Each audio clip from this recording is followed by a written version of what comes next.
Even though I have the power to copy anything, I still live a life worse than a dog's. Because this ability can only copy things with spiritual energy. And as an ordinary person, where could I ever see anything with spiritual energy? I'm afraid even cultivation only exists in legends. But then I met a talking crow. That night, as usual, the village bully couple chased me out to sleep under the big tree by the door, watching the heavy snowfall. My consciousness grew hazy from cold and hunger. But just then, a large black crow landed beside me. The crow spread its wings, which were half the size of my scrawny body. Kid, how old are you? What's your name? My name is Hanley. I'm 12. I answered groggily. It was his voice that roused me. Bracing against the chill, I looked around. Above me, the large crow was bathed in white moonlight. It tilted its head, studying me. Was it you talking, big crow? Hey, little Hanley. Why are you thrown outside and not in the house? Are those your parents inside? But that's my house. Ever since my parents died young, my only home was seized by the village bully. I not only have to work like an ox for the bully every day, I even have to fight the dog for food. Hearing this, the crow seemed to have known all along. Kid, give me your treasure. I'll help you eliminate everyone who took your home, okay? Who are you? Ha ha. After we three forest friends parted ways back then, your grandparents became a pair, hiding from this ugly monster. Ha ha ha. What difference do 50 years make? Isn't it still this ugly monster living the longest? Finally taking a step on the immortal path. An immortal? You say you're an immortal. Is that it? If I give you my treasure, will you promise me anything? Ha ha ha. Of course not. I can only promise you one request. And it has to be something I can actually do. Then I'll give you my treasure. Can you teach me your skills? You want to learn my skills? Ha ha ha. I can teach you. But if you can't learn it, don't blame me. The treasure still goes to me. Deal! Ah. I had no idea where this treasure he mentioned was. What should I do?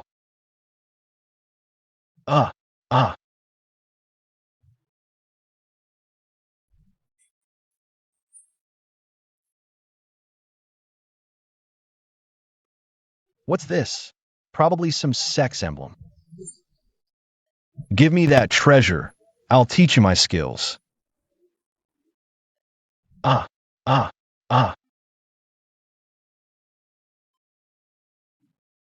Croak. Hand over your treasure to me. Oh. Yes. Oh. This is the token of Luncheon Valley. So that's how it is. Ha ha ha. I can finally embark on the true path of cultivation. Ha ha ha. You're Warner's grandson, and you even gave me the token of Luncheon Valley. I can't break my promise to Warner. Next, I'm heading to Luncheon Valley. On this long journey, I'll teach you a thing or two. It's up to you whether you can learn it or not. Good. Let's go. And so it was.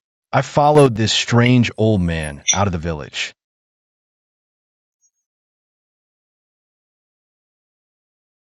After eating and drinking our fill, the old Taoist led me on the road again.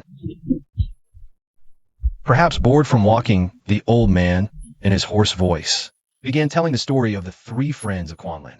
The three friends of Quanlin, one surnamed Han, another named Warner, and the third. They met in their 20s, trained and sparred together, challenging famous masters, enjoying the martial world's freedom. By the time they were nearly 40, the three friends of Quanlin had become renowned experts in the kingdom of Nanli. Later, the one surnamed Han mentioned his family heirloom, connected to immortal cultivation. So, the three of them conceived the idea of embarking on the path of cultivation. But as they studied it, the three, who once considered themselves siblings, gradually grew apart. The one surnamed Han, taking the family treasure, eloped with Warner, and hid away in a small mountain village, living as husband and wife. The old man hunched over didn't elaborate on the later story, but I'd already pieced most of it together.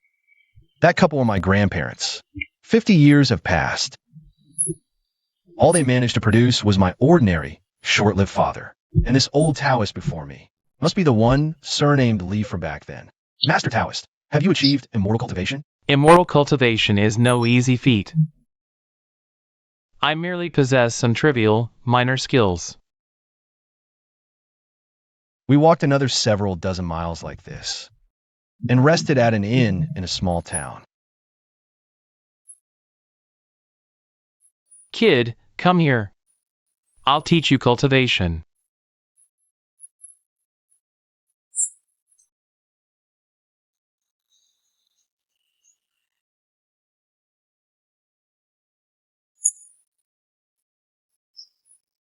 Release the essence.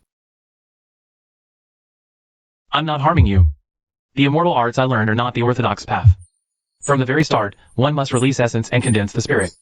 Then use the condensed false energy to circulate through the meridians, achieving an effect similar to immortal arts. To the immortal sects, this is just a monkey show. But to mortals, it can still be considered cultivation. All right, Master, I understand.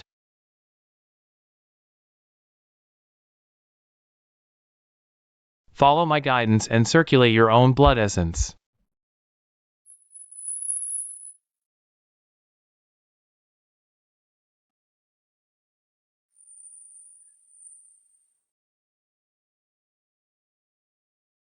Go on, kid, practice on your own.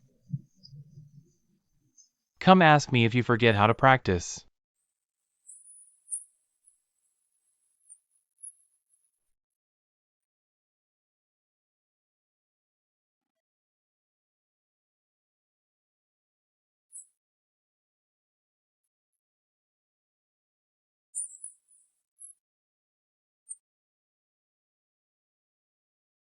Ah, another 2 days of travel.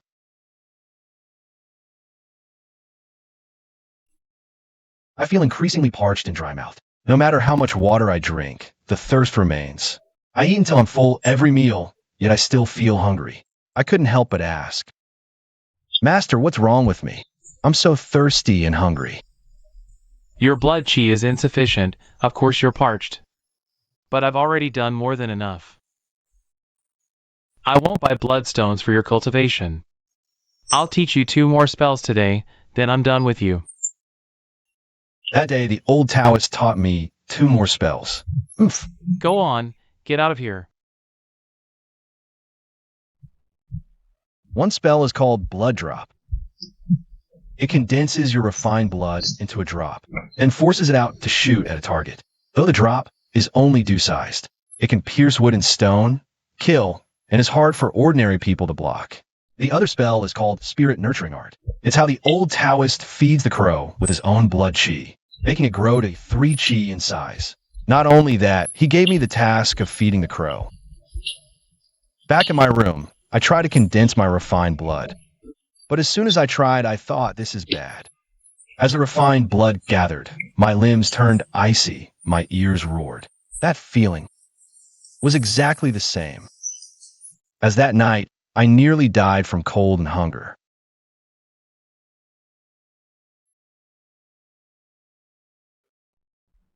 If this spell misses, I might not even have the strength to run, leaving me at the enemy's mercy.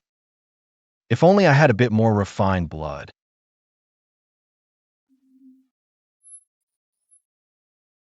As this thought surfaced, I dared not.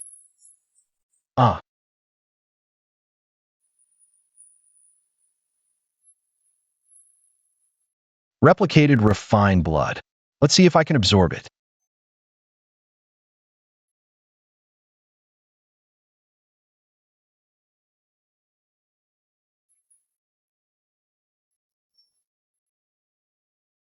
It seems this is real.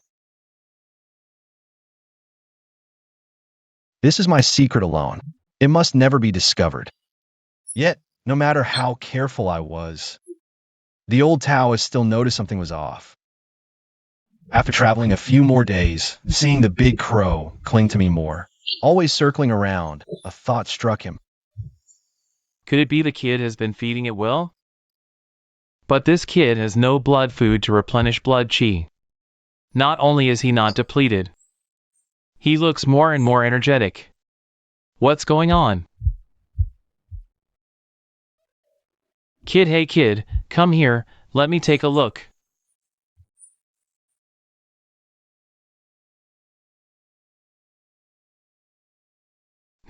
Kid, how have you been cultivating? Show me. Oh.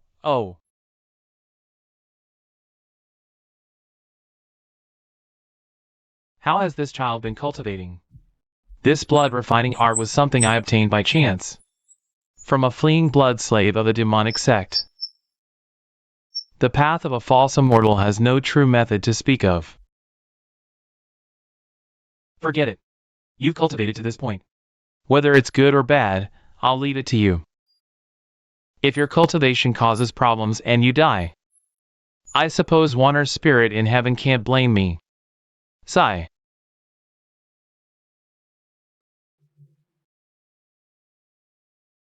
Phew, good thing I wasn't discovered.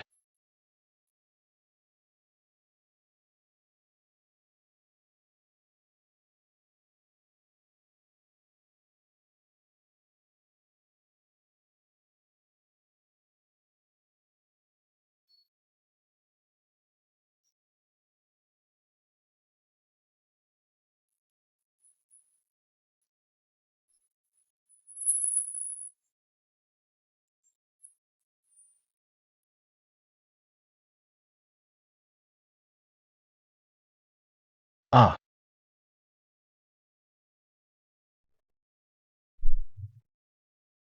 Taoist. Are they all heading to Everspring Valley too? They all seek the path to immortality. But whether they can cultivate isn't for them to decide. That day we stopped at a bustling small town about half a day's journey from Everspring Valley, named Immortal Seeking Town.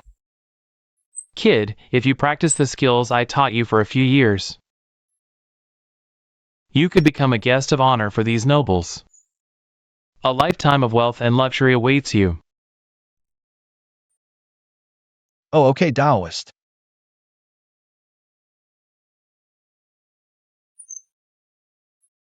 Two guests, please come upstairs.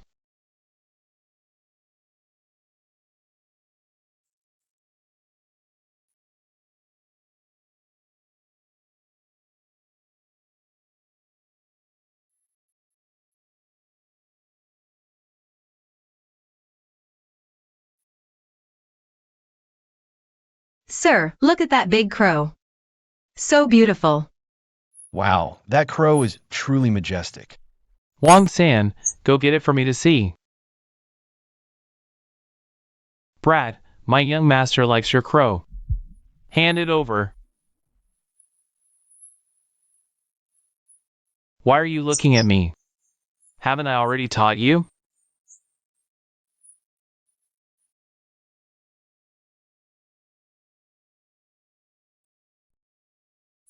You're asking for death. Stop.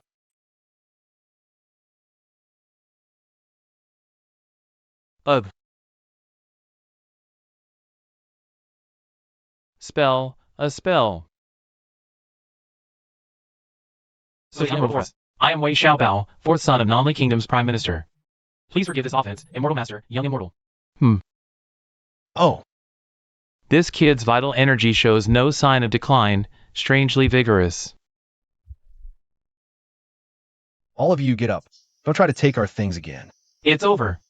The young immortal is clearly speaking ironically. He's determined to pin the crime of robbery on us. Young immortal, forgive us. I am willing to do my utmost to make amends. Young immortal, forgive us. Why is he like this? If he doesn't accept, they'll probably keep kneeling. Oh dear. How many live animals did you bring with you? Yes. I brought 8 fine horses when I came. They're in the inn stable. I'll have the waiter prepare them for you right away. Taoist, can this be used as a bloodstone? Yes, absolutely. But we're close to the Everspring Ancient Immortal sect. If a real Everspring Ancient Immortal comes out to purge evil, can you explain it clearly? Then I'll split half with you, Tao Master. Heh heh heh heh, that's more like it. Afterwards, I'll also return to my room to continue my previous cultivation. Ah, Kid, open the door.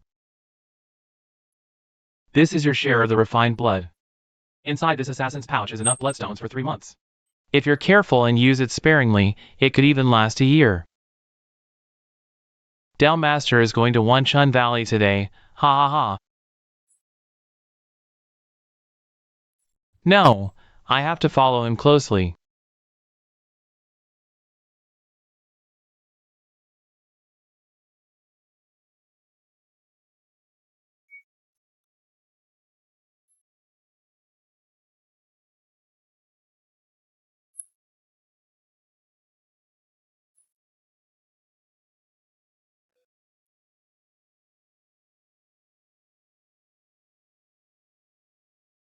This humble one brings a token of Wanchun Valley, begging to enter the valley. To learn the methods of immortal cultivation.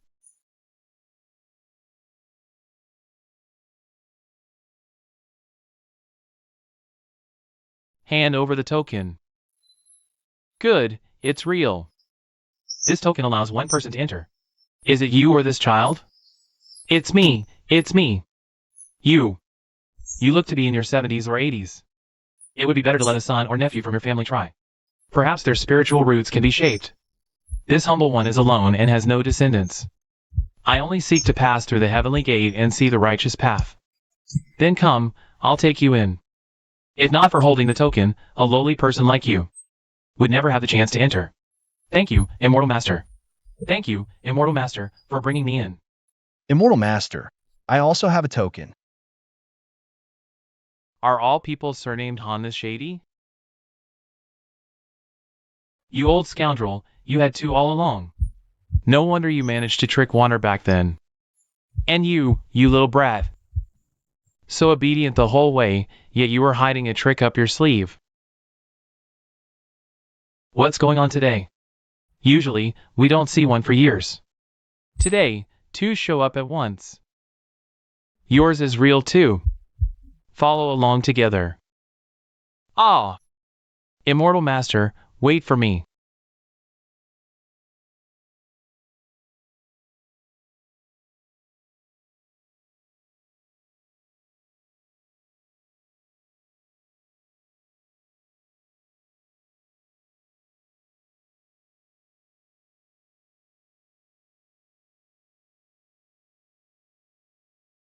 Deacon Fong, disciples are guarding the mountain gate on patrol when these 2, holding tokens, wish to join the sect.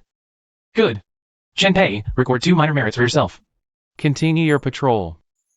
Thank you, Deacon Fong.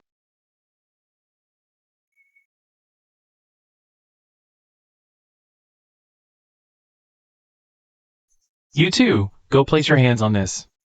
If the path is clear, you follow. Otherwise, you cannot cultivate the immortal arts and can only be servants for life.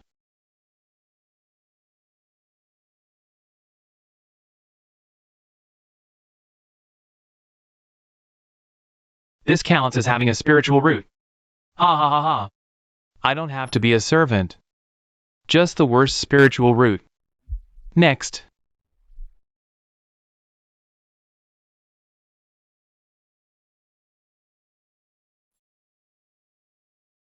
Not bad, for spiritual roots. You have hope of entering the outer sect.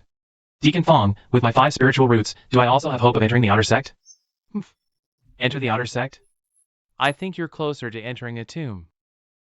To enter the outer sect, one must cultivate to the 4th layer of chi refining. With his 4 spiritual roots, it will take at least 10 years of cultivation to have hope. At your age, with even worse spiritual roots, how many more years can you cultivate? From now on, you too will go live in the spirit fields and work as miscellaneous laborers, cultivating while tending the spiritual fields for the sect. Keep 20% of the harvest from the spiritual fields. Every half year, harvesting the spiritual fields earns 5 minor sect merits. Take them to assign their spiritual fields. Yes, Stuart Fong. Follow me, junior brothers.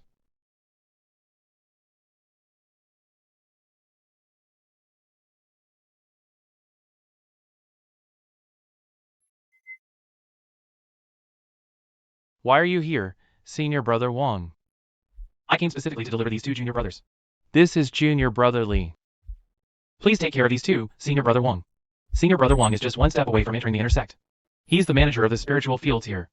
You must obey senior brother's orders from now on. Focus on cultivation and farming to reach Qi refining stage 4 and enter the outer sect. Hee hee, take it slow, junior brother Chin.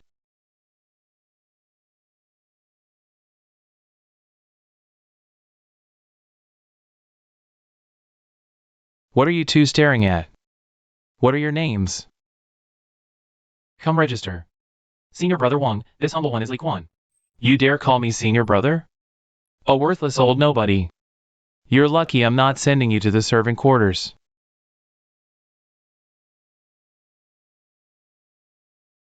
Press your handprint here.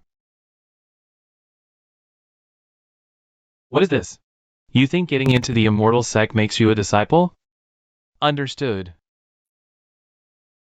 Start farming tomorrow. Ask others if you don't understand.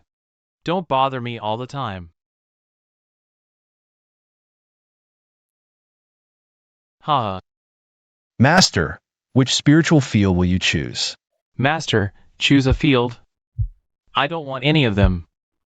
I just want to beat you. Ah, Master, spare me.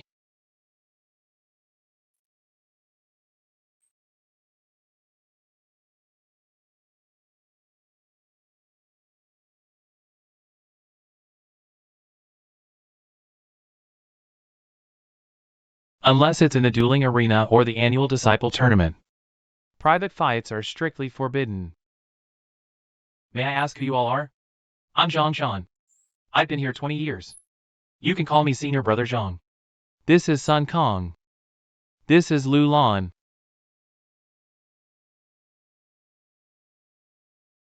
Ah, it seems we're safe for now. Take care, senior brothers. Master, spare me. Show me that jade slip with common knowledge tomorrow. Ah, yes, Master. What about that big crow? Keep it if you want. I'm going to cultivate immortality. I won't practice blood arts anymore. Oomph.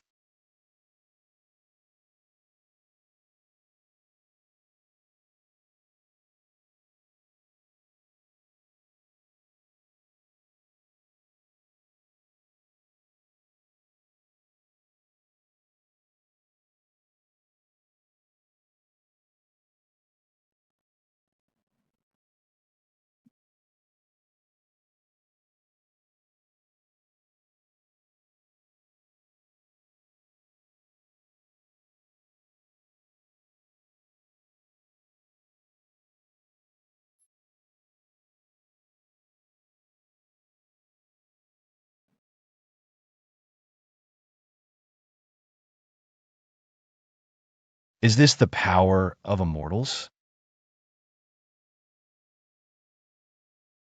Hungry already?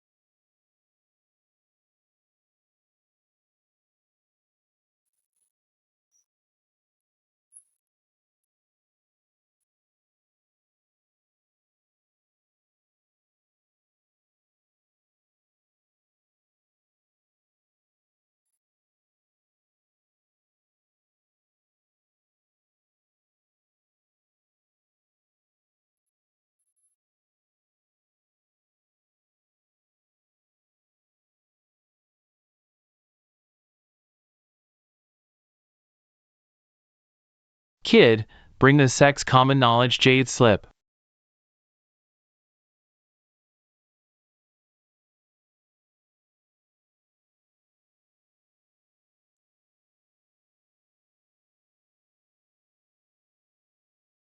Why aren't you farming?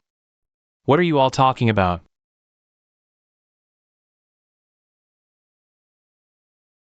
Good timing, both of you are here. I brought the Highland barley seeds. Remember, these are not for eating. They're spirit seeds specially processed by the sect. If anyone steals even one grain, the sect will know immediately. This barley is harvested every 6 months.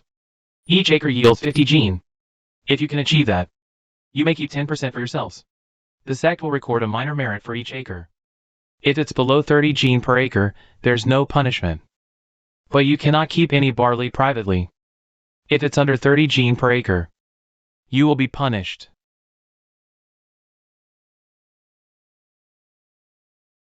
Manager Wong, wait a moment. I have one more question. Spit it out. I remember Steward Fong telling me we could keep 20% of the spirit field harvest. I'm not sure if I remembered wrong. But in your first year here, your cultivation is insufficient. If the Highland barley yields nothing, who else will provide for your food and drink? This 10% covers your normal consumption. Do you think I want to bother with your old business? Then, can we manage our own food and drink without troubling you, Manager Wong?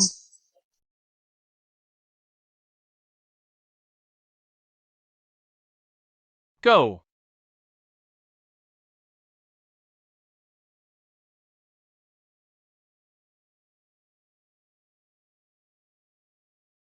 Old man, do you think I'm negotiating with you? Next time, I won't be so lenient.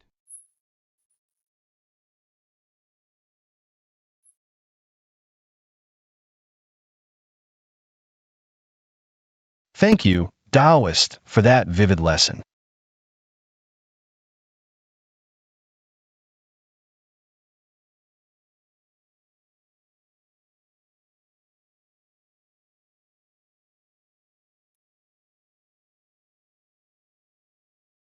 I brought some medicinal herbs to help recover from injuries. In the future, if you two cultivate the spirit rice well, it can not only heal injuries but also increase cultivation. Senior brother son, do you have any spirit rice? Can I see what spirit rice looks like? It's probably not the same as the spirit seeds we got, right? I do have a little spirit rice left, but I need it for cultivation too. Senior brother son, I'm not asking to borrow your spirit rice. I just want to see what it looks like. Then go back to your room and wait. I'll bring some to show you later. MM.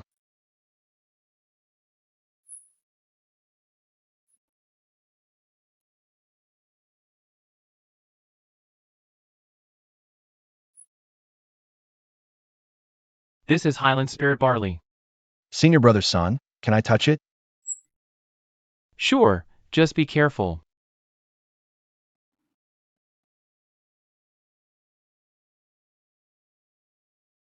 Taking the spirit rice ball, he felt its warmth through the cloth. A thought stirred. His right hand grew hot as embers. A sensation similar to replicating the Wanshan Valley token with his own essence blood. Afterward, something heavy and solid appeared in his bosom. Success. Hanyu suppressed his joy. He released the spirit rice ball. Solemnly, he thanked Sun Kong. Senior brother son, thank you so much. If not for you, I wouldn't know what the spirit barley looks like. Sun Kong put away the 2 cloth bundles. He gave a simple smile. Let me be polite. You'll find out sooner or later anyway. I just let you see a bit earlier. He didn't know what meeting the spirit rice meant to Hanyu today. But Hanyu knew his own opportunity, so his gratitude was especially sincere. This actually made Sun Kong feel a bit embarrassed. After Sun Kong left, Hanyu took the cloth bundle from his chest, unwrapping it. A small ball of green sprout spirit rice appeared in his hand. With his spirit rice ball, his cultivation would surely be smoother. That night, Hanyu didn't practice the blood refining art. He just took out the small jar of Steed's essence blood, fed the big crow, and rested early. The next day, old Taoist Li was still recovering and didn't come out to tend the spirit fields. He waited. When evening came, Hanyu figured the time was about right. He took out his only ball of spirit rice again. He began to replicate it. In the blink of an eye, the rice ball became 2. Hanyu immediately showed a look of joy. He hurriedly put one away and ate the other. Having not eaten all day, his hungry stomach instantly felt a warm, comforting sensation throughout his body. Then Hanyu began following the method of the green sprout chi refining heart technique to try to gather the airflow within his body, slowly forming a cycle. For chi refining first layer cultivator, the biggest sign isn't the ability to use spells, but being able to circulate the airflow for one full cycle. As for old Taoist Li, and Hanyu's situation of not having entered the door yet, is constantly breathing in spirit, trying to generate more airflow within the body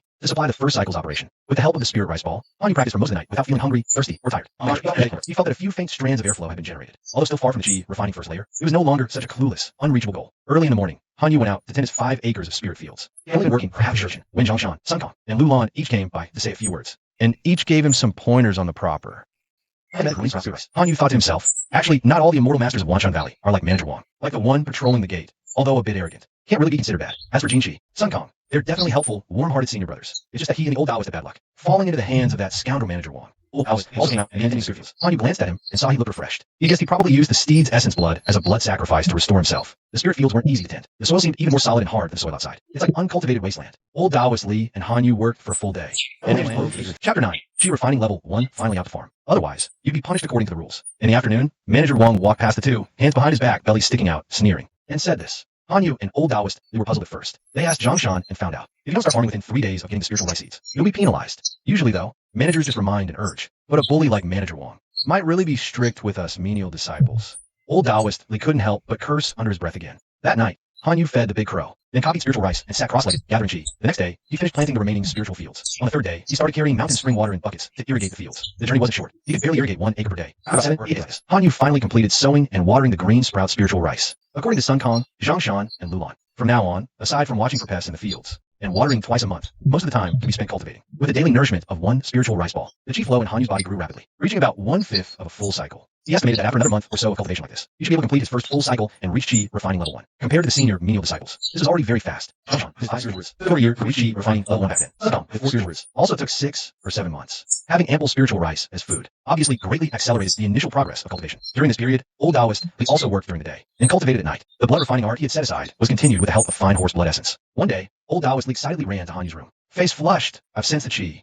Kid, have you sensed it? Let me, Old Taoist, tell you how it feels. Han Yu was somewhat stunned. Sensing chi? Didn't he start having that as soon as he began eating spiritual rice balls? Only then did Han Yu realize why Deacon Fong had been so... He could comment on Old Taoist. It turned out that Old Taoist Li's age, and with 5 spiritual roots, cultivation was truly 1,000 times difficult. With almost no hope, Elderly enthusiastically pulled Han Yu aside to talk about his chi sensation for half a day, then excitedly kept saying that his path to immortality cultivation truly had hope. Seeing him like this, Han Yu didn't really know what to say, and just listened in silence. Finally, Elderly left, thoroughly satisfied. The next day, Elderly asked Sun Kong about his chi sensation, wondering if he was just 1 step away from the first level of chi refining. Chi sensation? That's the very beginning. That's just the start of condensing the chi flow into a full cycle. Sun Kong asked back in surprise, wait, what? Elder Li's lips trembled. His ugly face instantly flushed bright red with shame. He left his room for a full 3 days without coming out. Unconsciously, another month or so passed. Han Yu and Elderly grew accustomed to life in the spirit fields. They inspected the fields 2 or 3 times daily, spending the rest studying cultivation techniques and learning the rules and daily life of Wanshan Valley. Apart from occasionally seeing Steward Wang, an outer sect disciple in green robes, they had no chance to meet any other outer sect disciples. They also had little interaction with servant disciples further away. They were still closest to Zhongshan, Sun Kong, and Lulan. Seeing the 3 of them, like other servant disciples, each at the 2nd or 3rd level of chi refining, they all had to use 1 or 2 spells. Elderly also watched with envy in his eyes. One evening,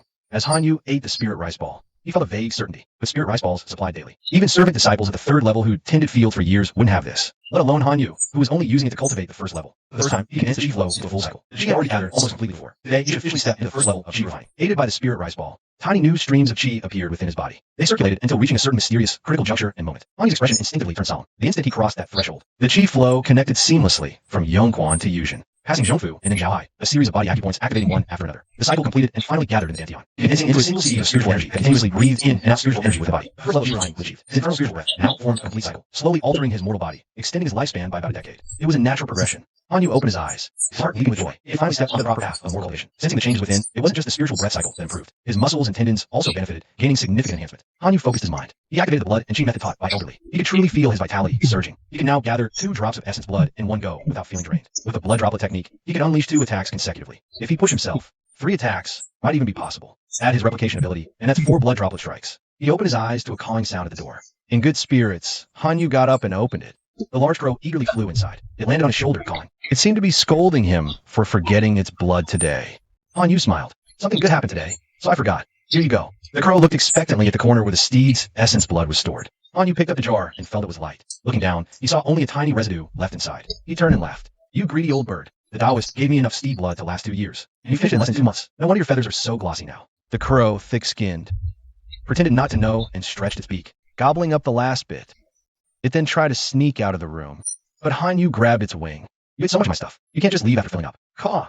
The crow looked back, confused. Han Yu smiled and tossed it the 2 condensed drops of essence blood. Eat this. From now on, you're my crow. The crow was even more puzzled, but its joy was clear upon confirming it was food. It opened its beak and swallowed the 2 plump drops. Han Yu seized the chance to activate the spirit nurturing art of the blood refining formula. He completely transformed the crow into his nurtured spirit raven. As the art took effect, the crow's gaze towards him grew increasingly affectionate and gentle. It was completely different from before when it merely saw him as a feeder, and now truly acknowledged him as its master. Han Yu let out a long breath. He ended the spirit nurturing art. He extended his hand, and the crow joyfully cawed, flying up onto it. It was surprisingly heavy, weighing dozens of pounds. Han Yu stroked its feathers.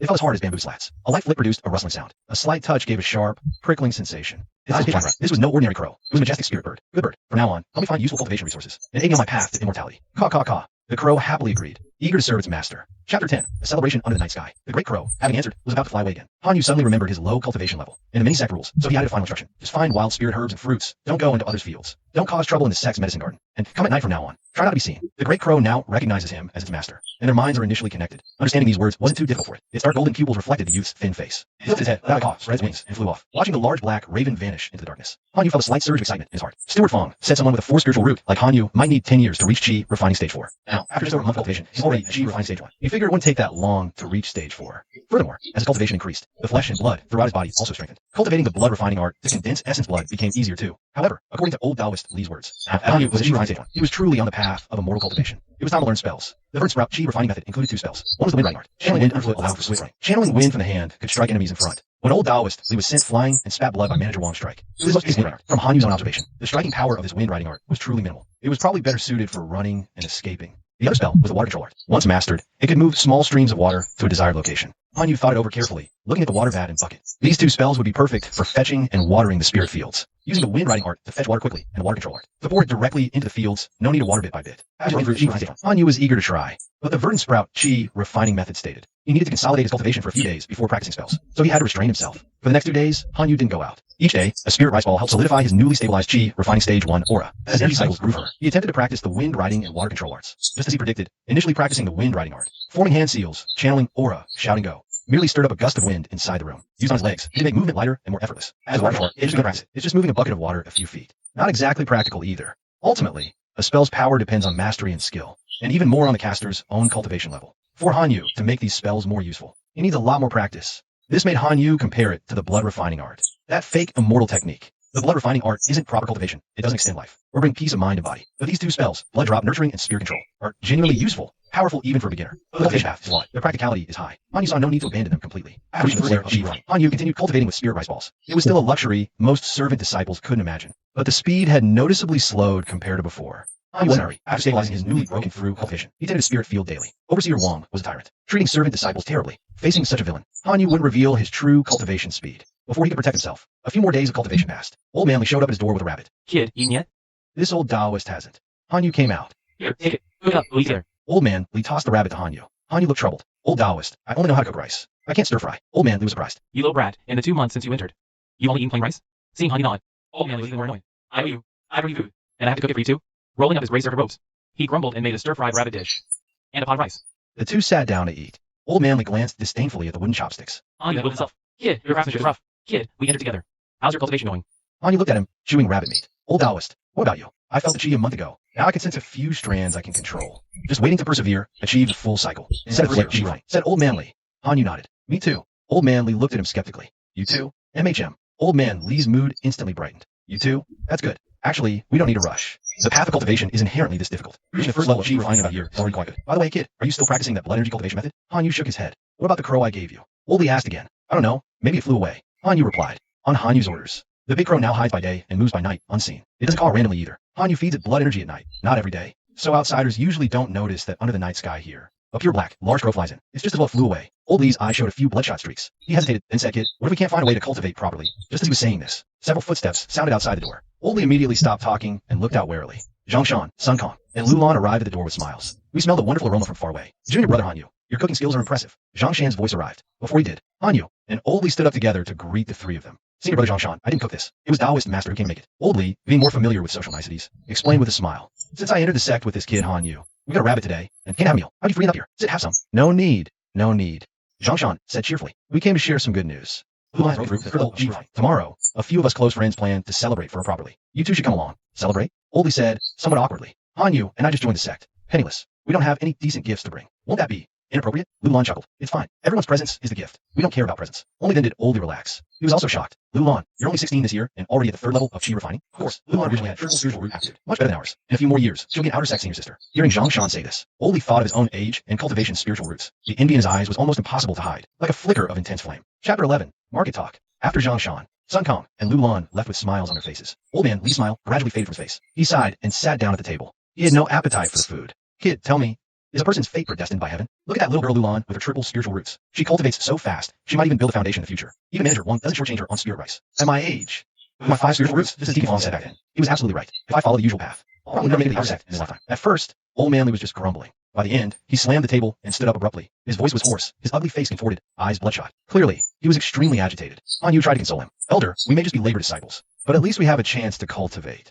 That's better than serving with no spiritual roots. No, that's always been the rule in Evergreen Valley. Only geniuses with full spiritual roots or better might be taken as disciples by elders early, entering the inner or outer sect. Triple, quadruple, and quintuple spiritual roots. These less favorable aptitudes all start as labor disciples. Disciples with triple spiritual roots, because among the laborers they are considered. Talented and fast cultivators usually aren't bullied. They almost always end up as outer sect disciples. Quadruple and quintuple roots. That's harder to say. Easy for you to say. Old Manly clenched his fist and walked out. I do. Horses every night, roamed the marsh world, seeking out and immortality all my life. Chris, he's so powerless. After saying this, he said no more to Han Yu. He strode away, his back resolute and determined. Han Yu stared blankly for a moment, then lowered his head to continue eating. Rabbit meat elder made is really delicious. I wonder if I'll ever get to eat something like this again.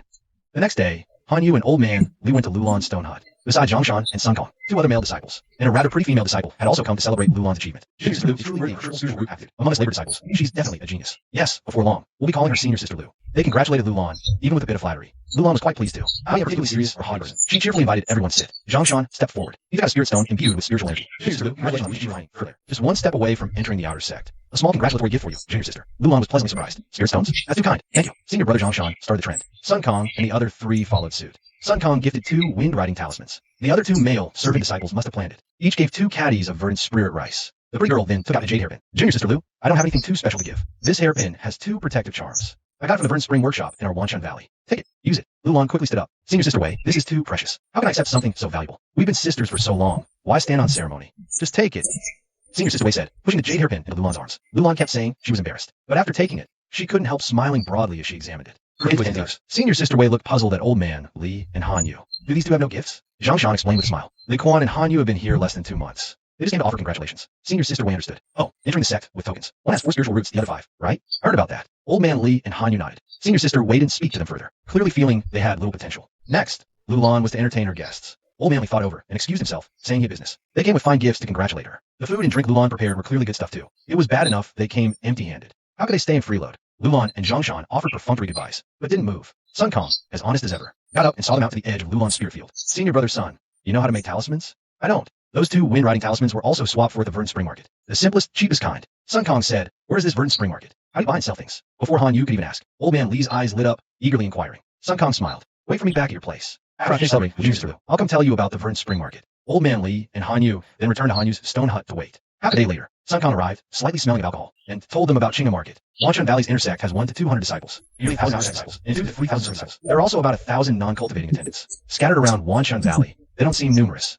but life needs and cultivation supplies can't rely entirely on intersect merit exchange. Inner and outer sect disciples fare better. Servant disciples and attendants have fewer chances to exchange. The market facilitates their lives and survival, since Wanshan Valley sends stewards to manage it. The market is orderly with many varieties. Outer sect disciples, and even inner sect disciples sometimes come to shop. Even some external cultivators enter the market. Cultivators without sex. The market is 10 li east of our Wanshan Valley, and has always been considered under Wanshan Valley's protection. It has many goods, talismans, pills, artifacts, arrays, spirit herbs, spirit fruits, etc. Some barter. Others buy directly with spirit stones or rice. What's worth how much spirit rice or stones doesn't necessarily match Wanshan Valley's stable prices. If trading with others, you might score big or get badly cheated. After Sun Kong's introduction, Old Taoist Li and Han Yu understood Chinga Market better. Those attendants who can't cultivate. Old Taoist Li asked about them in the market. Sun Kong nodded. Yes, they're in the market too. Occasionally getting spirit items or rice to trade for needs. For them, it's sudden wealth. Some sell themselves, sell children, or mundane food and game. Old Taoist Li pondered thoughtfully, then smiled. Thanks for the guidance. Senior brother Sunday Han Yu also thanked him. Sun Kong laughed. We're fellow disciples. No need for such formality. After your Qing has spirit rice harvest in 4 months, I'll take you to the market. See what you can buy. Old Taoist Li sighed. We hand over 90% and still need to cultivate ourselves. What can we buy? Sun Kong sympathized. But there was little to be done. Steward Wang uses such excuses to exploit ordinary servant disciples. They're lowly and under others' control. We can change it. Chapter 12. Forming good ties. Senior brother Sun. Breaking fruit, G, refining further, right? As Sun Kong was leaving, Han Yu asked a question. Sun Kong's face lit up with anticipation at the mention of it. With enough spirit rice, it should be about half a year. By the way, our spirit field will be ready in a month. You can watch and learn the harvesting process then. Gain some experience for when he's gone. Han Yu said, Brother Sun is truly a kind-hearted person. I hope he breaks through smoothly soon. Entering the outer sect, Old Li also said hoarsely. Not bad at all, he added with a hint of envy. He was about to reach Chi, refining layer 3, and hurry back to cultivate. Hanyu also inspected the spirit field once more. Then he began his own cultivation, consuming a replicated spirit rice ball. The chi flow circulated, bringing slight, thread-like increases. Finally, it returned to the tiny spiritual seed in his dantian. The chi flow of chi refining starts in the dantian and returns to it. The chi circulates throughout the entire body. The final, minuscule increase still returns to the dantian. After completing one full cycle, the spiritual energy from the rice ball was completely digested. Continuing cultivation relied solely on his 4 spiritual roots talent, absorbing the sparse energy from heaven and earth. The speed slowed drastically, and the effect was much worse. Replicating 1 spirit rice ball per day wasn't quite enough, and the spiritual roots was deep. As Hanyu was pondering this, a faint sound of flapping wings came from the door. He opened it, and a large, glossy feathered crow flew in, followed by an ordinary-sized crow. The crows, one big, one small, stared silently. Han, you found amusing. I asked you to find spirit herbs, and you found yourself a companion. The big crow called softly. Ah, you mean an extra helper is better for finding things, huh? Hanyu chuckled. Alright, that makes some sense. No wonder you've had 0 results these past few days. Ah, the big crow cried out indignantly. It hopped aside. Hanyu condensed a drop of essence blood. He activated the spirit nurturing art and fed it into the new crow's mouth. A wisp of bright crimson blood mist slowly emerged from the crow. After a moment, it gradually coalesced. Then, the crow affectionately hopped on Hanyu's shoulder. Giving a gentle peck, it acknowledged its master, freshly transformed by the art. It wasn't as clever as the original big crow. Acting on instinct, it was simply docile and affectionate towards Hanyu. Hanyu stroked the normally sized crow with his palm. He sent the big crow out with it to search for spirit herbs. Who knew if they would find anything? Early the next morning, Hanyu inspected the spirit field again. Finding no pests, rodents, or water leeches. He prepared to return to his cultivation. A woman passing by called out to him. You're Hanyu, right? Hanyu stopped in his tracks. He recognized her as the rather pretty one who had celebrated Lulan's breakthrough. He responded, "Senior Sister Wei, yes, I am Hanyu. You're young, and having 4 spiritual roots isn't bad. You still have a chance to enter your in the future." Senior Sister Wei said with a slight smile, "Would you like to come to my place for a while? I'll get you some treats." Hanyu looked at this Senior Sister Wei in surprise. She seems kind-hearted. Why didn't I notice that yesterday? No need to worry. My family has some influence in the southern kingdom. Using anything like gold, silver, food, and drink to exchange for items useful for cultivation isn't difficult for me. For promising fellow disciples, I'm always willing to build good connections and foster good relations. Seeing him hesitate, Senior Sister Wei knew he wasn't the ordinary type easily fooled. She explained with a smile, "If you ever leave Wanshan Valley to travel, or undertake missions to slay demons and monsters, and show some consideration for our Wei family, then the goodwill will be worth it." Hanyu suddenly understood. She put it quite clearly. Then he remembered something. Is your Wei family the one of the Southern League Kingdom's prime minister? Hearing this, Senior Sister Wei was immediately overjoyed. Junior brother Han actually knows. That's even better. She stepped forward and grabbed Hanyu's arm. "Since we're both from the Southern Kingdom, let's not be strangers. Come, let your senior sister treat you." Hanyu felt he couldn't handle this. He quickly said, "Li Quan, who entered the sect with me, is also from the Southern Kingdom. I'll call him to join us. The one is 90s with 5 spiritual roots." Senior Sister Wei subconsciously curled her lip. Then she thought, it's just one more person to entertain. It's also important not to offend people when building connections. So she nodded in agreement. Hanyu went to the old Taoist store and called out twice. No response. He seems to be out right now. Senior Sister Wei was in a good mood, thinking to herself she could save on one gift. What a shame. Today, I'll just treat you first. Hanyu thought for a moment and said, "Senior Sister Wei, I'll wait for Li Quan. We'll visit together later."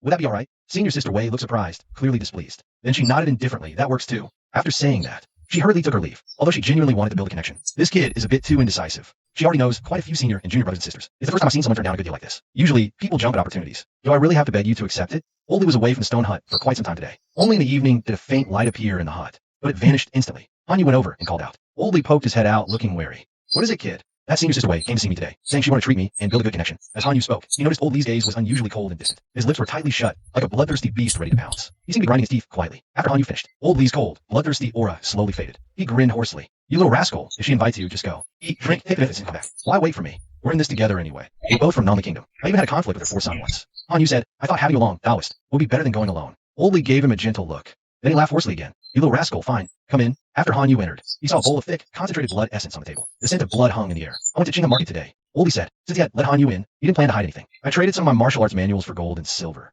and bought this blood feast." "Taoist, are you practicing the blood refining art again?" "Yes, my cultivation progress is too slow. I have no other choice." Oldie's ugly face turned serious and solemn. "If I keep practicing only the Qinghe Qi refining art method, I might die of old age without ever stepping on the right path. I must find another way. Although the blood refining art is a false immortal technique, it is still a cultivation method from the demonic path. There might be a way forward in the future. It's better than gaining nothing and dying with regrets." Chapter 13, Bloodthirsty Art. "Kid, you have a long life ahead. You don't know the worries in this old man's heart. I'm over 90 years old, relying on this false immortal technique, the blood refining art, and consuming lessons. I may just live life for a few more years. How much longer can I last? Even I don't know. I've lived this whole life, and I absolutely refuse to end up with nothing." Inside the stone hut, Oldie shared his true thoughts with Hanyu. Finally, he lifted the bowl of blood essence and gulped it down in one go. His white hair and lips were stained with a terrifying crimson. Though the sight was frightening, Hanyu wasn't afraid. He just said, "Taoist, be careful. The Wanchuan Valley forbids private cultivation of other techniques, especially those related to demonic sects. If discovered, you could lose your life." Oldie chuckled hoarsely his words, saying, "You have a good heart, kid, like your grandmother. But if I don't practice the blood refinement art, I might die even sooner. I'll practice it." He then said to Hanyu, "You turned down Senior Wei's offer to wait for me, so I've held you back. As compensation, I'll teach you my last remaining skills. My martial arts are nothing to cultivators, and not worth studying. After all, techniques for mortals fighting mortals Are just ordinary. The blood refinement art has another spell, called Bloodthirst. It briefly boosts power by consuming blood, but requires prepared essence blood, or urgent replenishment after. Like a blood drop, this spell is only life or death emergencies. Never use it unless absolutely necessary." If seen by righteous sects like Wanchuan Valley, you'll be hunted down. Now, I'll teach you Bloodthirst, Master, you kept the spell hidden? Hanyu exclaimed. Who knew your character before? Old Lee scoffed. I didn't kill you for betrayal and still taught you. Only out of respect for your grandmother. Hanyu was speechless. He hadn't seen his grandmother since he could remember, and didn't expect Old Lee to favor him because of her. After learning bloodthirst, Hanyu returned to his stone hut, perhaps annoyed by Hanyu's ingratitude. Senior Wei never greeted him again, or invited him over. Hanyu was relieved. He'd remember kind help like Senior Brother Sumikon's for future repayment, but transactional favors like Senior Wei's felt like a debt to Hanyu. A completely different feeling. Accepting things for no reason was too uncomfortable, apart from patrolling the spirit fields. Hanyu spent his days cultivating a daily spirit rice ball, and, after circulation cycles, his Dantian spiritual seed grew a bit. But reaching Chi refinement layer 2 still seemed far off. Occasionally, he practiced the blood refining art for essence blood, increasing his vitality significantly. He could easily condense 3 drops of essence blood with energy to spare. After feeding the ravens several times, the larger one grew more intelligent and spirited. The little crow's feathers have also become smooth, and its flying speed has increased. His size has grown slightly larger, probably because there are too many cultivators in Wanshot Valley, and too many knowledgeable people. The 2 crows searched for many days, but surprisingly couldn't find any ornamental spirit herbs or fruits. Old Man Lee secretly visited the market every 2 or 3 days, purchasing blood food from those servants who couldn't cultivate. Through continuous cultivation of the blood refined technique, his spirit actually became better than before. He kept himself and really went out. He stopped seeing Zhang Shan, Sun Kong, Lu Lan, and others. Occasionally, Hanyu would see him, and always felt a certain bloodthirsty impulse hidden deep in his eyes. This blood refining technique really has a sinister feel to it, and this is only the fake immortal technique practiced by the blood slaves of the demonic sect, not even a proper demonic sect cultivation method. Since Hanyu started cultivating the blood refining technique, he had never ingested blood food, always replicating his own essence blood to nourish himself. He had never experienced Old Man Lee's situation. Early that morning, Hanyu was surprised to see many servant disciples gathered at the spirit field, sitting cross-legged in meditation, including Zhang Shan, Lu Lan, Sun Kong, Senior Sister Wei, and others. Rosan, why have you all suddenly come to the spirit field to cultivate? Sun Kong replied, our green sprout spirit rice was basically planted on the same day, and the harvest day is also about 10 days later. At this stage, green sprout spirit rice absorbs more spiritual energy, so cultivating inside the field slightly increases the cultivation speed. Not only that, but because there is more spiritual energy during this period, pests and rodent infestations are also more likely to occur. We need to stay in the spirit field most of the time to ensure the green sprout spirit rice. Only then did Hanyu realize, gaining a deeper understanding of spirit field cultivation. This is quite troublesome. No wonder the cultivation speed of servant disciples isn't. Always worrying about these things, and the cultivation resources harvested are few, naturally slowing down cultivation speed invisibly. Hanyu's 4 spiritual roots are not considered good cultivation aptitude, with a sufficient supply of spirit rice balls. He reached Chi, refining level 1 in less than 2 months. But those like him are truly few and far between. Hanyu soon discovered a somewhat unfavorable trend. Although the pest and rodent infestations attracted by the imminent maturity of the green sprout spirit rice might affect his spirit field, pests are somewhat manageable. Those hormone insects have been struck and driven away by wind control, and water control art. Either flee or caught and killed on the spot. Rodent infestations are different. These rats, called spirit-stealing rats, are about the size of a wildcat, with tough fur and incredibly fast growing speed. The wind control art and water control art simply cannot kill them. Only some who cultivate other spells. Only those with sharp magical tools can kill with one strike. After Zhang Shan, Sun Kong, and others drove away the spirit-stealing rats. Some laughed, but others stayed. The spirit fields near Hanyu and Old Taoist Li began to show signs of them. This forced the 2 to come out and guard their fields, driving the thieves away. If the yield fell below 50 gene per mu of spirit rice, they get nothing. Below 30 gene, they'd even face punishment. They couldn't afford that. For the first 2 days, it worked. The rats fled into their holes at the sound. But later, the spirit-stealing rats seemed to realize that Hanyu and Old Taoist had no magical abilities. They hardly flinched. They basically burrowed into the spirit fields right before their eyes. Hanyu and Old Taoist, they couldn't ask the other senior brothers and sisters, busy with their own fields. Nor could they seek help from Manager Wang. They had no choice but to chase the few rats around all day, trying to drive them off. Old Taoist was so angry he was mad. One night, when all was quiet, Old Taoist, we secretly sought out Hanyu. Get up, kid. A chance to earn spirit stones is here. Chapter 14. Spirit-stealing rats and chance for spirit stones. Hanyu was puzzled as Old Taoist Lee's ugly, mule-like face leaned in. He lowered his voice. Those beasts are getting bold right under our noses. During the day, it's hard for us to act. At night, when no one can see, should we just kill them? Asked around at the market. These spirit-stealing rats aren't ordinary beasts. A single corpse can sell for 2 gene of spirit rice. If we each use our blood droppers to kill a few, we can trade them at the market for spirit rice, even spirit stones. Then we'll have the means to cultivate, and we'll stop these beasts from ruining our fields. Hanyu suddenly understood. This was indeed a plan.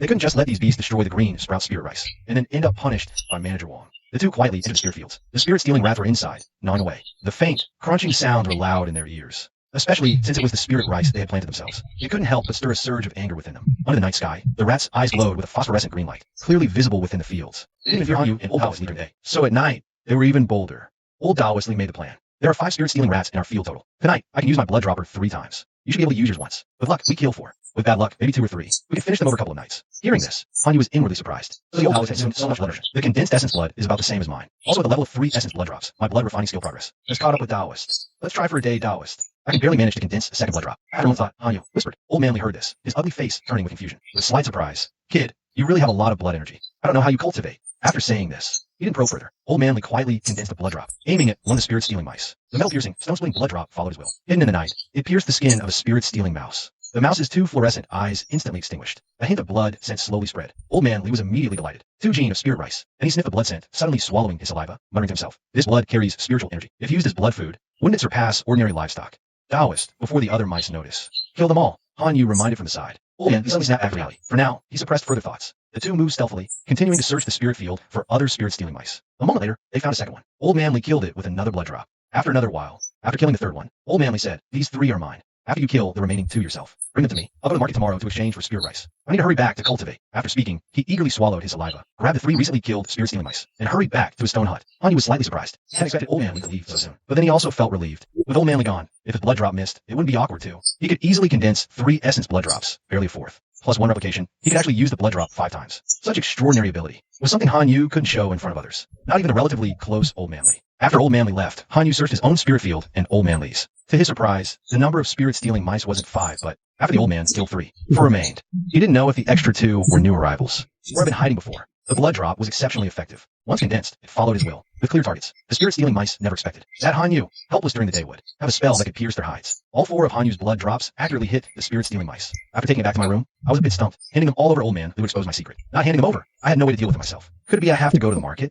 Just as I was pondering, Hanyu suddenly noticed that one of the 4 thieves he killed had a circular pattern on its belly. Where the circular pattern spread, the fur was exceptionally clean. This one was raised by someone. Hanyu was immediately startled. Spirit-stealing mice aren't just wild. Some are raised. Who would raise spirit-stealing mice? To steal others' nearly ripe spirit rice at this time. The mastermind behind this is definitely not kind. He hurriedly picked up the marked spirit-stealing mouse. Hanyu headed towards Old Man Lee's stone hut. He knocked on the door, but before he could speak, he was pinned by Old Man Lee's bloodthirsty gaze. "Those 2 spirit-stealing mice. You killed them?" Old Man Lee's hand pressed against the doorframe, veins bulging. His eyes were bloodshot, forcibly suppressing the urge to suck blood. "Old Man, something's wrong." Hanyu showed the marked spirit-stealing mouse to Old Manly. "Look." Old Manly lowered his head and saw the clear pattern on the mouse's belly. His expression instantly shifted to shocked anger. The blood first faded from his eyes. This mouse was raised by someone. Someone deliberately stole the nearly ripe green sprout spirit rice. He turned and hurriedly searched through the 3 spirit-stealing mouse horses. He pulled out another one with a similar circular pattern on its belly. Both were raised by the same person. "We killed them. This is bad. We've offended someone, and we don't know who." Old Manly gritted his teeth slightly. "Who knows who did this?" Will they come looking for us? Hanyu thought for a moment. Worrying is useless. The entire spirit field area only has Manager Wong and 2 other Outer Sect disciples. If the spirit-stealing mice were raised by them, then as Outer Sect disciples, they're much more capable than us. They'll come for us sooner or later. Old Manly thought over. He shook his head slightly. They're already rolling in it. They wouldn't care about this little bit from a mouse's mouth. A small amount of spirit rice isn't much use to them either. It can't be them. If the spirit-stealing mice aren't theirs, then we have even less to worry about. Hanyu said, "The highest cultivation among the servant disciples in the spirit field area. Only G refined level 4, then enter the Outer Sect and leave. Such servant disciples don't have many spells either. We don't need to be afraid. First, we report Manager Wong and us. They'd be very happy to catch a thief stealing spirit rice." Hearing this, Old Manly gradually calmed down. He praised, "You, kid, really keep your cool in crisis. I was a bit at a loss earlier. It's impressive you still thought away. But our method for killing the spirit-stealing rats can't be exposed. It's fine to not worry about it for now. But we absolutely must not actively report to Manager Wong. Exposing ourselves would mean we wouldn't survive." Hanyu nodded and asked Old Taoistly, "Taoist, what should we do with these spirit-stealing rats? These 2, raised by humans. I'll keep to refine my skills with essence blood. I won't sell them." Old Taoistly pondered, gritted his teeth. "The rest Should still be exchanged. The market is big, and there have been many spirit-stealing rats lately. It shouldn't cause trouble." "Good." After Hanyu agreed, he brought another spirit-stealing rat corpse and gave it to Old Taoistly. Old Taoistly nodded slightly. "Good. All 5 spirit-stealing rats are eliminated. Our spirit field is free of rats. The one who raised the rats can't blame us. His rats didn't harm our spirit field. We wouldn't have killed his rats. He brought this upon himself." After 15, Hanyu spirit fruit. Hanyu returned to the stone hut. Before he could even catch his breath, he saw 2 crows, one large and one small, like 2 black lightning bolts, dart swiftly into the room. The large crow landed steadily in front of Hanyu. Then it slightly lowered its jet black, shiny head. A sharp beak gently opened. A green branch slowly slid out from it. At the end of the branch hung a fruit, dazzling like a gem. Its size was just like a ripe loquat. It was crystal clear, as if it could reflect a person's image. This blue fruit radiated spiritual energy all around. Wispy strands, like smoke or mist, swirled around it. It was also accompanied by faint, refreshing fragrance. Scent that lifted spirits upon smelling it. At that moment, the slightly smaller crow imitated the large one. It also obediently lowered its head and spat out a branch from its mouth. On it hung an identical blue crystalline fruit. A flash of pleasant surprise appeared in Hanyu's eyes. He quickly reached out and carefully cradled the 2 spirit fruits in his palms. "You found spirit fruits?" He examined them, not knowing what kind of spirit fruit they were or their use. He asked if they had an owner or not.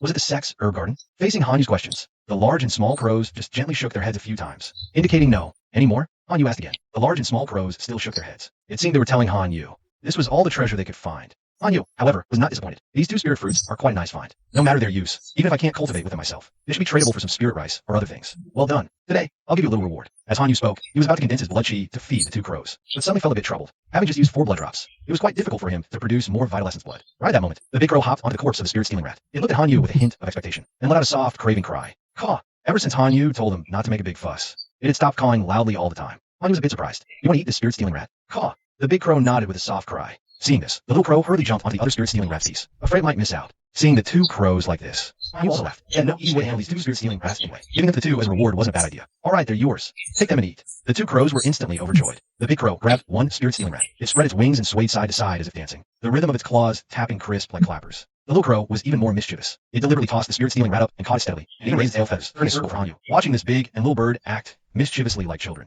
Hanyu couldn't help but find it amusing. He chuckled. All right, off you go." The big and little crow came closer. Their beaks gently pecked around Hanyu. After showing affection, they each wrapped the spirit-stealing rat, spread their wings, and flew away. About 2 hours later, the 2 crows returned staggering as if drunk. Their beaks had some bloodstains on them. After the room, they lay around and fell into a deep sleep. Something went wrong from eating the spirit-stealing rats. Though full of doubts, Hanyu still deftly gathered up his own tattered, ruined clothes. He stuffed them messily under the bed. He simply made a crude little nest and placed the 2 unconscious crows inside. The next morning, Hanyu took a look under the bed. He saw the 2 crows still lying quietly in the nest, with no sign of waking up at all. He didn't know if this was good or bad, if they really died from eating the spirit-stealing rats. And Hanyu had to use spirit nurturing art to find new helpers again. It was really troublesome, heading out to inspect my spiritual field, as usual. Oldie is already gone. He must have left at dawn to trade the stolen spirit rats at Chinga Market. He's been to the market more than once and knows the way well. As for Hanyu, he's always felt his cultivation was low. He has nothing impressive to show and focuses solely on cultivation. To this day, he hasn't been to Chinga Market even once. Hanyu walked a circle around his spiritual field. He found no new stolen spirit rats. His mood was quite good. He headed for the spiritual field of Zhongshan. Sun Kong and Lulan. Lulan was sitting cross-legged cultivating within her field. She was holding the spirit stone Zhongshan gave her, using it to speed up her cultivation, given her spiritual root and age, and having broken through to the 3rd level of chi refining. It was clearly not the time to disturb her focused training.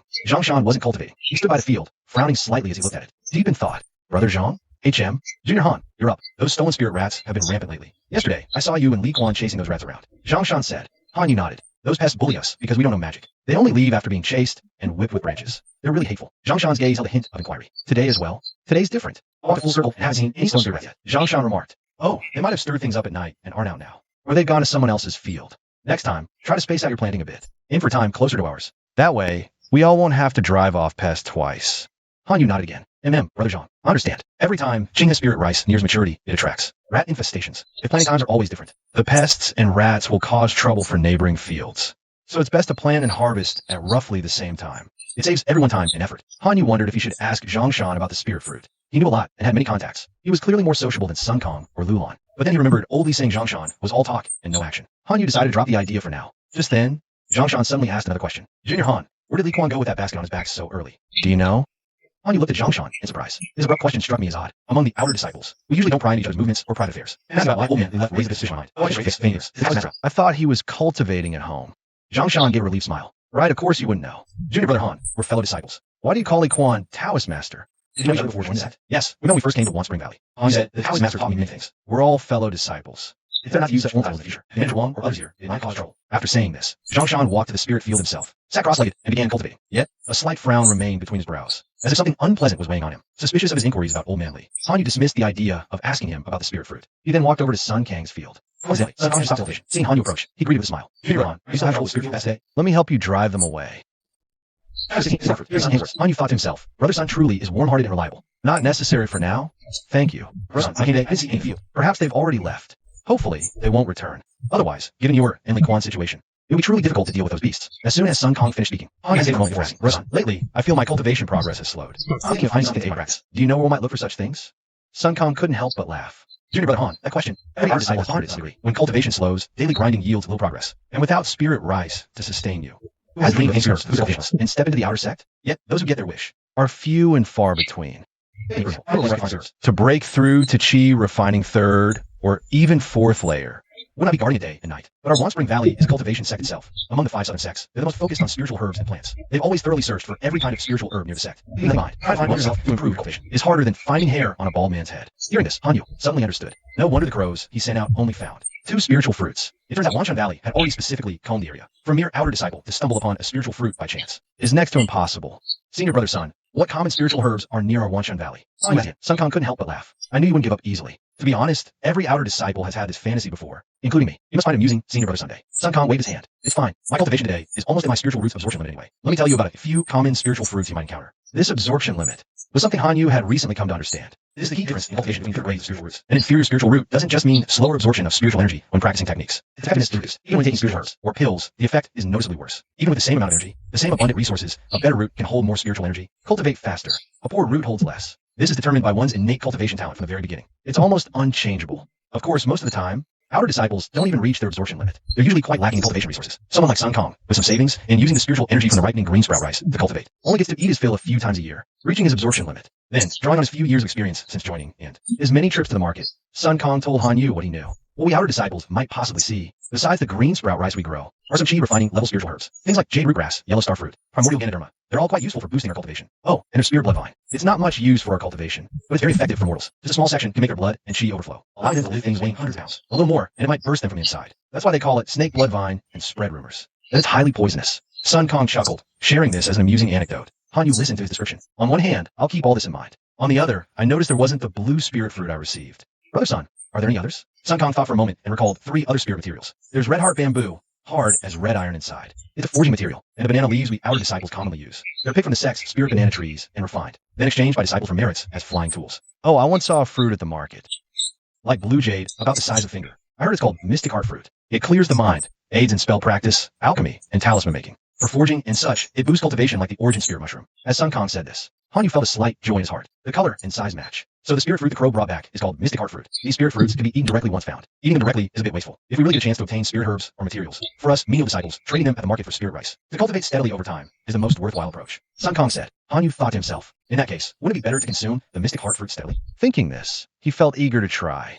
After chatting a bit more with Sun Kong and asking a few more questions, Hanyu returned to his stone hut in the spirit field. The 2 crows were still sound asleep in their nest under the bed. Hanyu took out the blue, crystal clear, mystic heart fruit. Spirit energy swirled, its fragrance wafted. A slight sniff cleared his mind. Of the 2 mystic heart fruits, Hanyu swallowed one. Immediately, he felt the fruit melt in his mouth. Like a cool stream, it rushed straight to his dantian. At the same time, his mind felt as if placed in a clear spring, unprecedentedly light and agile. It really is the mystic heart fruit. The cultivation boost from such a fruit far exceeds that of spirit rice balls. Hanyu immediately circulated his energy. After 3 full cycles, he felt he'd reached his spiritual root's absorption limit for the day. The spirit seed in his dantian had grown noticeably, but the medicinal power from the mystic heart fruit still lingered in his body, slowly dissipating. Hanyu could still cultivate for 2 more days using its power. So that's it. If Hanyu had no other mystic heart fruit, a single fruit only offers 3 days of optimal cultivation effect. It is indeed far less worthwhile exchanging spirit rice. Cultivate through gradual accumulation over time. Fortunately, Hanyu didn't need to consider this problem, since he still had 1 more mystic heart fruit in hand. That ensures a steady supply of mystic heart fruits. The only flaw is that the 4 spiritual roots aptitude is indeed too poor. There is a daily limit to absorbing spiritual energy and medicinal potency. Hanyu could only push his cultivation as far as possible. He improved himself by honing other aspects. The mystic heart fruit has another use. It aids in cultivating spells, artifact forging, and alchemy. Hanyu tried to practice talisman making while his mind was clear.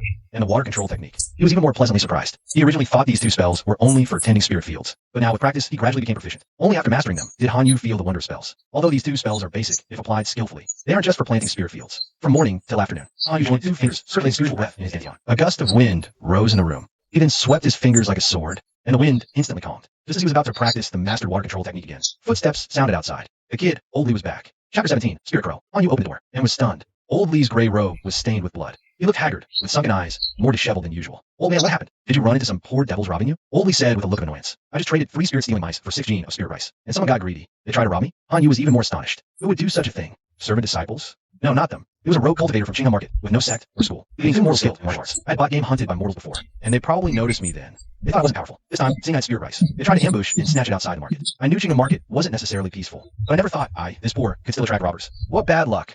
Old Lee grumbled. At the same time, he tossed Hanyu a small cloth bag. Inside are 4 gene of spirit rice. For your 2 spirit stealing mice. 4 gene of spirit rice. Hanyu took it and put the rice aside. Then asked Old Lee, old man, how did you get back? Killed all 3. Old Lee said with a murderous aura. They didn't expect that I, a longtime martial artist, also had the blood drop and the bloodthirsty spell. Killing them took some effort. Pity, aside from some mortal gold and silver, I got nothing valuable. Hanyu thought that indeed wouldn't yield anything of value. That rogue cultivator, who was no sect, even avoided stealing a few genes of spirit rice, was naturally a pauper among paupers. That rogue cultivator's cultivation technique wasn't worth it either, Old Lee said. We got the Sect's jade slip mine technique, but can't carry on us. Rogue cultivators treat techniques as heirlooms. Hide them deeper. This, what a pity. If we weren't so close to Qinghai Market. Hanyu was startled by his words. Does the Taoist know evenness? Old Lee realized he'd spoken too much. Using others' essence blood to cultivate. At least he can still interact normally with Hanyu. Once he starts using human essence blood, their relationship will sour. He changed the subject. Anyone come asking about the spirit-stealing rats today? If so, it's likely their keeper. Hanyu replied, I saw no rats in the fields. Cultivated half a day, don't know if anyone came. Kid, now we'll never know who's raising them. Old Lee said, feeling he couldn't hold on. Hurried back to his stone hut to replenish essence blood. After he left, Hanyu practiced spells. Today's replication chants and used. Spiritual energy reached 4 spirit root limit. Better replicate essence blood for security. Condensed essence blood for replication. After cultivation, Mystic heart fruit's clarity effect lingered. making many things clearer. His right hand's replication ability, undoubtedly from that fiery round stone he'd found, with enough cultivation, Might control this marvel. not just use it rigidly for copying. As his cultivation grows, replication power slightly increases, hard to notice before, only observable in this clarity. Should also observe which items benefit replication. Some like the Valley of Eternal Spring token. Neither aid cultivation nor have much use, yet consume great replication power. Not suitable for frequent replication. Spirit rice balls, essence blood, mystic heart fruit have varying effects needing comparison. These observations and thoughts surfaced. Hanyu understood spirit herbs' effects better. Before eating the mystic heart fruit, he wouldn't consider things so thoroughly, or understand so clearly, truly worthy of being a spirit herb. Many wonderful uses, Hanyu thought. Nothing else to do, patiently practice spells. Thanks to the mystic heart fruit's effect, I feel progress with each spell practice. It's quite intoxicating.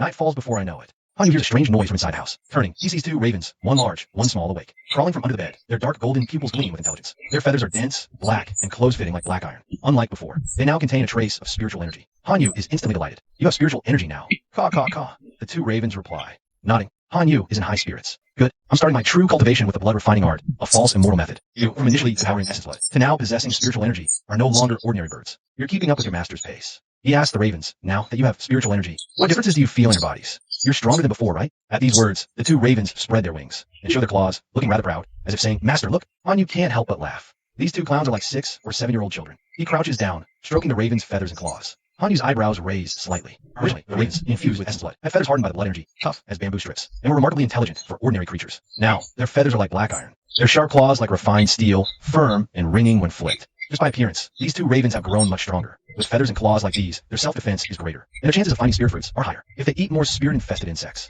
or spirit-stealing mice, they should become even stronger. Han Yu tests them with planks and stones, finding they pierce with planks with ease. Those stones remain unbroken for now. Even when striking hard, it's like steel hitting rock.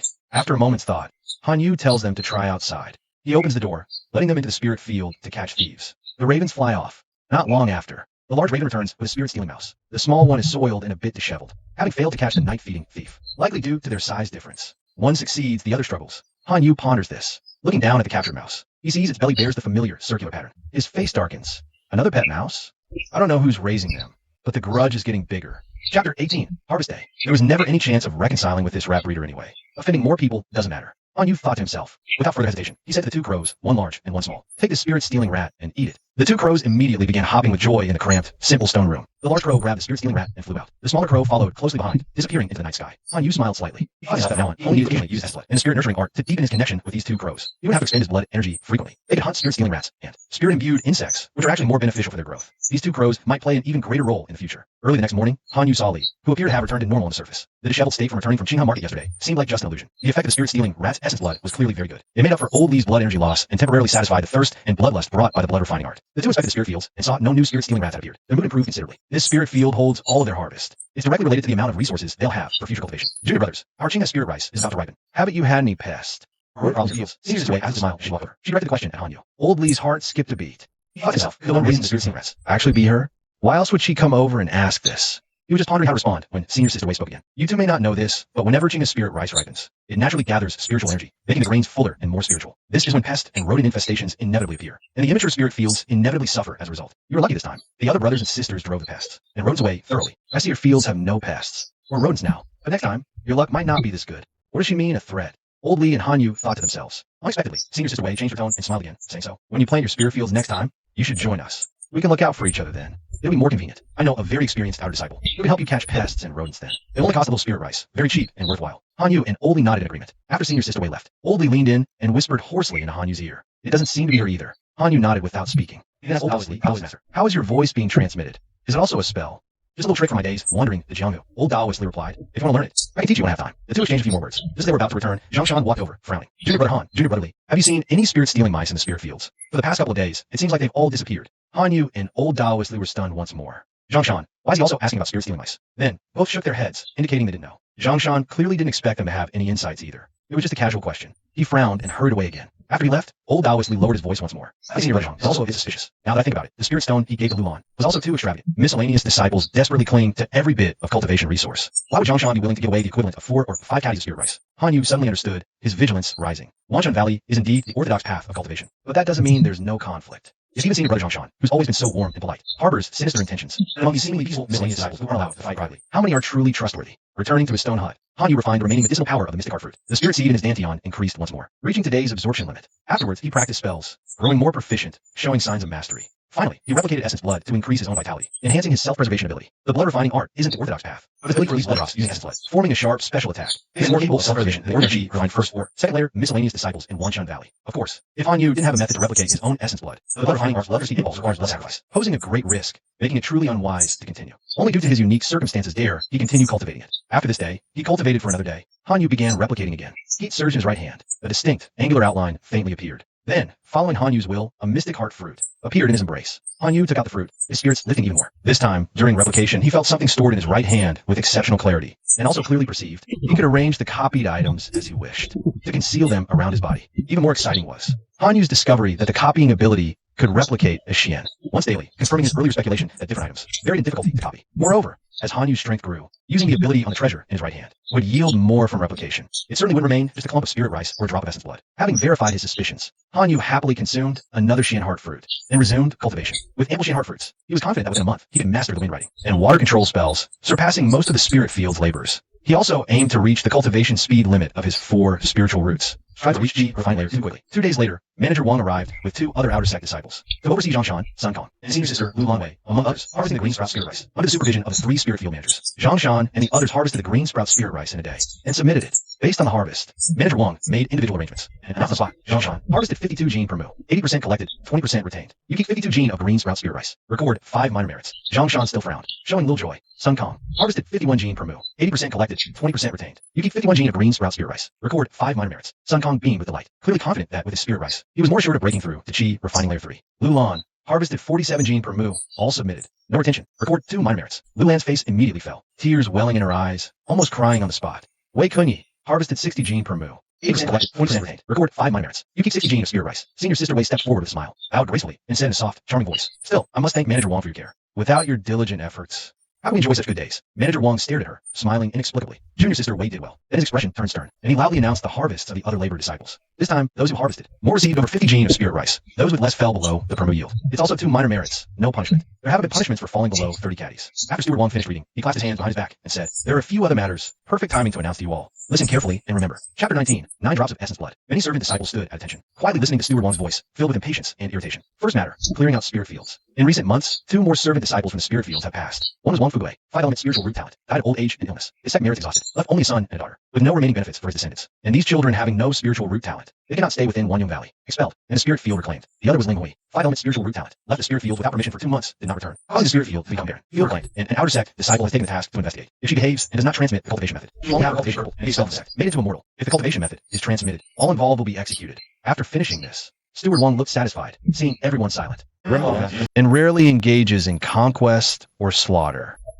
You servant disciples must cultivate to outer sect or use special minor skills to learn combat spells. This is precisely for you to farm and cultivate in peace. Don't entertain other thoughts. Like that Wang Fuguei, his aptitude was poor to begin with. Earned some spirit rice, fought women, lacked ambition. His whole life only reached Qi refining level 2. His children suffered hardship. He himself died of old age and illness. Such a useless thing. Isn't it laughable? Although Steward Wang isn't a good person, there's some truth in his words. Servant disciples not focusing on cultivation, seeking women for pleasure, is like making their already difficult cultivation path even harder. After a scolding, Steward Wang continued. Another matter. Demonic cultivators from the Blood Demon sect have appeared around Jinga Market. Intersect disciples have already personally taken action. Those patrolling the market on task. With your meager cultivation, if you encounter a Blood Demon sect demonic cultivator, you will certainly die. So, unless absolutely necessary, do not go to Jinga Market anymore. Even if you don't encounter a demonic cultivator, if you run into our Wanyang Valley Intersect disciples patrol and they detain you, I will not retrieve you. Then, whether you live or die depends entirely on your own luck. Hanyu listened without a change in expression. Beside him, old Taoist Li's body tensed slightly, clearly already on edge, until Manager Wang impatiently announced the end, and left with the other 2 outer disciples, taking the spirit rice with them. Old Man Li and Hanyu finally exchanged a glance. Before they could even speak, they were drawn to the cries, sobs, and joyful chatter, coming from different distances. Wang Fuguei's son and daughter were driven out of Wangu Valley, clearly very, kneeling on the ground, begging pitifully. Their wails grew fainter as they faded into the distance. Lu Lan broke through the 3rd level of Qi refining not long ago, and was overjoyed. Who knew this year's spirit rice harvest would be a bit short? Her cultivation resources would become tight from now on. As soon as Manager Wang left, she couldn't help but sob quietly. Right now, Zhongshan and Sun Kong were trying to comfort her. I should have saved 10 gene of spirit rice for you as a backup to add to this year's harvest. Then, even though you'd have to make up 10 gene, you'd earn a small merit and get 50 gene of spirit rice. Actually, that's worthwhile. Lu Lan whispered through tears. Previous harvests were always over 50 gene. I wasn't slacking off. This year, I just wanted to cultivate more to break through. That delayed me a bit. Who could have predicted this sudden turn? I didn't even reach 50 gene. If I'd been prepared, I wouldn't be this unlucky. Zhongshan gritted his teeth, as if making a decision. Sigh, there's really no other way. Junior sister Lu, borrow my spirit rice to cultivate for now. Lu Lan was shocked and looked at him, deeply moved. How do you cultivate? Junior sister, your spiritual aptitude is good. You will surely have a bright future. Just don't forget the senior brother when you enter the outer sect. As soon as Zhongshan finished, Lu Lan immediately nodded. I will definitely not forget senior brother's kindness. Sun Kong, standing aside, seemed to say something, but ultimately closed his mouth and said no more. Hanyu watched calmly and didn't comment. The usually kind-hearted Sun Kong, when it came to something as crucial as spirit rice for cultivation, wasn't generous enough to give his to Lu Lan. Yet Zhongshan, who was always full of empty promises, actually offered such strong support for Lu Lan's cultivation, considering Zhongshan might also be the one who raised the spirit-stealing rat. The subtleties here are truly hard to explain. Wei Kunyi, senior sister Wei, was surrounded by 5 or 6 servant disciples. Some were congratulating her on her spirit field harvest. Others were humbly seeking advice. For a moment, this senior sister Wei was basking in glory and radiant with pride. This had nothing to do with Hanyu or Old Man Li. The 2 each returned to their own stone huts. They didn't even report cultivating as a demonic blood sect demonic cultivator. Or did someone notice traces of elderly killing a rogue cultivator, mistaking it for a demonic cultivator's handiwork? Both tacitly avoided the matter. That night, Hanyu cultivated as usual. First, he refined the mystic heart fruit's medicinal power, then practiced spells. Finally, he replicated essence blood to enhance his overall blood vitality. After cultivation, he felt progress in his cultivation base, spells, and essence blood. Hanyu's mind settled. The events of the day passed before his eyes. Especially the cries of the sick, dying Wang, Fugui's children. They echoed like a warning bell, bringing clarity to Hanyu's heart. It further solidified his determination to cultivate. Longevity and immortality cultivation are a true path. Everything else is just distracting externalities. A soft rustle came from the window. Then, a large and a small crow flew in. Seeing they had no harvest, Hanyu was anxious. He discomforted them a bit, asking if they had eaten anything. Both crows nodded. Their claws were now sharp, their feathers like iron. Hanyu hadn't restricted their range, so naturally they could hunt with ease. Seeing the two crows grow increasingly spirited, Hanyu was quite satisfied. If their strength continued to increase like this, they might evolve from unranked into proper, ranked monsters. Ones with spells. Then, they wouldn't just be treasure finders, but could also become great helpers in battle. The two crows affectionately nuzzled their master before flying off again. Hanyu stood by the window, gazing at the night sky. As he was about to turn, he saw a slender figure in the distance, passing through the night, heading towards Steward Wang's residence. It was Senior Sister Wei. Hanyu withdrew his gaze and returned to rest. This scene, what difference was there from the sick, aging death of Wang Fugui? The next day, after patrolling the spirit fields, he continued cultivating. In the following days, Hanyu focused solely on patrolling the spirit fields, ignoring all else. Every 3 days, a mystic heart fruit, spiritual seeds, and his Antion increased by day. He also gradually mastered the wind riding and water control spells. A thought, a flick of his finger, and they could be released. Hanyu secretly tried at night, under the same mana consumption. His wind riding was lighter and more refined than other servant disciples. Not only faster, but when released forward, it was also noticeably more powerful, already comparable to when Steward Wang casually struck elderly, making him cough up blood. His water control also became more precise. With the same mana, it was more accurate. He can control more water, reaching farther. Meanwhile, Hanyu continuously replicates essence blood for cultivation. As the total amount of blood energy increases, the number of essence blood drops Hanyu can condense also increases. 4 drops, 5 drops of essence blood, 6 drops. About a month later, Hanyu can condense up to 9 drops of essence blood. The vigorous blood energy fills his body with vitality, though it doesn't show on the outside. He's actually become stronger than an ox, quietly. Chapter 20, Crow Technique. After 9 essence blood drops, Hanyu discovered something. The path forward for the blood refining art seems to be cut off. This blood coagulation method, based on refined blood energy. Old Manly has repeatedly said it's not the proper path of cultivation. It's just a pseudo-immoral method. After cultivating to 9 drops, it seems to confirm this claim. The blood refining art doesn't even have the next meridian circulation route. Actually, it's possible to break through the first layer of chi refining, forming a complete circulation cycle. Hanyu isn't in a hurry about this. After all, his main cultivation is still the Evergreen Valley's verdant sprout chi refining heart method. Every day, he refines the mystic heart fruit's medicinal power. In a month or so, the spiritual seed in his dantian will begin to sprout, reaching the second layer of chi refining. Therefore, Hanyu's cultivation progress is steady, with daily gains. He doesn't have the urgency Old Man he had to take the unorthodox path. Speaking of which, we haven't seen each other these days. I wonder how far Old Man he has progressed in his cultivation. The next day, after inspecting the spirit fields, Hanyu stopped. He waited a moment for Old Man Lee, who was also inspecting the fields. Kid, you looking for me? Old Man Lee's voice was hoarse and low. He walked over slowly. Hanyu noticed his eyes were bloodshot, faintly red, clearly still feeding the blood refining art with blood offerings. Judging by his appearance, his blood energy isn't abundant, probably still far from reaching 9 essence blood drops. Old Master, can we go to the verdant sprout market soon? Hanyu asked about another matter.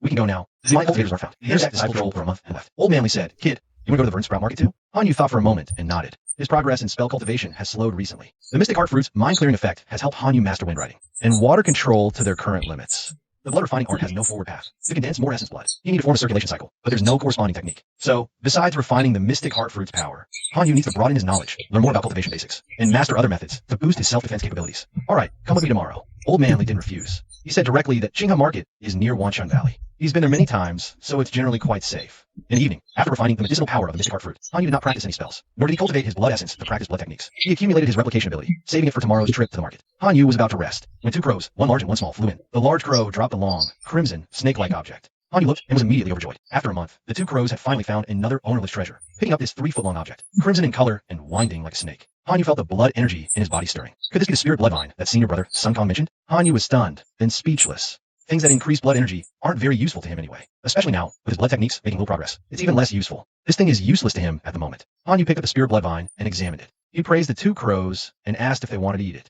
Caw, caw, caw. Both the large and small crow nodded together. Hanyu then handed the spirit bloodvine to the 2 crows. You eat it. Let's see if it can increase your abilities. The 2 crows happily snuggled up. They affectionately pecked at Hanyu's palm. Then, lowering their heads, they began pecking at the section with beaks harder than refined iron. As they pecked, the crimson liquid inside the spirit blood vine slowly flowed. A faint medicinal aroma filled the entire stone room. Before long, the red color on the spirit blood vine completely disappeared. Only a hollow section of outer skin remained, like a snake's shed skin. Hanyu watched, marveling in amazement. No wonder the spirit blood vine is also called the snake blood vine. The appearance is quite fitting. Caw! The slightly smaller crow called out. It attracted Hanyu's attention. He saw the crow condense a faint cyan glow in its mouth. It forcefully spat it forward. Instantly, a deep mark was carved into the stone wall of the room. This is a spell. Little crow, you become a magical beast that can use spells. Hanyu asked. The little crow nodded, but then it immediately lay down, looking exhausted. It can only be used once in a short time. That's indeed a bit limited. Eat more spirit-containing things from now on. When you can use this spell more often, it will be useful in the future. Hanyu smiled and patted the little crow. As he spoke, the large crow spread its wings and landed on his shoulder. Without his satisfied cry, Hanyu couldn't help but find it even more amusing. Do you think I'm biased towards it? The big crow pressed its cool beak, still carrying a faint medicinal scent, against Hanyu's.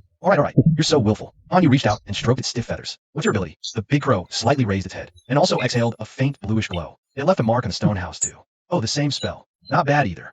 Hanyu nodded in praise. With these two crows, one big and one small around, besides the blood drop spell, he had an extra layer of security. The big crow cawed again, and flew out the window. Hanyu looked outside, surprised. Huh, annoyed I didn't praise it? The little crow seized his hands up on Hanyu's shoulder, showing affection. Usually, the big crow wouldn't allow it in this spot. It's gone. Why aren't you leaving? Be careful, or it'll come back and deal with you. The little crow shook its head. Hanyu was even more surprised. You're not afraid of it anymore? Gain some courage? The little crow still shook its head. What does that mean? Hanyu was a bit puzzled. A moment later, the little crow finally flew out the window, but not to leave, instead soaring into the sky. Then, under the moonlight over the spirit field, a series of black figures flew past. Hanyu widened his eyes, watching this flock of crows. He immediately understood. That was the big crow leading the little one, with a dozen or so crows following behind. So the big crow had another ability, to gather and command other crows.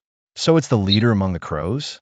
No wonder the big crow flew out of the stone house earlier. It wanted to show me another ability. After another moment, the crow flock under the moonlight slowly dispersed. The big and little crows returned to the stone house. Hanyu praised them a couple of times, instructing them to follow him from the sky to outside the market tomorrow, just as a precaution. Finally satisfied, the big crow flipped its tail, hopping a few times, and led the little crow away, lively and cheerful. Early the next morning, Old Man Lee's hoarse voice sounded at the door. Kid, time to go. Chapter 21, Chinga Market. After the usual inspection of the spirit fields, Hanyu and Old Man Lee headed for Chinga Market. Passing acre after acre of spirit fields on a winding path, Old Man Lee used his hoarse voice to tell Hanyu about his time in Chinga. If you go to a shop opened by Wangu Valley, whether you buy or not, as a menial disciple of Wangu Valley, you're basically safe. No one will harbor ill intentions. But Old Man Lee's level is too low. He doesn't need items used by real cultivators yet. He mainly deals with some mortals inside Chinga Market. An unknown rogue cultivator wants to trade something. In this situation, Old Lee has to conceal his appearance, so no one can see his true identity. To avoid a repeat of last time, where a few pounds of spirit rice almost got him killed by a rogue cultivator, I hear he also needs to hide his cultivation level. Otherwise, someone a whole major realm higher could see through him, or other cultivators might sense it upon contact. But that's still too far off for us. Old Lee said hoarsely, sounding rather melancholic.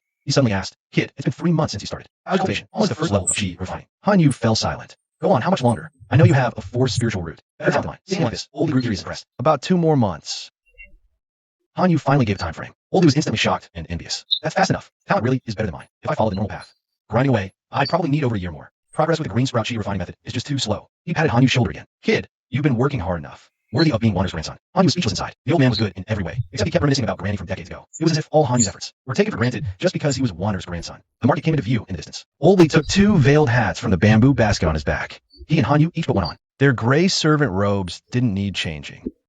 Mortals chose some isn't necessarily a bad thing. They started early. When they reached Green Sprout Market, the morning mist had just cleared. The dew's faint glow still shimmered on the bluestone slabs before the market. At the entrance, 2 ancient 1,000-year locust trees draped spirit energy tendrils like silk. A vermilion lacquer plaque hung between the branches, inscribed with Green Sprout. Sharp as a barbed knife axe, carrying intricate, twisting patterns. Past the entrance, it wasn't shops right away, but a large area of stalls laid with reed mats. Further in, bamboo sheds lined the street row upon row. The innermost part held the shops, and of course, there were hierarchies here too. Those setting up open-air stalls on reed mats had little dignity. So cultivators were extremely rare. Even rogue cultivators wouldn't sit under the sun like this. The vast majority were mortals, servants from Evergreen Valley who couldn't cultivate, and the like. The things they traded rarely contained spiritual energy, mostly using gold, silver, or barter. Hanyu followed behind Old Lee. Past the open-air reed mats where mortals trade, along the street, lies the bamboo shed area. Under these sheds, the stalls are manned, mostly by Wanchuan Valley's servant disciples, and independent cultivators without a sect. Those coming and going are all cultivators who have stepped into the chi refining realm. The items here are basically imbued with spiritual energy. They are not exchanged for mundane things at all. For Hanyu, who hasn't seen much, the items here appear particularly dazzling and abundant. A wide variety of things feels overwhelming to the eye. A servant disciple in gray short clothes clutches a cloth bag tightly to his chest, negotiating in a low voice with a stall owner wearing a bamboo hat. The bag opens rack, revealing Xingha's spirit rice, gleaming white like snow. A fragrance mixed with the smell of earth diffuses. A girl in crimson clothes leans against a green bamboo basket. Spirit herbs inside have leaf veins shimmering with silver light. Horns radiance intense on sands. A drowsy white-furred spirit dog lies at her feet. Its snorting breaths are quite adorable.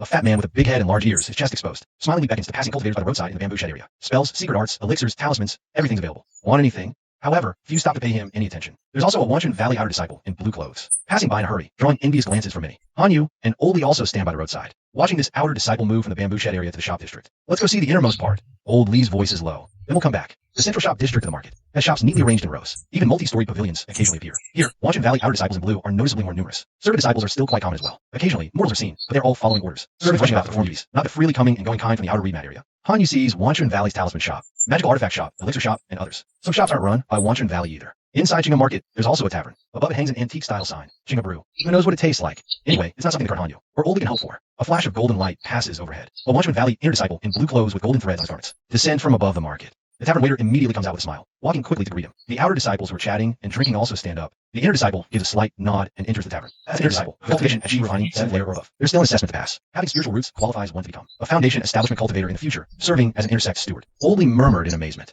Hanyu nodded, thinking the outer sect compared to the inner sect is indeed more lenient. Kid, we should go. Old Lee spoke again, but mid-sentence. His expression suddenly changed, shifting his tone. You've seen Chinga Market. Now look around on your own. I have other matters. He then lowered his head, pressed his hat, and hurried off. Huh, master? Han Yu exclaimed in surprise, seeing his figure already distant. He had no choice but to wander Qingham Market himself. He carried the 4 gene of spirit stones from selling the spirit-stealing rat. Couldn't buy in the shop district. Buying mortal goods in the remat area was pointless. The bamboo shed area was best for trading. Back at the sheds, the chest-bearing fat man was still shouting. A girl in red leaned on a spirit grass basket, teasing a white spirit dog. The disciple selling spirit rice had finished his deal and vanished. Han Yu looked around. At a glance, many unfamiliar things. As he pondered, the fat man approached with a grin. Fellow Taoist, need anything? Chapter 22, Old Jew 3. Han Yu saw this chest-bearing man approach. He frowned slightly. What do you sell, fellow Taoist? I sell everything. Just name your request. I'll do my best to find what satisfies you. Magic tools, talismans, pills, techniques. Just ask. The fat man spoke with a grin, his eyes sharply assessing Han Yu's gray disciple robes, his overall attire, even hand and foot details, gauging his maximum possible value. Hearing this, Han Yu was reluctant to engage. This man also wore gray, likely also a Wanchun Valley Outer disciple, one who hadn't even earned intersect green robes, soliciting customers by the roadside in the sheds. At most Chi, refining level 3. What good stuff could he have? Sell everything was clearly boasting, especially approaching proactively, showing he's eager for gain. If truly capable, many would seek him out.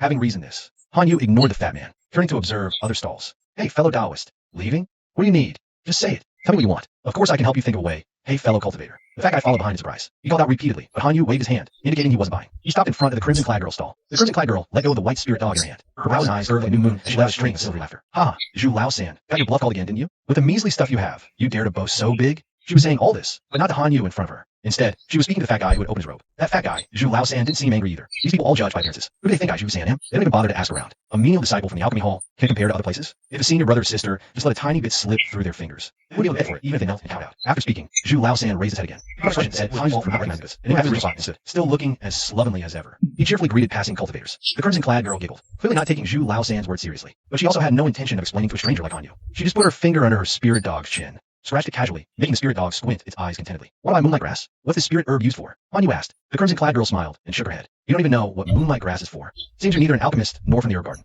This spirit herb would be useless to you, so no need to ask further. Having said that, she paid Han Yu no more mind, focusing on playing with her white spirit dog. Seeing her attitude, Han Yu had no choice but to go look at other stalls. This time, he also understood something. If he himself didn't know the uses of spirit herbs, talismans, magical tools, pills, and other items, the stall owners wouldn't bother with him, let alone explain more or discuss a trade. Spirit rice for spirit stones, 14.6 Leon for one piece. One stall had this written. Han Yu glanced at it. This was probably a mean cycle for spirit fuels coming out to exchange for spirit stones. This kind of exchange rate isn't fixed. How spirit rice and spirit stones are exchanged depends entirely on personal needs. Menial disciples don't get spirit rice easily, so they haggle over every bit. Yin and Yang is carefully considered. Ahead, under a bamboo shed at another stall, there was another wooden sign. It read, spirit rice for Qi condensing pills. Han Yu's steps paused slightly. He had heard of Qi condensing pills, but never seen one. They are pills that help in condensing Qi during the Qi refining realm, increasing cultivation. Members of Outer Sect disciples in Wanchun Valley often take this kind of thing. Some servant disciples, if they're lucky, or have elders who are also cultivators, occasionally take Qi condensing pills too. After walking through the entire bamboo shed area, Han Yu had a basic understanding of the prices. All prices are not set in stone. Sellers want higher prices, buyers want lower ones. Specific deals still have to be negotiated yourself. 4 or 5 days of spirit rice can be exchanged for 1 spirit stone. That's about the price of 1 Qi condensing pill or 3 wind riding talismans, or 1 wind blade talisman. The bamboo shed area mostly trades items at this level. Water control talismans, cleaning talismans, strength pills, etc. are all like this. As for higher level pills and talismans, they're bought and sold directly in the shops at the market center. The same goes for spirit herbs. Han Yu only saw people selling spirit blood vine and other herbs. Price around 1 or 2 spirit stones. He didn't see anyone selling Midgar fruit. He figured the crimson-clad girl's evening primrose wasn't valuable either. As for spells, magical tools, and cultivation techniques, they're either low-grade or incomplete, with almost no practical use. They're the kind that waste spirit rice, and you'll definitely regret buying them. Even without any gains, Han Yu felt he had broadened his horizons. He had a clearer understanding of the cultivation resources he could access. What's wrong? Didn't find what you wanted to buy? Tell me what you're looking for. Fatty Zhu Lao saw Han Yu had wandered around the bamboo shed area and approached him again. He smiled, saying Han Yu wasn't planning to buy his things either. So he just said, I want cultivation pills, talismans, and magical tools for protection, cultivation techniques, and powerful spells. Do you have everything here? Hearing this, Zhu Lao not only didn't get angry, but chuckled. What a coincidence, the things you mentioned. I actually have them here. Cultivation pills, Qi condensing pills. Want some? 3 caddies of spirit rice for 1. 1 spirit stone for 2. Han Yu was stunned. What?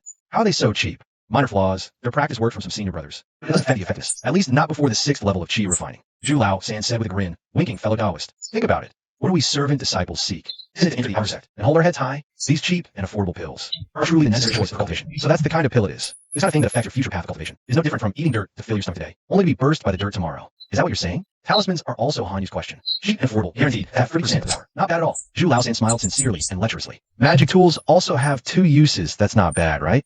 Take the 5th level of Qi refining. Need to change techniques? You have to find a follow-up technique yourself. Han Yu was speechless upon hearing this. Fellow Taoist, where did you find all this junk? You've worked hard. No trouble. No trouble. It's my duty, Zhu Lao San quickly said. Was I actually complimenting you? The crimson-clad maiden not far away giggled upon hearing this. Zhu Lao San, stop hiding it. Hurry up and bring out a secret technique you've already. Let this fellow Taoist take a look. Chapter 23, the astonishing secret technique. Seeing the crimson-clad maiden joke like this, Zhu Lao San scratched his head in embarrassment. But seeing that Han Yu didn't laugh at him, he puffed out his chest again, raising his plump and slightly hairy chest quite an eyesore. Indeed, I do have an astonishing secret technique. No one has ever taken it away so far. I wouldn't sell it unless it's destined. Han Yu found it strange. With all this junk in the fatty's hands, what astonishing technique could he have? But then the fatty solemnly took out an ancient jade slip and handed it to Han Yu. Fellow Taoist, why not give it a try? Han Yu didn't reach out. Instead, he looked at her and glad maiden with a stifling laugh. Miss Liu, seeing his caution, also smiled and said, go ahead and take it. It's quite interesting. Han Yu still didn't reach out. He had been bullied before and was most wary of trusting strangers. Joking aside, what if these two suddenly turn hostile? What then? After all, they know each other, but he doesn't know them. You really are quite cautious. Forget it. I'll demonstrate it for you. She had the white spirit dog watch over a basket of moon-gazing grass and walked out from behind the stall. Approaching Zhu Laosan, she reached out and grasped the jade slip. Zhu Laosan was extremely helpless. Zhongwei, just for fun, hurry up and show me. Let this fellow Taoist see. The crimson-clad maiden Zhongwei said with a smile. Zhu Laosan, helpless and listless, said, ah, fellow Taoist, you and the secret technique are fated. As he spoke these words, the ancient jade slip suddenly emitted a white light. The crimson-clad maiden Zhongwei nodded with a smile. Not bad, not bad. This truly looks like fate. 20 spirit stones for the secret technique yours. 20 spirit stones. That's my final offer. This is an unparalleled secret technique passed down from old core cultivated book. Old third, Zhu said this. And even he couldn't keep a straight face. He let the faint white glow on the jade slip in his hand dissipate. Turns out he was secretly using a minor light spell to trick people, creating the illusion of a destined encounter. Zhong Yu, come on. At least I didn't lie, right? This really did come from a golden core realm grand cultivator's cave abode. Whoever buys, it definitely won't lose out. Zhong Yu nodded with a satisfied smile. All right. And he turned to Han Yu with a laugh. See? This isn't a scam. It's just that you're definitely destined for the secret technique. Han Yu understood. This old third Zhu really had a lot of tricks. The stuff he sold was definitely not legit. Is this really a secret technique? He asked, and old third Zhu immediately saw a business opportunity. Of course it's a secret technique, and a very useful one at that. What kind of secret technique specifically? Attack? Old third Zhu shook his head. Self-defense? Old third Zhu shook his head again. Controlling water and fire? Old third Zhu still shook his head. Han Yu was truly speechless. He made it sound earth-shattering, but it's just another piece of junk. All right, fellow Taoist. You go on ahead. Fellow Taoist, wait. Fellow Taoist, wait. This technique can make your cultivation path smooth. It can turn you into a cultivation genius from now on. Old third Zhu heard the call out. Why not consider it? Actually, if I meet the right person, I'm not that strict about high price. Even for 10 or 8 spirit stones, we can still negotiate. The red dress girl Zhong Yu found it amusing from the side. You just can't sell it, can you? Old third Zhu awkwardly scratched his nearly hairless chest. All right, don't interrupt. I still need to discuss this deal with his fellow Taoist. But Han Yu couldn't hold back anymore. May I ask, fellow Taoist, what do you mean by turning into a cultivation genius? It means turning a cultivation mediocrity into a genius. Old third Zhu looked guilty. He'll know once you buy it. Han Yu saw his secret manner and knew there was probably still something fishy about this. But given his current cultivation level and assets, he really couldn't afford any useful spells or items today. He didn't even have a chance to touch the stuff on other stalls. So he might as well see what this turn into a cultivation genius technique is all about. What's going on? Show me. Let's see if I'm destined for the secret technique of yours, fellow Taoist. Zhong Yu slightly parted her cherry lips. A lot of questioning sound. Huh, is this guy an idiot? Don't take a look, as long as you pay up the spirit stones. Old Zhu the Third. Everything here is destined for you. Hesitate. Old Zhu the Third didn't expect such a twist either. Immediately took the ancient jade slip in his hand, pushed half of it into Han Yu's right hand, then activated the spell. Oh, fellow Taoist, this is incredible. Truly incredible. Worth it. Aim spiritual light shoot for hand. It has an exceptional affinity with my jade slip. From now on, you'll be renowned throughout the Southern Sky domain. Famous across the 5 great sects. Han Yu's right hand grew warm. His chest felt slightly heavier. The jade slip was already copied. Letting go of the slip, he saw old Zhu the Third still flattering him endlessly, trying to get him to buy this ancient jade slip. Zhong Yu looked at him like he was some rare fool, not understanding why he was interested in this obvious trap. Han Yu smiled and said, you make it sound so good. Too bad I don't have any spirit stones on me. Old Zhu the Third's flattering words stopped abruptly. Then maybe next time. I'll save it for you. Probably won't have any next time either. Old Zhu the Third's beaming smile quickly turned cold. Then why didn't you say so earlier? Move aside, don't block my business. Girl in crimson, Zhong Yu finished watching the show and immediately giggled. You're quite an interesting person. Old Zhu the Third was nearby, still trying to attract customers. Han Yu felt it was unwise to linger, so he moved to another place. Went to the remat area to see what the mortals were selling. Mortal rice, some mundane livestock, beasts, food, sewn clothes. There were even people selling their children, selling themselves as servants. Just then he saw a person in a bamboo hat walking past hurriedly, head down. Han Yu recognized Old Lee the Taoist and wanted to ask him something, but Old Lee reached out a withered hand and grabbed his wrist. Hissed in a low voice, let's go. His steps hurried and slightly unsteady, as if some fierce beast were chasing him, or as if he had just fought a desperate battle. What was Old Lee doing just now? Han Yu felt curious. After leaving the green sprout market, he asked softly, Down master, you just now? Don't ask what you shouldn't. Old Lee cut him off sharply. Let him out without another word. Han Yu looked up at the forest outside the market. He could sense nearby the 2 crows, one large, one small, nurtured by spirit nurturing art, were quietly waiting in the woods to receive him. His heart settled a bit. The 2 returned to the spirit field. Elder Lee was already salivating. He couldn't even wait to talk to Han Yu before eagerly diving into his own. Han Yu's steps paused slightly. He had just returned to his own stone hut. Elder Lee's vitality is depleted. He has secrets in the market, but that has nothing to do with Han Yu. Han Yu has his own secrets too. Chapter 24, Spirit with Fine Art. Hearing about it is one thing, but nothing compares to seeing it firsthand. This one trip to Qinghe Market instantly broadened Han Yu's horizons. Witnessing the market's full scale and situation made him realize that even a menial disciple like him would only interact with the bamboo shed and reed mat areas in the market. He'd almost never encountered the higher level outer sect disciples. Qinghe Market isn't without danger, but the danger isn't as great as imagined. If needed again in the future, with proper caution and preparation, he could certainly go back. Thinking this, Han Yu recalled his encounter today with Zhu Laosan, the seller of junk. That guy truly didn't have a single reliable item. It's a wonder that what senior sister Wei bought before, that jade hairpin with only 2 protective charms, might actually have come from this Zhu Laosan. Thinking of this, Han Yu took out the ancient jade slip from his chest. Zhu Laosan's gimmick about faded once gave Han Yu the chance to copy his secret prize technique. Now, he could finally see what method the secret technique was. Looking at speed of cultivation, placing the jade slip against his head. A moment later, Han Yu lowered it. His expression was complicated. That's Zhu Lao-san when it comes to selling useless junk. He's truly beyond what ordinary people can imagine. The things he sells really are useless. However, inside this jade slip, there indeed was a secret technique left behind by Golden Core Cultivator. The technique is named the Spirit Refining Art, meaning to refine spiritual roots. It turns multiple spiritual roots into fewer, even into a single spiritual root. This aims to increase the speed of cultivation progress, making the cultivator a genius. At first glance, it seems great, but there's a huge catch. This Golden Core Cultivator's conceived Spirit Refining Art involves refining the extra spiritual roots one by one, until only one root remains in the body, thereby becoming a cultivation. The problem is, spiritual roots are innate and predetermined at birth. Some people have no spiritual roots. This cultivation aptitude is fused with flesh and blood, basically unchangeable. The process of refining roots consumes vast spiritual herbs and materials, equivalent to constant self-harm. It ultimately hinders cultivation and damages the body, making it weak and sickly. Lifespan would also be affected. For example, a chi refining stage cultivator, refining one root, going from 4 to 3 roots. The cultivation resources needed may have been enough to supply him with a breakthrough. The realm of Tsukiji and wait for success in refining. The loss of flesh and blood and life. Self-cultivation is bound to lag far behind the practice of peers. How significant is this promotion of qualification? Weak and sick life reduced. Wouldn't it be possible to die earlier than the original? It costs a huge amount of cultivation resources. In order to pursue such results, if the Foundation Realm, Jindan Realm practice spirit skills, also only use these cultivation resources, you can refine the root of the spirit and increase the qualification of cultivation. Wouldn't it be better that things are not so calculated? With the ascension of accomplishments, Lingjin naturally follows its master more closely and firmly. It's like when people grow up. Bones grow as naturally. Tsukiji Realm Jindan Realm is higher, so the cost of refining a spiritual root is higher. In a word, this spiritual skill has been 10 since the practice of practicing Chi Realm. If you build the Foundation Realm, you'll only lose more blood. If you lose all your money, you will lose your body and life. Moreover, each great realm can only refine one spirit at most. The more refining goes on, the more expensive it will be. Therefore, there's really no way to practice this secret skill. After Han Yu put down the ancient jade slips, also very regretful, very not easy to find repair to increase faster. It's a pity that you can't practice. In the end, is some don't give up. Read the jade slips carefully again. Han Yu gradually mused. The Golden Dane Friar made a supplement at the end of the alchemy. If you can fix the body, you can keep up with it. Then perhaps the flaw in the alchemy will be most remedied. Physical weakness will cease to exist. The life loss will also be completely within the acceptable range. Maybe it seems that it is not verified.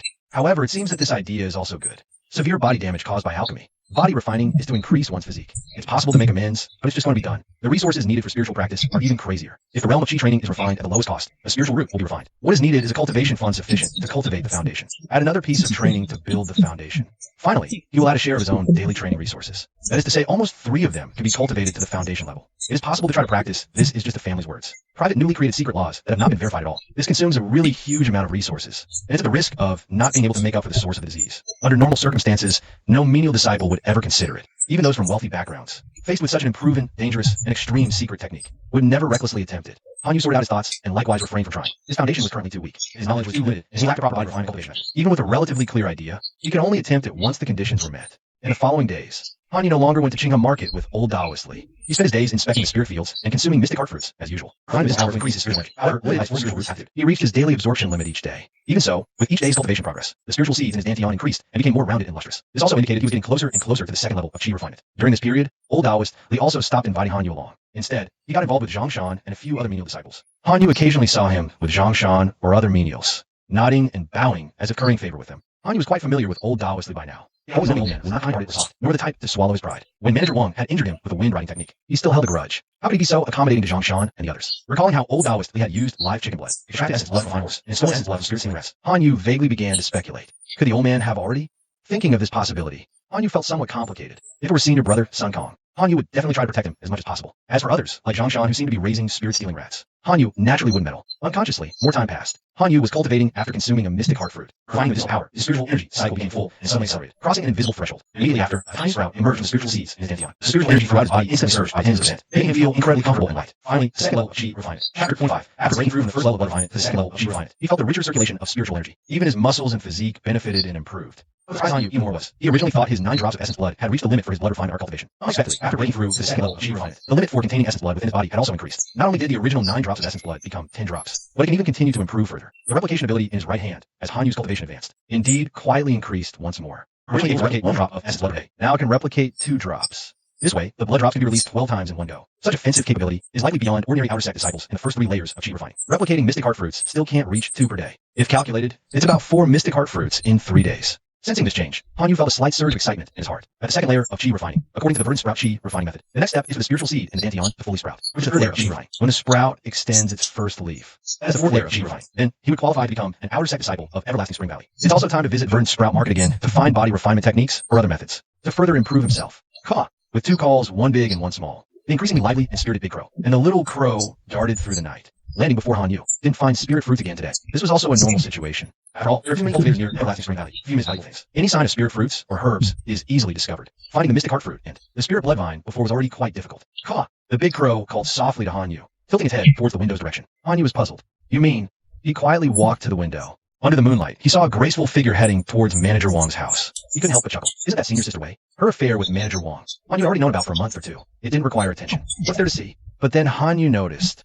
The one truly needing attention wasn't Senior Sister Wei. It was after Senior Sister Wei passed by. A figure crouching and sneaking along. That figure crouched to the border between Han Yu and Old Man Lee's spirit fields. He did something, then slowly moved on, leaving in a hurry only after putting some distance. At first, Han Yu couldn't see clearly who it was. Once he moved farther and stood up, Han Yu recognized him. Zhang Shan. What is he doing? Han Yu didn't rashly leave the stone house. Instead, he prepared to send the big and little crows to check it out. Right at that moment, Old Lee's stone hut door suddenly opened. Old Lee moved swiftly and lightly, heading straight for the spirit field, then condensed a blood droplet and shot it into the field. He then pulled out the corpse of a spirit-stealing rat from the field. He gave a low, cold chuckle and returned to the stone hut. Han Yu witnessed the entire process, shocked and confused. Shocked because it confirmed a previous suspicion. Zhang Shan really was the one raising the spirit-stealing rats. What we understand was, with Old Lee's rings for spirit rice, still 40 or 50 days from maturity. Why would Zhang Shan release the rats now?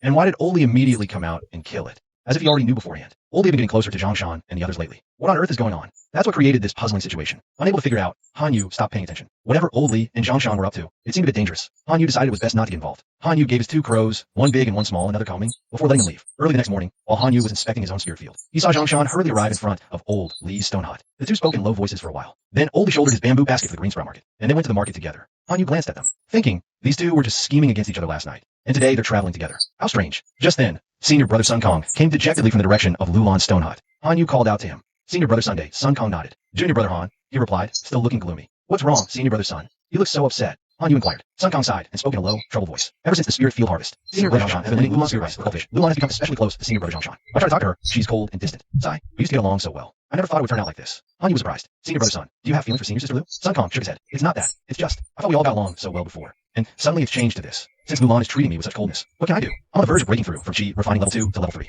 I can't just give up my hope for a breakthrough and hand over my cultivation spirit rice to her. Seeing this kind-hearted senior brother so troubled, Han Yu didn't know how to console him. They seemed to have such a good relationship. Maybe it was just an illusion all along. In fact, Zhang Shan secretly kept a spirit-stealing rat and imaged the spirit fields, including Lulan's poor harvest. It might all be Zhang Shan's doing. As the day's cultivation ended, the sky darkened with a sunset red as blood. Han Yu watched for a while. He calmed his mind and went inside to prepare for tomorrow's trip to Chinga Market. At night, footsteps approached the stone house, followed by a strong smell of blood.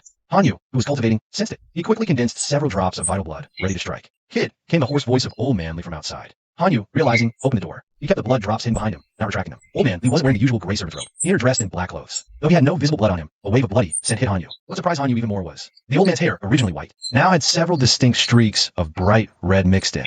Old Man Lee stared intently at Han Yu. Kid, are you a born demonic cultivator? I struggled immensely to barely reach the first layer of blood refining. To step onto the path of cultivation. You're just practicing that blood refining art, a fake immortal technique for blood slaves. Your blood aura is no weaker than mine. Han Yu was even more shocked. Isn't that a cultivation realm only for demonic sects like the demonic blood sect? Exactly. It's the cultivation realm of the demonic blood sect. That is the proper blood refining art. I'll become a cultivator. Moonlight filtered through the window, casting mild shadows on the blue floor. Lamp oil splattered a few dark red drops as it fluttered, making Old Man Lee's wrinkled, old face appear even more sinister. Hearing his words, and seeing his thick, bloody aura, Han Yu didn't dare let his guard down. Old man, you have the proper cultivation manual of the demonic blood sect? I did for today, after killing Zhang Shan, a disciple of Spirit Beast Sect. I do now. Han Yu was even more stunned.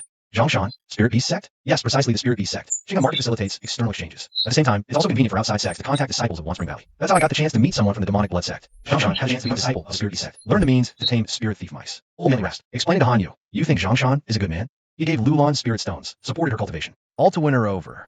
So this future outer disciple would grant him favors. Even wanted her as his Tao companion. He sneered, that kid was clever. Said something was off these past few days. Set a trap for me, said Wei Kuan-Yi was raising spirit thief mice. Claimed he saw it himself. Wanted us to report Wei Kuan-Yi to Manager Wong together. Thought I was new. Didn't know Wei Kuan-Yi is actually Manager Wong's woman. Didn't know he, Zhang Shan, was the one raising the mice. Wanted me to provoke Manager Wong's wrath. Since he also had ill intent, I needn't hesitate. Took him to Chinga Market today.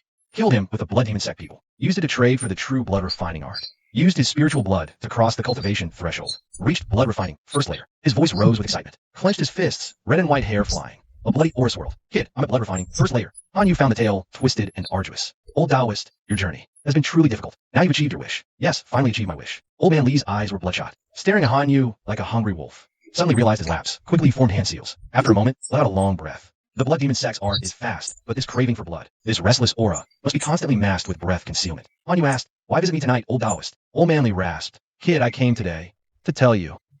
Not to mention seeing me leave with Zhongshan this morning. Didn't expect your vital energy to be so vigorous. If you join the Blood Demon Sect, you go far. Wanshan Valley seems calm, but undercurrents surge. Not only is the Blood Demon Sect stirring, even the Spirit Beast Sect, one of South's 4 great sects, has sent people. Cultivating here, resources are limited, dangers abound. Han Yu frowned slightly. Old Taoist, the blood refining path isn't for me. I'll stick to the Qinghe Qi refining heart method. Old man Ling nearly laughed in anger. Not for you? Look at this vital energy of yours. How vigorous it is. Those who don't practice the blood refining art can't see it. But anyone who has, reaching the first layer, seeing your energy, it's supreme delicacy. You know why I almost couldn't hold back just now? It's all because your blood aura is like a delicious feast. Kid, I took your Wanshan Valley, but it was the wrong door. You're actually a 1 in a million blood cultivation prodigy. After all this time training in Wanshan Valley, you can reach Qi refining first layer. Just learn the cultivation methods of the demonic blood sect with me, and I guarantee you'll reach blood refining first layer within a month. Can you do that in Wanshan Valley? What's the point of you holding on here? Han Yu's expression turned subtle. What Taoist? I'm already at Qi refining first layer. Old Taoist Lee's expression froze instantly. What did you say, kid? I said I'm already at Qi refining first layer. What the hell did you just say? Old Taoist Lee clenched his fist, looking like he wanted to smash something. Then, through gritted teeth, he cursed. I find you folks with the surname Han are really good at hiding things. You're just like your grandpa, that despicable old man. No good at all. He pressed Han Yu again. When did you break through the Qi refining first layer? Just yesterday. After Han Yu answered, Old Taoist Lee's mindset finally bounced out a bit. He muttered a few more curses under his breath before calming down. Kid, this is already at Qi refining first layer. From now on, you and I are no longer on the same path. We don't need to have any more dealings or connections in the future. Just cultivating your Qi refining method. One day, becoming a foundation establishment realm cultivator is your proper path. This road is when I can't walk anymore. Seeing old Taoist Lee about to leave, Han Yu's heart stirred. Taoist, look at my blood aura. Can I still cultivate the main blood refining art? Old Taoist Lee stopped. How would I know if you can cultivate it? You think I'm an expert in cultivation matters? Besides, you're not joining the demonic blood sect. If I privately pass on the techniques to you, the demonic blood sect will definitely skin me alive. If you're willing to join the demonic blood sect, then I can tell you about the main blood refining art. Han Yu felt disappointed. He was currently quite eager for cultivation techniques and spells. Even those from the demonic blood sect, he wasn't willing to miss out. Right at that moment, old Taoist Lee turned his head back. A wheezing laugh escaped his throat, revealing uneven yellow teeth. Disappointed, kid? What I said just now was just messing with you. Who told you this rat to finally reach Qi refining first layer and make me lose face? Han Yu was stunned. He truly hadn't expected the old Taoist was just joking with him. Old Taoist continued explaining. The demonic blood sect, as a demonic cultivated sect, its greatest trait is being unrestrained and utterly selfish. They can pass on their techniques however they wish. Especially a spy like me from the demonic sect. No one restrains us. It's just that most of the demonic sect are selfish, rarely teaching outsiders. Afraid of teaching others, only to be refined by them as blood food. Saying this, his ugly face turned solemn and serious. You gave me moral fate of value in consequence. And because of that, I reached the first layer of blood refining today. Now I see our paths have diverged. Our fate ends here. I'll give you one last gift. The chapter of the blood refining art of the foundation establishment. The Qi concealment art for hiding one's aura. And the secret of sound transmission I promised you earlier. I'll impart them all. Kid, take this gift. From now on, the path is long and vast. We shall have no further dealings. Han Yu's heart sank. He met the old Taoist gaze, nodded slowly, and stepped forward. Please call me fellow Taoist elder. Oldly closed his eyes. In his mind flashed the bright, smiling face from decades ago. Wonder, oh wonder, after today, I sever my ties to the mortal world. I will no longer meddle with your grandson. Please, fellow Taoist, impart the art. Han Yu said solemnly. Chapter 27, Blood Refining, Beginner. Inside the stone hut, Old Lee first whispered the cultivation method of the Qi concealment art to Han Yu, and the trick to using sound transmission. Then, gritting his teeth slightly, he condensed a drop of essence blood. He handed it to Han Yu. The true chapter of the blood refining art is a cultivation method. It cannot be recorded on mortal paper and ink. I can only teach you this way. You can just sense the technique, or refine my essence blood as you wish. Han Yu shook his head slightly. I'll just sense the technique. Please, fellow Taoist, take your essence blood back for now. The chapter of blood refining art requires Qi and blood throughout the body to condense a blood rune at the Danjiang acupoint. This forms the first layer circulation cycle of blood refining. The structure of the blood rune, the circulation cycle, and the rune's position. Without the proper method, one will certainly fail to cultivate it. Once cultivated, the body's resilience, blood Qi, and more are greatly enhanced. As long as there is enough essence blood, most injuries to the body can be recovered. Han Yu committed this method to heart. A faint joy rose within him. Wasn't this the perfect choice for him to cultivate the spirit refining art? He happened to lack no essence blood to replenish himself, to recover from his injuries. After the impartation, old Lee's face was sallow. A trace of relief flashed in his eyes. All right, kid, it is done. Han Yu bowed respectfully. Thank you, fellow Taoist. Old Lee waved his hand. Don't thank me. This is the last connection between us. If you tread the demonic path in the future, do not mention my name. If you walk the righteous path, do not be tainted by the habits of demonic cultivators. I became a demon cultivator out of necessity. You must not follow my path. Old Lee turned and left, his figure gradually fading into the night. Han Yu watched the direction he went. He stood lost in thought for a long time. Early the next morning, Han Yu went about his usual inspection of the spirit fields. Across the fields, he saw Old Lee, who was also up and about. Old Lee's face was stern, as if they were complete strangers. Han Yu didn't greet him either. After inspecting the fields, he returned to his hut to cultivate. After finishing the process of refining the secret fruits in his power, in his spiritual breath, Han Yu began to carefully study the secret arts, spirit refining technique, and blood refining art. If all goes well, he will attempt to use this secret art to refine a spiritual root, changing his aptitude from 4 spiritual roots to 3, increasing his cultivation speed and his potential ceiling. As he was examining it carefully, footsteps approached outside the stone hut. Junior brother Han, are you there? Han Yu put away his things. Opening the door, he saw it was Lulan who had come. Senior sister Lu, what brings you here? Lulan said, let me ask you something. Have you seen senior brother Zhang today? His expression didn't change from the instant Zhang. I haven't seen senior brother Zhang. Lulan didn't think much of it. That's strange, she muttered. Where did he go so early in the morning? I'll go ask around elsewhere. Hearing her say this, Han Yu realized Lulan still didn't know about Zhang Shan's outing yesterday. She thought he had just gone out early today. Is it urgent, senior sister? Looking for senior brother Zhang? It could probably wait until he returns, right? Lulan looked somewhat frustrated. I'm running low on spirit rice cultivation. Senior brother Zhang promised to give me some today, but I haven't seen him at all. Han Yu said nothing more. Among all the servant disciples in the spirit field area, aside from Zhang Shan, who had ulterior motives for befriending Lulan, and was willing to give her precious cultivation resources, no one else was willing to part with their resources. Han Yu wouldn't do such a thing. Even the good-natured senior brother Sun Kong wouldn't do such a thing. Now, at Luan, short on cultivation resources, she naturally came looking for Zhang Shan. This was likely what Zhang Shan, the hidden beast spirit sect disciple, wanted. What Zhang Shan himself never expected was that he would die so quickly, becoming a resource on old Li's cultivation path. After Luan left, Han Yu returned to his hut to continue cultivating. Drew out 2 drops of vital blood essence to increase the blood chi for his blood refining art. After refining, he noticed the total vital blood essence had increased to 11 drops. Blood chi was full to the rim, unable to increase further. Now it's time to switch to cultivating the true chapter of the blood refining art, coagulation. However, Han Yu was not in a hurry to begin. Instead, he started cultivating the aura concealment art. When the blood refining art reaches the first layer of blood refining, without the aura concealment art to mask it, a bloody aura will emanate for 3 days and nights. Han Yu had to master this spell first. Breaking through was not difficult for him with the aura concealment art. He was also at Chi refining level 2. With such a foundation, learning other spells became easier. 1 hour later, Han had already grasped the basics of the aura concealment art.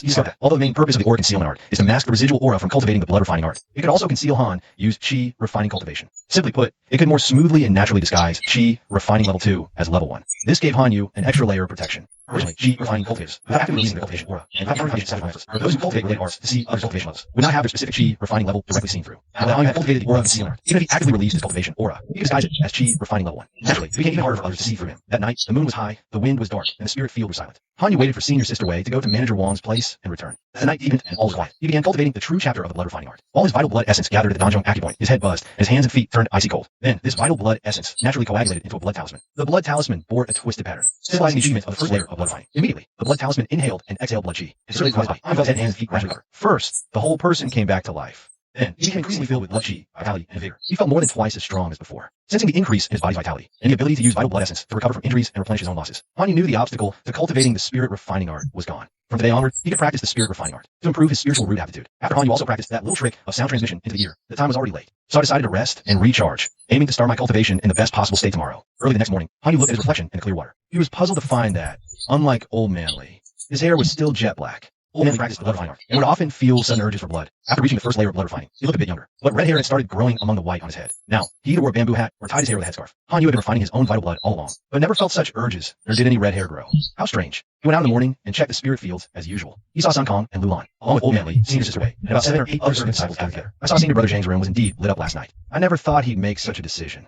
Sun Kong sighed as he spoke. Senior Sister Wei then said, "There's no helping it. With Senior Brother Zhang's 5 spiritual roots aptitude, wasting years without reaching the 4th layer of Chi refinement, it's easy to fall into despair. If he hadn't lost all hope, he wouldn't have given his spirit rice to Junior Sister Liu. Clearly, he's given up on cultivation." Luan clutched a piece of yellow paper with writing on it. Tears welled in her eyes, her expression dazed. When Han Yu approached, he learned that Zhang Shan had returned once last night. Then he left this note, saying he was going out to make his own way in the world, with no set return date. Chapter 28, Alerting the Steward. Zhang Shan returned, left a letter. Hearing this, Han Yu kept his eyes forward, thinking to himself, Old Man Lee doing this could help him get rid of his own. It's not a bad plan, really. Senior Brother Zhang Shan just left like that. What am I going to do about my cultivation from now on? Luan said. It was all agreed upon. Her words. No one responded. Who could replace Zhang Shan and give her their own cultivation resources? As they were speaking, a shout came from a distance. What are you all gathered for? Everyone turned to look. Steward Wong waddled over, his hat belly protruding. Old Man Lee's body immediately tensed up. He pushed his concealment art to its limit and casually pressed down on his bamboo hat. Han Yu also immediately activated his concealment art. Better safe than sorry. What if Steward Wong could sense his cultivation level or traces of the blood refining art? The two of them were clearly overthinking it. Steward Wong swaggered over. Wei Kunyi then put on a charming smile and stepped forward. Good morning, Steward Wong. Steward Wong chuckled. Morning to you too. Then his face turned stern. What's all this commotion you're making gathered here?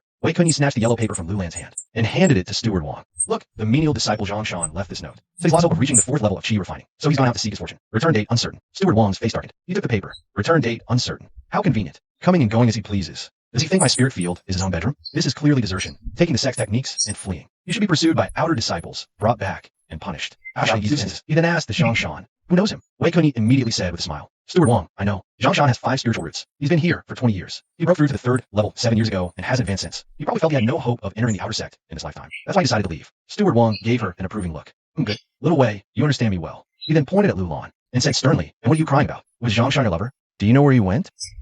Lu Lan quickly wiped her tears, explaining the reason for her tears. The spirit field harvest was insufficient. She wasn't prepared to make up the shortfall to the required 50 gene, so all this year's spirit rice was confiscated. She lost her cultivation resources. Zhang Shan had finally promised her cultivation resources, but then he left. Steward Wong frowned, looking at Lu's slightly reddened eyes. Then he looked back at Wei Kunyi. Is this true? It's true. Wei Kunyi replied. That's not right. Steward Wong's expression changed slightly. He said to Wei Kunyi, where did Zhang Shan live? I need to search it. Everyone was stunned, not understanding why Steward Wong said this. But Wei Kunyi obviously dared not delay. She hurriedly led the way. Steward Wong took 2 steps. You, go and call Junior Brother G and Junior Brother Wah for me. Sun Kong knew he meant the other 2 assistants in the spirit field section. The outer sect disciples under his management also didn't dare to delay. They quickly responded and hurried away. As Manager Wong led Wei Kunyi towards Zhang Shan's stone house, Sun Kong went to call 2 outer sect disciples. Han Yu, Lu Lan, and the others exchanged looks, all sensing the impending trouble. Old Taoist quietly retreated to his own stone house. Should we go and take a look? A menial disciple asked. Another menial disciple shook his head directly. Manager Wong's temper What if he takes his anger out on us when things go bad?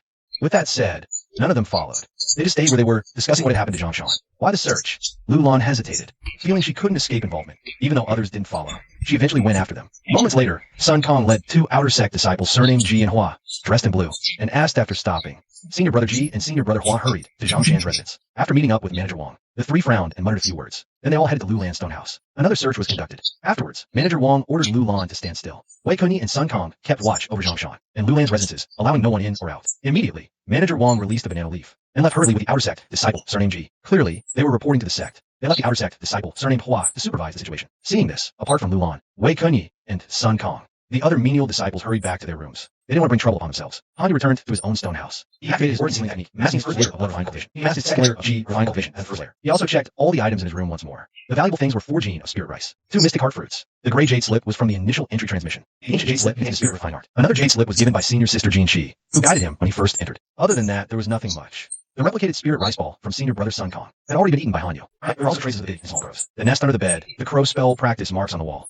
Normally, no one would pay attention, but he feared a thorough search. Seeing the situation escalating, with Manager Wang reporting to the sect, Hanyu didn't dare to rely on luck. He dismantled the bird's nest to the point where its original shape was unrecognizable, tossed it into the spirit field, and erased any other possible traces. The marks left on the stone wall by the crow's magic earlier. Just say they were left by the miscellaneous duty disciples who lived here before. Hanyu was almost ready over here. Not long after, a series of shouts came from above the spirit field. The miscellaneous duty disciples poked their heads out one after another. They came out to look and saw Manager Wang and several outer sect disciples in blue-green robes stepping off banana leaves. Then 2 inner sect disciples in blue robes holding threads arrived on flying. After that, a steward in purple robes landed, stepping on a flower 5 feet in diameter. He hovered in midair. Out, assemble, and prepare for questioning. No delays. Manager Wang, standing on a banana leaf in midair, shouted sternly. Hanyu was secretly shocked in his heart. Not only did outer sect disciples come, but 2 inner sect disciples arrived as well. Even a steward came. You must know, inner sect disciples all have cultivation at or above the 7th level of chi refining. They are elite disciples who have passed assessments. The stewards are even at the foundation establishment realm. Zhongshan was just a miscellaneous duty disciple. How could he cause such a huge stir? Could it be they actually found some remnants of Old Manly? Right here today, to capture the demonic blood sect cultivator, Hanyu felt a slight urgency in his heart. Clearly found Old Manly, and confirmed he was the demonic cultivator. Could Old Manly still escape safely? Chapter 29, Steward Liu. As Manager Wang's shout echoed across the spirit field, miscellaneous duty disciples emerged from the stone houses one by one. They gathered towards the purple-robed steward, Manager Wang, and the others.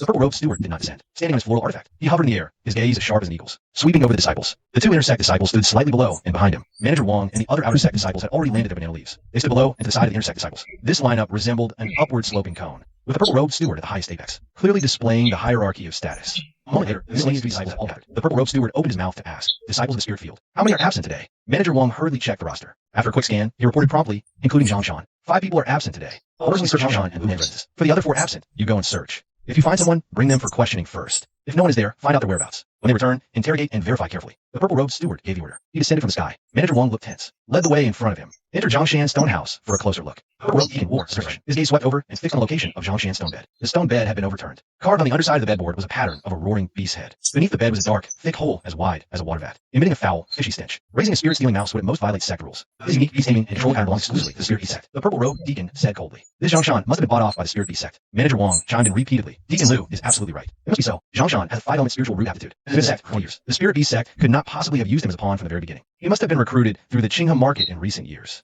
Deacon Liu paid no mind to Manager Wang's flattery and asked, why did you suspect something was off with this Zhongshan? Manager Wang lowered his voice and said, this disciple didn't suspect anything at first either. I just thought Zhongshan leaving the spirit fields was ungrateful and planned to report it to the office to have outer sect disciples track down and deal with this person who left privately. But I never expected this person would give his cultivation resources to an unrelated person and then hastily leave. This action greatly defies the common logical vision, so I immediately felt something was wrong. Wrote he stood with his hands on his back. Not bad. You throw your weight around in the spirit fields, but at least you didn't let it all go to your head. On the path of cultivation, only parents support their children.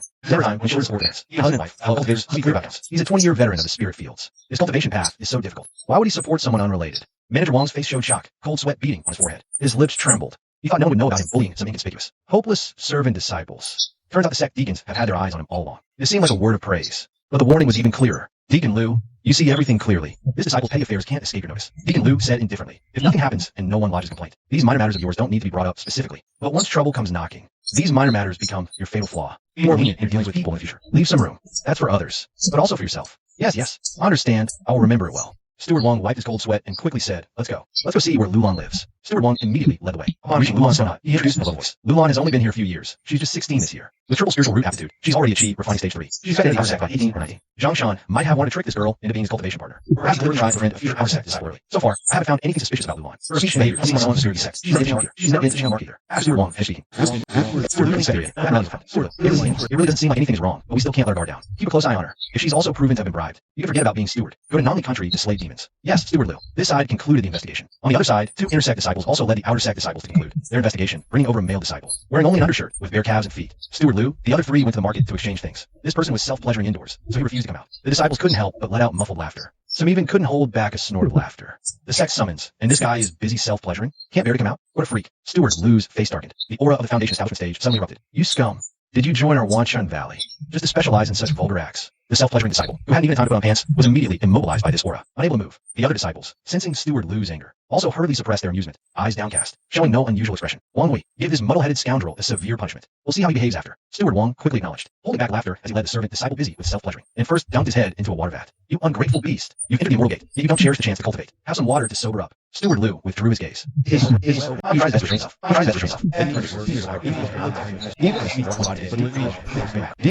Pointing his finger at the one wearing the bamboo hat. Take off the bamboo hat. All the disciples turned to look. Han Yu's heart suddenly tightened, and he also turned to look. The Li Taoist has red hair on his head. Only to see the Li Taoist place his hand on the bamboo hat, slowly taking it off, revealing a head of white hair. A haggard and pale face, as if sick. Disciple Li Quan pays respects to Deacon Liu. Deacon Liu was astonished. You are so old and have not yet begun cultivation. How do you enter the ranks of the miscellaneous disciples? This disciple only obtained the sect's token at over 90 years old, and has the 5 spiritual roots aptitude, barely able to cultivate, thus having the opportunity to join the sect. After the Li Taoist explained this, Deacon Liu finally understood. It's not easy, he said, and then paid no more attention. Such an old man, frail and aged, and with 5 spiritual roots aptitude. Who would want to bribe him as a spy? Wouldn't that be a joke? Smoothly passing the test, the Li Taoist lowered his head. Han Yu also felt relieved, not knowing what method the Li Taoist used to temporarily remove the red on his head. But as long as he is fine, Han Yu will not be implicated. Deacon Liu then asked the 2 inner sect disciples, the houses of those 4 beside Zhongshan, have they been searched? Deacon Liu, already searched. There's only one rather strange thing. We can't decide. Please take a look, Deacon Liu. An inner sect disciple, using object control technique, brought a silver-white, spindle-shaped object to Deacon Liu's eyes. Deacon Liu only glanced at it, then snorted coldly. Good. They've come too. Chapter 30, Refining Fire Advancement. Deacon Liu's words left all the disciples puzzled.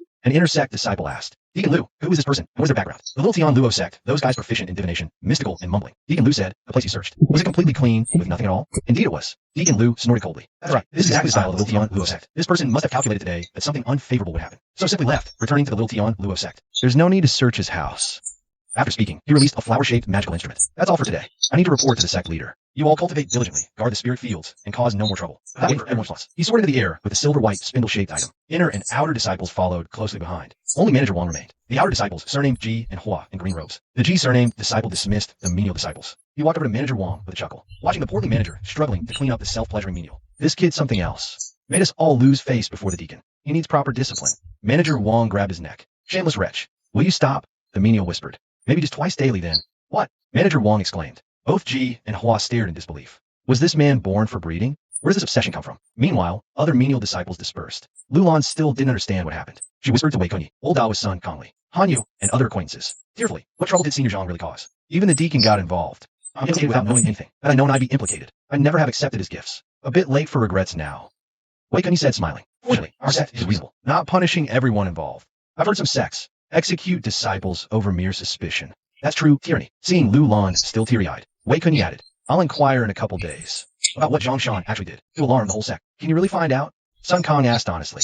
Wei Kunyi smiled mysteriously. Of course. Some secrets in Evergreen Valley can't stay hidden forever. They returned separately to the spirit fields. Han Yu paused, glancing at white-haired old Daoist Li. The old Daoist seemed to sense his gaze, hesitated briefly, then quickened his pace. Back to his stone hut. Seeing his attitude, Han Yu didn't press further, returned to his hut for a quiet cultivation. Wanshan Valley's investigation wasn't too strict. They only searched a few suspicious individuals' homes. Other miscellaneous disciples weren't thoroughly checked. Naturally, Han Yu felt a wave of relief. After all, he had his own secrets. But under this relatively lax management, it's likely there are more disciples in Wanshan Valley with ulterior motives. People like Old Man Li and Zhongshan definitely aren't the only ones. From now on, Han Yu must stay alert in his dealings with others. He was not let down. After consuming the mystic art fruit and absorbing its medicinal power into spiritual energy, Han Yu practiced the blood refining technique again. Using his own essence blood to boost his vitality, he circulated the technique cycle. When the spiritual seed in his dantian fully sprouts, that will be the moment he reaches the 3rd layer of chi refining. When the second crimson pattern on the blood talisman at his chest fully condenses, that will be the moment he reaches the 2nd layer of blood refining. At his current pace, Han Yu absorbs spiritual energy daily, but the medicinal power has its limits. Reaching chi refining's 3rd layer will take at least half a year. As for blood refining 2nd layer, as long as he continuously replicates essence blood to increase his vitality, he can definitely achieve it within a month. The 3rd layer would take at most another 2 or 3 months. Perhaps Old Man Li was right.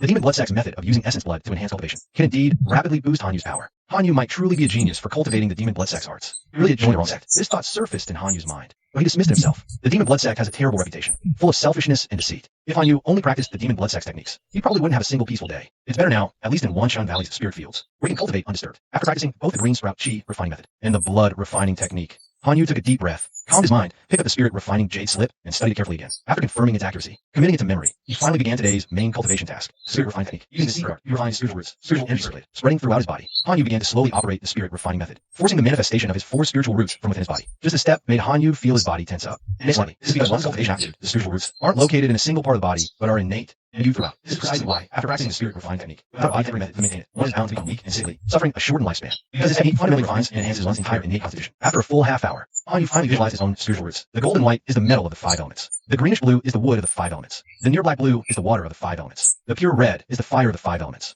Hanyu already understood that while every person has the 5 elements within them, their cultivation aptitude leans in a certain direction. Today, he saw that he didn't have an earth spiritual root. He just needed to use spirit refining art to refine one into the other 3 roots. His cultivation speed could then be greatly increased. His mind stirred, and Hanyu focused on the fire spiritual root. The metal root is good for sword control or offense. The wood and water roots are quite common within Wanchun Valley. In the end, the choice had to be the fire spiritual root. After manifesting his own spiritual roots and making the choice, Hanyu activated the spirit refining art. He began his first spiritual root refinement. As soon as he activated, his whole body felt as gripped by needles. The pain was unbearable. Hanyu grit his teeth and silently completed one cycle. When he stopped, his whole body was soaked in sweat. Beads of sweat hung on his forehead. It was too painful, that kind of stinging pain that reached everywhere. It really made him almost give up halfway. Fortunately, Hanyu managed to persevere. Looking at the fire spiritual root again, only an imperceptibly tiny bit had been refined. Yet his body already clearly felt weak. Hanyu was shocked. The difficulty of cultivating spirit refining art was greater than he had imagined. He then activated the Qi cultivation art method again. It was like Hanyu started. His limit for absorbing medicinal potency had increased by a sliver. The effect of the spirit refining art was immediate. His daily cultivation increased limit had been raised. The agony of tree cultivation, the difficulty, instantly turned into the joy of harvest. No matter how hard, the spirit refining art must be practiced. Chapter 31. Obtaining spirit bloodvine again, pushing today's spiritual breath to the limit. Feeling the weakness from cultivation, Hanyu began to activate blood refining. As soon as he activated, Hanyu immediately felt his essence blood slowly dissipating, replenishing his own insufficient vitality. Hanyu activated the blood refining technique once. A drop of essence blood directly dispersed in his body. The feeling of sickness and weakness slowly faded, replaced by a warm, sun-soaked sensation. The losses from practicing the spirit refining art seemed to have been compensated on the surface. However, Hanyu felt he still needed a few days to figure out the best way to compensate before continuing with the spirit refining art. Refining the spiritual root to improve aptitude is important, but not harming the foundation is equally crucial. Hanyu was calculating the cost of practicing the spirit refining art. Suddenly sensing something, he gets up and looks out the window, then withdraws his gaze.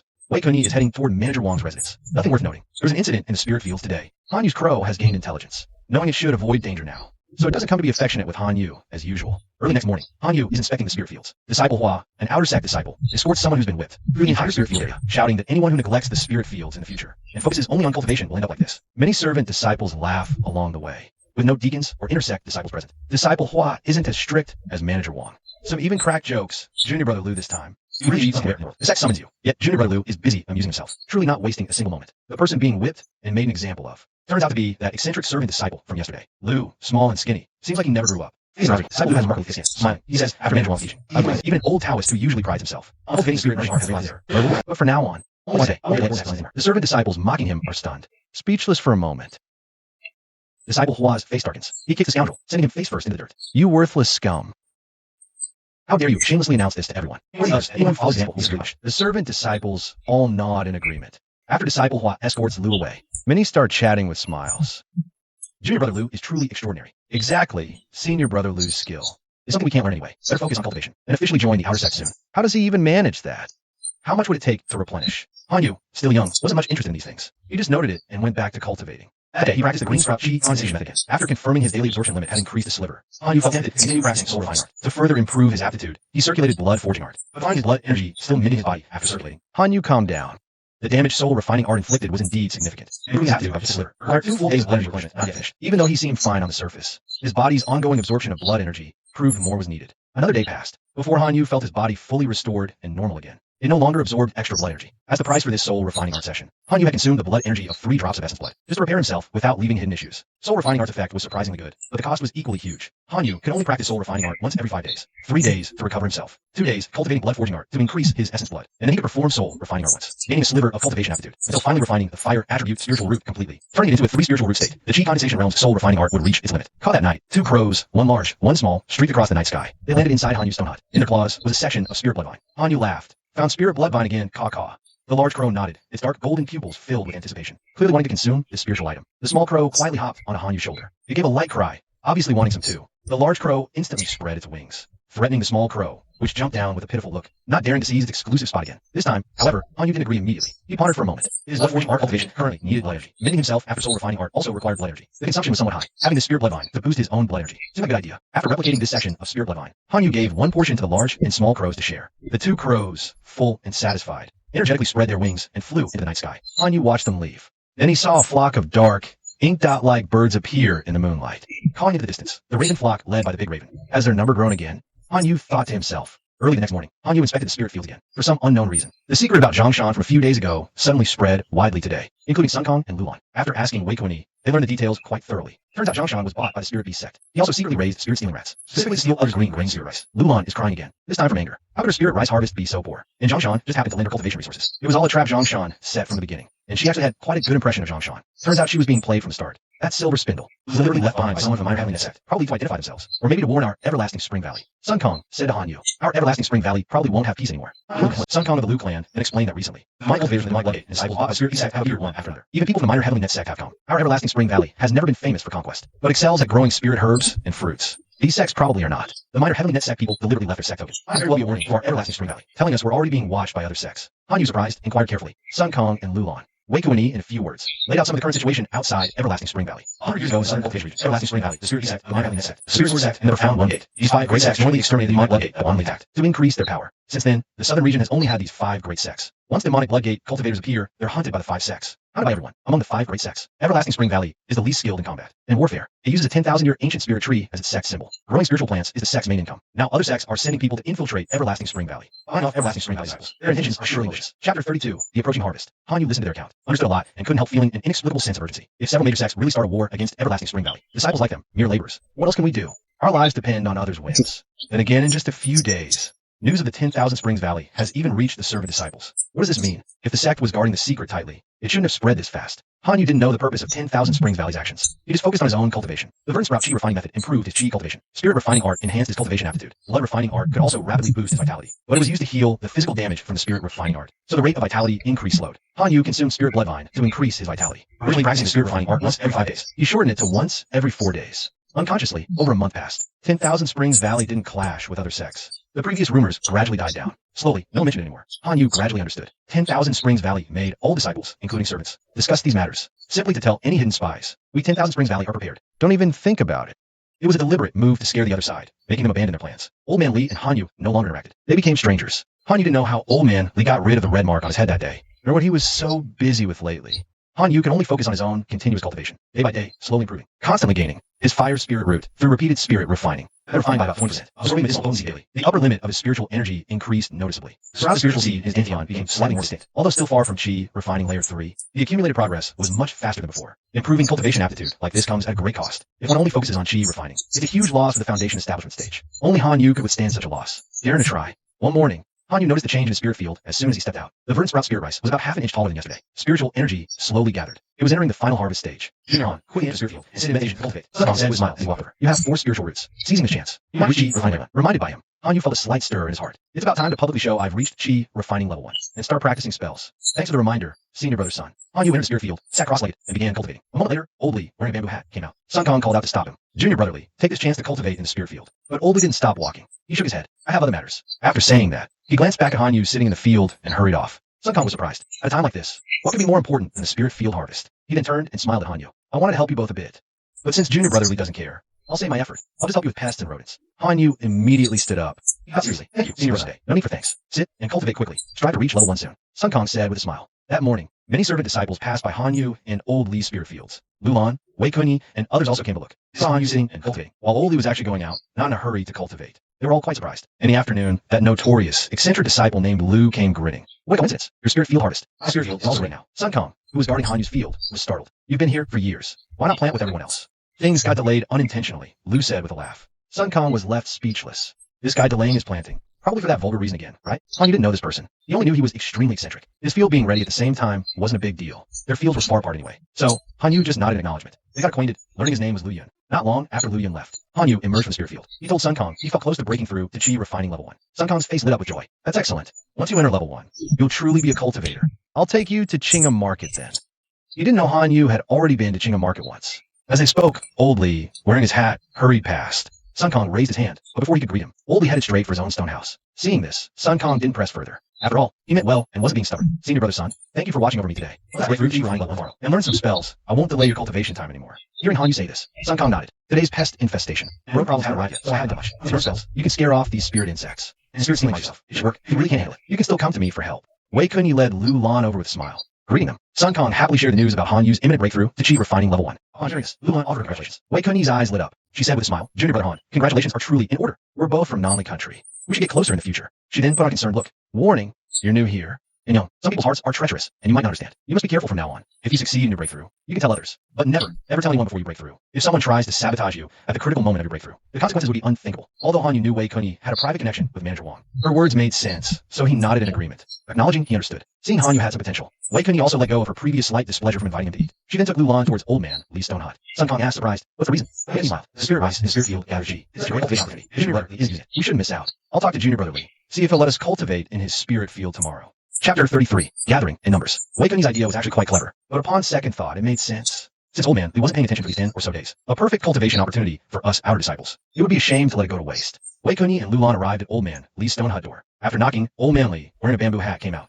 Senior sisters, is there something you need? Wei Kunyi explained her purpose with a bright smile. Old Man Lee thought for a moment, then said, I've been busy at the market these days and really can't tend to the field. You can cultivate in the spirit field for the next few days. Just help me clear the pests and rodents while you're at it. I'll come back to watch over the field myself in a few days.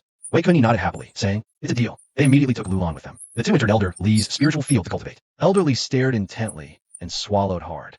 Seeing this, Sun Kong frowned slightly. He seemed about to say something when Han Yu asked in confusion. Sun Kong explained in a low voice. Junior brother, Lee hasn't been close to us lately. Even if I want to help, I couldn't do anything. There are some things I can only tell you. During this cultivation period before the Qinghe spiritual rice matures, if you use it alone, it won't damage the Qinghe spiritual rice. But when people like Senior Sister Wei and Junior Sister Lu absorb spiritual energy at the same time, it will definitely affect the yield of Qinghe spiritual rice. If the harvest is less than 50 genes per mu, we'll have to hand over every last grain in the end. Without resources for your cultivation journey, you'll have to struggle for an extra year or so. Isn't that a shame? Han Yu suddenly realized, looking back at Wei Kunyi and Lu Lan. He thought to himself that they both knew about this, but neither of them told Elder Lee. They still went into the spiritual field to cultivate together. On this cultivation path, you really can't count on others to have a conscience like Senior Brother Sun Kong. I'm afraid you'd be lucky to find even one in 1,000. Early the next morning, Han Yu told Sun Kong that he had broken through to Qi condensation level 1. He even literally held back his windwalking technique and cast it once like a beginner who just learned it. Sun Kong immediately offered his congratulations. Wei Kunyi and Lu Lan heard the commotion. They also stood up and walked out of Elder Lee's spiritual field. They offered congratulations with a smile. Their attitude was noticeably friendlier than before. From now on, Junior Brother Han, you've shed your mortal shell. You've truly set foot on the right path of cultivation. It's truly a celebration. That's right. Now you really are Junior Little Brother. Their words vaguely revealed another meaning. If you don't reach Qi condensation, you weren't considered a real junior disciple. Now you're finally a fellow disciple of our sect. Han Yu saw their change in attitude. He responded politely, but didn't consider them close friends because of this. In the morning, the pest infestation came. A swarm of spiritual insects first arrived at Han Yu's spiritual field. Han Yu cast his windwalking technique. He used a gentle gust of wind against these spiritual insects. The entire swarm of spiritual insects lifted in the air and landed in Elder Lee's spiritual field. Wei Kunyi took one look. She remained indifferent and continued to cross-legged cultivating in Elder Lee's spiritual field. She had previously promised Elder Lee that she would handle the insect and rodent pests, but now she had clearly thrown that promise completely out of her mind. She only cared about absorbing the spiritual energy from the field. Lu Lan paused for a moment. He hesitated for a moment, likely feeling a pang of guilt. He stood up and used a wind technique to drive away the spirit insects. The swarm of insects flew up and landed in another spirit field far away. This immediately sparked a wave of laughter. Lu Han, don't get too pleased with yourself. Come out and see your spirit field. That's trouble, someone shouted. Yet, Lu Han still didn't come out, just like before. Many servant disciples snickered and chuckled, all guessing the guy was busy with some vulgar business inside again. For a moment, the dull and boring spirit field became a bit livelier because of him. In the afternoon, Wei Kunyi first cultivated until he reached his limit for absorbing spiritual energy. Then, Lu Han also cultivated until her absorption limit. The two of them left together. Old Man Lee hadn't returned yet. They didn't stay to help Old Man Lee continue guarding the spirit field. Not long after they left, a spirit-stealing mouse appeared in Old Man Lee's spirit field. It gnawed away at the slender stalks and ears of the green grain spirit rice. Sun Kong passed by and saw the scene. He sighed and said to Han Yu, Junior Brother Lee is too old, and his spiritual root is poor. I'm afraid he's going to give up himself. Not long after, Old Man Lee returned. Seeing a spirit-stealing mouse running rampant in his spirit field, his face first darkened, then he smiled. Returning to the stone house, Sun Kong saw him like this. Feeling even more that he'd given up, Sun Kong didn't speak to him anymore. He only greeted Han Yu before leaving. Han Yu, however, guessed why Old Man Lee smiled. For Old Man Lee, this spirit-stealing mouse was perfect for practicing techniques, better than spirit rice. That very night, Han Yu practiced the green grain Qi refining art method. After refining this power of his effort, he also duplicated and consumed spirit blood vine, specifically to enhance his blood refining art. After a session of cultivation, the distance to the third layer of Qi refining closed in a bit more. Progress in the first layer of blood refining also improved. The total amount of essence blood had already reached 18 drops. Tomorrow, he could probably practice the spirit refining art once more to improve his cultivation aptitude. Han Yu's cultivation was fulfilling. Planting and cultivating in the spirit field. He made steady progress every day. He had little interest in the scheming interactions among some servant disciples. He was just like, what was it? The demon blood sect. The conflict of 5 subdomain sects. He hadn't forgotten those either. He couldn't help but feel a vague sense of crisis. Caw. 2 crows, one large and one small, flew through the window and landed. Han reached out and stroked the hard iron fist, smiling. He said, there are spirit insects in the spirit field these 2 days. And spirit-stealing mice. You two can go out and eat. If you eat your fill, you might even gain a bit more strength. As soon as Han said this, both crows' eyes immediately brightened. As soon as Han said this, a sudden cawing sound, and they took off into the air. Moments later, a flurry of flapping wings echoed as they flew away. Han stood by the window, watching. He saw a flock of crows, led by a large and a small one, descend like a dark cloud, landing in various spirit fields. The commotion was noticeable, startling some servant disciples. They shouted a few times, but the crows didn't linger. They caught some spirit insects, and after snatching spirit-stealing rats, they vanished into the night sky. Han Yu was shocked that these crows had formed such a large flock. He was even more surprised that many could now catch spirit creatures. Even smaller, Blue Crow could now capture spirit-stealing rats. The rest were gradually evolving beyond ordinary crows, from initially using spirit nurturing techniques for waste crows, to now commanding a whole, useful crow flock. Han Yu's mind stirred. As he was about to rest, he heard Old Man Lee's angry shout next door. What beasts? Han Yu thought for a moment. He realized Old Man Lee must have wanted to drain the spirit-stealing rat's blood essence. The large crow had taken the rats from Old Man Lee's field, leaving him with no target. No wonder Old Man Lee was cursing. When the large crow returned under the cover of night, Han Yu specifically instructed it to restrain the crows, and not to compete with Old Man Lee for the spirit-stealing rats. Early the next morning, Han Yu saw Old Man Lee leaving again. They exchanged a glance. Old Man Lee's expression was unfriendly. He opened his mouth to curse, but considering his previous plans, he ultimately said nothing to Han Yu, just huffed and stormed off. Old Man Lee must have seen the large crow last night, and realized Han Yu was hiding another trick. That explained his behavior. Chapter 34, Borrowing Spirit Rice. Last night, the crow flock caught spirit creatures in the fields, and feasted on spirit-stealing rats. Today, not only was Han Yu's field free of pests, but no servant disciples encountered any insect or rodent problems in the entire field area. Han Yu had openly broken through to the first layer of chi refining. He practiced some spells during the day, putting on a decent show, so passing servant disciples more or less knew he had. At night, Han Yu once again activated his spirit refining art, refining his fire tribute spiritual root. After the process, his daily spiritual energy absorption limit increased again. The cost was another clear, sharp feeling of weakness. He had to use the blood refining art to replenish his vitality, and then continue consuming it. It took 2 days of practicing the blood refining art to fully recover from the damage. After his cultivation, he sensed a faint disturbance outside the window. Han Yu focused his gaze. He saw a dark mass had landed by the window. Silent crows. As he stood up and walked over, a large crow flew over cheerfully, landing on Han Yu's shoulder, like a child proudly showing their masterpiece to their parents. Han Yu sensed the large crow's emotions. He reached out to smooth its feathers and said with a smile, "Well done." The crows led 8 spirit insects and stole spirit rats. Have they gained some spirituality too? Can they be of greater use now? The large crow cawed in response. Good, that's good. Han Yu said, "Lead your flock well. There will come a time when I need you." The large crow hopped about happily twice, gently pecking at Han Yu to show affection, and it flapped its wings and flew into the night sky. Behind it, the small crows followed closely, and after them, a group of crows larger than usual, pitch black, gradually gaining spirituality. Han Yu watched quietly, feeling lighthearted. For the next 2 days, the insect and rat infestations did not reappear one after another. Only a few scattered ones, not causing much harm. After Han Yu used the blood refining art to mend the damage from the spirit refining technique, he once again immersed himself in cultivation. Wei Kuan and Yi Lulan still went to Old Man Lee's spirit field every day, until 3 days before the green sprout spirit rice harvest. Old Man Lee seemed to suddenly have an epiphany. He also had his own spirit field cultivate. Only then did Wei Kuan and Yi Lulan stop going over to leech spiritual energy. On the evening before the green sprout spirit rice harvest, Sun Kong brought a bag to the front of Han Yu's stone house. Junior brother Han, I see your green sprout spirit rice is about to be harvested. The yield is probably around 50 caddies or so. I brought 10 caddies of spirit rice to lend you today. If your yield per moo really falls short of 50 caddies, then all you do is pay attention. Pick up 50 caddies per moo. Then, according to the 1/10 harvest that's yours, you should still get about 25 caddies of spirit rice. Repay me 10 caddies, and you can keep 15 for yourself. Otherwise, if you're not careful and end up like junior sister Lou, having to hand it all over, you'll be left with nothing. Han Yu hurriedly thanked Sun Kong for his kindness, and asked senior brother Sun, if the overseer finds out, could there be trouble? Sun Kong thought for a moment, said, unless Overseer Wong catches you in the act. He usually won't specifically target you. Hearing this, Han Yu felt vaguely uneasy. Overseer Wong wasn't a man of good character. He and Old Man, they had only been disciples for half a year. Overseer Wong's previous deductions were still fresh in their minds. If he catches me this time, I'm afraid the outcome won't be good. Besides, Han Yu doesn't actually need spirit rice for cultivation right now. A dozen or so pounds of spirit rice isn't a crucial resource for him. After some thought, Han Yu handed the 10 pounds of spirit rice from Sun Kong back. Senior brother Sun, I'm new here, and this is my first harvest. I'd rather be cautious than risk a mistake. I deeply appreciate your kindness, but this time, I'd like to see how things go first. Sun Kong nodded in understanding. That's a reasonable way to think. I just worry you might end up feeling resentful like junior sister Lou. Han Yu thanked him sincerely. He watched Sun Kong leave. Unexpectedly, an hour later, his door was knocked on again. Han Yu asked who it was. Learning it was Wei Kunyi. He was puzzled. It was already late. Why isn't this woman with Manager Wong? And what does she want with a lowly novice like me? Opening the door, Wei Kunyi walked in with a smile. Junior brother Han, do you know why I'm here? I don't, Han Yu replied. Wei Kunyi laughed. I'm here to solve your problems. It's your first time cultivating spirit fields, even with daily care, monthly watering, and pest control. You might not yield 50 pounds per moo. If you don't, not only will you get no Sect credits, but you'll have to surrender it all. You end up with nothing, Junior brother Han. You don't want to keep struggling daily in your cultivation. Without spirit rice, do you? Han Yu thought with surprise. Could Wei Kunyi actually be a kind-hearted person? She came to my door to offer help, but then, what Wei Kunyi said next made Han Yu realize he had misunderstood. Senior Sister Wei is truly Senior Sister Wei. She never gives anything away for free. I have 15 pounds of spirit rice here, and I'm close with Manager Wong. I can ensure that if your harvest is slightly short tomorrow, I can make up the difference to reach over 50 pounds. That way, you'll earn 5 minor Sect credits and get over 25 pounds of spirit rice. With enough cultivation resources, wouldn't that be great? All you need to do is, after the next green sprout harvest, repay me 25 pounds of spirit rice. Then you can have all this. Take my 15 pounds now, and in half a year, give me back 25. Han Yu looked at Wei Kunyi in astonishment. Senior Sister Wei, I'm afraid I won't be able to pay you back later. You absolutely can. Wei Kunyi said with a smile. With my help, and since we're both from Nanli country, I won't push you too hard. I'll make sure you can pay it back. Han Yu didn't believe it. What if there's a bad harvest? Will she still be this nice then? Besides, Han Yu doesn't need spirit rice for cultivation. Senior Sister Wei, let's just forget it. How can we forget it? You're new here. I mean, well, seeing how young you are. Like my own little brother, I wanted to help. No, Senior Sister, I feel uneasy. What if Manager Wong finds out? Junior brother Han, you're so funny. I'm close with Manager Wong. Even if he finds out, he'll turn a blind eye. Wei Kunyi kept persuading him. Han Yu just shook his head. Seeing his refusal, Wei Kunyi's face turned cold. Junior brother Han, think carefully. If you don't borrow this spirit rice, not only will I lose face, but Manager Wong won't go easy on you either. After saying this, and seeing Han Yu still refused, Wei Kunyi snorted coldly. She left Han Yu's stone hut and headed for Old Lee's. Chapter 35, Compounding Interest, Manager Wong. Hearing Manager Wong's name from Wei Kunyi, Han Yu's heart sank. Is she using Manager Wong to scare me? Or is he really involved? The former is manageable, but the latter, if I don't borrow and get exploited, I'll be targeted. Han Yu thought to himself. watching Wei Kunyi's actions. She knocked on old Li's door. Junior Brotherly, it's about the Qinghe spirit rice harvest. I'm resting. Talk tomorrow. Old Li replied coldly. Junior Brotherly, I'm thinking of you. Old Li said icily. No need. Please leave. Junior Brotherly. Wei Kunyi called a few more times, then stomped her foot in anger. She turned and left. Seeing her direction, it wasn't towards Manager Wang's quarters, nor her own, but towards that weirdo Liu Yun's stone hut, the one who loves self-pleasure. Han Yu waited quietly. Moments later, Wei Kunyi's startled scream echoed from afar. How can you be so disgusting? Then he fled back to his own house in a panic. Han Yu had felt somewhat heavy-hearted, worried he might have offended Manager Wang. But hearing Wei Kunyi's cry at Lu Han, he couldn't help but chuckle. That eccentric senior brother Liu was truly a strange one. He was so out of place among the diligent, hard-working servant disciples, as if the Sect spirit fields were nothing to him. And finding joy in his own way was all that mattered. Wei Kunyi was always considerate, able to chat and smile with anyone. But encountering someone like Lu Han, even he couldn't maintain his usual calm, smiling composure. Early next morning, Han Yu, an old man, found the spiritual aura in the fields gradually dispersing. The green spirit rice heads hung low, glowing faintly. Han Yu, an old man, began harvesting the rice heads. The stalks would be cut later, after the rice was gathered.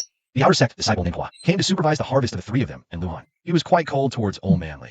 Not even saying a word, just watching with a cold eye. But towards Han Yu, a servant disciple who had reached the first level of chi refining, his attitude was somewhat better. He even calmly encouraged him to cultivate well, and strive to enter the outer sect within 10 years. As for Lu Han, the outer sect disciple named Hua went to check once, and immediately was burst of scolding and shouting. It provoked laughter from many servant disciples again. They worked from morning until afternoon, harvesting all the green spirit rice heads from the 5 acres. With a gentle rub, the spirit rice fell from its husk. It wasn't like ordinary rice, hard to shell. Han Yu was at his stone house door, shelling his own spirit rice, when Manager Wang, his big belly protruding, followed by Wei Kun, slowly walked from his residence. His obesity made his eyes squint, making it hard to see his expression. Ahem, Junior Brother Hua. Thank you for your trouble. Senior Brother Wang. It's no trouble. The outer sect disciple named Hua responded with a nod. You go rest. I'll record their harvest this time. Manager Wang said. The outer sect disciple named Hua was somewhat surprised. This harvest was just for 3 servant disciples. If Senior Brother doesn't mind such trivial matters, it's fine. I can handle it, Manager Wang added. The outer sect disciple named Hua seemed thoughtful. He glanced at Han Yu and old man Li. After bidding farewell and leaving, once he was gone, Steward Wang sneered coldly. He first walked over to the spiritual rice harvested by old Taoist Li. Adam Luke glanced disdainfully at this person wearing a bamboo hat, looking like an old farmer. Old scoundrel. I hear you have quite a few complaints about me. Old Taoist Li remained silent, making way for him to inspect the spiritual rice. Steward Wang stood with his hands clasped behind his back, quietly watching him, and suddenly let out a derisive snort. Nobody look. The yield is 29 gene per mu. Less than 30 gene. You deserve punishment. Old Taoist Li suddenly looked up, glaring at Steward Wang, who sneered coldly. What?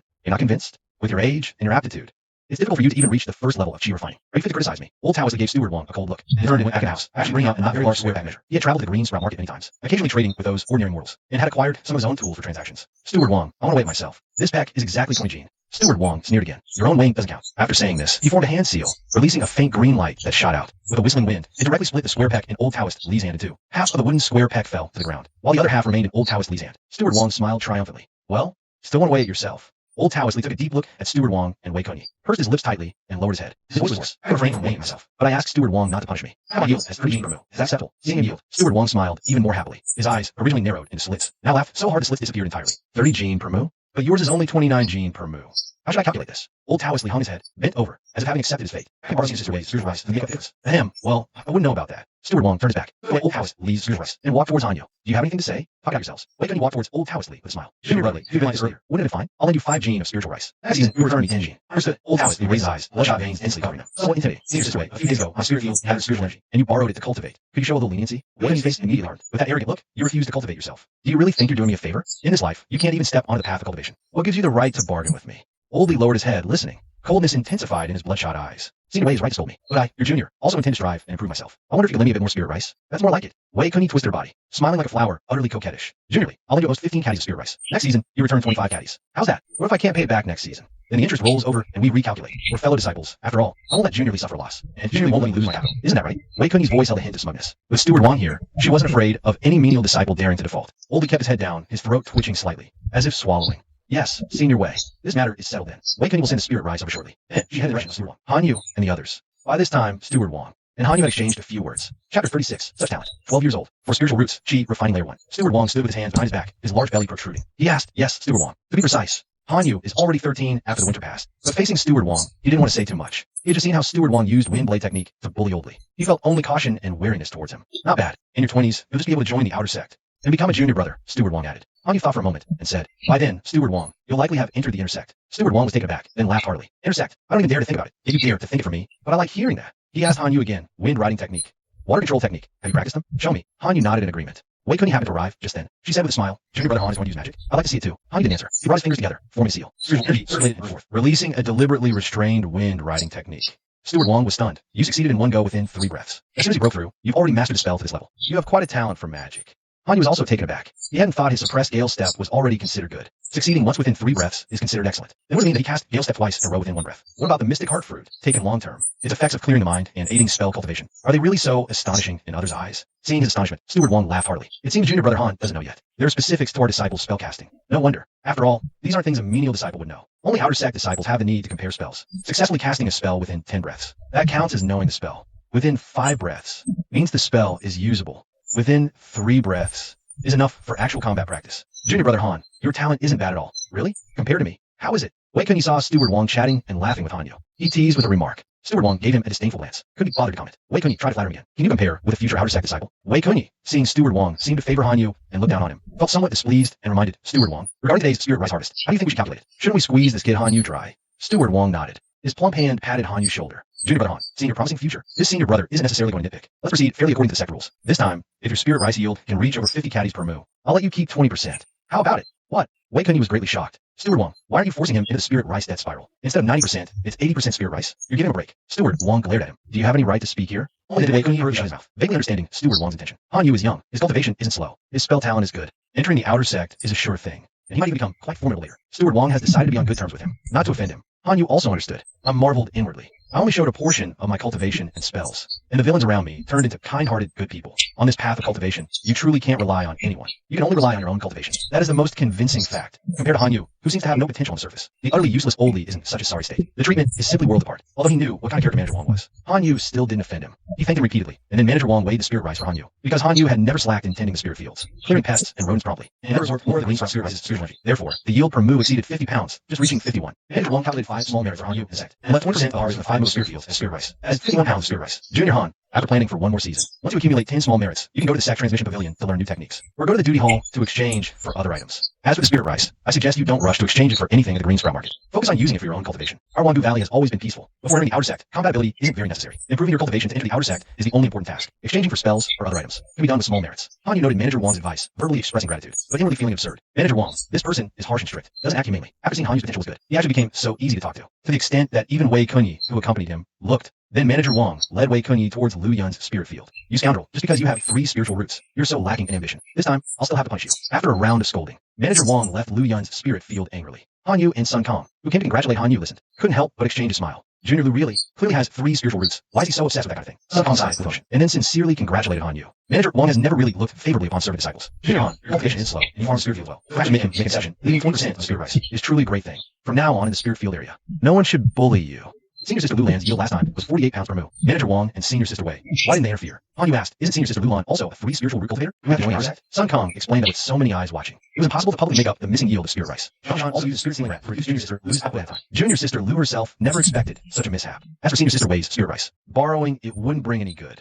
Hanyu suddenly realized as the two were talking. Wei Kun arrived at Old Taoist Lee's door with the spirit rice. Junior Lee, I brought you spirit rice. After saying that, he looked down to see the door tightly shut. A yellow paper talisman was stuck on it. Come back in the evening. I'm on business. Wei Kun snorted coldly and walked back with the rice. Seeing Sun Kong and Hanyu, he greeted them with a smile. Then he turned and walked away. Hanyu was puzzled. Old Taoist Lee wasn't in the stone house. When did he leave? Sun Kong also found it strange. I just saw junior brother Lee leaving with a few fellow disciples from that way. What's he up to? Could he be going to the market district at dusk? Chapter 37. Find a man alive, find a body dead. Harvest day for spirit rice. Some were joyful, some were worried, because Han had superficially broken through the Qi refining first layer and displayed the Jiaoyu technique. He had received the supervisor's fisherman according to rules. Obtaining 51 caddies of green sprout spirit rice was naturally an unexpected delight. In contrast, Old House was much more fortunate, since everyone knew he was old and had no potential, and no one feared offending him. He was openly bullied by Manager Wong and Wei Kun. He seemed powerless to resist. Night gradually fell. After Hanyu absorbed the medicinal power of today's mystic heart fruit, he focused his senses, feeling a bit strange. The mystic heart fruit was still the same fruit, but it felt like the medicinal energy it brought his body was less than when he first consumed it. Was this an illusion, or was it that? Repeatedly consuming the same spirit fruit led to this situation? If so, in a few more days, he would need to seek other spirit fruits. Hanyu felt he still lacked some common knowledge on the path of cultivation. Such matters couldn't be asked of other servant disciples. Asking too much would let them know you had spirit treasures. It was hard to guarantee they wouldn't develop covetous thoughts. After cultivation, he continued circulating the blood refining art, using essence blood to mend the damage from practicing the spirit refining art. After completing the cycle, the blood talisman in his donjon point trembled slightly as he ceased the practice. He heard Wei Kun knocking on Old Taoist Lee's door again. As junior brotherly returned, I brought you the green sprout spirit rice you wanted to borrow. Hanyu's expression darkened slightly. He sighed inwardly. Old Taoist Lee practiced the blood refining art, and had pledged allegiance to the people he might bless in the green sprout district. Blood is most important to him. Spirit rice is useful but secondary. Even so, seeing him bullied, Hanyu can't feel at ease. But Old Lee has joined the demonic blood sect, and deliberately cut ties with Hanyu. Old Lee's door creaked open. Wei Kun giggled triumphantly and entered. Soon the door closed again. Hanyu didn't pay it much mind. After cultivation, he groomed the crows, played with them until they left, then prepared to rest on his stone bed. Hanyu felt something was off, but couldn't pinpoint it immediately. A moment later, he jolted up. Something's wrong. Why hasn't Wei-kun come out of old Lee's hut? After she entered, there was no sound at all. Han Yu's heart began to race. Old Lee was a fierce martial artist since youth. Later, the Spring Forest Trio were famous heroes. If he lacked power, he might endure. But now he has strength. Demonic Blood Sect initiates learned the blood droplet art, far stronger than the spells of waning valley servants. Wei-kun foolishly confronted him at night. Old Lee won't tolerate such insult. This can't be hidden.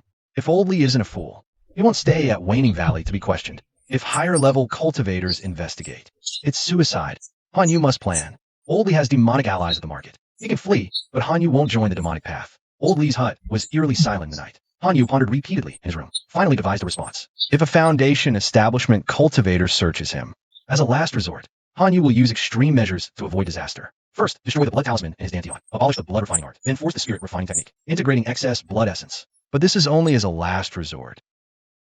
With concealment art, unless scrutiny is intense, Outer Sect disciples won't notice Han Yu's anomaly. His blood refining art has always been normal, very different from Old Lee's cultivation. Next morning, Han Yu acted casually. After rising, he began removing spirit rice stalks. The essence of Qinghe spirit rice lies entirely in the rice heads. The slender stalks are practically useless. They're only good for burying in spirit fields as fertilizer. Old man Lee's stone hut remained quiet. Half an acre stalks had been old when Steward Wong strolled over, hands behind his back. He walked slowly, belly protruding. After a casual greeting to Han Yu, Steward Wong asked, "Junior brother Han, have you seen Wei-kun today?" Han Yu shook his head slightly. "Haven't seen that wench. Where did she go?" "She promised to come last night, but never showed up." Steward Wong found it strange. He headed towards Wei-kun's quarters. At the door, he saw 4 male servant disciples gathered there. Steward Wong was immediately displeased, suspecting they were also Wei-kun's special guests. He barked, "What are you doing here? Not tending the fields or cultivating. Why are you gathered here?" The servants feared him. 2 immediately apologized softly, bowed, and prepared to leave. One braver soul whispered, "Senior Sister Wei told us to come this morning to help her go to the market to buy and sell things. But for some reason, we can't get the door open, even though we agreed on the hour of the dragon." Hearing this, Steward Wong thought, "Did Wei-kun find some servant disciple yesterday? Have fun with that now. Even forgetting to serve me?" The thought made him furious.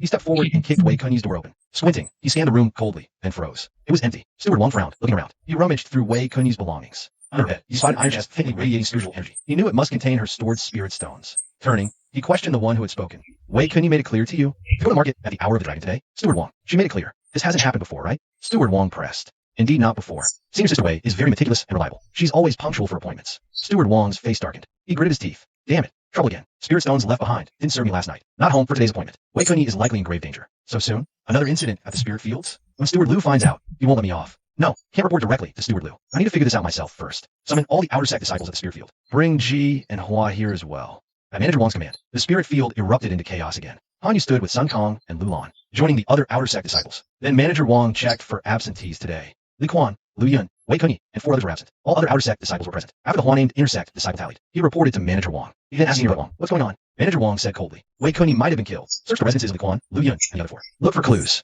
If none, search all disciples' quarters. Search the entire spirit field. Find them, dead or alive." Chapter 38, Awaiting Punishment, Lu Yun. Among the 6 Li Quan, these 2 names made the Ji and Hua disciples, and the other Outer Sect disciples find it impossible. These 2 just didn't seem like killers. Lu Yun was a lecher through and through, with triple spiritual roots. He had great potential, but fooled around all day. Utterly bizarre. Such a person didn't even care much about cultivation of the spirit field. Would he kill? As for Li Quan, even less likely. A frail old man, with Penna's spiritual roots, perhaps worse than some mortal servants. Could he kill Wei-kun, a cultivator? If something did happen, it was probably the other 4. Following Manager Wong's order, the G-named Intersect disciple took 2 Outer Sect disciples and searched the 2 stone houses. Then they went to Lu Yun's stone house. Kicking the door in, they dragged out Lu Yun, who wasn't wearing pants. The entire spirit field burst into laughter. Even the female disciples blushed and laughed. Sure enough, Lu Yun was still that bizarre. The Hua-named Intersect disciple chuckled too. Then he took 2 other Outer Sect disciples to Li Quan's stone house. He soon walked out, grim-faced. "Senior Brother Wong, there's trouble. That beast learned the demonic blood sect's evil arts. He killed Wei-kun." These words caused an uproar. Old Lee, that seemingly dying old man, had actually learned demonic cultivation arts. Killed Wei-kun? Is it true? Manager Wong, with a grim face, hurried over. "Is it true?" "Senior Brother Wong, Wei-kun's body is inside the house. The essence blood has been drained. It's clearly the work of the demonic blood sect." The Outer Sect disciple surnamed Hua said. Manager Wong first felt regret in his heart. "I should have known that old bastard wasn't to be trifled with. I shouldn't have listened to Wei-kun yesterday. Pushed too hard. That woman Wei-kun too. Proper cultivation? She had no idea, but she was thriving in wealth and lust transactions. Now it's good. She's lost her own life." Then came anger. "That old bastard under my nose, who knows how long he's been secretly learning. Now, when Manager Lu investigates, I'm afraid I'll really be punished." Arriving at old Lee's door, glanced at Wei-kun's withered, ugly corpse. Manager Wong gritted his teeth and said, "That beast definitely couldn't have left through the main sect gate. He must have fled to the market, then changed his appearance to escape." 2 junior brothers. This happened suddenly. There's no time to waste. I intend to go to the market first to pursue Li Quan, that beast. After capturing him, I'll report back to the duty hall. What do you think? The 2 Outer Sect disciples, surnamed Ji and surnamed Hua, glanced at each other. Didn't agree. "If Senior Brother Wong insists on this, we can't very well stop you. But it's still better to inform the duty hall, right?" Manager Wong could be fierce and overbearing towards servant disciples. Towards fellow Outer Sect disciples, he wasn't so unreasonable. Seeing him say this, he had to say, "Junior Brother Hua, I trouble you to report to the duty hall. Please put in a good word for me. Say, I rushed to capture the demonic cultivator Li Quan.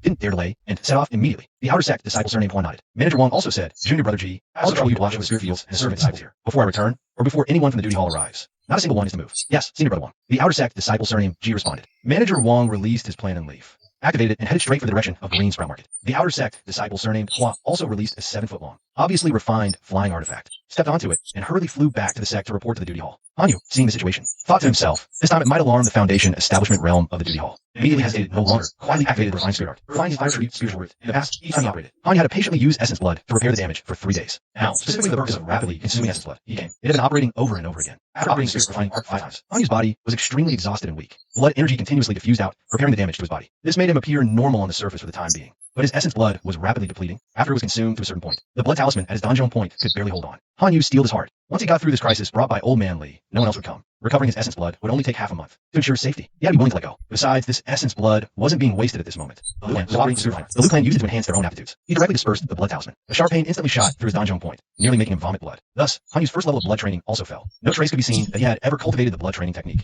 Not long after, with a gloomy face, Deacon Liu, clad in a purple robe, led 2 inner disciples and several outer disciples to return together with the outer disciple surnamed Hua. They went straight to Old Man Li's residence to investigate. Afterwards, Deacon Liu walked back with a cold face. Wong did a fine job. Are you two also of the same mind? It is my watch. This disciple is incompetent, said the one surnamed G. The 2 outer disciples surnamed Hua immediately lowered their heads in response. They did not speak to themselves. Who was most familiar with this Li Quan? Step forward. Deacon Liu coldly demanded again. No one responded. Hanyu glanced at Sun Kong. Lu Lan signaled to Sun Kong with her eyes, telling him not to worry. There was no need to step forward. Lu Lan's eyes were slightly red, grieving the sudden murder of Wei Kunyi. How is it that no one is familiar with him? Not even those who usually interacted with him much? Deacon Liu asked again, who knows this Li Quan? Who has spoken with him within the past month? When Deacon Liu asked this, Hanyu, Sun Kong, and Lu Lan all knew they could no longer tell us. They stepped forward one after another. Sun Kong explained to Deacon Liu, because our spirit fields were close to his, we would greet each other when we met in the early morning or evening. Deacon Liu scrutinized the 3, a bit impatient. Is that all? Li Quan was a loner and rarely interacted with others. Sun Kong said, a few days ago, I reminded him about the harvest in his spirit fields, but he paid no heed. Deacon Liu still seemed dissatisfied. He was about to press further. Hanyu thought to himself, if I mention I came here with Old Li now, I'll face the harshest interrogation right away. Even prepared,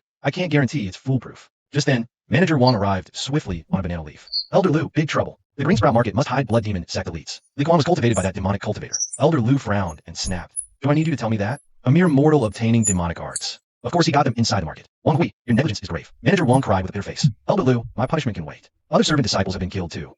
What? Elder Liu leapt into the air. He landed directly on Manager Wong's banana leaf. More servant disciples were killed. Yes, for more were killed yesterday. Also by blood demon sect methods. Manager Wong said mournfully, which servant disciples? Elder Liu pressed sharply, also from our spirit fields. Manager Wong trembled as he answered. Elder Liu flew into a rage. He kicked him off the banana leaf. You're doing. Kneel on the ground. Await your judgment. Manager Wong cast a wind control spell on himself, barely landing steadily. Hearing this, he dared not move a muscle. He knelt on the ground, waiting. Elder Liu took a deep breath. He ordered 2 inner disciples behind him. Notify the Green Sprout Market. Investigate Li Quan's last races thoroughly, and who he associated closely with in the market. Arrest anyone suspicious first, question later. Kill resistors on the spot. The 2 inner disciples hurried off on their magical tools. Elder Liu glanced at Sun Kong, Lu Lan, and Hanyu. His gaze finally settled on Lu Lan. Last time with the beast taming sect incident, you seemed involved too. Lu Lan immediately stammered in fear. Elder, I know nothing about it. Seeing her genuine expression and actions, Elder Liu stepped forward. His spiritual aura was pure and untainted. He nodded. It seems you truly haven't practiced demonic arts. You can address everyone. No one moves from this spot now. I'll report to the sect master. Let him decide this matter. Chapter 39. Unusual talent. The 2 inner disciples went to inform Old Li at the market. Elder Liu went to report to the sect master. Manager Wong knelt on the ground, not daring to move. The other outer disciples wore serious friends, closely watching all the servant disciples present. The servant disciples were all terrified into silence, even those without pants. The usually eccentric Lu Hun also shrank into a ball, not daring to make a sound. A full half hour passed. 2 inner disciples returned to the spirit field first.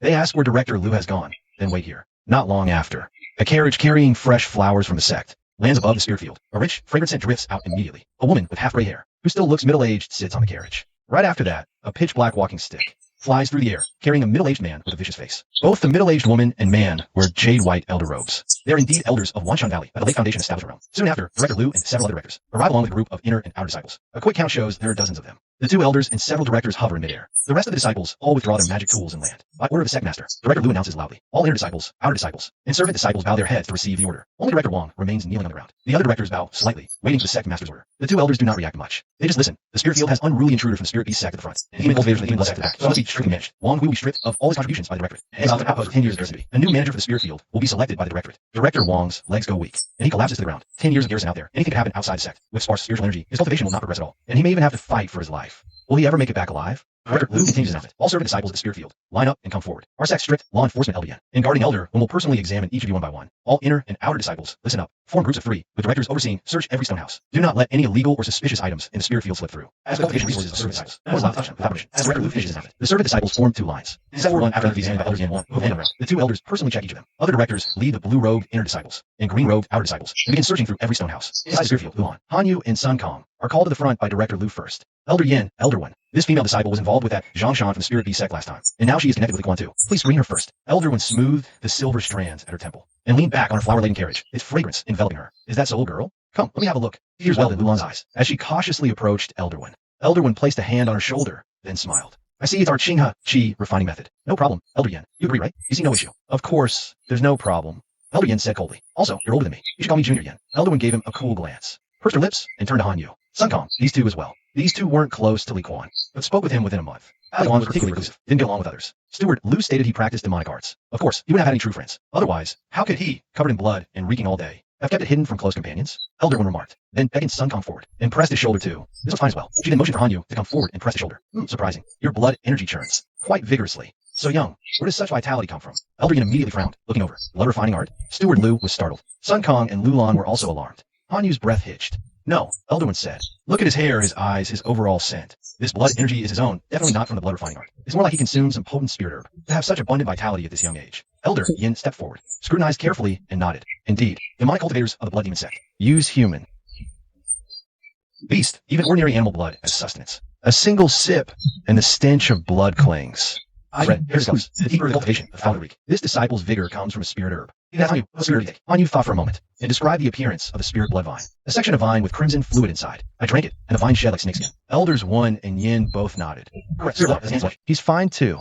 Next, Han Yu stood with Sun Kong and Luan. The 3 Sherry's having early escaped after, even if they felt nothing was wrong in their hearts. Facing the 2 sect elders in white, they couldn't help but feel tense. After the 3 of them were identified, Elder Yin soon reached out and grabbed a servant's arm. This one also practiced the blood refining art and has consumed blood food. He has reached the first layer of bloodline. Steward Luke immediately stepped forward, searched the person thoroughly, then handed him over to the disciple for custody. Elder One also found someone. Frowning, he asked, did you cultivate the beast heart communion of the Spirit Beast Sect? That servant disciple quickly shook his head. Elder One smiled faintly. Lying to me? That's not good. A fresh flower flew out, landing on the servant disciple's chest, shattering his upper garment, and revealing a roaring beast head pattern. Steward Lu immediately stepped forward, pressed this servant disciple down, and interrogated him about where his spirit beast was. Han Yu and others watched the scene in shock. They truly never expected that in the usually peaceful spirit field area of Wanshan Valley, apart from the previous 2 incidents, there were actually hidden individuals, cultivating other techniques. Elder Yin, with a fierce expression, couldn't help but say grimly, our Wanshan Valley has always been kind to others. This line conflict. Previously, we followed the destroy the demonic blood sect, only because the demonic sect used our disciples' cultivation. Now we are being seen as easy targets, treated as if we are nothing. Elder One sighed. Senior Brother Yin, there's no need to think that way. Fighting and killing have never been our sect's strength. Planting and alchemy are what we excel at. Call me Junior Brother Yin. Elder Yin corrected. Elder Win's face also turned cold. Then let's continue, Senior Brother Yin.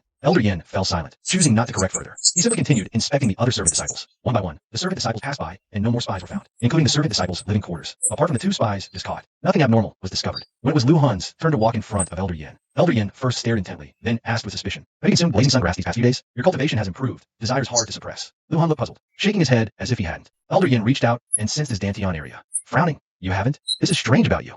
I'm wearing this. Immediately, someone stifled a laugh, quietly explaining Lu Hun's usual habits. Hearing this, Elders Yin and One, instead of scolding or getting angry, looked at Lu Hun with great surprise. Elder One said, this is indeed a unique talent. You're the outer sect. Come find me and say something. I'll help you carefully explore the road. The deacon's disciples were surprised. I didn't expect the elder to see Lu Yun in his eyes. At that time, no one laughed anymore. Even had always been very thick-skinned. The heartless Lu Yun looked a little moved. Chapter 40, after the injury test, Lu Yun. Elder Yin and Elder One also tested other handyman disciples. The Shirhua Ling Tian of the miscellaneous disciples was also searched once. Make sure there are no other spies. He took the 2 spies away with Wang.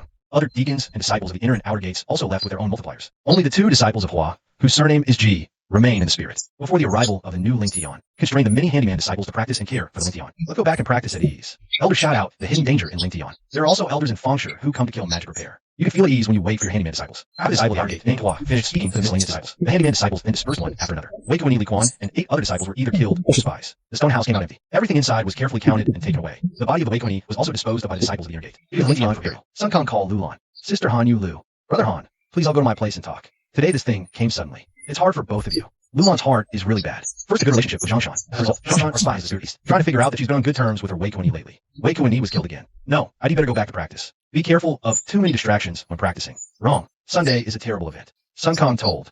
Lulan went back in a hurry. Sun Kong looks at Han Yu again. Han Yu also wants to reorganize himself at this time. Look at the damage caused by forced operation of 5 alchemy skills. We didn't agree to his invitation. Brother Sun, let's talk about it another day. Well, let's talk about it another day when you're done with Ling Tian. Let's go around Fang Shi.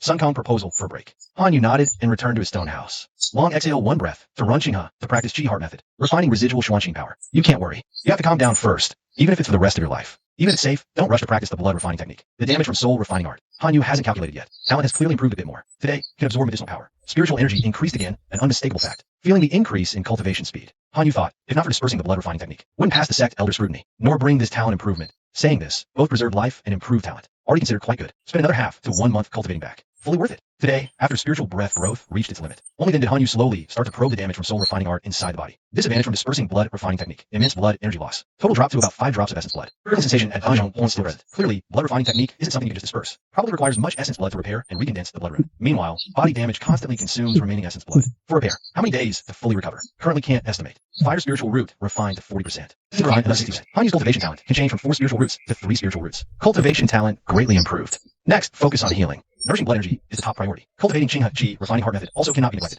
Going to the market must wait until fully healed. After planning, Han Yu took out a section of spiritual blood vine. After consuming the spiritual liquid within that boosted blood energy, slowly blood refining techniques blood energy rune, not rushing to condense blood rune. Healing is the priority. Next day, Han Yu went out. Continued clearing spiritual rice stocks in spirit field. Worked a whole day, finally cleared it clean. Because of Sun Kong's earlier suggestion, Han Yu wasn't in a hurry to directly ask the steward to sow Qinghe spirit rice. Instead, prepared to wait over 2 more months to sow with Sun Kong, Luan, and others together. After the first spirit field harvest, sowing time is relatively free, as long as 1 harvest within a year. Not forced to plant immediately. Moreover, the new steward for the spirit field hasn't arrived yet. Another day passed. Han Yu heard news from Sun Kong. Qinghe Market indeed captured a demonic cultivator, together with the 2 servant disciple spies captured 2 days earlier, all executed by the sect. As for whether it's old Taoist Li who was caught, that's a situation even Sun Kong doesn't know. Also on this day, 2 stewards came to the spirit field. The head steward is an inner disciple wearing blue clothes with golden threads, called Senior Sister Li, her manner arrogant. They say Senior Sister Li, who doesn't speak much, is at the 8th level of Qi refining, a dual spiritual root, only 30 years old. Her future is limitless, a cultivation level that all servant disciples must look up to and may never reach in their entire lives. The deputy manager is an outer sect disciple at the 6th level of Qi refining, surnamed Hong, quite old, experienced, and speaks with a smile. He seems quite amiable. Senior Sister Li as the main manager, and deputy manager Hong as the deputy, her rival. Clearly shows the sect is paying more attention to the spirit fields.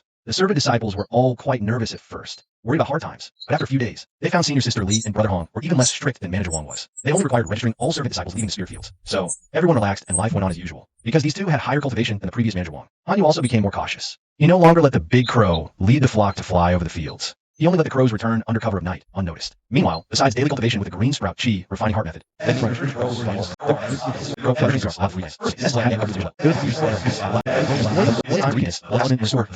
secondly, out of consideration for Senior Sister Li, an intersect disciple, Han did dare to easily condense the blood 1,000 a year. Thus, another 20 or so days passed in a rush. Han Yu's essence blood was no longer being consumed on himself, indicating the damage from the spirit refining art was completely repaired. His total essence blood had also recovered to 12 drops. The stinging in his acupoint had also completely disappeared. Han Yu could now recondense the blood talisman and restore blood refining at any time. At the same time, with the improvement in his cultivation aptitude. Originally, Han Yu would have needed about 5 more months for the Qi refining method to reach the 3rd level of Qi refining. Now, it only required about 4 months. One day, Sun Kong came to Han Yu stone hot with a smile. Junior brother Han, come to my place for a meal. Let's celebrate. Han Yu was surprised. Celebrate? And he also smiled. As Senior brother Sun already broken through to the 3rd level of Qi refining, Sun Kong nodded with a smile. Han Yu immediately offered congratulations. Congratulations, Senior brother. You're 1 step closer to the 4th level and becoming an outer sect disciple. Sun Kong laughed. That's still a long way off. Can't compare to Junior Sister, chatting and laughing. The 2 arrived at Sun Kang's dwelling. Lulan was already busy by the stove. Because of the joy of Sun Kang's breakthrough, no outsiders were invited. Only Lulan and Han Yu were present. So we went all out. Besides some dishes, we even used a pound of spirit rice. After the congratulations and meal, Sun Kong asked Han Yu, in a couple of days, Lulan, should we go to the market to have a look? Chapter 41. 3 companions head to the market. Han Yu did have this idea. First, spirit rice isn't very helpful for his cultivation. You should exchange for other things that aid cultivation and boost his strength. Second, the effect of the mystic heart fruit on him is diminishing. It's not easy for the crow to find spirit grasses and fruits either. He should broaden his horizons to see if he should exchange for elixirs or trade for spirit fruits with others. But is it suitable to go to the market now? Before Han Yu could ask, Lulan had already asked Sun Kong, Senior brother Sun, don't we have to pass by Senior Sister Li's registration to go to the market? That's so awkward. Better to just cultivate honestly in the spirit fields and not go out. Sun Kong explained to Lulan with a smile. Junior Sister Lu, that was over 10 days ago. Senior Sister Li is an inner sect disciple, high above, focused solely on cultivation. Senior brother Hong is also a seasoned outer sect disciple at Qi refining 6th layer. They can't possibly focus solely on this matter either. In recent days, Senior Sister Li and Senior brother Hong have been concentrating on cultivation. You just need to register your name when entering or leaving. No one will seriously interrogate you. Traffic to and for the market has returned to normal. Only then did Lulan realize. She said, in that case, we can go check out the market. My spirit harvest is still a few months away. I don't have much to exchange right now, so I can only go see the excitement. We're actually just going to see the excitement. Sun Kong said to her, in 2 months, it will be the inner and outer sect disciple competition. Inner and outer sect disciples will all select many cultivation items from the market. Items for dueling are now starting to become popular in the market. This year, our sect also has the Immortal Fate Grand Ceremony. Many people will flock to our Qinghe market because of it. After all, some of the elders were cultivators. Will bring their children to the market specifically to buy cultivation items. Hearing this, Luan also felt a bit of yearning in her heart. Doesn't this mean in the next half year, our Qinghe market will become even livelier? It wouldn't hurt for us to go take a look. Sun Kong had just broken through to the third layer of chi refining. He was in high spirits at the time. Lulan was also interested in seeing the excitement. Hanyu also intended to wander around and gain some experience. So the three of them discussed and decided to go to Qinghe Market together 2 days later. That night, after returning, when the crows came again, Hanyu told them to wait for him outside the market in advance. If nothing unexpected happens, there's no need to show themselves. If there's an incident, they could be put to use as a hidden card. 2 days later, Hanyu met up with Sun Kong and Lulan, bringing 30 gene of spirit rice. He also brought copies of the spirit bloodvine and mystic heart fruit, carrying them with him. Junior brother Han, you're taking this much spirit rice to the market? Sun Kong asked in surprise. Are you going to cultivate next? I don't necessarily need to exchange for anything. I just thought in case there's something useful, I could exchange for it, Hanyu explained. But you still shouldn't bring this much. What if you get targeted? Sun Kang's expression turned serious. Junior brother Han, listen to me. Just bring 5 gene of spirit rice. You're also new to Qinghe Market. No need to bring so many eye-catching things. Hanyu originally wanted to exchange for things like spells. Seeing Sun Kang's well-intentioned concern, he took the advice and sent the 30 gene of spirit rice back. He brought only 5 gene, just a small cloth bag. Only then did Sun Kong feel relieved. With just this amount, you don't need a bamboo hat or a veil to hide your identity. Buy things with peace of mind. Coming and going openly, no one will have ill intentions. The 3 of us outer disciples traveling together. There should definitely be no problem. As he spoke, he also brought 5 gene of spirit rice, stating he could lend it to Lulan at the market, or Hanyu to use purposes. Just return the original amount afterward. Then the 3 walked along the path from the spirit fields. At the edge of the spirit fields, they saw an outer disciple named Hua guarding a table and a stool. Everyone leaving had to register their name. After Hanyu and the other 2 registered, they followed not far behind a few other outer disciples, heading to Qinghe Market together. Arriving at Qinghe Market again, Hanyu couldn't help but recall the last time Old Man Li brought him. Back then, Old Man, he was probably meeting with a demonic blood sect cultivator. Didn't have time to stroll with Hanyu.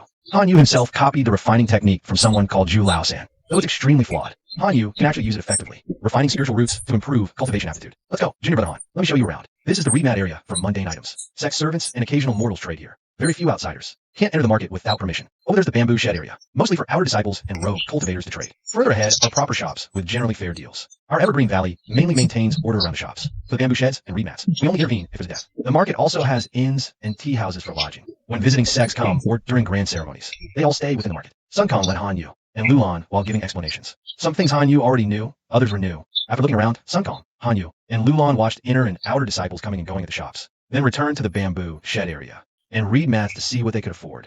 A portly man with open shirt greeted them, smiling while soliciting business, spells, secret arts, pills, talismans, got everything. Need anything, fellow cultivators? Hanyu recognized him as Zhu Laosan, who sells defective items. Amused but kept a straight face, Lulan asked curiously, you really have everything? Sun Kong quickly said, senior brother Zhu here is from the alchemy hall, well connected and does have many items. Though compared to proper ones, they're somewhat different. Zhu Laosan chuckled.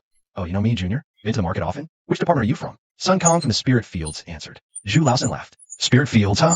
Last month, an old guy from your fields got 5 outer disciples killed, brought elders to Qinghe Market. Days of strict inspections ruined my business. Sun Kong gave an awkward dry laugh. That did happen.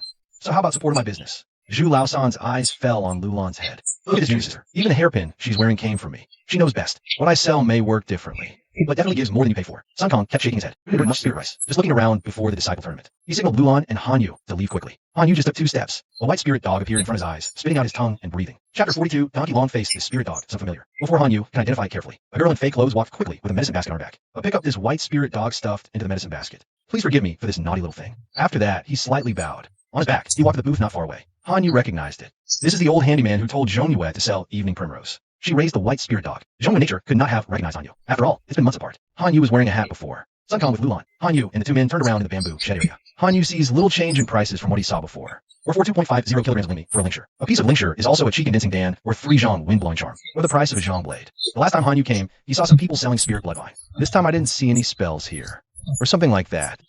Hanyu asked about Sun Kong. Sun Kong answered in a whisper. Of course, some people sell spells, but they are expensive. Second, it is not good to sell it openly in the bamboo shed area. After all, King of Fang City is under the jurisdiction of one Chang'e Zoman. In the clan, you can learn the Dharma twice after you are promoted to the disciple of the outer clan. The rest of the time to learn spells, less than 10 small work. If these miscellaneous disciples and scattered practitioners in the bamboo shed area are grandiose, wouldn't it be that one Chang'e's small and great achievements were suddenly in vain? Can Fang City be more important than Zoman? Hanyu suddenly realized that as for Han's younger brother, what do you want to see about cultivating immortals? Is it some Ofuda who can identify the elixir? The common sense Sun Kong of the array asked Hanyu again. Hanyu nodded Sun Kong and explained. Identifying the elixir is a medicine garden. Some common sense mastered by the handyman disciples in the alchemy department. They don't know much, but they really know a lot. You have to learn to grow elixir or refine pills yourself. Only then we know, Hanyu, only then can we understand. I want to know the role of many Lingqiao Lingua. I want to know the power of magic and so on. Who's family has to specialize in offering to learn knowledge of face. Instead of just buying some information, you can know it. I want to identify the knowledge of the role of Lingqiao Lingua. It is part of the basic common sense of alchemy and elixir. I don't think there is anything to buy from the bamboo shed area. Sun Kong said, why don't we go to the remat area? Taking some mundane items. At least it's not a wasted trip. Han Yu pondered for a moment and said, senior brother Sun, wait a moment, I'll go buy something. He took 5 gene of spirit rice. He exchanged 4 gene 6 liang of spirit rice for 1 spirit stone. Then Han Yu secretly replicated another spirit stone. He then used the spirit stone to trade for a chi condensation pill. You bought a chi condensation pill. Sun Kong was slightly surprised. I want to test the pill's effect on cultivation. Han Yu replied. Sun Kong, knowing a bit more, reminded Han Yu. Pills do speed up cultivation, but you can't rely on them entirely. Chi condensation pill, for example. Everyone has a limit on how many times they can take it. Exceed that limit, and the pill becomes useless. The chi condensation pill releases enough spirit energy for a day's cultivation. But if your spirit root is too poor, your daily absorption is limited, wasting half the pill's effect. But Han, we both have 4 spirit roots. Using the chi condensation pill is actually a bit wasteful. Han Yu was taken aback. He originally wanted to test the pill himself to see if it would benefit him. Since Sun Kong explained it clearly, his curiosity faded. The Mystic Heart Fruit is actually comparable with 3 chi condensation pills and also has calming and mind-clearing effects. No wonder the Mystic Heart Fruit is sold in the bamboo area. This spirit fruit is truly extraordinary. No wonder even now, when Han Yu can replicate 2 drops of essence blood daily, he can still only replicate 1 Mystic Heart Fruit. Now, he used the chi condensation pill effect. Han Yu could gauge the Mystic Heart Fruit's value. After a brief thought, he traded the chi condensation pill for a wind blade talisman. It contains a wind blade spell activated by spiritual energy. Sun Kong didn't say anything this time. After all, the spirit fields have been quite unsettled for over half a year. It's good for Han Yu to have some means of self-protection. Han Yu had 4 liang of spirit rice left. In the bamboo shed area, it couldn't buy much. But in the remat area, these 4 liang were precious. He could trade it with mortals who couldn't cultivate for food and drink. It's rare for cultivators to actively use spirit rice to buy things. The 3 of them each bought 2 items, and the 4 liang of spirit rice wasn't even used up. They arrived at a place selling flower cakes. A middle-aged man with a long, donkey-like face, wrapped in a headscarf, shouted, 3 immortal masters, would you like to try my flower cakes? Genuine ingredients, made from the finest fresh flowers and japonica rice. Han Yu bought 3 portions, using spirit rice, and shared them with Sun Kong. Lulan and I each have 1. He couldn't help but glance at that middle-aged man with a long donkey face again. The middle-aged man chuckled, his voice not hoarse at all, but Han Yu always felt like he had something in common with Old Lee. Was it just because they both had the same ugly long face? Junior brother Han, you came to the market this time, and made you spend first. Sun Kong spoke, and Lulan also expressed thanks. Said if you have any cultivation questions, just come find us. Han Yu smiled. Back when I first arrived at the spirit fields, I really had to thank senior brother Sun and senior sister Lu for your help. This bit of spirit rice is nothing. Just a small token, don't take it hard. Besides, since we came specifically to look around, it wouldn't be right to come and go empty-handed. Sun Kong and Lulan, hearing him say this, both felt his junior brother was sensible and thoughtful. Really good. We should look out for each other and keep in touch. Just then, someone shouted loudly to another person. Senior brother Zhao, go to the tower to see. The tower has boasted his years would hit the top 10 inner disciples and top 10 outer disciples. As that senior brother Zhao went to look, many servant disciples and row cultivators in the bamboo shed area couldn't hold back. They all crowded toward the tavern in the center of Chinga Market. Sun Kong and Lulan also became interested. They pulled Han Yu along toward the tavern's direction. Before even getting there, the road was already packed. Many servant disciples chatted excitedly. It was lively, like a lantern festival or temple fair. Seeing it was quite difficult to move forward. Han Yu reminded Sun Kong and Lulan, why not come back another day to see? We'll find out the top 10 rankings sooner or later. It's just too crowded now. Lulan said, since we're already here, it'd be a shame not to see it with our own eyes. Junior brother Han, wait outside. We'll be right back. Huh? Han Yu was taken aback. Coming to his senses, he saw Lulan and Sun Kong squeeze into the crowd. What's so great to see? Better to focus on cultivation, so I can make the top 10 myself someday. Besides, what's the big deal even if it's the top 10? They're just disciples below the foundation establishment realm. Han Yu thought to himself. Glancing over, he saw a shop not far away dealing in spirit herbs and pills, so he walked over. Didn't get the chance earlier.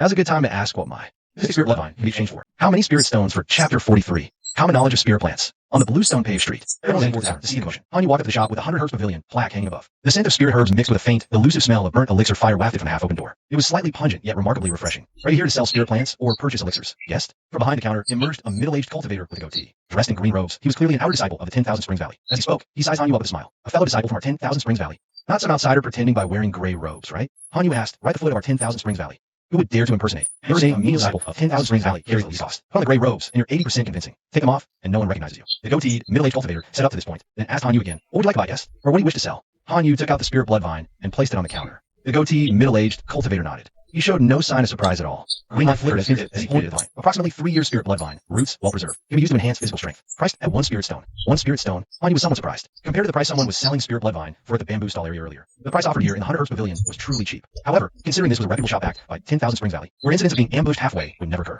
this price wasn't too bad after all. 1 spirit stone can't accomplish anything. Might as well keep this spirit blood vine for my own use. Han Yu took the spirit blood vine back. Then he took out the mystic heart fruit from his bosom. The goateed, middle-aged cultivator immediately smiled. Mystic heart fruit, that's good stuff. Are you selling this, guest? Please see how many spirit stones it's worth. Han Yu said. The middle-aged cultivator nodded. Again, a point of green light touched the mystic heart fruit. 5 your mystic heart fruit, excellent quality. Can be used to refine clear mind chi gathering pills. Han Yu then asked, what kind of elixir is that? This is the same as chi condensing pills. The goateed, middle-aged cultivator, seeing no one else was around at the moment, simply decided to enlighten him. Of course not. Chi condensing pills are effective in early stage of chi refining, and still somewhat in the mid-stage. If you need to take pills in the mid to late stages of chi refining, you should choose chi gathering pills. And when refining chi gathering pills, adding mystic heart fruit to them forms a clear mind chi gathering pill. It not only boosts cultivation, but also calms the mind.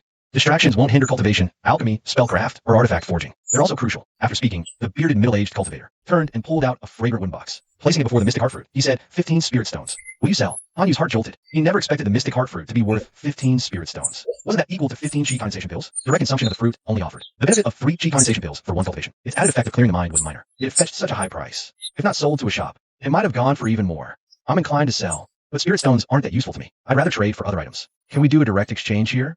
Hanyu asked if pills or other spiritual herbs were acceptable. Only pills or spirit stones. Nothing else. Take the stones and buy elsewhere. The bearded cultivator stated. Hanyu understood. He then asked if I want information on spiritual herbs. Do you have any here? The bearded cultivator chuckled. First sealing the mystic heart fruit in a box, he retrieved a gray jade slip from his storage pouch. 10 spirit stones. Common spiritual flora guide. And 10 more stones for you. Acceptable. Hanyu was instantly pleased. He quickly took the jade slip and stones. Deal. Yet, holding these items felt inconvenient. He looked at the bearded cultivator. Senior brother. How much for a storage pouch? The bearded middle-aged cultivator chuckled. Roughly 5 mystic heart fruits for one pouch. About 75 spirit stones. Hanyu was inwardly shocked, then found it reasonable. A storage pouch carries many items discreetly. Truly the ideal choice for portability. With the tray complete, he prepared to leave. A white spirit dog panted behind his feet. Hanyu looked down in surprise. The crimson-clad girl, Zhongyue, came running again. She grabbed the white dog by its scruff. Smiling at the bearded cultivator, she said, Brother Yang, see how lively it is outside? The tavern announced this year's predicted top 10 inner disciples and outer disciples. Even mortals are crowding in. The bearded cultivator chuckled. Little one, why aren't you watching? Don't you love a good spectacle? Zhongyue replied with a grin. These people are just following the crowd. Wait until I make it into the outer sect and become the top outer disciple. They'll still be crowding around. What ambition, said senior brother Yang, stroking his goatee. Zhongyue nodded and glanced at the white spirit hound in her hands, seeing it still staring at Hanyu by the entrance. Zhongyue looked surprised. What's your name, little junior brother? Haven't we met before in the bamboo shed area? Yes, that's right. How strange. My spirit hound loves sniffing out medicinal herbs. It ran right at your feet both times. Could it be you have? Zhongyue didn't finish. Senior brother Yang's face instantly darkened. Zhongyue enough? Probing other secrets. That's the greatest taboo of all. If someone has a twisted temper, they might even take your life. Remember, trouble comes from the mouth. Yes, senior brother Yang. I know I was wrong. Zhongyue ducked her head. Then she smiled apologetically at Hanyu. Little junior brother, I apologize to you too. She pulled a handful of evening primrose from her herb basket and handed it to Hanyu. Consider this my apology gift. Hanyu, already holding spirit stones and a jade slip, now had the evening primrose too. He spread her out hands. Zhongyue rummaged through the 100 herbs pavilion. Madame Lu handed her a large cloth bag. Take it, Madame Lu. Don't be shy. Seeing her straightforward manner, Hanyu accepted the apology and bag, stuffing in the 10 spirit stones, the herb knowledge jade slip, and the spirit bloodline. He bid farewell and left. Zhongyue watched him go. That little junior brother is young, but he sure has a lot of stuff. She chuckled. Forgot to ask his name or his background. Senior brother Young shook his head slightly, tugging his goatee. Zhongyue, you little girl, you need to be careful. Archinga Market and Wangu Valley are relatively safe. Asking around among fellow disciples is one thing, but if you dared ask like that outside, you'd be asking for trouble. Zhongyue nodded, then asked with a smile. Got it, senior brother Yang. By the way, you've been in the outer sect for years. Why not aim for the top 10 outer disciples? Senior brother Yang sighed. Time has slipped away. I've never achieved much in the outer sect. How can I embarrass myself on stage? Besides, if an outer disciple in the top 10 is over 40, the stewards will intervene. As they talked, they watched the crowd outside the shop. Chapter 44. A demon cultivator appears at the 100 Herbs Pavilion. Han Yuzi Sun Kong. Luan hasn't returned yet. He still has 10 spirit stones left. After a moment's thought, he enters the Spirit Arts Pavilion, looking for suitable techniques to cultivate. Inside, a shop assistant is watching the top 10 inner and outer disciples outside. He responds absent-mindedly, barely acknowledging Hanyu. Hanyu asks a few questions. Discovers offensive spells start at 20 spirit stones. Wind control and water control cost 10 stones each. He realizes the sect's spells are so valuable. No wonder rogue cultivators struggle to enter. Being a sect's menial disciple is better. Being a helpless rogue cultivator. The entry token for Wanchun Valley is truly precious. Unable to afford anything, Hanyu leaves. At the door, someone taps his shoulder. Hanyu turns in surprise. A man with bloodshot eyes sneers and passes by. A faintly fishy smell flashed across the nose. Signs of blood refining art. A demon cultivator from the demon blood sect. Hanyu tries to get a better look, but the cultivator disappears into the crowd, making him hard to pinpoint. Did he target me by chance? Or sense my blood refining cultivation? Hanyu ponders grimly. He checks where the cultivator touched. No abnormalities found. Sun Kong and Lulan still haven't returned. Hanyu goes to the mortal read mat area, buys identical gray and black clothes, changes in a secluded corner, discarding his menial disciple gray robe. After walking 100 steps before Sun Kong, and returns from what she said, Hanyu spots the bloodshot-eyed man again. People with a fishy smell appear again, gives a sinister smile, and vanishes. Hanyu's heart sinks completely. He hurries toward Qinghe Market's exit. Can't wait for Sun Kong and Lulan. If a demon cultivator is targeting him, they won't be much help. Might even be a hindrance. Better to leave while everyone's distracted. By the top 10 disciples prediction event. Even if I can't leave safely, I have a backup plan outside the market alone. It's better than being hindered by others.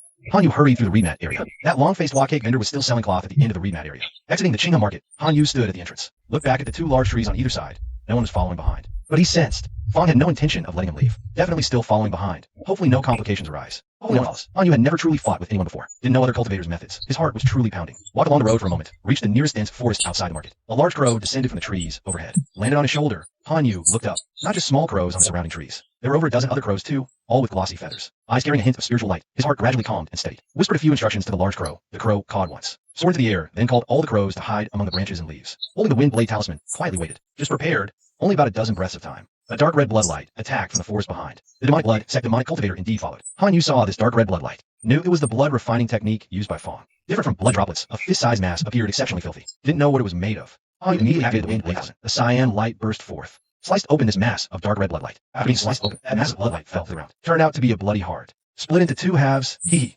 Wind blade talisman. Use the mean cycle. How many can you have? How many times can you use it? That man who patted Han Yu earlier inside Chinga Market stood behind a tree, eyes bloodshot. Hee cold laugh. Exceptionally ferocious. Wait till you use the wind blade talisman. That's when you die. That's when you die. That's when you die. A delicious blood upon a treat. A delicious blood upon a treat. So full of Han Yu heard this. Fong finally realized why he was being targeted. It turned out that the concealment art did hide his cultivation level, and the blood refining art hadn't yet reformed the first layer of blood refinement. But his blood vitality remained abundant, young and appearing weak and easy to bully. He was a perfect delicacy in the eyes of the demon cultivator. The demon cultivator taunted and threatened, while still cautiously hiding behind a tree, not coming out. Only half of his face visible, clearly also guarding against Han Yu's methods. Han Yu turned and ran without hesitation. In the blink of an eye, he had already covered some distance. The demon cultivator was stunned by this sight. He had originally thought Han Yu had some backup plan, or would use some tricks, but he didn't expect the other party to choose to flee so decisively. This made the demon cultivator instantly realize Han Yu probably truly had no other means. Thinking again that the servant disciples of Wan Spring Valley indeed rarely obtained, the demon cultivator became more convinced he had been overly cautious before. Now seeing through the truth, there was naturally no need to hold back. He took out a bloody heart from the storage bag at his waist. Shouted go from his mouth. The refined heart turned into a dark red blood light, heading straight for Han Yu's back. At the same time, the demon cultivator himself leaped out from behind the tree, chasing Han Yu like a ghost. Just after taking 2 steps, the wind suddenly turned sharp. 2 faint green glows, one left, one right, fell from above like lightning, catching the demon cultivator off guard. Greatly alarmed, he hastily dodged and rolled sideways, barely managing to avoid one of the wind blades. But the other wind blade followed him like a shadow, striking towards his arm with lightning speed. The demon cultivator felt a sharp pain in his arm. Blood splattered as one of his arms was severed clean off. The wind blade almost followed under his armpit. This was open chest and happened. The consequence was unthinkable. What on earth is going on? The demon cultivator was horrified and confused. Looking up, he saw a mass of dark crows perched on over a dozen surrounding trees, their dark golden eyes flickering with an eerie light, staring fixedly at him as if mocking his wretched state. What is this? He clutched his arm, enduring the pain, and cried out. At the same time, having lost his control, the refined heart, lacking follow-up force, smashed into a tree, making a dull thud and splattering a mass of filthy blood. Han Yu turned back, a flash of determination in his eyes. 6 drops of essence blood materialized before him. 6 blood drops that could split stone and shatter gold erupted together. They shot toward the one-armed demonic cultivator, who stared in stunned disbelief. The same blood refining art? How is this possible? A misunderstanding? Before he could even speak, a slight tremor struck the back of his head. A bloody hole pierced through the center of his forehead. It was another blood drop. It had killed him from behind, finishing him off completely. Darkness rushed in, and the demonic cultivator's final thoughts faded away. Who else is killing me? What is going on? Immediately after the hole appeared in the demonic cultivator's forehead, Han Yu's 6 blood drops finally arrived at the cultivator's body. Han Yu controlled the 6 blood drops. Hovering in midair, he looked toward the rear of the woods, alert. He was cautious. He hadn't killed this demonic cultivator. Another's blood drop killed him. A horse-faced, middle-aged man emerged slowly, carrying a tray with fresh flour cakes on it. Young one, it's been a while. How have you been? Chapter 45. Acquiring the storage pouch. Young one. Hearing the address, Han Yu looked at the horse-faced man in surprise. The flour cake seller. Didn't I tell you, young man? Now, old house, he said. He casually put the flour cake in his hand into his storage pouch. Han Yu was silent for a moment. Taoist brother. How did you change your appearance? I consumed much essence blood lately. Now at blood refining 3rd layer. Of course my looks are younger. Old Taoist replied. Besides, with Evergreen Valley hunting me, how can I not disguise myself? As he spoke, seeing Han Yu's 6 blood drops, still hovering, not retracted, old Taoist felt a bit gratified. Your mind is growing ever more cunning, young one. Still afraid I'll eat you now. As material for the blood refining art, Han Yu remained silent. Old Taoist didn't mind. He just chuckled, flicking his finger to release a point of bloodlight. It refined essence blood from the dead demonic cultivator. As it refined, the demonic cultivator's corpse gradually withered. Finally, it suddenly burst into blood flour, splattering onto the ground. The soil immediately hissed, emitting black smoke. Old Taoistly collected the essence blood. See, he said, not even reducing an enemy's body to dust is enough for peace of mind. You must burn and refine it completely to feel at ease. Yes, thank you for the lesson, Taoist brother. I understand. Han Yu responded. The 6 blood drops still weren't retracted. The crows in the tree were still watching Old Taoistly below. Old Taoistly took a deep look at Han Yu's eyes and brows. You're right to do so. I cultivate using human essence blood, and have walked the evil demonic path. You should indeed be wary and vigilant. After saying that, he turned and left, walking out of the woods with a calm expression. Old Lee's heart was not as calm as it appeared on the surface. He secretly marveled at this kid. He actually managed to raise my crows into spirit beasts. Those crows, with a rudimentary spiritual awareness and ability to cast spells, combined with Han Yu's own blood droplets. Old Lee's so afraid he might turn hostile and refuse to acknowledge the deal. He could kill this demonic cultivator and claim credit in Wanshan Valley. Only after Old Lee had disappeared from sight did Han Yu finally let a sigh of relief, retracting 6 blood drops. He quickly refined and absorbed the essence blood into himself. Then he signaled the crows to pick up the demonic cultivator's storage pouch. The large crow cawed once. One of its subordinate crows flew forward, grabbed the storage pouch, and flew toward Han Yu. Seeing nothing amiss, Han Yu then took the storage pouch. He infused it with spiritual energy and sensed a space about the size of a cabinet. Inside were stored 2 jars, one containing essence blood, and the other containing a heart soaked in foul blood. Apart from that, there were 5 spirit stones, 2 or 3 gene of spirit rice, and 3 jade slips. Or the jade slips. It wasn't convenient to examine them in this dangerous place. Han Yu needed to leave quickly. He threw the 2 jars out of the storage pouch, then changed his black clothes back to gray ones. He also had the large crow take the storage pouch and leave first, to deliver it to him at night. After finishing these tasks, Han Yu headed back towards Chinga Market. Passing through the remat area, he saw Old Lee still with his long face, pretending to be a mortal vendor. Han Yu didn't stop. He went directly into the market's interior to meet up with Sun Kong and Lulan. If traces in the woods were discovered, it would mean a demonic cultivator's tracks appeared outside Jing Market. Han Yu being alone would definitely be inappropriate. Having companions wouldn't arouse suspicion. Just past the bamboo shed area, he saw Sun Kong and Lulan waiting by the street. Upon seeing Han Yu, both their faces lit up with joy. Sorry, Junior Brother Han. The Jinghe Brewing Tower not only announced predictions for the inner disciples and top 10 outer disciples, but also listed their cultivation levels, backgrounds, and skilled spells.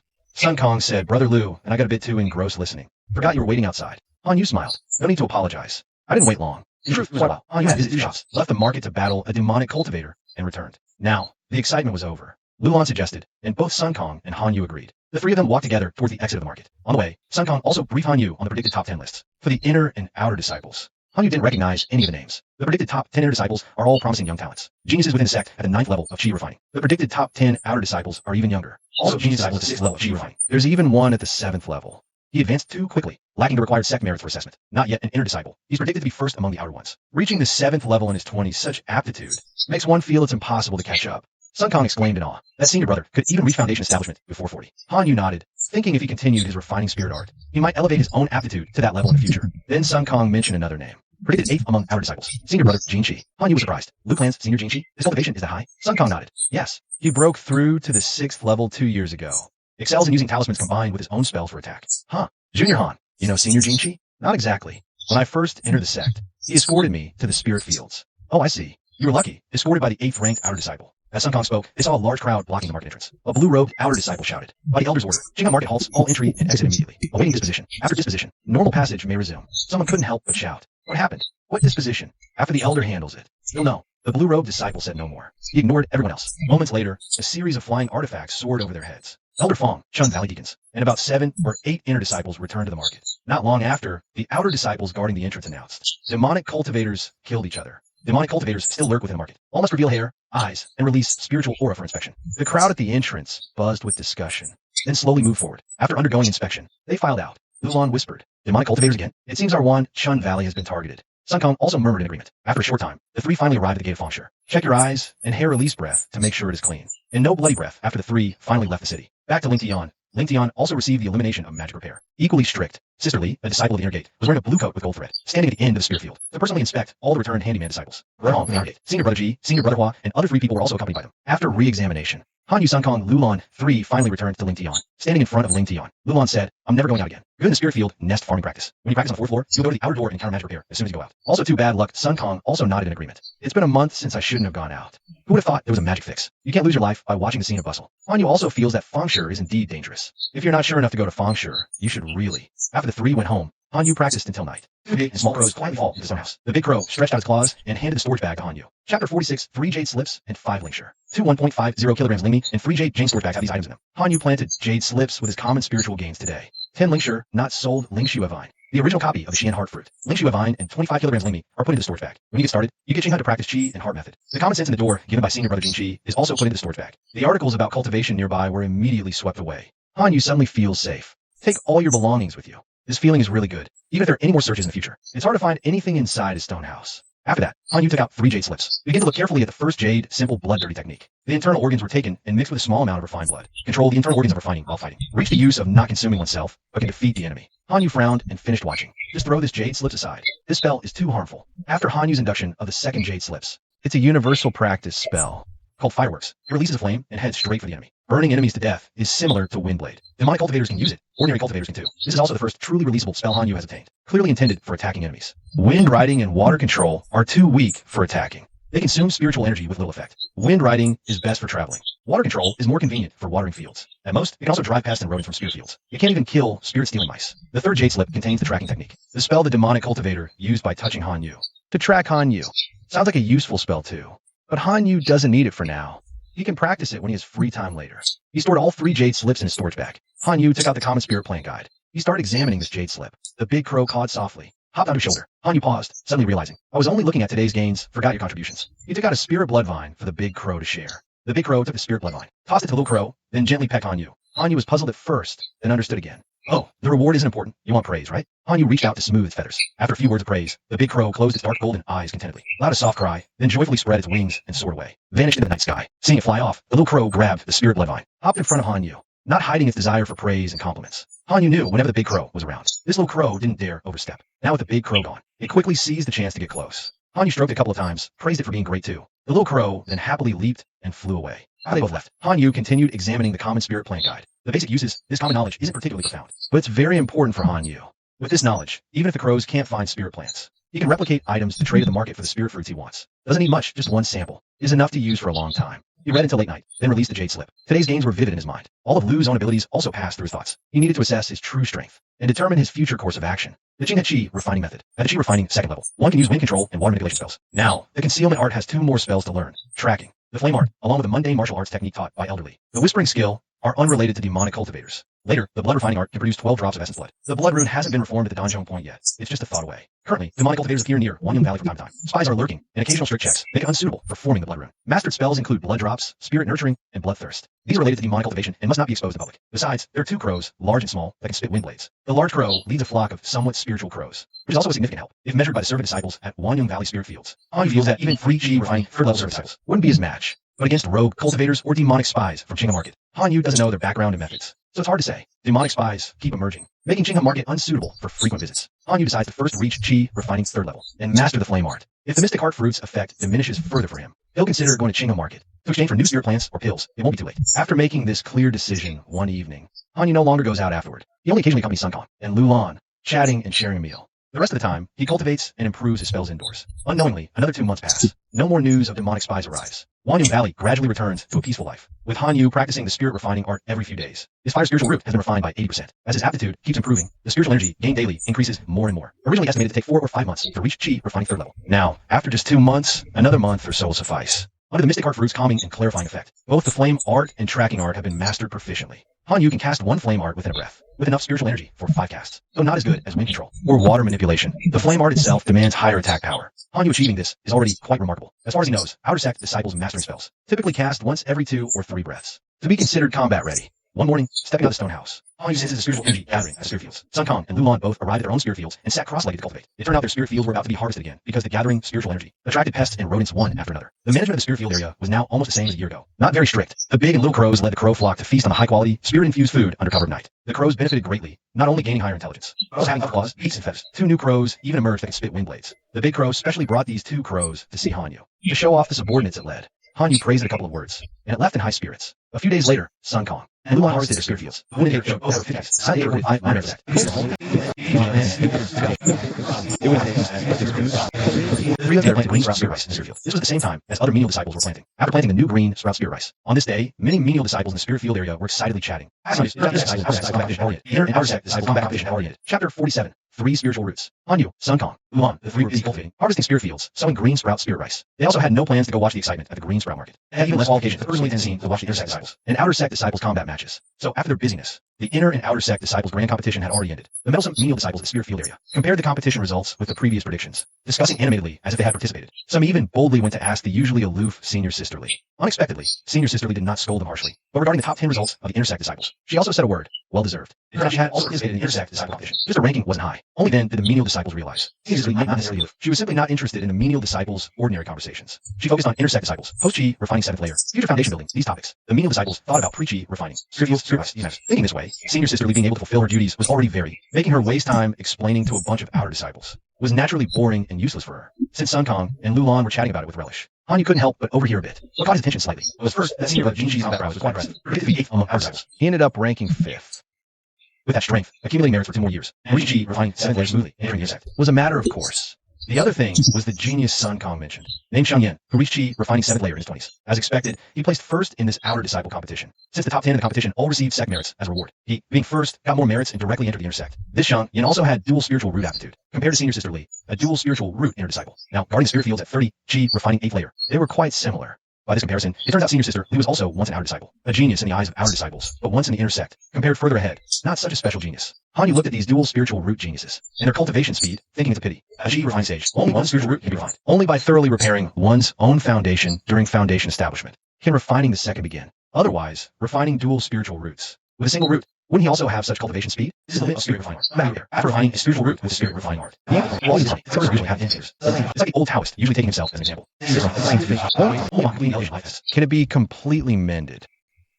Only then can the second spiritual root be refined. The inner and outer disciple competition ended. Many outer disciples at the spirit fields have planted their green sprout spirit rice. In just over a month, the Immortal Fate Grand Ceremony will be held. Wanshan Valley will recruit new disciples. It said the green sprout market over there is even livelier. Hanyu, Sun Kong, and Lulan all have cultivation resources in hand. Having learned from last time, they didn't go to see the excitement. Besides patrolling the spirit fields, I focus solely on cultivation. Occasional gatherings make another month pass unnoticed. One night, Hanyu concludes his spirit refining art practice. His body trembles slightly. The last remnants of his crimson, pure red fire spiritual root slowly dissipate within him. Hanyu feels as if a hole has opened in both body and mind. Empty, powerless, and extremely weak, he urgently circulates his vital blood, trying to compensate for this emptiness as much as possible. Moments later, 8 of his 12 drops of vital blood are consumed. Only then does the feeling of emptiness gradually fade. The remaining vital blood continues to deplete slowly. Meanwhile, the discomfort in his body remains difficult to eliminate.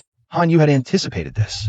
At the moment of finally refining the fire spiritual root, such changes are normal. He takes out the prepared spirit blood vine, downing the juice of 2 vines in one go. He operates the blood refining art to replenish his vital blood. He stops because, with demonic cultivator spies about, the risk of the Spring Valley Sect investigating the blood refining art is high. Currently, Hanyu still hasn't condensed a blood talisman, or has reached blood refining first layer. He merely consumes his vital blood in spirit refining art cultivation, then slowly replenishes it fully. Now, refining the fire spiritual root isn't about complete elimination. It becomes nourishment for his other 3 spiritual roots. Hanyu observes his spiritual roots again. The pale gold metal root, the green tinged wood root, and the near black water root all show more vitality than before. He has now completely become a triple spiritual root cultivator, the intimate for absorbing spiritual energy, and converting medicinal potency into spiritual breath has sharply increased. Among inner and outer sect disciples, a triple root may not be remarkable, but among servant disciples, it's almost a guarantee to become an outer sect disciple, a genius in their eyes. After refining the fire spiritual root that day, Hanyu spent several days consuming 1 spirit blood vine daily. Only did he replenish his vital blood. He also restored the obvious deficiency in his body. The Jingha Qi refining heart method now absorbs more medicinal potency daily. The sprouting of the spiritual seed in his Antion becomes increasingly evident. A hair's breadth from breaking through to Qi refining 3rd layer. With the 3rd layer imminent, Hanyu also notices a minor flaw from refining the fire root.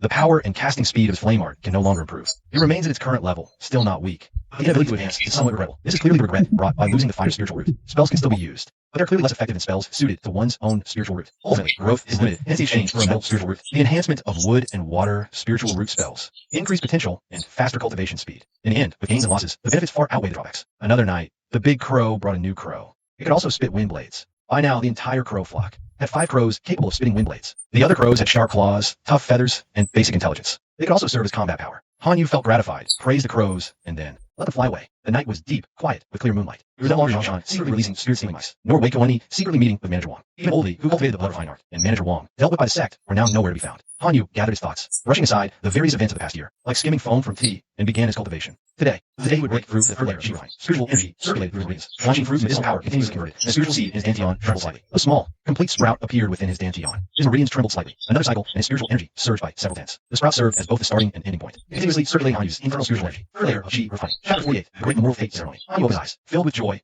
After over a year in Wanshan Valley, he had finally reached the 3rd layer of Qi refining. He had also transformed his 4 spiritual roots into 3. The subtle increase in lifespan, the enhancement of physique and vitality, the increase in internal spiritual energy, all sweated. The path of cultivation, the way of longevity, is truly intoxicating, difficult to extricate oneself from. Next, he must make this sprout grow a leaf, reaching the 4th layer of Qi refining. However, my cultivation speed is far faster than other servant disciples. Also, having 4 spiritual roots. This might cause problems later. Hanyu thought to himself, calculating. For safety's sake, even after reaching the 4th layer, don't rush to join the outer sect. Otherwise, attracting the elders' close inspection. Who knows what might happen?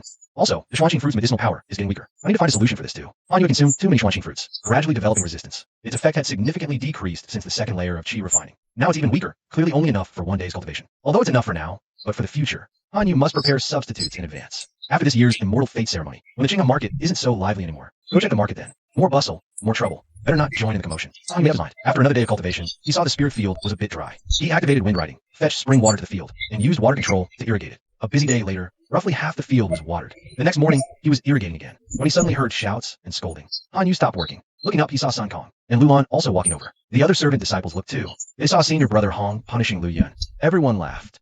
Lu Yun was always a weirdo.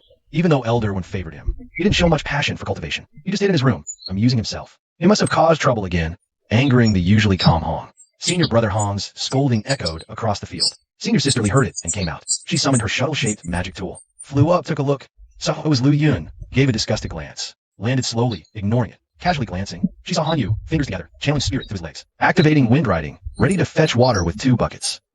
Wait, Hanyu stopped, surprised. Senior sisterly, are you calling me? Yes. You're Hanyu? Hanyu was amazed. Senior sisterly knows me? Before Steward Wang was sent to guard outside the sect. To lessen his punishment, he told us about the spirit field. Triple spirit root disciples like Lu Yun, Lu Lan, may enter the outer sect, or even the inner sect. I have an idea. Among quadruple spirit root disciples, few are talented. Wang said despite your youth, you're gifted in spells. A future combat expert in the outer sect. You're young, skilled in magic. You must be that Hanyu he mentioned. Hanyu finally understood. Steward Wang failed in guarding the field. To reduce his penalty, He racked his brains to make the field sound good. I've become one of the unremarkable miscellaneous disciples, he reported, although not a genius. But my name actually had a chance to be known by Senior Sisterly, and even the stewards. It's truly rare. I didn't expect Manager Wong to remember me practicing spells. Hanyu said, Senior Sisterly. I should be the Hanyu Manager Wong mentioned. Indeed, not old. Senior Sisterly's lips are a bit full. A calm voice. How long have you been cultivating? What cultivation level? What spells have you mastered? Hanyu was well prepared for the interrogation. Senior Sisterly, I've cultivated for over a year now at Chi refining first layer. In a few months, probably Chi refining second layer. I've mastered wind writing. Control. For spiritual roots. This cultivation speed is considered fast. Have you taken elixirs? Senior Sisterly asked. Eaten unknown spirit fruits and spirit blood. Hanyu replied. Senior Sisterly nodded. I see. Then you can be considered diligent in cultivation. Just now, I saw you using wind writing. Chi refining first layer miscellaneous disciples. It's indeed rarely so refined. After you accumulate 10 minor merits, go to the sect to exchange for a new spell to learn. It won't waste your spell talent. Thank you for the guidance, Senior Sisterly. Hanyu replied. Senior Sisterly looked at his fair-skinned junior brother. His eyes and brows gentle. She felt a pang of emotion. This junior brother Han looks much more pleasing to the eye. If his cultivation aptitude were better, such spell talent would surely be of greater use. Any technique is better than that lazy good for nothing again. Having 3 spiritual roots, but hardly putting effort into cultivation is much worse. The old house, nurturing spiritual plants, is many eating flood easily. Senior brother Jin Chi stood on the banana leaf, shouting loudly. The sect master has an order. Senior Sister Lee's expression changed immediately. She stepped forward to ask Jin Chi, what happened? Jin Chi said gravely, Senior Sister Lee, a major event.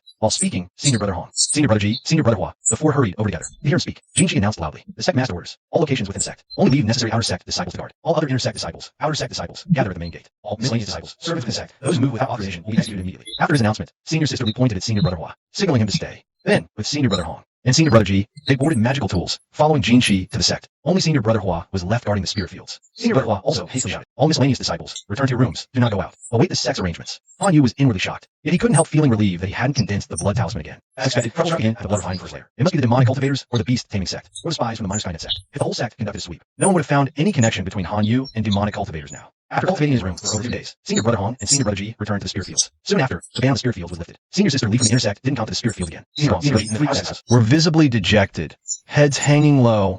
Even Hanyu and the other servant disciples naturally had no idea what happened. They were just secretly puzzled. Another day passed, and the servant disciples finally learned what had occurred. This year's Moral Fate Grand Ceremony of 10,000 Springs Valley only had 5 disciples. All were 5 spiritual roots. The rest were intercepted halfway to 10,000 Springs. And forcibly taken away. 10,000 Springs Valley and Moral Fate Grand Ceremony instantly lost all prestige and became a laughingstock. 10,000 Springs Valley was furious. They gathered all sect disciples, attempting to confront the Beast Taming sect, the minor Skynet sect, and the profound one sect, the 4 sects, to demand an explanation. But as they'd never been skilled in combat, and facing the 4 sects acting together, the 10,000 Springs Valley elders, stewards, and inner/outer sect disciples gathered, but in the end, they backed down, opting for negotiations and reprimands, issuing warnings not to repeat it. This was why Senior Brother Hong and the others were so crestfallen, frustrated, and vexed. Their sect was ganged up on and bullied, yet they couldn't fight back. How infuriating. Chapter 49, The Sect's Liberation. Listening to Sun Kong and Lu Lan were talking over each other with the news they just received. Hanyu also saw the faint worry between their brows. After all, 10,000 Springs Valley is their sect. With 10,000 Springs Valley, these servant disciples can feel somewhat secure, whether tending spirit fields or doing other tasks. It's a proper path of cultivation, far better than those drifters in Green Sprout Market who live day by day, with incomplete cultivation methods. Now, 10,000 Springs Valley is being bullied by the other 4 sects in the southern region, even unable to hold the Immortal Fate ceremony. The facade is already torn. If this continues, once 10,000 Springs Valley can't hold on, what if future awaits these servant disciples? If they fall to being rogue cultivators, future cultivation methods and resources would require arduous struggle, risking their lives to obtain. That kind of unstable, wandering life, no one wants it. After Sun Kong and Lu Lan left, a sense of crisis welled up in Han Yu's heart. The current state of 10,000 Springs Valley, not only are there bullies from the other 4 sects of the Southern Domain, but also hidden demonic cultivators. Most importantly, our strength is insufficient. If we're not good at combat, we'll truly be treated as fish on a chopping block. If one day something major happens to the Valley of 10,000 Springs, what will Han Yu do? Can't worry about anything else right now. Must increase personal strength as much and as quickly as possible. The blood refining art must be taken up again. The blood drops if necessary. Blood is the art and other demonic cultivation methods to save my life. They must be used if needed. Today, I'll condense the blood rune. Increase my confidence for survival. Cultivation raised the chi refining 3rd layer. Han Yu's right hand replication ability has increased again. Can replicate 3 drops of essence blood or 2 sections of spirit blood daily. Mystic heart fruits are even more difficult to replicate. Can replicate 3 in 2 days.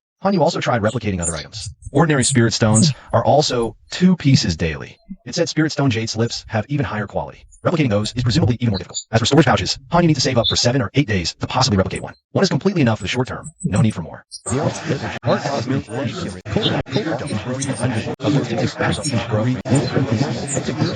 Yu easily returned to the first layer of blood refining, then immediately replicated and refined 3 drops of essence blood. The first pattern was completely solidified, and a faint trace of the second pattern began to emerge. In the following days, apart from daily cultivation of the green sprout chi refining heart technique as usual, Han Yu used all replication chances on essence blood, just to rapidly increase his own strength. Temporarily couldn't care about the risk of being detected by the sect. The atmosphere within the entire Valley of 10,000 Springs was despondent and dejected. Tension and unease were also clearly visible. Han Yu witnessed with his own eyes. Most of the servant disciples in the spirit field were frowning and looking worried. Senior Brother Hong, Senior Brother Ji, Senior Brother Hua, all 3 had stern faces, not cracking a smile. Intersect disciple Senior Sister Lee never came again. Han Yu became even more determined in his resolve to improve his own strength as much as possible. Nothing else is reliable. Only his own strength can give him a sliver of hope in the future. That evening, after refining another 3 drops of essence blood on Han Yu's blood rune, the second pattern clearly appeared. Blood energy circulated fully through the rings, reached the cultivation level of the second layer of blood refining. Purely in terms of essence blood, can already already condensed 27 drops, and then copy once more. Each battle grants 30 blood drop opportunities. For a chi condensation novice cultivator, Han Yu having this many attacks is truly terrifying. Not to mention his cultivation at the third layer of chi condensation and his spells. In the crow flock, Han Yu felt slightly reassured, yet still unsatisfied. He continued striving for the third layer of blood refinement. From chi condensation's third to fourth layer, he couldn't reach it quickly. From blood refinement's second to third layer, just about a month. Should be enough. Ending his cultivation session, the large and small crows returned to the stone house under cover of night. Han Yu just stroked it when the large crow raised a wing, pointing out the window with a soft caw. Trouble. Han Yu stood at the window. Under the moonlight, he saw nothing. Just as he was about to ask the large crow again, suddenly a dark shadow swept past overhead, silently flying for the direction of the steward's residence. The direction of the steward's residence showed no lit lamps. Not a single sound was heard, as if that dark shadow, just now, was merely an illusion. Someone was venturing out under cover of night. To do what?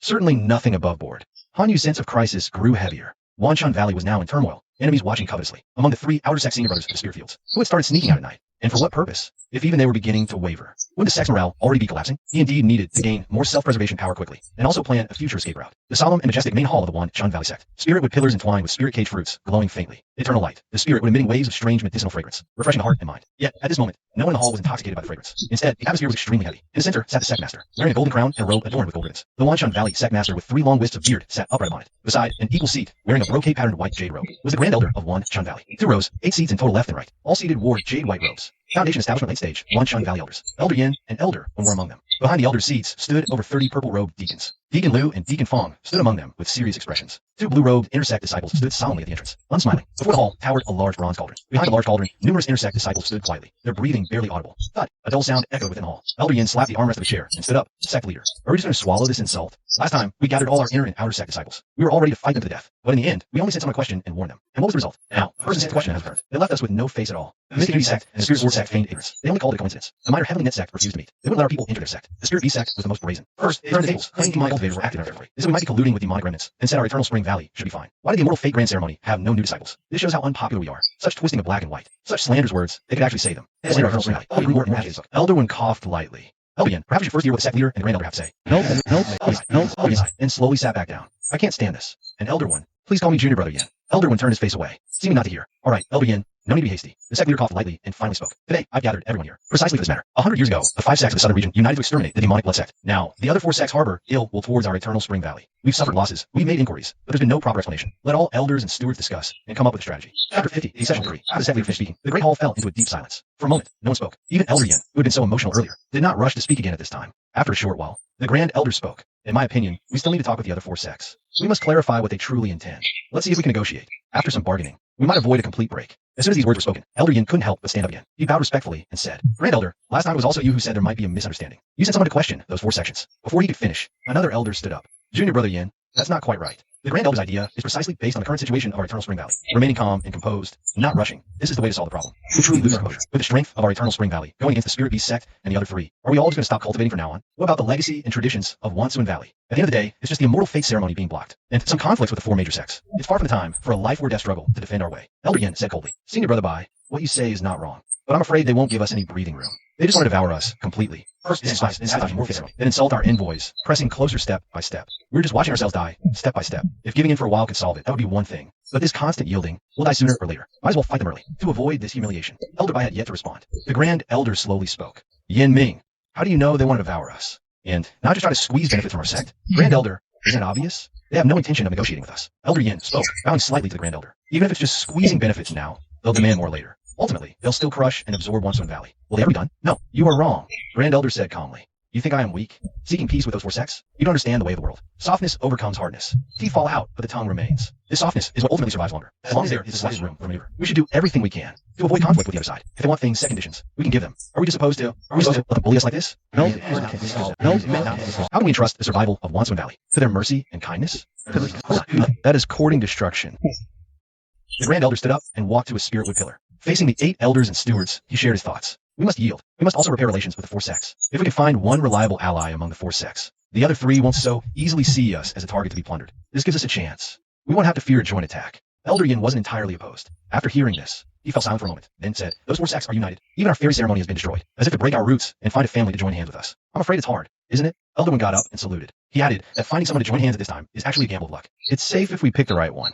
If we pick the wrong one, people eat all our benefits. Let's go back on our word. What are we going to do? Well, there's a chance. It was enough to try too, said the elder. It's over here. How long can it drag on? Talk about what conditions can be reached. It's better than attracting 4 families to besiege once. It's much better, isn't it? This immediately made Elder Yin. Elder Wen also had nothing to say. Elder Taiyang thought so. It really can't be said wrong. After all, one Cheng's strength is not strong, and he is not proficient in fighting methods. In any case, it is impossible to stop the 4 clan gates from entering together. Conquers and talks on terms to delay the time. Find as much room for maneuver as possible. It is indeed the wisest approach at the moment. It just sounds too stuffy and angry.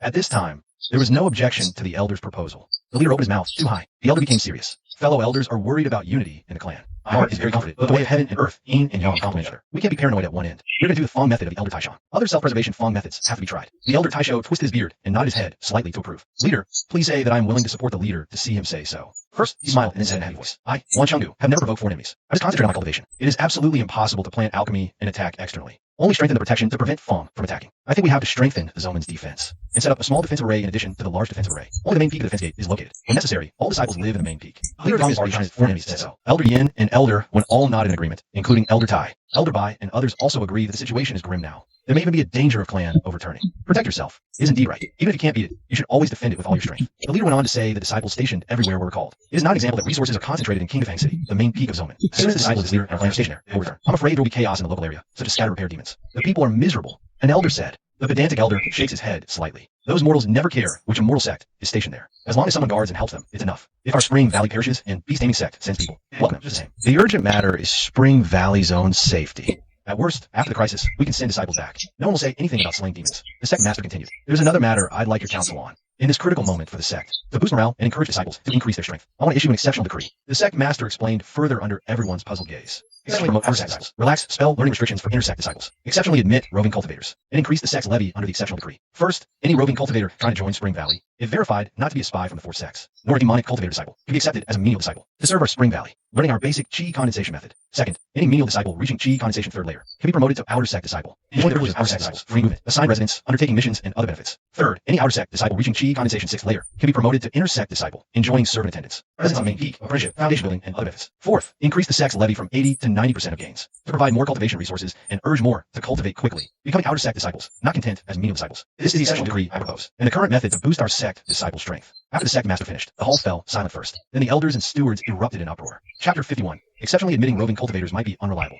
They might just take advantage. If unwilling to serve effectively, we'd be the ones losing out. After hearing the sect master's proposed exceptional decree, Elder Bai couldn't help but say. Elderwin then said, our sect, taking 90%, leaving only 10 for disciples, would make life too harsh for the menial disciples. Another elder said, for outer sect disciples, inner sect disciples, this seems too lenient. The sect master's eyes gleamed golden. Imposing, he said solemnly, everyone, extraordinary times call for extraordinary measures. We have no choice. He explained in detail to everyone. Roving cultivators entering the sect must first be investigated, confirmed without issue, then start as menial disciples, regardless of their loyalty to Spring Valley. Everyone must serve the sect, contribute resources to obtain cultivation techniques. Elder Bai said no more, and the sect master stroked his beard, continuing, as for the servant disciples, if there's a chance to become an outer disciple, actually, they won't need to hand over 90% of their gains. If there's no chance to become an outer disciple, they can only contribute more resources to the sect, from the sect master down to elders, stewards, inner disciples. Outer disciples, everyone must contribute. Everyone's life is at risk. Servant disciples naturally cannot be an exception. If no one contributes, how can the sect's protective mountain array be strengthened? How can AP's protective mountain array be established? How will Wanchuan Valley survive this crisis? Elderwin nodded. The sect master has foresight. I'm naturally willing to obey. Then the other elders also said no more. Ultimately, with the crisis imminent,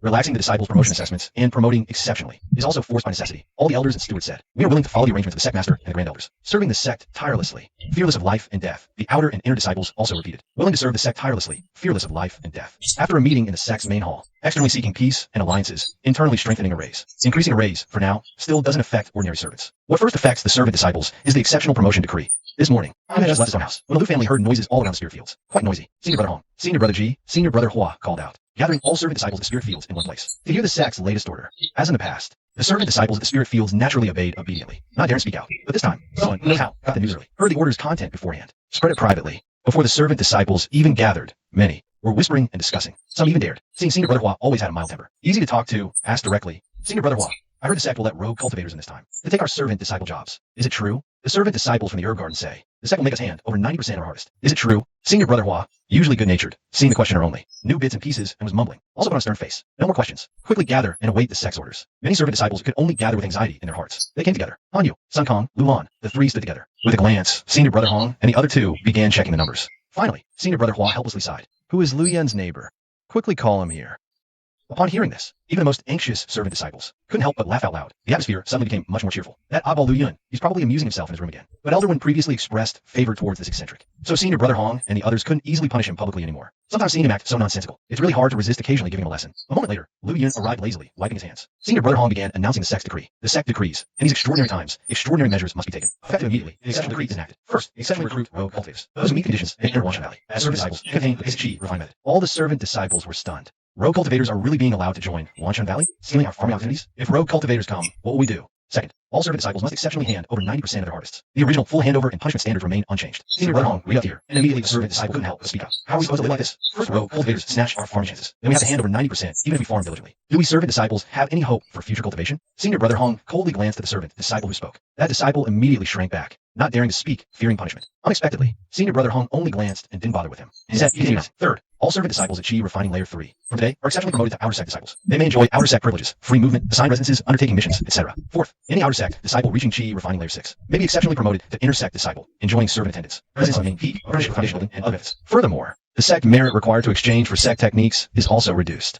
For example, the Wind Blade technique originally required 10 minor merits. Now it only requires 5 minor merits to exchange and learn. Senior Hong, he was already drowned out by over a dozen voices filled with shock and joy. Sun Kong couldn't help but raise his hand, his voice trembling. Manager Hong, I am currently at Chi Refining Layer 3. Does that mean I can become an Outer Sect disciple today? Another third level Chi Refining servant disciple was also thrilled. Such good news? Indeed, it's true. Brother Hong said calmly, starting today, you're all Outer Sect disciples. Wait a moment, follow me to register. After verifying your qualification level, we'll issue you Outer Sect disciple robes, merit identity jades, and a personal residence. You're no longer forced to labor, free to act as you wish, taking on tasks to earn Sect merit. Sun Kong couldn't hold back a cheer. I'm an Outer Sect disciple. Lulan was also ecstatic. They celebrated, just like the others. Looking up, there were 20 to 30 who had reached Chi Refining Level 3, qualified for this exceptional promotion to Outer Sect disciple. Han was inwardly shocked, first happy for Sun Kong and Lulan, then thinking by the standard, if he revealed his own third level cultivation now, couldn't he also become an Outer Sect disciple? The thought flashed and quickly faded. No plausible reason would only bring trouble. One, Chun Valley promoting so many exceptionally, recruiting clearly to boost Sect strength. To face the severe situation, the Chi Refining Level 3 servant disciples were overjoyed, drowning out previous complaints.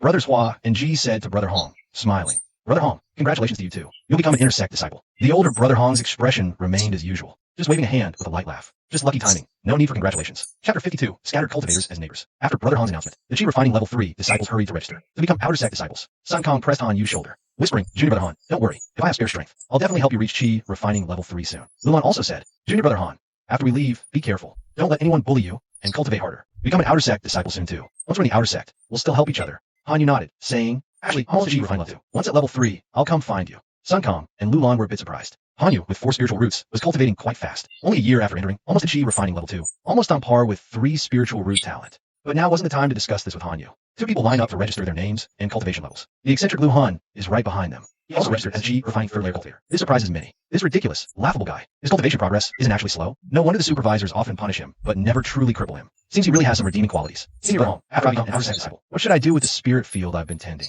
After registering, a Chi Refining third layer servant disciple can't help but ask, if you're reluctant to part with it, you're welcome to come back and keep farming it. Senior Brother Gong says Outer Sect disciples have many ways to earn merits and rewards. Unlike servant disciples who only get a little over a year or so, with just a few minor merits. It's actually a huge waste of time and energy, if you're willing to do such foolish things. The sect won't force you not to. Hinder your own cultivation is your own choice. The asking disciple immediately understands. He quickly says, then of course I won't tend the spirit field anymore. Your spirit field will be given to newly entered disciples to farm. Consider it them getting a bargain, Senior Brother Hong says. The many servant disciples about to become Outer Sect disciples no longer feel anything but excitement and hope at becoming Outer Sect disciples. Afterwards, Sun Kong, Lulan, Lu Hun, and the others, led by Senior Brother Hong, head to the main peaks. Cultivation looked small. The remaining servant disciples below Chi Refining third layer have mixed expressions. Some feel hopeful, thinking Chi Refining third layer to become an Outer Sect disciple is very promising. Others look troubled, muttering, clearly, rogue cultivators who join must hand over 90% of their harvest. For them, life has suddenly become much harder. Not a good thing. Han Yu stands in the crowd. There are no familiar faces around him anymore. He doesn't say much to anyone else either, standing quietly for a moment. Seeing some servant disciples still chatting, and others returning to their rooms, he also goes back to his stone hut. Junior Brother Han. In the afternoon, a call comes from outside. Han Yu goes to the door to look. Sun Kong and Luan, wearing green robes and smiling, are outside calling him. Junior Brother Han, we're Outer Sect disciples now. Han Yu smiles, congratulating them on becoming Outer Sect disciples. He also wonders why they've come back now. Sun Kong explains, after becoming Outer Sect disciples, our movements are much freer, as long as we don't wander into forbidden areas. We can walk around and look at other places. Lu Shimi and I came back to say goodbye to you, and pack up your old things to bring to our place. Han Yu nodded. Then he asked about their situation after becoming outer disciples. At this, Sun Kong smiled bitterly and shook his head slightly. Actually, it hasn't improved much. This special decree is essentially the sect pushing us to grow faster, to gain combat magic skills for unforeseen circumstances. So some privileges inevitably lag behind. He showed Hanyu the square jade pendant at his waist, an identity and merit registry pendant, essential for outer disciple missions, verifying identity and recording merit. Our batch of outer disciples got inferior jade compared to the original ones. And original outer disciples could at least get a banana leaf or the like as a flight tool. We can't get one. Must earn it with merit later. Our housing isn't enough. We even have 2 or 3 outer disciples temporarily crammed in one room. The sect is urgently building more, he told Hanyu. Sun Kong added, however, being an outer disciple is still better overall. Lulan and I both have the chance to learn more spells. Junior brother Han, if you get the chance, try to become an outer disciple as soon as possible. Hanyu naturally agreed. Then he saw Sun Kong and Lulan off from the spirit field. At parting, Sun Kong remembered something and warned Hanyu seriously. Tomorrow, the first batch of rogue cultivators enters the sect. They're all selfish and self-serving. Ruthless, not easy to deal with. They might even have hidden tricks up their sleeves. The problem is the spirit fields around you are all unclaimed. Either join our sect. Zhang Shan is dead. Li Quan fled. If they assign rogue cultivators to farm, they'll be near you first. So no matter what, you must be careful and alert. Don't get tricked, bullied, or even harmed. If you're in trouble, come find me or junior sister Lu. Understood? Hanyu, hearing his thoughtful concern, naturally nodded. Senior brother Sun, senior sister Lu, I understand. That night, the moonlight was cold, the spirit field quiet. Crows, one marsh, one malt, and his house. Hanyu had just spoken a few words to them when a large crow alerted him to someone in the sky outside. Hanyu saw from the window that shadowy figure on a magic tool again, heading towards the management office. Too far to see clearly who it was. Hanyu could only make a mental note. Among the 3 senior brothers at the spirit field, at least one is not very trustworthy. Perhaps there's more than one. The next morning, Hanyu was inspecting his spirit field. Brother Ji led 3 people in gray servant attire past him. He brought a man and a woman to the front of Lulan's spirit field. You two, husband and wife, will tend these 5 acres. Then he led another man, around 40 years old, who carried a sword like a martial arts hero, to Sun Kong's spirit field. You will cultivate these 5 acres. After briefly announcing the spirit field harvest rules to the 3, Brother Ji hurriedly left. The couple and the middle-aged swordsman looked at each other. Paul turned their gaze on Hanyu. The middle-aged swordsman approached Hanyu, cupped his hands in salute. Fellow Taoist, greetings. Greetings, fellow Taoist. Hanyu returned the salute. I am Li Tong Hai. May I ask your name? I am Hanyu. Brother Han, I am new here, and quite unfamiliar with a great sect like Wanshan Valley. I hope for your guidance, said the middle-aged swordsman. The couple also came over and introduced themselves. The man was quite handsome, named Tianqing. The woman was much plainer, named Hui.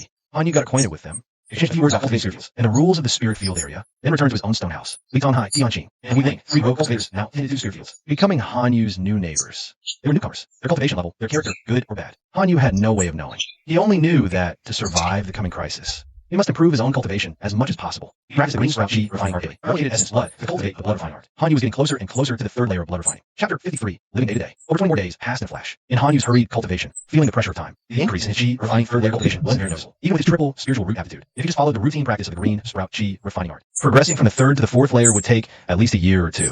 Even with daily full cultivation, absorbing spiritual energy to the limit, it would take over half a year. Now, he practiced the blood refining art with all his might daily, seeking to quickly increase his self-preservation ability. Finally, he cultivated the 3rd layer of blood refining. 3 blood patterns that converged and formed on the blood talisman in his Danzhong acupoint. His entire body's essence blood could transform into 45 blood pearls. As his strength increased, his essence blood was also refined, crystallizing outside his body, clear and translucent like red agate. The penetrating power through earth, trees, and metal is significantly increased. Control is more effortless and far-reaching than ever before. It can be said that these 45 drops of essence blood not only increased in quantity, but also underwent a substantial qualitative improvement. This is the greatest achievement of Hanyu's efforts during this period. Hanyu doesn't know what the true inheritance of the demon blood sect is like. The strength of blood refining for the cultivator should possess. He only considered that the valley of 10,000 springs could be breached at any moment. His future might be precarious. If enemies came for him, they wouldn't specifically match his cultivation realm. Strangely, just when he thought the valley was about to face a joint attack from 4 sects, over the past 20-odd days, the valley of 10,000 springs gradually regained its calm. It even became more prosperous than before. With the implementation of the breakthrough decree, inner disciples increased by dozens. Outer disciples surged by hundreds, and miscellaneous duty disciples grew by about 100, recruiting rogue cultivators. Additionally, the sect built a grand defensive array outside and a main peak array inside. Sect revenue increased, and it became more numerous and demanding. Everywhere in the sect, people were busy practicing spells and carrying out tasks. For a time, it was truly bustling. Hanyu didn't know what method the valley of 10,000 springs used to temporarily stabilize the situation. But seeing this busy, bustling scene, he couldn't help but feel a bit of hope. Perhaps the valley really could hold out and wouldn't be breached.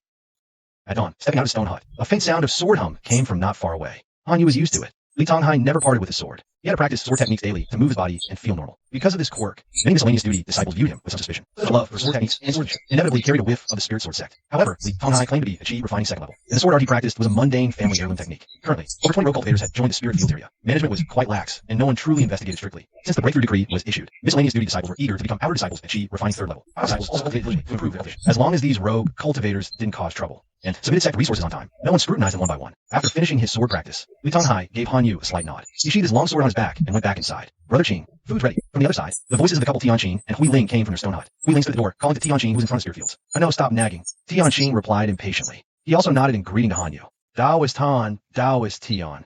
Tianqing had to go back to his stone hut. His wife, Hui Ling, probably feeling scolded by her husband in front of others, felt a bit embarrassed, gave an awkward smile, and was about to retreat into the house. Just at that moment, a large banana leaf descended from the main peak of the sect. Hanyu looked up. Tianqing, who was about to go in for a meal, and Huiling both looked over together. They saw a lovely outer Sect female disciple in green robes, a girl with a crimson bell, gently landing on the banana leaf. Behind her was a child of about 10 years old. So this is the spirit field area. The green-robed outer Sect girl with the crimson belt first said to the child, suddenly exclaimed, "Little White, where are you going again?"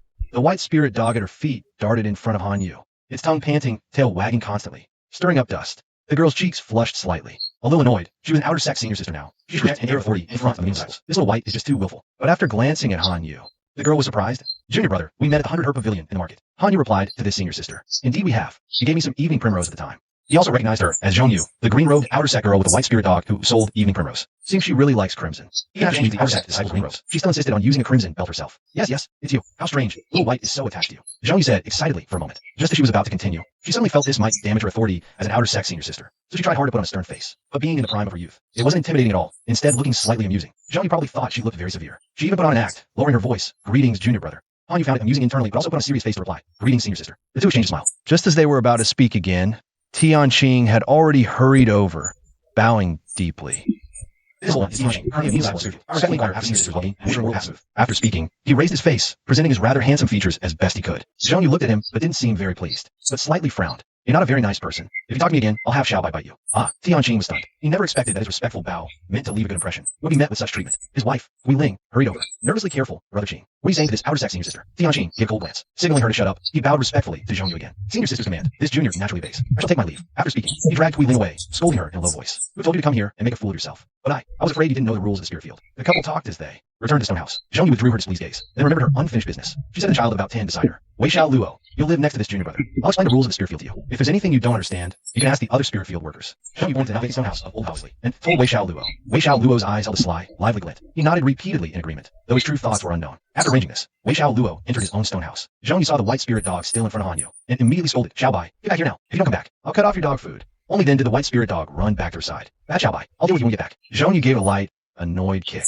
She stepped onto the banana leaf. After speaking, she suddenly remembered something, and turned her head to look at Han Yu. "Junior brother, perhaps I shouldn't say this, but I see Xiaobai really likes you. I suspect you have some spirit herbs on you. Using cultivation would surely speed up progress immensely. The Sect's special admission opportunity is rare. If you can reach Qi refinement 3rd layer as soon as possible, you should focus on cultivation first. Quickly become an outer Sect disciple. The benefits for outer Sect disciples far surpass those for servant disciples. Also, a new round of the Sect's special admissions is coming soon. You servant disciples must also prepare for the grand competition. Chapter 54, the Thousand Illusion Successor. Hearing Zhong Yu's first two sentences, Han Yu couldn't help but feel displeased. This Zhong Yu was always outspoken back at the 100 Herbs Pavilion, and now the white spirit dog had approached him again. She even mentioned him having spirit herbs on him, although it didn't sound malicious. Just urging him to use the herbs for cultivation quickly, to reach Qi refinement 3rd layer and enter the outer Sect, but one's heart is hidden. She really said too much, especially speculating about what others might possess. It's a major taboo, but hearing that last line, Han Yu was surprised there was a special admission order. Even servant disciples have to compete. I heard from intersect senior sister. Zhong Yu has said our valley of 10,000 springs is in a tough spot. In critical times, even servant disciples must contribute. Han Yu was puzzled. In the past month, he hadn't seen any. The enemy hasn't come directly, but things haven't improved. Everyone at the main peak, both inner and outer disciples, is busy. Zhong Yu explained if the conflict truly ended, would the Sect need to be so frantic? That's true. Han Yu then asked, could the Sect really make an exception for a Qi refining 2nd layer disciple? If you master spells and excel in the servant disciple competition, with a new special admission order, they might exceptionally accept you as an outer disciple. Hearing Zhong Yu's words, a thought stirred in Han Yu's heart. If that's the case, maybe revealing Qi refining 2nd layer cultivation. But then he remembered his blood refining 3rd layer. If he wanted the main peak and met foundation building deacons and elders, it'd be too risky. He shelved the idea. Thanks for the warning, senior sister. But there's something I must advise you. Your white spirit hound's talent for finding spirit herbs is good, but control it better. Don't use it on others. Otherwise, it might bring trouble. Zhong Yu gave Han Yu an apologetic smile. I'm really sorry about that. I'll be more careful. She scolded the white hound at her feet. Bad Xiaobai. You hear me? Disobey again, and I'll cut your dog food. Starve you. The white spirit hound whimpered. Zhong Yu then rode her plantain leaf away, leaving a parting word. Junior brother, if you need my help, just send word. I'll definitely assist you. As an apology. Watching the girl fly off on the leaf, Han Yu returned to his stone hut. In another hut, Tianqing and Huiling ate their meal without taste. Huiling remained silent, faces grim. Tianqing would have justice. Hey, sir. Huiling couldn't help but speak up. Hey, so she said. Rushing. Nonsense. Tianqing didn't even turn his head. He said, as his closest companion. Huiling knew his words didn't match his heart. Her eyes went with grievance. Rushing, you promised before. As long as I take you into Wanshan Valley, you'll be good to me, and we'll be immortal lovers forever. You'll never look down on me. So what? Tianqing asked coldly. I entered Wanshan Valley now. With your help, Wanshan Valley accepts rogue cultivators exceptionally. I got on my own merit. What does it have to do with you? Huiling sat where she was, aggrieved. Tears silently fell, but she dared not anger her beloved. She dared not speak anymore. Tianqing grew increasingly annoyed. He said coldly, cry. All you know is to cry. If I had known you were so useless, I shouldn't have let you practice my profound art. You're just a mean disciple of Wanshan Valley. Being associated with sole heir of the Thousand Illusion Sect is already immense luck. Now you dare criticize me? Huiling dared not answer, only silently weeping. Her husband, Tianqing, was someone she met at Qingham Market over a year ago. Handsome and sweet-talking, she fell for him without hesitation, and promised to find a way to bring him into Wanshan Valley. Back then, Hui Ling was still a menial disciple of Wanshan Valley. Now, finally, the couple had infiltrated Wanshan Valley, but a happy life did not follow. Tianqing's greed for senior sister saddened her. This Thousand Illusions sect Tianqing mentioned, she had never heard of it. Only the secret art of transformation and concealment was truly miraculous, able to deceive even the stewards, a former menial like her. Nothing else about him seemed like an heir at all. At noon, footsteps approached Han Yu's stone hut. Senior brother, it's Wei Xiaoluo. I have a question to ask. Han Yu stepped out. Junior brother Wei, what brings you here? I haven't asked her esteemed name yet. My surname is Han. Han Yu. Then it's senior brother Han. Wei Xiaoluo was quite clever, smiling slightly ingratiatingly. I want to ask senior brother Han, was there a female disciple named Wei Kunyi in Wanshan Valley from Nanli country? Have you heard of her? Han Yu was inwardly surprised. Not showing it, Wei Kunyi. She was originally a menial disciple in the spirit fields. I have indeed seen her. Wei Xiaoluo quickly asked. Now, where has this Wei Kunyi gone? What is she to you? I'm a child from concubine of the Wei family. I should call Wei Kunyi's sister. But I was too young and from concubine line, so we never met. Wei Xiaoluo hurriedly answered and explained the whole story. Wei Kunyi was also in Qinghe Market, contacting the Wei family's people every 1 or 2 months. Recently, contact stopped. The Wei family grew uneasy. It just so happened that I had cultivation aptitude, so I found a way to join and take a look. Han Yu also had nothing to hide. He told Wei Xiaoluo that Wei Kunyi he was already dead. How'd he die? Killed by a demonic cultivator. He was just unlucky. Han Yu then mentioned the time of Wei Kunyi's death. Wei Xiaoluo suddenly understood. No wonder he hadn't contacted the Wei family for so long. So he was already dead. And a hint of joy flashed in his eyes. He asked Han Yu a few more questions about his life and issues with cultivating spirit fields, and hurriedly left. Han Yu was puzzled. They were both from the Wei family. Why was he happy about Wei Kunyi's death? What strange behavior was this? Forget it. It's none of my business. I should just focus on my cultivation. That night, after Han Yu finished his cultivation, he sensed something strange happening outside again. This time, it was disturbing sight of someone riding a artifact. It was some unknown servant disciple, sneaking around the spirit fields, doing who knows what. Just a flash of a figure, leaving behind a pungent smell, and then disappearing without a trace. Was it a former servant disciple of Wanshan Valley, or a rogue cultivator who had just joined? People's hearts are hard to fathom. Han Yu didn't rush out to investigate. Early the next morning, a commotion broke out outside. Han Yu went out to see what was happening. Senior brother Hong, senior brother Hua, and senior brother Ji all had grim expressions. They stood with many servant disciples before a large patch of withered spirit rice stalks. The spirit fields of Tonghai, Tianqing, and several others, nearly 20 acres in total, had all been. Chapter 55. Kill the thief. Who did this? Senior brother Hong, now a disciple who rose, and his Ji refined vision. Asked coldly.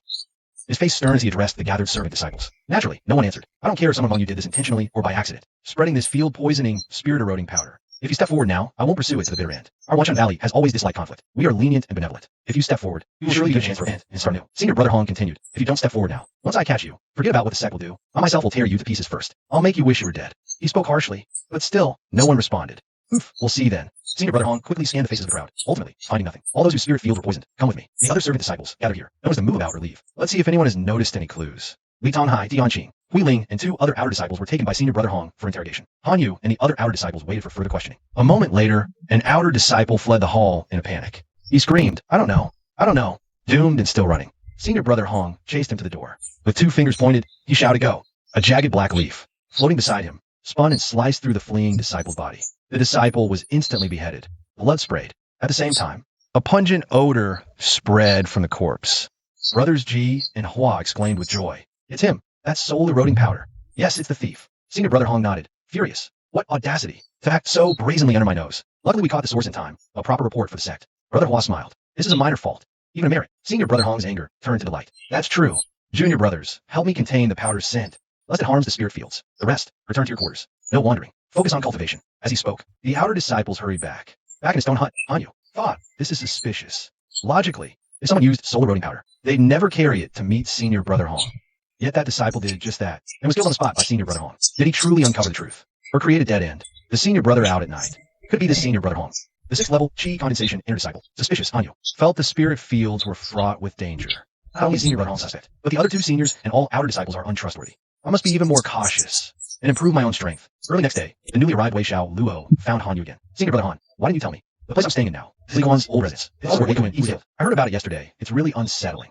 Han Yu hadn't considered this aspect. Hearing Wei Xiaoluo's words, he said, that is quite a coincidence. More than coincidence. It's creepy. I'm also surnamed Wei, living in this haunted house. I think that'll happen. Wei Xiaoluo said, Senior brother Han, you're the one I trust most. If anything happens, you gotta help me. Han Yu glanced at him and nodded subtly. You trust me the most, yet you went to others for information. You already have your own way of gathering news. Do you even need me? I don't know if it's just cunning. In any case, we should also keep our distance from this Wei Xiaoluo. As the 2 were talking, a large banana leaf slowly drifted over. 3 people stood on the banana leaf. Han Yu smiled upon seeing them. The first one was senior brother Jin Qi. He was already a 6th level Qi refining 2 years ago. Now, on a special degree, he was a blue robe disciple. Behind senior brother Jin Qi were Sun Kong and Lu Lan, 2 outer disciples in green robes. The banana leaf slowly descended. Sun Kong and Lu Lan exchanged a smile with Han Yu. Without saying much, they just stood behind senior brother Jin Qi. Senior brother Hong, senior brother Ji, and senior brother Hua hurried over. Senior Brother Hong. Jin Shi slightly cupped his hands towards Senior Brother Hong. Junior Brother Jin, your visit this time. Does the sect have new orders? Senior Brother Hong smiled and returned the reading, asking. Jin Shi laughed and said, the sect was very appreciative of the matter Senior Brother Hong reported yesterday. Therefore, they sent me to announce your rewards and other sect orders. It's just a small contribution, hardly worth mentioning. Senior Brother Hong smiled modestly, then gathered the servant disciples to listen together as Jin Shi announced the rewards and sect orders. Senior disciple Hong Liang, for meritorious service in artist skills and promptly capturing and executing the spy, is awarded 1 major sect merit, 1 opportunity for practice techniques and transition relay, and 1 bottle of gathering Ji pills. Our disciples Ji Ida and Hua Chi are awarded 5 more sect merits and 1 bottle of Ji pills. Hong Liang, Ji Ida, and Hua Chi all showed expressions of joy. They quickly thanked the sect for the rewards. Jin Shi then solemnly announced, the sect also has a new special decree. In 3 days, all servant disciples will participate in a grand competition. Those with exceptional talent, outstanding potential, special skills, or excellent performance will be selected to join the outer sect. Upon this announcement, all the servant disciples showed joy, rubbing their hands. Eagerly, ready to try. Someone asked, Senior Brother, for the servant disciple competition, is there a cultivation level restriction? Chi refining first level or second level? Jin Shi replied that there's no cultivation restriction. As long as you're above Chi refining first level and have been in the sect for over a year, you can participate. The servant disciples were even more overjoyed. Only the recently joined rogue cultivators had rather unpleasant expressions. Jin couldn't help but say, Senior Brother Jin, why must one be in the sect for over a year to participate? Rogue cultivators like me already have cultivation. We don't need a year of training. This is a sect order. I only have the duty to convey it and act on orders. Jin Shi replied. Jin wanted to say more to stop himself. After all, I didn't speak. In fact, if I think about it carefully, I will understand. This entry limit of more than 1 year is to block the entry of scattered practitioners. Let them be handyman disciples and dedicate themselves to one Changgu. The path of scattered bearers is complex. People's hearts are so unpredictable they get mixed up outside the door. In the inner door, the secret of the internal array of one Changgu will be revealed. When the time comes, there's really no possibility of holding the gate. After Jin Shi announced, explain to Hong Liang the specific time and place of the miscellaneous disciples. Matters related to participation. Sun Kong Lulan take this opportunity to speak to Han Yu. Brother Han, you always use spells well. This time the handyman disciple is bigger than you and must attend. It's good to get to the outer door. We'll be waiting for you at the outer door. Han Yu hesitated. I just practiced on the 2nd floor. Can it Sun Kong? When Lulan heard this, he immediately looked at each other. They all laughed. We practiced and became disciples of the outer gate on the 3rd floor. At present, the 2nd floor of the training among the handyman disciples is to cultivate high white. You're a skilled genius. You'll be able to enter the outer door. Jin Shi just heard this sentence when he finished talking to Hong Liang. Then he looked at Han Yu and smiled at this younger brother. Did you take a keep to worship the clan a year ago? I sent you to Ling Tian. Chapter 56 Poison Man Han Yu see Jin Chi remembers since. He stepped forward and answered yes. Brother Jin, at that time, you saw that when I was new here, I didn't do anything. Giving back a jade slime with common sense rules inside the door. Thanks to Brother Jin for taking care of Jin Shi at the beginning. The same disciples should have helped each other. I don't need to thank you for practicing on the 2nd floor now. Yes, Brother Jin, you have a gift for skill. Jin Shi asked Han Yu again and answered. I don't know if it is. It turns out that Sister Li, Wang's stewardess, said that I can practice my skills well. I don't know if they're encouraging me. Brother Wang has always been strict. Since he said that your technique can be thought of, it is not bad indeed. Jin Shi smiled and said to work hard. Take advantage of this exceptional order to join the outer gate. Han Yu mouth should be down. Sun Kong Lulan looks up at Zhang. I saw that the spirit rice planted by the 2 of them was poisoned by eroded spirit powder. It's a pity that the spy is really abominable. Goodling me was poisoned before it was harvested. About to let our clan less resources. Powerless against their clan. When a spy finds out, he must be severely punished. Jin Shi can't help but look serious when talking about this topic. There's a big enemy outside Zoma now. It is really a crisis. Then Jin Shi, Sun Kong, Lulan, and the other 2 ride away on a banana leaf. Many servant disciples gather around Hong Liang. Jia, Hua Chi, and the 3rd person. They start asking about the servant disciple competition and sign up to participate. Han Yu watches quietly for a moment, then silently returns to his stone hut. That night, after practicing the Qinghe Qi technique and the blood refining art, the spirit refining art can't be used in the Qi refining stage. He's already proficient with his other spells. Han Yu starts thinking about the servant disciple competition. Not participating might seem unreasonable. So many people saw him today. Jin Shi, Sun Kong, and Lulan all have expectations of him. If he joins, how much should he show? Should he try to become an outer disciple? He needs to be careful. Tomorrow, he'll just go ask for details. Then find a way to exchange his 5 minor merits at the transmission pavilion. For a new spell. Just then, the big and small crows flap their wings and fly over, landing in front of Han Yu. Han Yu is about to groom their feathers. The big crow lets out a soft cry, signaling something outside. Han Yu stands up and looks out. He sees a figure quietly standing in front of his spirit field. A pungent smell drifts faintly. The person with the spirit corroding powder is back. This time, they're trying to poison his Qinghe spirit rice. He can't ignore this. Han Yu whispers instructions to the 2 crows. The crows fly out the window, silently approaching the figure. Han Yu quietly opens the door. Using bright ceiling to suppress his aura as much as possible. 2 drops of essence blood hover by his side, ready to strike the person down. The person is quite alert, whether sensing the crows or Han Yu.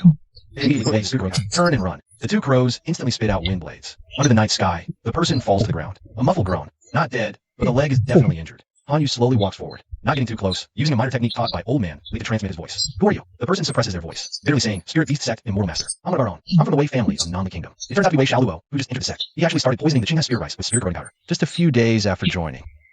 Han Yu, seeing him reveal his identity, and mistakenly thinking Han Yu is a fellow disciple from Spirit Beast Sect, transmits his voice again. What does the Wei family matter? Immortal Master, since you use Spirit Beast to cut my leg, they must be from the Spirit Beast Sect. I wonder if you know the Spirit Beast Sect has decided to let the Wei family take over Nanli. I came to Wanshan Valley to contact Wei Kunyi. First, to get her to rebel against Wanshan Valley. Second, to poison the place. Wei Shaluo said quickly, taking a sharp breath of cold air. Clearly in great pain, Han Yu continued with a voice transmission. Any proof of identity? Yes, all in the storage pouch. Who else knows your identity? Hong Liang knows. He killed that man yesterday to help cover for me. Wei Shaluo hadn't finished speaking. 2 drops of blood pierced the night sky, penetrating his forehead. His body instantly went limp, collapsing to the ground. Han Yu raised his hand. A large crow descended from the sky. It landed on his shoulder. Get his storage pouch. Hanyu also used a voice transmission to the crow. The crow nodded. It spread its wings, flew over, grabbed the pouch beside Wei Xiaoluo, and returned to Hanyu. Seeing nothing unusual, Hanyu immediately stored Wei Xiaoluo's corpse in its own storage pouch, ordered the crows to quickly clean the surrounding bloodstains. He hurried back to his stone house. Hong Liang, at the 6th level of Qi refining, chose to side with the spirit beast sect. He killed that menial disciple yesterday. It was indeed intentional on Hong Liang's part. The eroding spirit powder was his frame-up. He then killed the man publicly on purpose. This matter must not be made public. Wei Xiaoluo can only be missing, not killed by Hanyu. Otherwise, with Wanshan Valley's current unstable morale, Hanyu would instantly become a thorn in the side of the spirit beast sect spies. He'd be ambushed who knows when. After calming his emotions, Hanyu carefully checked Wei Xiaoluo's storage pouch for any tracking spells. Then he examined the items inside. A vial of rose spirit powder, effective for poisoning spirit herbs, also works on cultivators. But the smell is pungent. Unless a cultivator is foolish enough to drink it, there's simply no way to administer the poison. A jade slip titled Basic Qi Refining Method. Its content differs from the Qinghe Qi refining method, being much cruder and simpler. This is the method most rogue cultivators outside use. Wei Xiaoluo used this to reach the first level of Qi refining and infiltrate Wanshan Valley. Another jade slip was the Qinghe Qi refining method. This was obtained by Wei Xiaoluo after joining. Hanyu is one too, useless. And finally, one last jade slip. Beast Heart Spirit Link. It's about spirit beast sect disciples connecting minds with their beasts. Initial cultivation achieves mental connection. Further cultivation ensures absolute control of the spirit beast. Requires forming beast heart spirit link patterns called the beast heart spirit pact. Hanyu looked at it and thought to himself, I don't need absolute control over the crows. The spirit nurturing technique has raised the crows to have an excellent relationship with me. The beast heart spirit bond isn't really necessary, but this preliminary cultivation, allowing short-range telepathic communication, is still worth learning. Finally, there's Wei Xiaoluo's token as a spy for the spirit beast sect. A beast head-shaped object, neither metal nor iron, heavy and dense. After Hanyu examined the items inside, he put everything back. Moments later, the two crows returned. They signaled to Hanyu that all traces of blood had been cleaned up, raised through blood refining and spirit nurturing arts. They're extremely sensitive to blood. Now they're considered spirit birds. Their perception in this aspect far surpasses that of humans. After praising the two crows, Hanyu rewarded each with 2 drops of essence blood. He had to take Wei Xiaoluo's storage pouch, hide it outside, tidy up everything, and wait for dawn. Chapter 57, Peeking Secret Art. Morning sunlight fell on Wanshan Valley Spirit. Patches of green seedlings swayed gently. As usual, Hanyu patrolled around his own spirit field. Yesterday's spirit-corroding powder didn't last long. It hadn't had time to harm the green sprout spirit rice yet. Not far away, whistling swords echoed. Li Tonghai practiced his sword techniques once more. He gave Hanyu a slight nod of acknowledgement, then returned to his own stone house. Hanyu simply nodded back. Li Tonghai is either upright and unafraid, or simply doesn't bother hiding. Is he from the spirit sword sect? Or just a simple martial arts hero by origin? Perhaps Hanyu could test Li Tonghai. Ask him about the exploits of the Spring Force Trio. He might figure out if he's mixed in the martial world. But this isn't really necessary for Hanyu. Wanshan Valley is now filled with sect spies, who, while unstable, Hanyu's priority is self-provision. Helping the sect root out spies isn't really his job, nor does he have the strength. Brother Qing, time to eat. Huiling's soft call came from not far away. Hanyu sensed something and turned to look. He saw Tianqing looking down at his own spirit field. Was he watching me just now? As Hanyu thought this, Tianqing looked up with an expression of just noticing him. He smiled and greeted. Brother Han, checking the fields too? Yeah, I saw you didn't sign up with Manager Hong for the servant disciple work yesterday. Are you going to sign up today? Tianqing added with a smile. Hanyu naturally wouldn't tell him the truth. He just said, I'm not too confident about that. I'm still considering whether to participate. Brother Han, you're too modest. Brother, how can you not participate? Tianqing flattered repeatedly. If Brother Han participates, he'll definitely become an outer disciple. He can learn more of the sect's profound spells. That's the reason. If Hanyu doesn't participate in the servant disciple competition, it would be unreasonable. You should rest assured and join this competition. You must learn more in advance. The concealment art is enough to prevent him from being exposed to Qi refining cultivators. But if a foundation establishment cultivator approaches and probes his spiritual aura, they'll easily discover the blood from the central acupoint cultivated by his blood refining art. Now, at the third layer of blood refining, the blood talisman already has 3 blood patterns. It's not easy to disperse the cultivation either. Brother Qing, it's time to eat. You're chatting with Brother Han? Huiling walked over and spoke. Tianqing glanced at her coldly. What's it to you? Go back and wait. Oh. Huiling looked aggrieved. She hesitated, then said, I wanted to ask. Brother Han has been sacked for over a year, so he should have 10 minor merits, right? Can he go to the transmission pavilion to exchange for spells? Tianqing's eyes lit up, and his face immediately darkened. Nonsense. Brother Han's affairs are none of our business to ask about. After speaking, he forced a smile at Hanyu and apologized. He hurriedly dragged Huiling back to the stone house. What's the use of telling that Han guy these things? After entering the house, Tianqing raised his hand and slapped Huiling across the face. Huiling whispered, Brother Qing, didn't you say the 1,000 illusions of sect's ancient secret arts? The face changing and hiding among the 5 southern sects and the blood demon sect's demonic cultivators? You want to infiltrate the most peaceful Evergreen Valley and obtain the ancient secret arts through the transmission pavilion? I was just helping you inquire. Slap. Another slap hit her face. Tianqing gritted his teeth. Idiot. Is that how you inquire? You risk being detected by Foundation established cultivators in Evergreen Valley. We barely managed to sneak in, and you almost exposed us. If I don't personally select the spells from the transmission pavilion, how would I know which secret arts I need? They also need to be activated with our 1,000 illusions of sect's unique techniques to maximize their powers. And you actually asked a Qi refining second layer servant disciple. What the hell does he know? Huiling's face was red on both sides. Tears welled up in her eyes as she whispered, Brother Qing, don't be angry. This is what I thought. Precisely because he's a Qi refining second layer servant disciple. We can ask him. Look, he's young. Cultivation same as ours, Qi refining second layer, and he's about to enter the outer sect. Evergreen Valley's servant disciples have always been ignorant. I was just asking a few more questions at the gate. He won't figure out what's going on. Even if he senses something's off, we could just kill him. It's not much trouble, and we can still keep the secret. Right, Brother Qing? Tianqing raised his hand. Huiling hallucinated flinched all over, afraid of getting slapped again. But Tianqing just touched her swollen cheek, smiled and said, you have a point there. Huiling immediately smiled flatteringly. Tianqing gave her a hard pinch, but she didn't dare cry out in pain, afraid her beloved would grow tired of her. Think hard about how to trick that kid. Send him to the Dharma Hall to help check the spells. We need to think carefully. We went through so much trouble using secret art to fool the foundation established cultivators. Can't go back empty-handed. Another restless pair. Tianqing and Hui Ling. Something was off in their expressions and words. Something felt the spirit field was becoming possible to cultivate entities. High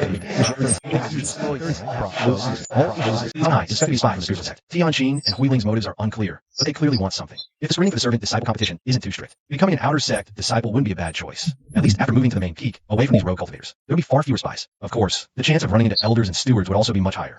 That's a trade-off. He headed to the steward's office. Hong Yang and Ji Ito weren't there. Only Hua Qi, who was usually the easiest to talk to, was present. Upon seeing Hanyo, Hua Qi smiled and said, I heard Senior Brother Jean mention you yesterday. Why didn't you sign up for the servant-disciple competition?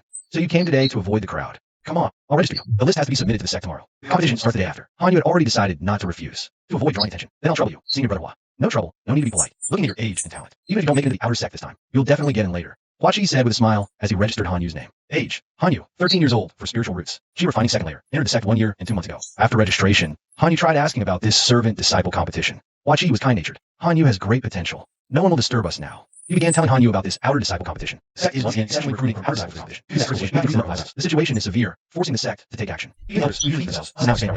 Over the past month, our sect has tried every approach with the other 4 sects, even offering marriages and benefits. But we've made almost no progress in gaining a respite. The sect must prepare for the worst, yet we cannot accept just anyone. We can only select the best from the reliable outer disciples to strengthen the sect and the main peak. Hua Qi first explained the reason for the new exceptional recruitment order. Hanyu, who was previously puzzled, suddenly understood. Chapter 58. There were originally 2,000 to 3,000 outer disciples. Hundreds of G refining level 3 entered the sect before. Dozens fled upon hearing of the sect's crisis. Now there are about 2,000 left. Cultivators who joined the sect later became outer disciples, but are not included in this competition. It's estimated that for this outer disciple competition, over 1,000 will participate in the combat trials. With 20 arenas, it will take about a day.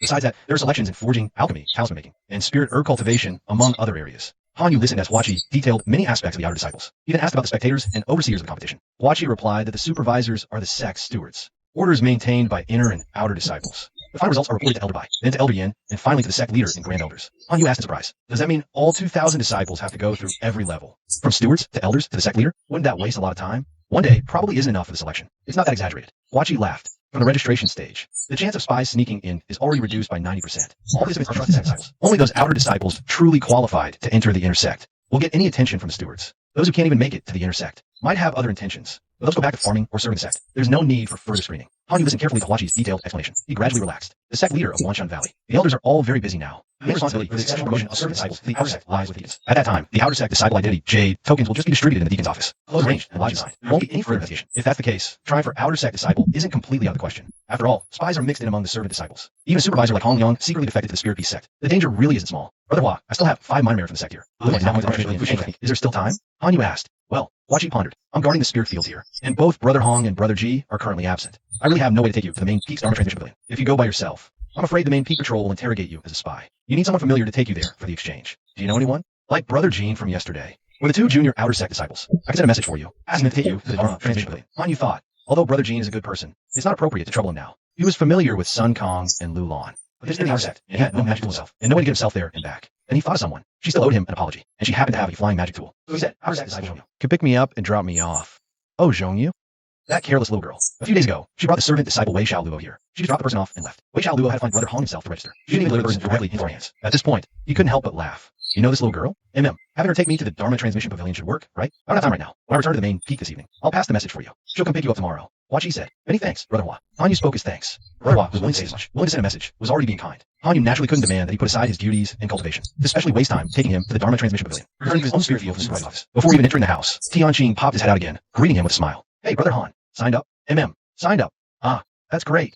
Since we entered the sect, we've been closest with you, Brother Han, and received the most care from you. Tianqing's face was full of happy delight. Now that Brother Han has signed up for the competition, and is about to become an outer sect disciple, we must celebrate properly no matter what. Brother Han, please don't refuse. I have wine and dishes here. I'll steam a pot of spirit rice. Please do us the honor of joining us at noon. We'll celebrate you in advance. Hanyu was overwhelmed by this sudden burst of enthusiasm. We'll talk about it later. There's no need to think much about it. It's obvious this has ulterior motives towards Han. Who knows what trouble eating a meal might get you into? Brother Han, we'll still need to trouble you to look after us more in the future. You must come, Tianqing hurriedly said. He was about to walk over and persuade him enthusiastically. No need. Hanyu directly put on a stern face and returned to his stone house. There's no need to get entangled in this kind of thing. Not going is just not going. The last one who said they needed Hanyu's help, Wei Xiaoluo, is already cold by now. Now, this Tianqing couple is talking about help again. What kind of help? A life and death kind of help. Hanyu thought that since he had refused, there shouldn't be any trouble. Unexpectedly, by noon, Tianqing and Hui Ling actually came to the door together with wine and dishes, saying they must express their gratitude. Seeing that they had actually come to his door, Hanyu simply did stand on ceremony, opened the door with the dishes and spirit rice, and told them to take the wine back. All right, I accept your kind thoughts. I don't like eating with others. You can leave now. Tianqing and Hui Ling's faces twitched slightly. They looked at each other. This kid seems not so easy to deal with. What should we do, Brother Han? Can you let us in to say a few words of thanks from our hearts? Hui Ling pleaded softly. Han Yu shook his head slightly. No need to thank me. There's nothing I've done worthy of thanks. If you have something to say, there's no need to beat around the bush. You can say it right here, just as well. Tianqing and Hui Ling both gritted their teeth a bit. This brat isn't just hard to deal with. He's a real piece of work. How can we talk here? Although it's a bit of a distance from the passing path. Is it really the same as talking inside the house? Hui Ling hesitated for a moment. She looked at Tianqing and tentatively asked Han Yu. Brother Han, besides thanking you, I also wanted to ask about learning spells at the transmission pavilion. As far as we know, the sect only requires 10 minor merits to exchange for a spell. Is that right? Han Yu, seeing the couple no longer insisting on going inside talk, felt slightly relieved. Talking a few words at the door shouldn't cause any problems. 10 minor merits can exchange for a pretty good spell. The sect has a special decree. Now, 5 minor merits can exchange for an ordinary spell. Tianqing and Hui Ling were greatly surprised. Really? Wasn't it always 10 minor merits before? It's 5 now. How come we didn't know? Oh, we're rogue cultivators who just joined. It's inevitable we differ from you original disciples. After saying a couple of words, Tianqing stopped Hui Ling from speaking more, and instead spoke to Han Yu himself. Brother Han, you currently have enough minor merits to exchange for a spell.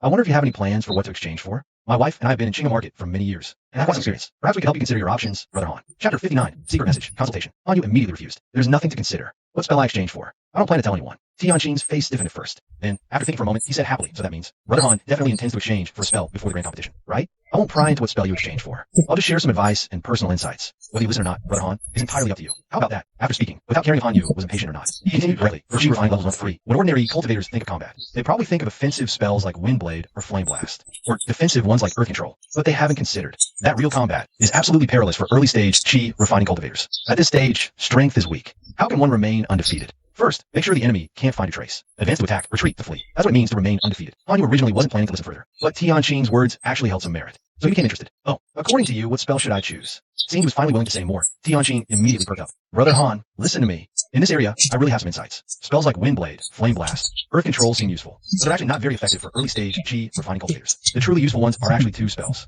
One is Wind Riding. You've already learned that. With this spell, once you can't defeat your opponent, turn and run. Usually, enemies in the early Qi refining stage can't catch up. Another spell, I can't quite remember its name, something like Illusory Body, or... It's not right.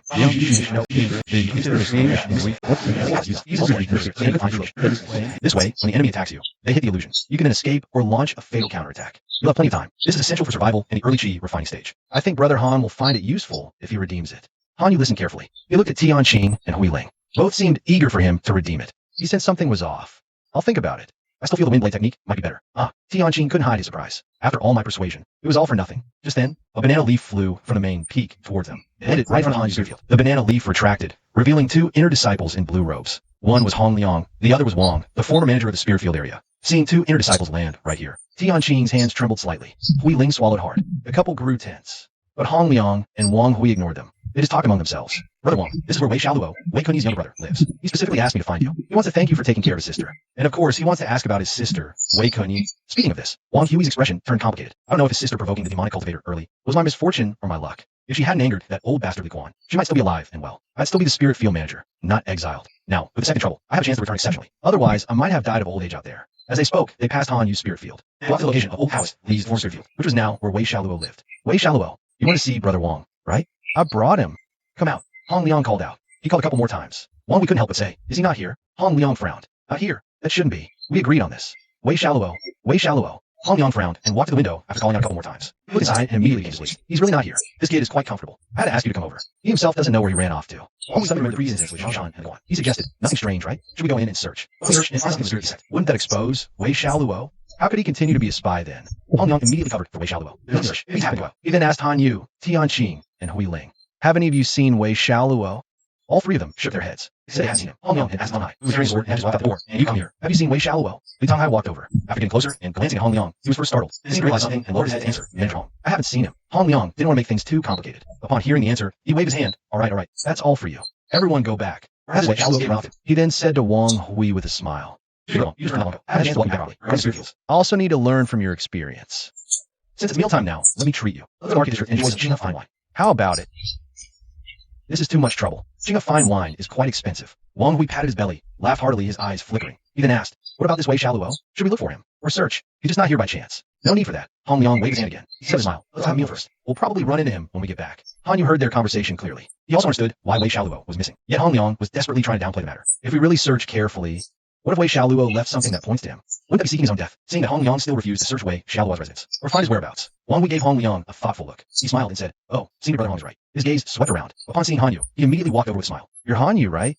I remember you're a Qi refining second layer now, aren't you?" "Brother Wang, I've already practiced on the second floor." Han Yu answered, "Oh, then you're also working hard." 2 days later, the handyman disciple is bigger than you. Is it good? Wang Hui patted him on the shoulder with mirth. "The last time you told me I could be a disciple of the inner gate. Now that I have really become a disciple of the inner gate, I'm blessed by you." The accident came true. As he spoke, his eyes gave a strong gesture. Another special slap on Han Yu's arm. Han Yu immediately wake up, eyes with Wang Hui, determine what message he wants to send to himself. At this time, Hong Liang also followed. Han Yu took another look at Hong Liang. I suddenly realized that Hong Liang's eyes were redder than ordinary people, a little more bloodshot. This is the trace after taking blood food by blood refining skill. Didn't he take refuge in the spirit beast sect? Besides, Hong Liang's hair is not red. No smell of blood around the body. Chapter 60,000 Magic Secret Han Yu is not sure what Hong Liang is, but Wang Hui's hint has been received. It's always good right now.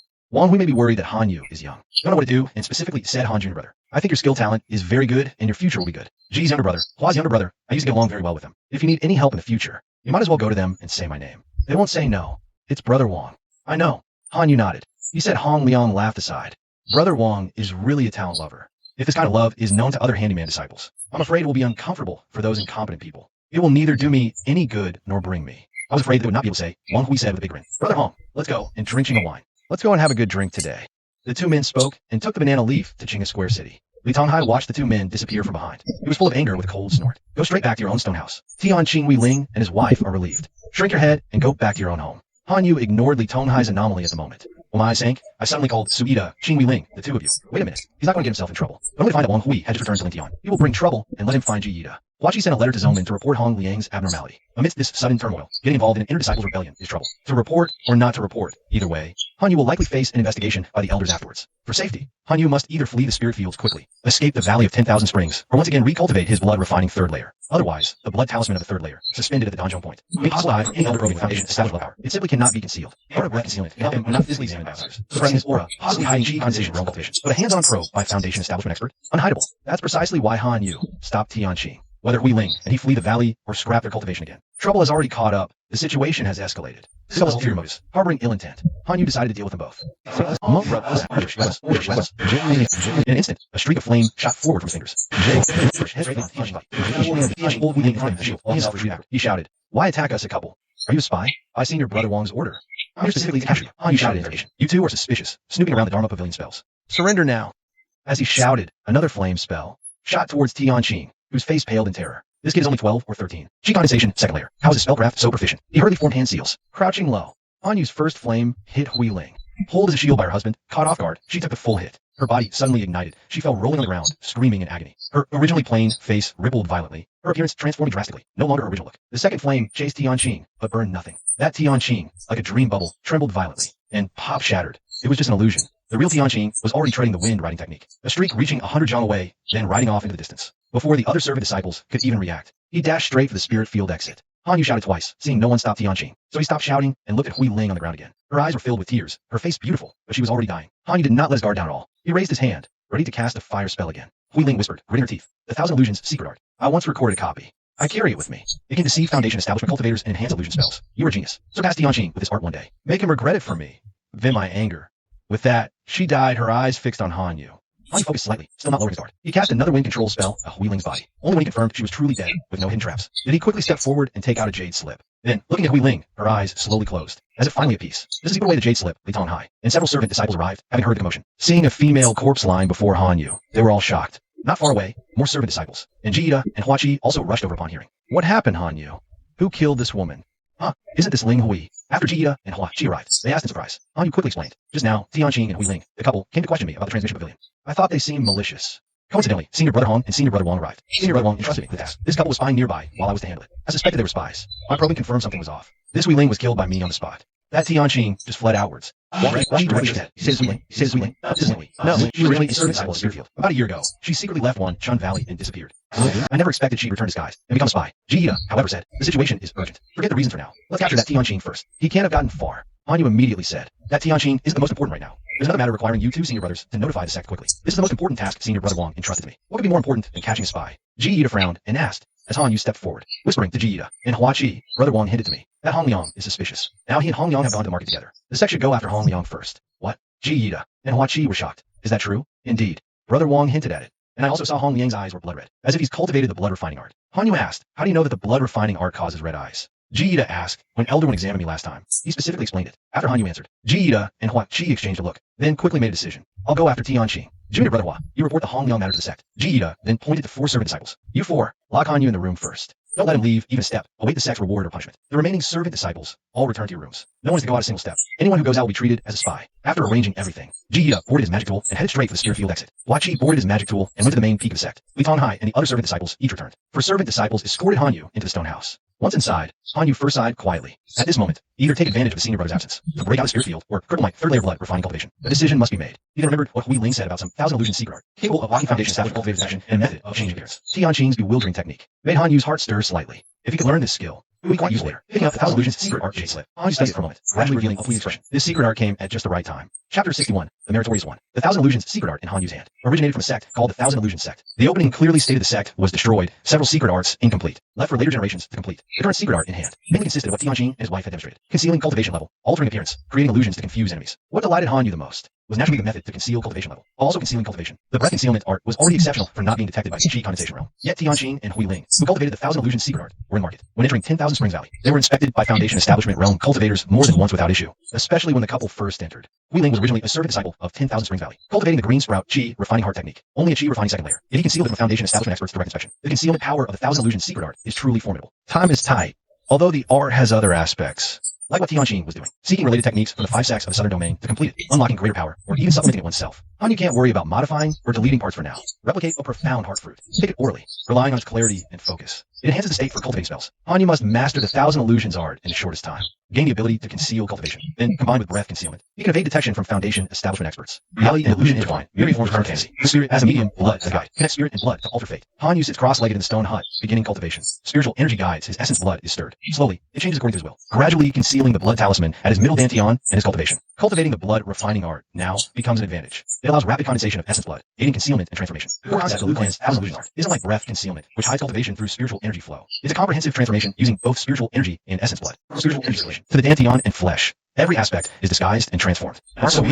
No wonder even Foundation Establishment experts can't detect anomalies up close. This art truly deserves to be called powerful. Outside, the spirit fields are silent. Han Yu focuses his mind, practicing the 1,000 illusions art inside. The first successful activation. The state of abundant blood energy is concealed. Activating again, the art responds even more to his will, concealing from Qi, refining third, the second layer. The middle dantian blood talisman concealed, leaving not a trace. Even if a Foundation Establishment expert came to inspect, without harming him, they wouldn't sense his true cultivation or the blood refining art. This art is exceptionally strong in concealment. Han Yu activates the 1,000 illusions art once more, confirming the transformation is utterly solid. Not long after, Ji Ida's voice is heard outside. Has he come out? Brother Ji, he hasn't. He's been cultivating inside. A menial disciple answers. Ji Ida enters the stone hut with a grim face. First, he senses Han Yu's spiritual energy with his own to check for abnormalities. Then, after closely observing his hair and eyes, he begins questioning. Han Yu, tell me about you and Tian Qing. Specifics of Ling Hui's conversation with the others. Did senior brother, Ji, capture Tian Qing? Han Yu asked, but Ji Ida didn't answer his question. You just pressed. I asked, you answer. If you hide anything, I ask Tian Qing, and you'll be arrested as a spy too. Han Yu then told Ji Ida the day's events in detail. Tian Qing and Hui Ling insisted on treating him to a meal. They also asked him about spell exchange at the transmission pavilion. Very suspicious. Later, they ran to Hui, Hong Liang, and the other. Han Yu tried to apprehend them both. A fight broke out. One died, one escaped. What kind of spell exchange did Tian Qing ask about? Han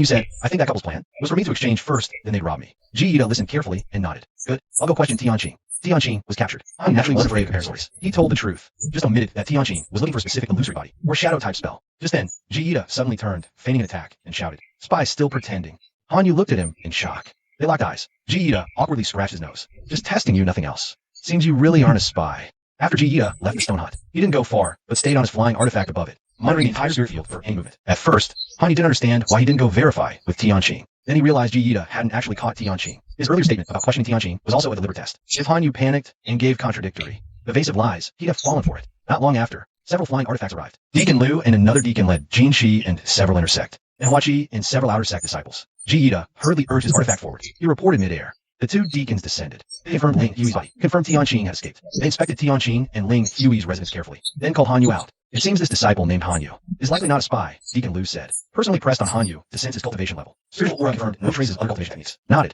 If he were a spy, he wouldn't have reported Wang Hui's matter, nor actively gone to capture Tian Qing. Ling Hui and the other. Ji Ida lowered his head to report. Exactly so. Precisely because of this, our search wasn't overly excessive. We forced interrogate or press answers. Hua Qi added from the side. It's just that the situation was urgent at the time. We couldn't verify the matters regarding senior brother Hong and senior brother Wang. We were worried Han Yu's words weren't true. We could only detain him for now. Manager Lu nodded. That was appropriate. Our Wanshan Valley was never the type of sect to be overly strict and demanding. Your actions have been quite conscientious. Pressed on Hanyu's shoulder again. Comforted him. You personally eliminated the sect's spy and conveyed crucial intelligence. This is meritorious. The sect won't let those with merit feel disheartened. Don't overthink it. The sect will naturally have rewards for you. Hanyu saw he indeed passed smoothly thanks to the 1,000 illusion secret art. Felt relieved inwardly and softly acknowledged. Ji then asked, what about senior brother Hong Liang? Most likely cultivated the blood refining technique. Elder, he has already led people personally to capture him. Steward Lu said, so he really did cultivate the blood refining technique. Ji was shocked and fear, thinking back. Fortunately, we discovered it early. Otherwise, wouldn't we have been refined by him too? Glanced at Hanyu again. Thought to himself, his junior brother Han is truly a loyal and devoted disciple. Tianjin has already fled the Wanshan Valley sect. Couldn't catch up. Steward Lu and the others didn't waste further effort. The group waited in front of Hanyu's stone hut, focused on awaiting news from the market. Chapter 62. This grudge. Outside Jinga Market, banana leaves fell from midair.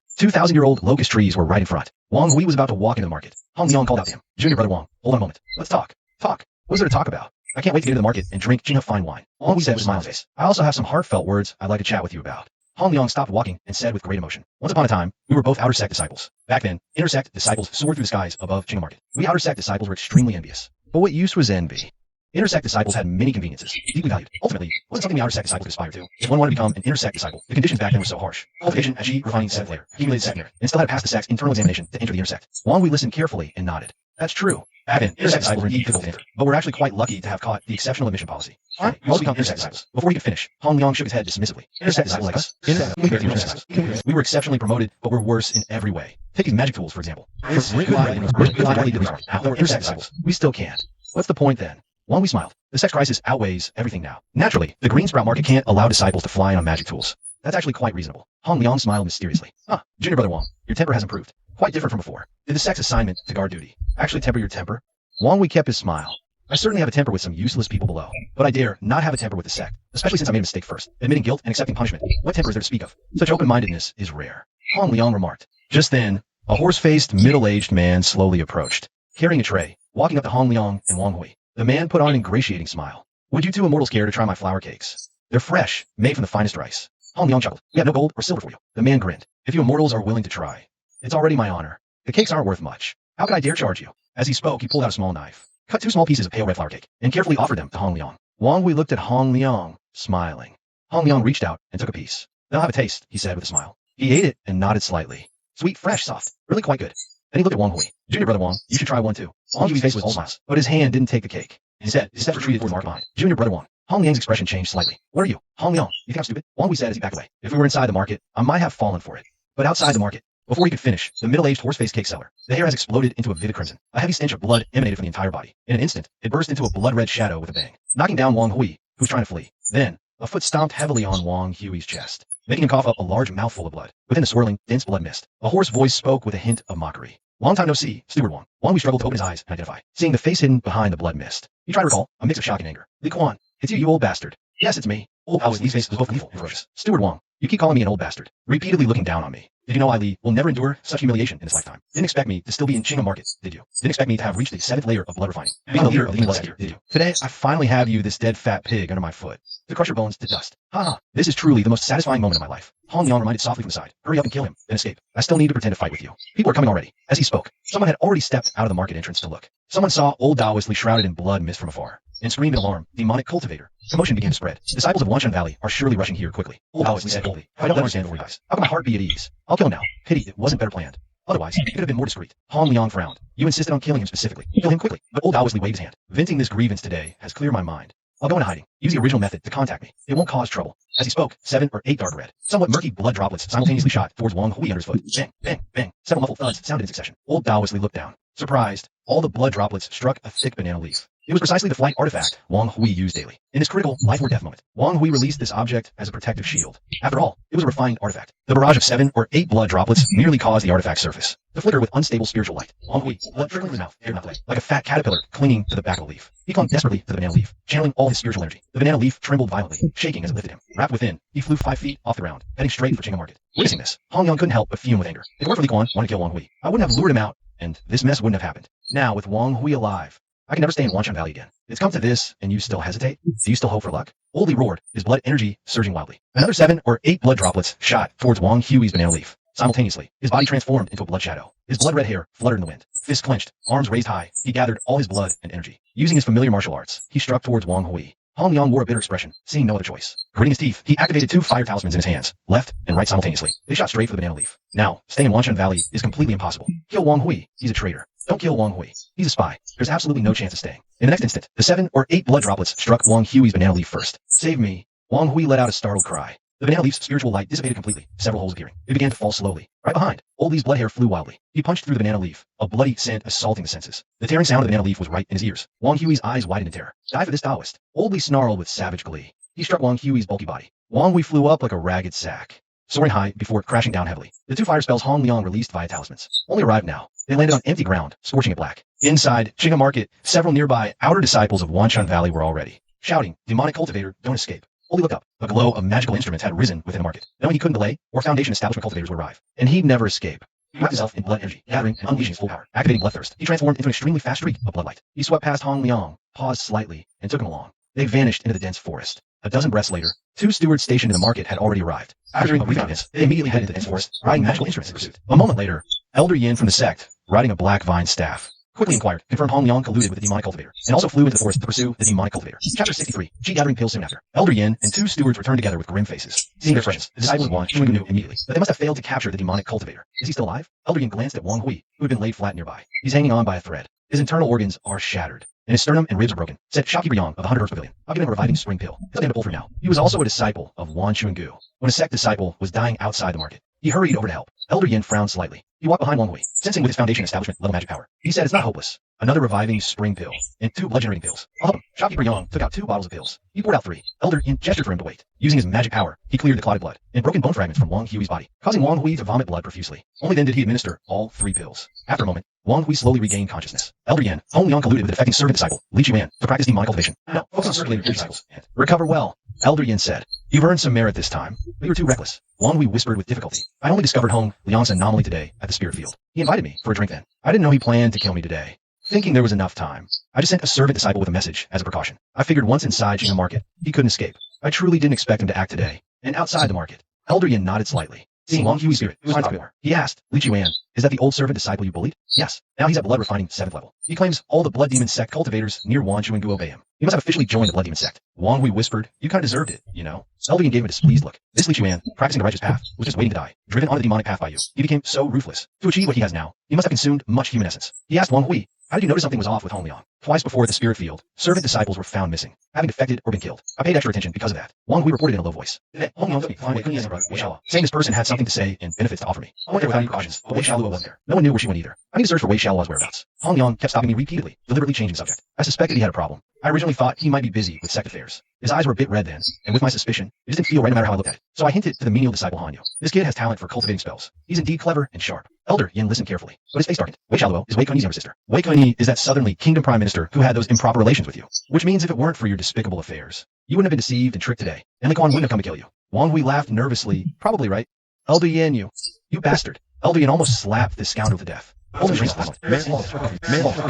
speaking, Elder Yin snorted coldly and left with a flick of his sleeve. The people who came with him followed, boarding the magical artifact. Soon went to the spirit field at Qinghe Market, inner and outer side disciples. Shopkeeper Yang and others looked at each other. They lifted Wang Hui and sent him back to the market to recover. Black line staffs and over 10 flying magical artifacts landed one after another. Elder Yin and his group landed at the spirit field. Steward Liu and another steward led Jin Shi, Jiita, Hua Qi, and other inner and outer sect disciples forward to greet them. Among menial disciples, only Hanyu and 4 others who originally guarded Hanyu were there. Steward Liu quickly reported the matters of the spirit field to Elder Yin, along with his preliminary handling. Hanyu, Jiita, and Hua Qi all personally investigated. No problems. Other menial disciples were strictly ordered not to leave. Elder Yin glanced at Ling Hui's corpse on the ground, then looked at Hanyu. Not bad. At your age, Qi refining stage 2, with spells trained like this. Intelligent and decisive. You're truly a talented individual. Then he couldn't help but feel regret. If these were peaceful times, this Hanyu, striving to cultivate in the inner sect, elite with sect. But now, there isn't much time to cultivate such promising disciples. Have you registered for the menial disciple competition the day after tomorrow? Elder Yin asked again. Reporting to Elder Yin. This disciple has registered, Hanyu replied. Since you've registered, with your current combat abilities, being exceptionally promoted to outer sect disciple is only natural. I can't make an exception to promote you to an outer sect disciple as a reward. Elder Yin pondered for a moment. Do you have any wishes? Hanyu replied. Firstly, I wish to quickly improve my cultivation. Secondly, I wish to learn more spells. But if that's too much to ask, I'm open to other options. Elder Yin was not surprised. Such desires are common on the path of cultivation. Very well, I'll credit you with 10 minor merits for the sect. You may exchange them for spells to transition pavilion. Additionally, I'll give you a bottle of Qi gathering pills. These pills are effective for improving cultivation in the mid to late Qi refining stage. Using them in the early stage is slightly wasteful. They yield remarkable results. Take one every 10 days, use them cautiously. Do not overdose. Hanyu quickly expressed his thanks. Elder Yin took out a bottle of Qi gathering pills from his storage bag and gave it to him. As for the record of Hanyu's minor merits, Hua Qi and Jiita will handle it.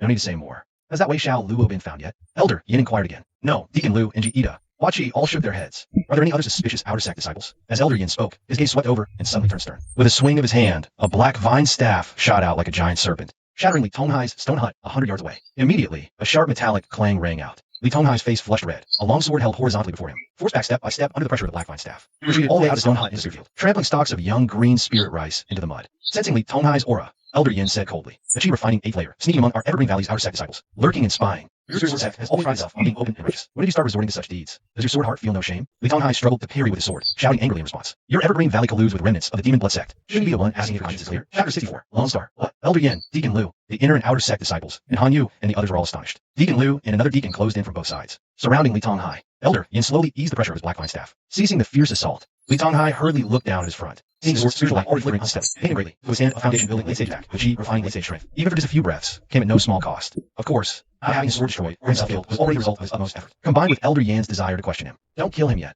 I'll question him first. As Elder Yin spoke, Deacon Lu and the other deacon placed their swords against Li Tonghai's body. Hold him down, keep him from struggling. Elder Yan's black vine staff was poised above Li Tonghai's head, ready to crush his skull with a single thought. You claim Wandering Valley colludes with my cultivators? What do you mean by that?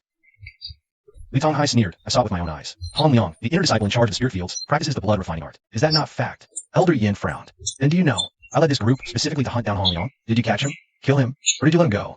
Li Tonghai was taken aback, then scoffed dismissively. Elder Yin, finding his words increasingly absurd, grew even more puzzled. Sword cultivators of the Spirit Sword Sect have a decent reputation. This man doesn't seem like a coward who would flee in panic. Why is he so adamant that Wandspring Valley colludes with demonic cultivators? Could there be some misunderstanding? Everyone here knows we at Wandspring Valley have repeatedly purged our disciples. Any demonic spy we catch meets only death. You, a Spirit Sword Sect disciple. Where did you hear this nonsense about us colluding? We've never even heard such a ridiculous claim. Li Tonghai remained unconvinced. Everyone present here is from your Wandspring Valley. Right and wrong are whatever you say they are. What's so surprising about that? Besides your valley, the other 4 sects in the southern region all know of your collusion, your plot to overthrow the region. We're just waiting to join forces and eradicate you heretics. We are the heretics now. Who says such absurd things? Is this the laughable rumor that has turned the 4 sects against us? Elder Yin was so angry he laughed. The 2 deacons and the many disciples all found it preposterous. We farm, grow spirit herbs, and refine pills. We're not even skilled in combat. What kind of heretics are like that? Yet, looking at Li Tonghai's righteous, glaring fury, he genuinely seems to believe it, making it all the more absurd. I saw myself. Your Wandspring Valley does have a demonic disciple. Li Tonghai shouted, raising his head. I was sent by my master to investigate, but my cover is blown now. I die a righteous death. When my master arrives to destroy your valley, even if I fall by your hands, I will rest in peace. Elder Yin, observing his words and demeanor, sensed he wasn't a truly evil man. He sighed helplessly. Young man from the Spirit Sword Sect, is it not true that a disciple of ours secretly colluded with demons, and I, as an elder, led deacons and disciples in pursuit? Why won't you believe that? Yet cling so firmly to those rumors. Who exactly told you that our Wanshan Valley is colluding with demonic cultivators? What would we even gain from colluding with them? After a few questions, Li Tonghai also realized that Elder Yin was trying to patiently explain things to him. Feeling suspicious, he looked around. Did you really go hunt down demonic cultivators? Your sect isn't colluding with them, trying to overthrow the southern region and causing widespread suffering? Elder Yin retorted, we just want to cultivate, farm, and refine pills. What good would widespread suffering do us? Many disciples, including the 2 deacons, nodded in agreement. Maybe you're just pretending, or perhaps you've all been deceived. Li Tonghai said, half convinced and half doubting. I think it's more likely your own sect has been deceived. Elder Yin said with a frown. Li Tonghai still wasn't convinced. What really happened today? And what's the deal with that Han Liang? Just as Elder Yin was about to explain, Li Tonghai shook his head again. Your word isn't enough. Han Yu, you tell us. The crowd was surprised. Everyone turned to look at Han Yu. Han Yu was also a bit surprised. Me? All right. I see you, though young, diligently cultivate and patrol the fields every day. Your will is firm, not the type to kill indiscriminately, or crave demonic techniques. Tell me the whole story, and I'll believe you a bit more. Li Tonghai said seriously. Every day, after he finished his work, Han Yu would patrol the fields and then return to his room to cultivate. All this was observed by Li Tonghai. Thus, he knew Han Yu was someone dedicated to cultivation. He also knew Han Yu was simply a menial disciple. He didn't trust others' words, but if Han Yu spoke, he believed it shouldn't be false. Han Yu then recounted the events concerning Wang Hui, Han Liang, Tianqing, and Ling Hui one by one. Li Tonghai asked for details carefully, and Han Yu answered each one. After finishing his questions, Li Tonghai frowned in thought. Your Wanshan Valley has no ties to demonic sects. Of course not. Elder Yin said with annoyance. Everyone else nodded. Then why are you questioning us? How should we know? Elder Yin's expression turned displeased. Kid, who was your master, daring to send you to Wanshan Valley as a spy?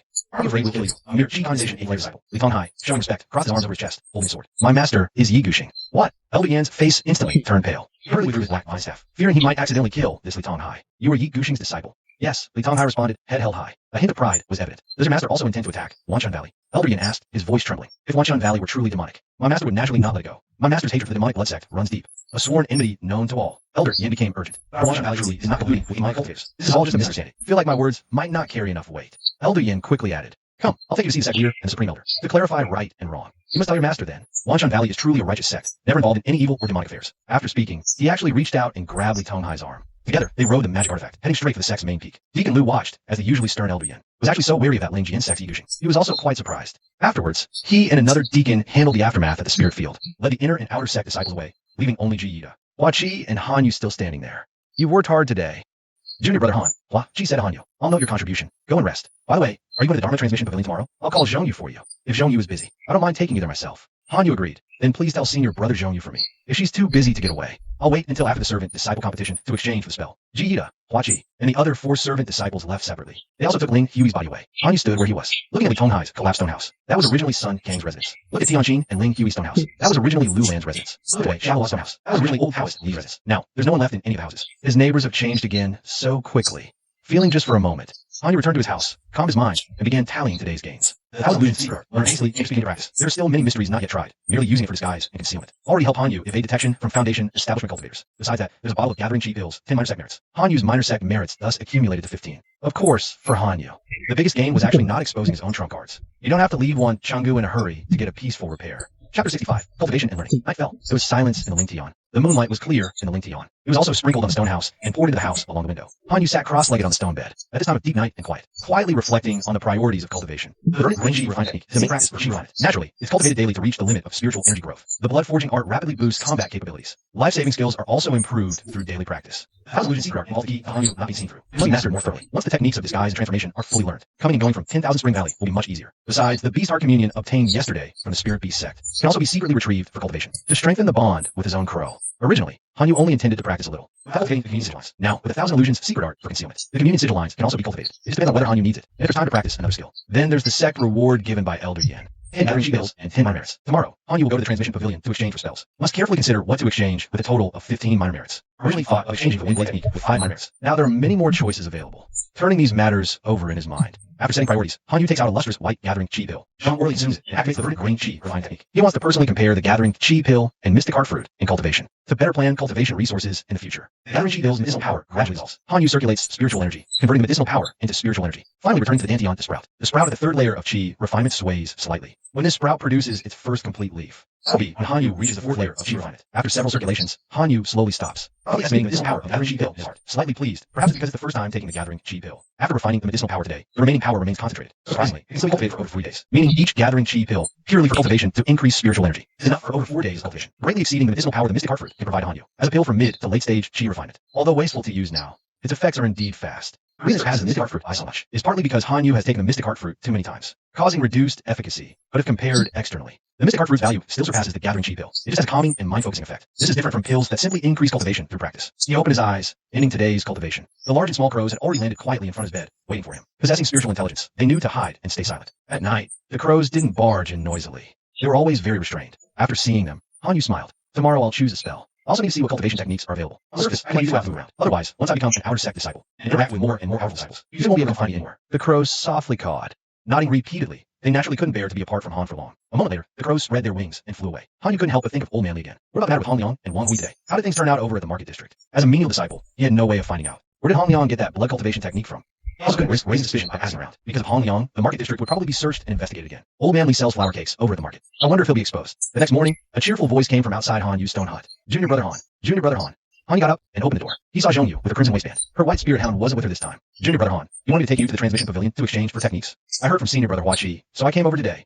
Well, I'm not familiar with the other senior brothers and sisters. It's not good to trouble others, so I can only ask for your help, senior sister Zhong. Hanyu said, senior sister Zhong, didn't you bring your spirit hound today? That little glutton by. I was afraid he might offend you again. Come on, I'll take you to the transmission pavilion. Hop on. Zhongyu said, releasing her plant and leaf. Senior sister Zhong, how do you manage your spirit hound within the sect? I'm afraid of spirit pet too. I'm afraid of causing misunderstandings. After stepping onto the plant and leaf, Hanyu asked Zhongyu. She laughed and said, afraid of what? Just inform an elder of the sect. Isn't that enough? Seeing her speak so matter-of-factly, Hanyu reminded her, I don't know any sect elders. Oh, is that so? No problem. Just learn a beast taming spell or something similar. Then register your own spirit beast. Our sect rules aren't actually that strict. It's just recently the sect in trouble and many spies and inspections heightened. Zhongyu said with a chuckle. Her voice tinkling like someone else. Now I need to let the sect know. Where did you learn the beast taming technique? Is it from the Beast Heart sect? So just exchange for one from our sect's Dharma Hall. I see. Thank you for the guidance, senior sister Zhong. Hanyu said, no need, no need. Zhong said with a smile. Senior brother Hua Chi told me. You really shone yesterday. Even the elders and deacons praised your spellcraft. Personally eliminated a spy and helped other senior brothers send messages. Earn merit. Hanyu was somewhat taken aback. You didn't expect Hua Chi to say good things about him to Zhongyu. That's too much praise. I just got lucky. Happened to be there. You're quite modest. Junior brother Han. Zhongyu's laughter was like bells. As they talked, the banana leaf slowly approached the main peak of the sect. Before getting close, a faint blue light swept over them from the air. Zhongyu reminded Hanyu. Don't be nervous. This is a new formation on the main peak. Specifically to identify someone from the sect. Usually, just having an outer sect disciple's identity, jade pendant allows entry. I heard if enemies attack, it might seal off inside and outside. No one allowed in or out. Hanyu was a bit puzzled. Heard it from an elder in the herb garden. Zhong Yue explained with a smile. Then she urged the banana leaf forward, entering the main peak. As I arrived in front of the Dharma Hall, not far from the main Sect Hall. Look, that's the arena for your competition tomorrow. Standing in front of the Dharma Hall, Zhong Yue pointed at a large empty stone platform halfway up the mountain. Said to Han Yu. Han Yu looked for a moment. That should have been where the inner and outer Sect disciples usually practice. Now, some platforms are arranged one by one, awaiting the start of tomorrow's competition. After he finished looking, Zhong Yue said, all right, you go in now and exchange for the technique. I'll wait outside. After you're done, I'll take you back. Sorry to trouble you to wait, senior sister Zhong. Han Yu nodded slightly and walked towards the Dharma Hall entrance. No need to be so polite. Zhong Yue smiled brightly behind him. Chapter 66, A Great Pity. Stepping into the Dharma Hall, another blue light rushed towards him. The blue light rippled over Han Yu's body, clearly because he wasn't an inner or outer Sect disciple. Sensing the ripple, a young voice came from a room not far away. Outer disciples must report their name to enter the archives. Exchange spell categories. With that, a blue-robed inner disciple stepped out. Come for verification. Leave your storage pouch by the door. No entry. After verification, we'll exchange techniques. Han Yu set down his pouch. A cyan glow enveloped it. No one can touch it, nor can he take it inside. Han Yu stepped forward. He stated his identity to the inner disciple. Han Yu, outer disciple from the spirit fields. 15 minor merits. Wishes to exchange for beast taming and attack spells. Remembering his own illusion art, he added, or illusion spells and other types to see. Perhaps wait for intersect? Outer disciples exchange. Only after I fetch the jade slips. Decide then. The blue-robed disciple said, leading Han Yu inside to a stone tablet. A purple-robed steward was also in the room. He glanced but said nothing. Han Yu was familiar with such tablets. During his initiation, the steward used one to record his name and roots. That tablet also detected spirit roots and granted merits. Compared to the steward's tablet, this one in the archives was much smaller, only 4 feet square. The blue-robed disciple addressed the tablet. Outer disciple Han Yu from spirit fields. Here, into exchange. The tablet displayed. Han Yu, outer disciple, 13, 4-element roots. 15 minor merits. Infuse a wisp of spiritual energy. The blue-robed disciple reminded Han Yu. Long before arriving, Han Yu had used his illusion art to conceal himself. He now stepped forward, outputting a wisp of energy. Infused it. Green sprout chi refining method confirmed. The tablet displayed. Han Yu noticed then, this tablet was not just smaller than the steward's. Its capabilities were lesser. The steward's tablet would have verified identity more precisely, not just sense the cultivation method. The blue-robed disciple nodded. Good, no mistake. You want 3 categories: beast taming, attack, and illusion, correct? I'll fetch the simplest spells from each. 5 minor merits each. 15 exactly. The purple-robed steward glanced to Han Yu again. He said slowly, fetch him beast taming, sharp metal, and illusory body. The blue-robed disciple was surprised, whispering, Deacon he, this seems to exceed 15 minor merits. The purple-robed deacon surnamed he. This menial disciple has a talent for magic. He performed meritorious service yesterday. I already know about this matter in the main hall. Tomorrow is the menial disciple competition. If he enters the outer sect, he can obtain the wind blade technique, ice condensation, earth control, and flame techniques, 2 of these 4. There's no need to waste 5 minor merits exchanging for such spells. Might as well give him something good. The blue-robed inner disciple nodded, but he didn't act immediately, still looking troubled. The purple-robed deacon surnamed, he waved his hand. Go, Elderby is here. That's what I said too. If Elderby asks, just say, I personally handle this matter. Yes. The blue-robed inner disciple then stood up to fetch the spell jade slips. Only Deacon He and Han Yu remained in the room. Han Yu spoke up to thank him. Disciple Han Yu thanks Deacon He for your consideration. No need to thank me. You have the potential yourself. It would be a shame not to nurture it. Deacon He said this, his voice tinged with melancholy. The sect faces hardship, its future uncertain. If one day the sect truly cannot continue, you disciples might be the last sparks. Perhaps we'll have to rely on you to remember the name of Wanchun Valley. Deacon He's words were quite pessimistic and despairing. After speaking, he looked at the 13-year-old boy before him and self-mockingly. What am I saying to this kid? What use is it? Study hard. It will all be useful later. As he spoke, the blue-robed inner disciple returned with 3 jade slips. Sect teachings must not be lent out or sold. If discovered, punishment will be severe. All jade slips bear the sect's mark. Outsiders wouldn't dare buy them. After this warning, he handed the jade slips to Han Yu. Han Yu, knowing the spells exceeded 15 minor merits, and were specially arranged by Deacon He, naturally didn't pick and choose. After thanking Deacon He left with the 3 jade slips. Today's replication ability hasn't been used yet. Unfortunately, the sect has rules. Disciples can't just barge into the technique hall, like picking vegetables at a market. Otherwise, Han Yu could have secretly copied a spell or 2. But then again, with detection arrays monitoring entry and exit, taking extra jade slips out of the technique hall is impossible for the same reason. Items in a market district can't just be touched and copied. For Han Yu to copy better items and spells, his own cultivation must improve. The things he can access will get better and better. Arriving at the technique hall entrance, a blue light parted, letting him take his storage pouch. Han Yu then placed the 3 jade slips into his storage pouch. Leaving the technique hall, you dare to shout in front of the technique hall, selling your junk? Zhong Yue was cheerfully talking to someone. That's Zhu Laosan, the junk dealer from the market, talking to Zhong Yue. He's now wearing the green robes of an outer disciple. Or his habit, he's still bearing most of his chest. Quite unsightly. TSK. Zhong Yue, what are you saying? I wouldn't dare cause trouble on the main peak, even with 10 extra guts. Zhu Laosan said then, looked up at Han Yu exiting the Dharma Pavilion, seeming to size him up as a potential customer. Good, you know better. Keep your schemes to yourself, or the stewards will punish you severely. Zhong Yue said with a laugh. Then turned to Han Yu. Han Yu, have you picked a technique? Let's head back. Han Yu replied. Sorry for the trouble, senior sister Zhong. No trouble at all. Zhong Yue said, summoning her banana leaf. She beckoned Han Yu aboard. As Han Yu stepped forward, Zhu Laosan's eyes lit up. He cupped his hands toward Han Yu. Who do we have here? It's the new spellcasting genius from our Evergreen Valley. I've heard all about you. You're here to exchange techniques today. Why not hear my advice? Han Yu's face darkened. He leaped onto the banana leaf and urged Zhong Yue, let's go. Back we go. Zhong Yue laughed even more merrily. As she urged the banana leaf forward, she turned back to mock Zhu Laosan. See, Zhu Laosan, your reputation isn't the best. Try any funny business, and the sect will punish you. Zhu Laosan gave an awkward, dry chuckle. After they left, he muttered quietly, suckers are getting harder to find. On the way back to the spirit fields, Zhong Yue asked Han Yu about it. You knew about Zhu Laosan's reputation? Regardless of knowing, I'm just a lowly servant disciple. How could I live up to praise like Evergreen Valley genius? That sounded like a huge headache. Han Yu explained. Zhong Yue understood. You're quite cautious. Many get swayed by Zhu Laosan's sweet talk and end up buying his junk. As they spoke, they reached the spirit fields. Han Yu disembarked, bid farewell to Zhong Yue and thanked her. Zhong Yue, goodbye. Rest well. Tomorrow's the servant disciple competition. I'll cheer you on. With that, she rode her banana leaf away. After she left, Han Yu didn't return to the stone house. Instead, he got free jade slips and headed to the spirit field overseer's office. Chapter 67. Please stay, spirit field, Jin Han. What brings you here? Just arrived at the overseer's office. Hua Qi spotted Han Yu. He stood up by the window and called out to ask. With Hua Qi was Ji Yida, his senior sister Li, and her disciple. At Hua Qi's question, they all looked at Han Yu. Han Yu stated his purpose. Senior brother Hua, I earned 15 mind merits yesterday. Today I went to the transmission pavilion to exchange for techniques. Thanks to Stewardy's care, I got beast taming, sharp metal, and illusory body techniques. Now I brought the jade slips. Hua Qi was puzzled. Oh, that's good. You got 3 techniques. Go back and practice. Why come to our office? Senior sister Li then explained. Beast taming, sharp metal, and illusory body were worth 40 minor merits before the breakthrough edict. Even with the edict, they're worth 20. Steward, he specially favored junior brother Han. Junior brother Han, your talent was reported by Steward Lu yesterday and narrated to Elder Yen, plus your feat of killing Ling Hui yourself. You're becoming known in the sect now. Han Yu had indeed felt his growing fame among the stewards and some disciples.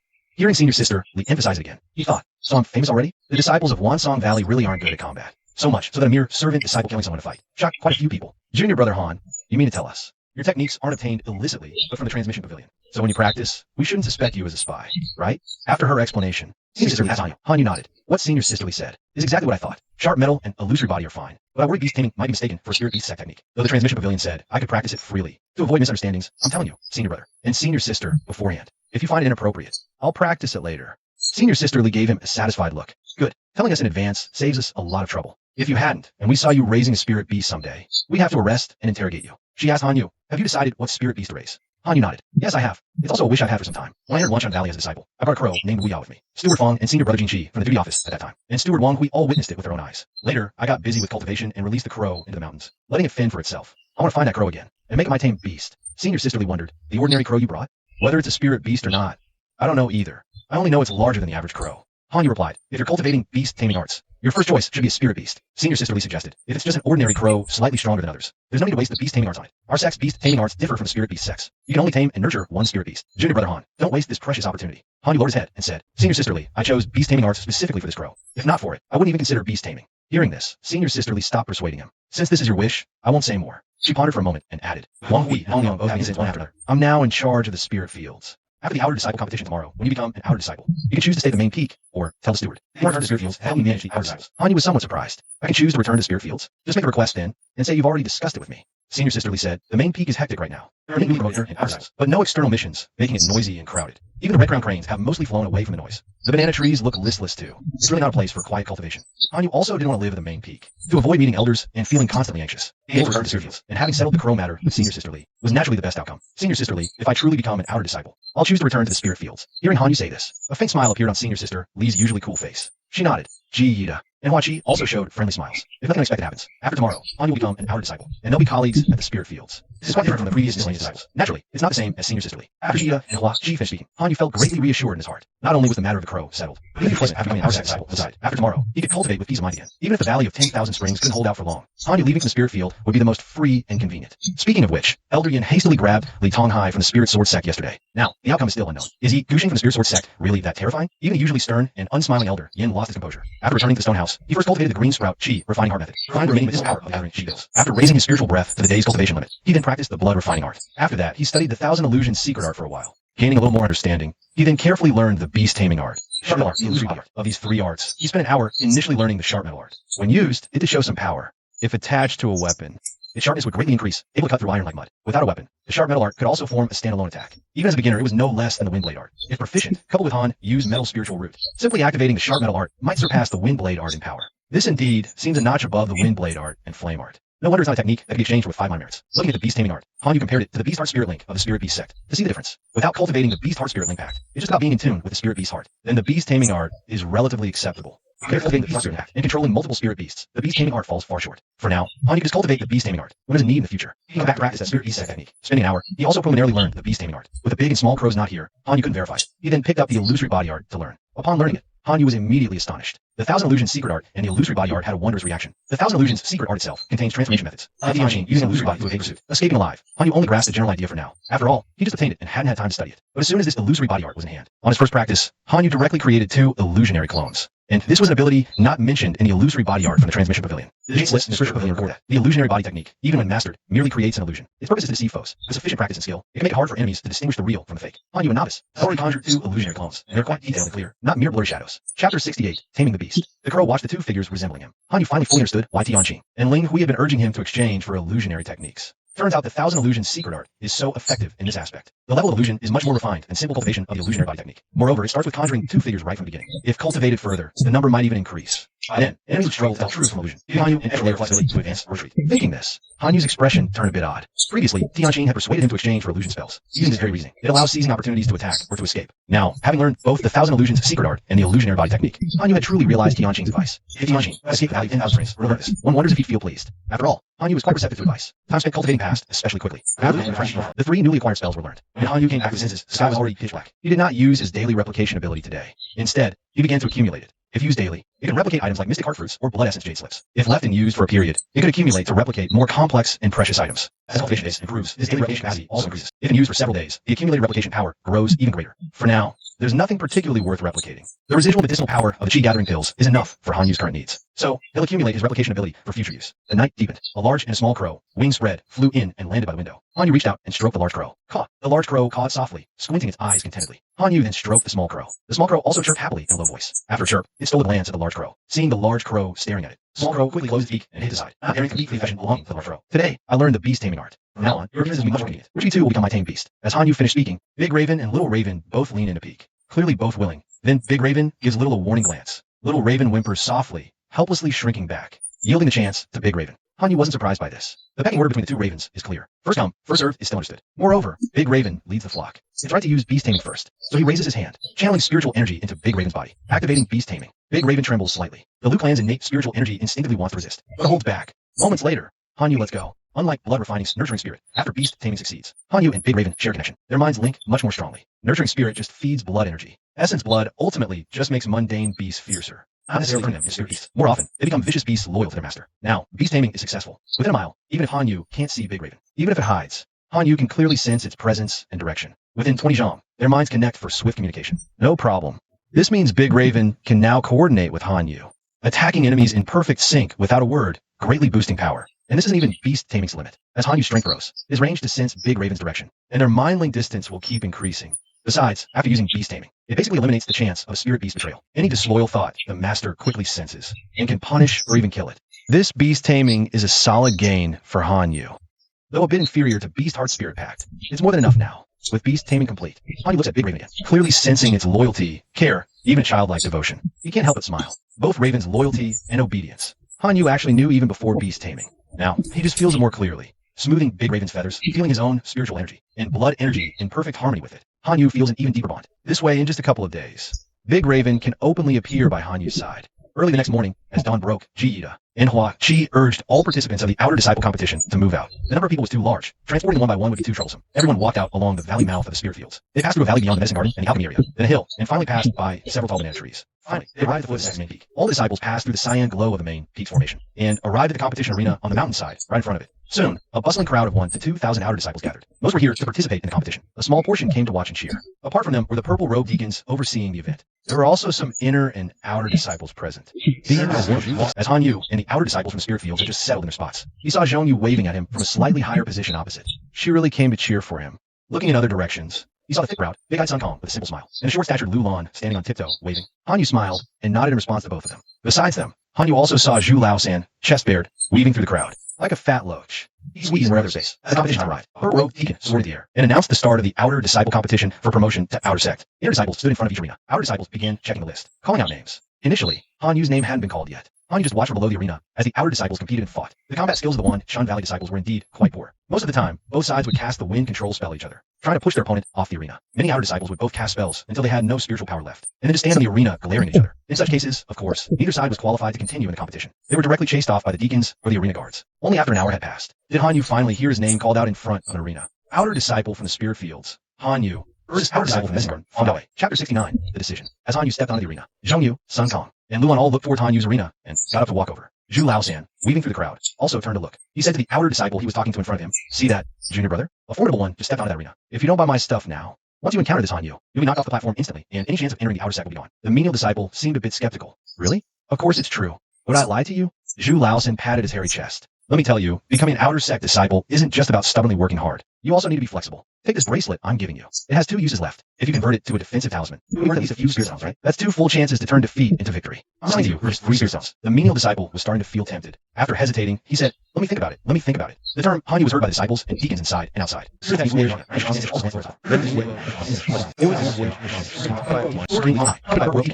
also watching this Wanshan Valley menial disciple competition, seeing these laughable scenes firsthand. These menial disciples were far inferior to the spirit sword sect disciples beat. Li Tonghai once again confirmed, after meeting the Wanshan Valley sect leader, that Wanshan Valley is simply not a sect that enjoys combat. The menial disciples are all like this, harmless and focused on farming, cultivating spiritual lands. They find a chance to loot with demonic cultivators. They have neither the ambition nor the capability. Perhaps I really should report Wanshan Valley situation to Master. Let Master decide. With Master's hatred for evil, and clear distinction between right and wrong, you would definitely not let a single demonic cultivator go. You would wrongly condemn a good person who like Wanshan Valley colludes with demonic cultivators. Fortunately, Master sent me to investigate. Otherwise, misunderstanding would have resisted. Tonghai was thinking this. He suddenly saw Hanyu step on a platform. He focused his gaze. The purple-robed deacon from Wanshan Valley beside him noticed. That's Hanyu, right? Your neighbor from the spirit fields? Li Tonghai said. He's quite focused on cultivation. Should be a decent fellow. Pity about the 4 spiritual roots talent. A lifetime of struggle. Hard to even build a foundation. The deacon said with some regret. Li Tonghai nodded slightly. Quite a pity. He glanced again. Hanyu had already used a proficient flame art to force his opponent to concede. He stopped watching. Let's go see your sect leader. I'll get on my mind, Li Tonghai said. The purple-robed deacon was immediately overjoyed. You're willing to activate communication, Sword Housen? To advise the spirit sword sect to come discuss the important matter? Yes. When the time comes, my master will naturally come to clarify right and wrong. Li Tonghai said. But Wanshan Valley is colluding with demonic cultivators. My master will know at a glance. The 2 no longer watched the menial disciple competition on the platform. They hurriedly left and returned to the main Peaks sect hall. Hanyu waited on the stage for a few breaths. A young man holding an herbal host stepped up. Seeing his preparation, Hanyu was surprised.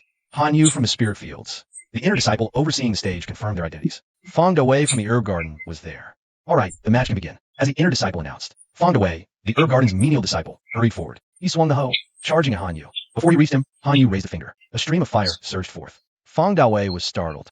He dodged hastily, scrambling to a corner to avoid the flames. Heart still racing, he asked, you know the fire art? Hanyu nodded and asked, is it a magic tool in your hand? No, it's just refined. It's tough, good for digging and loosening soil. Not much else. Fong Dawei said, I thought using my family's martial arts would be an advantage, better than the water control art. As he spoke, he glanced at Hanyu tentatively. Can you cast another spell? If you use the fire art again, I'll concede. Hanyu then brought his fingers together, channeling spiritual energy for a second fire art. Fong Dawei immediately raised his hoe. I concede. The inner disciple recorded the outcome, and both left the stage. Hanyu had to wait for his name to be called for the next round. As he stepped down, Zhongyu approached. Junior brother Han, your spellcasting is impressive. Many outer disciples aren't as good as you. Sun Kong and Lulan also came over, greeting Hanyu, fresh from his victory. The 4 gathered.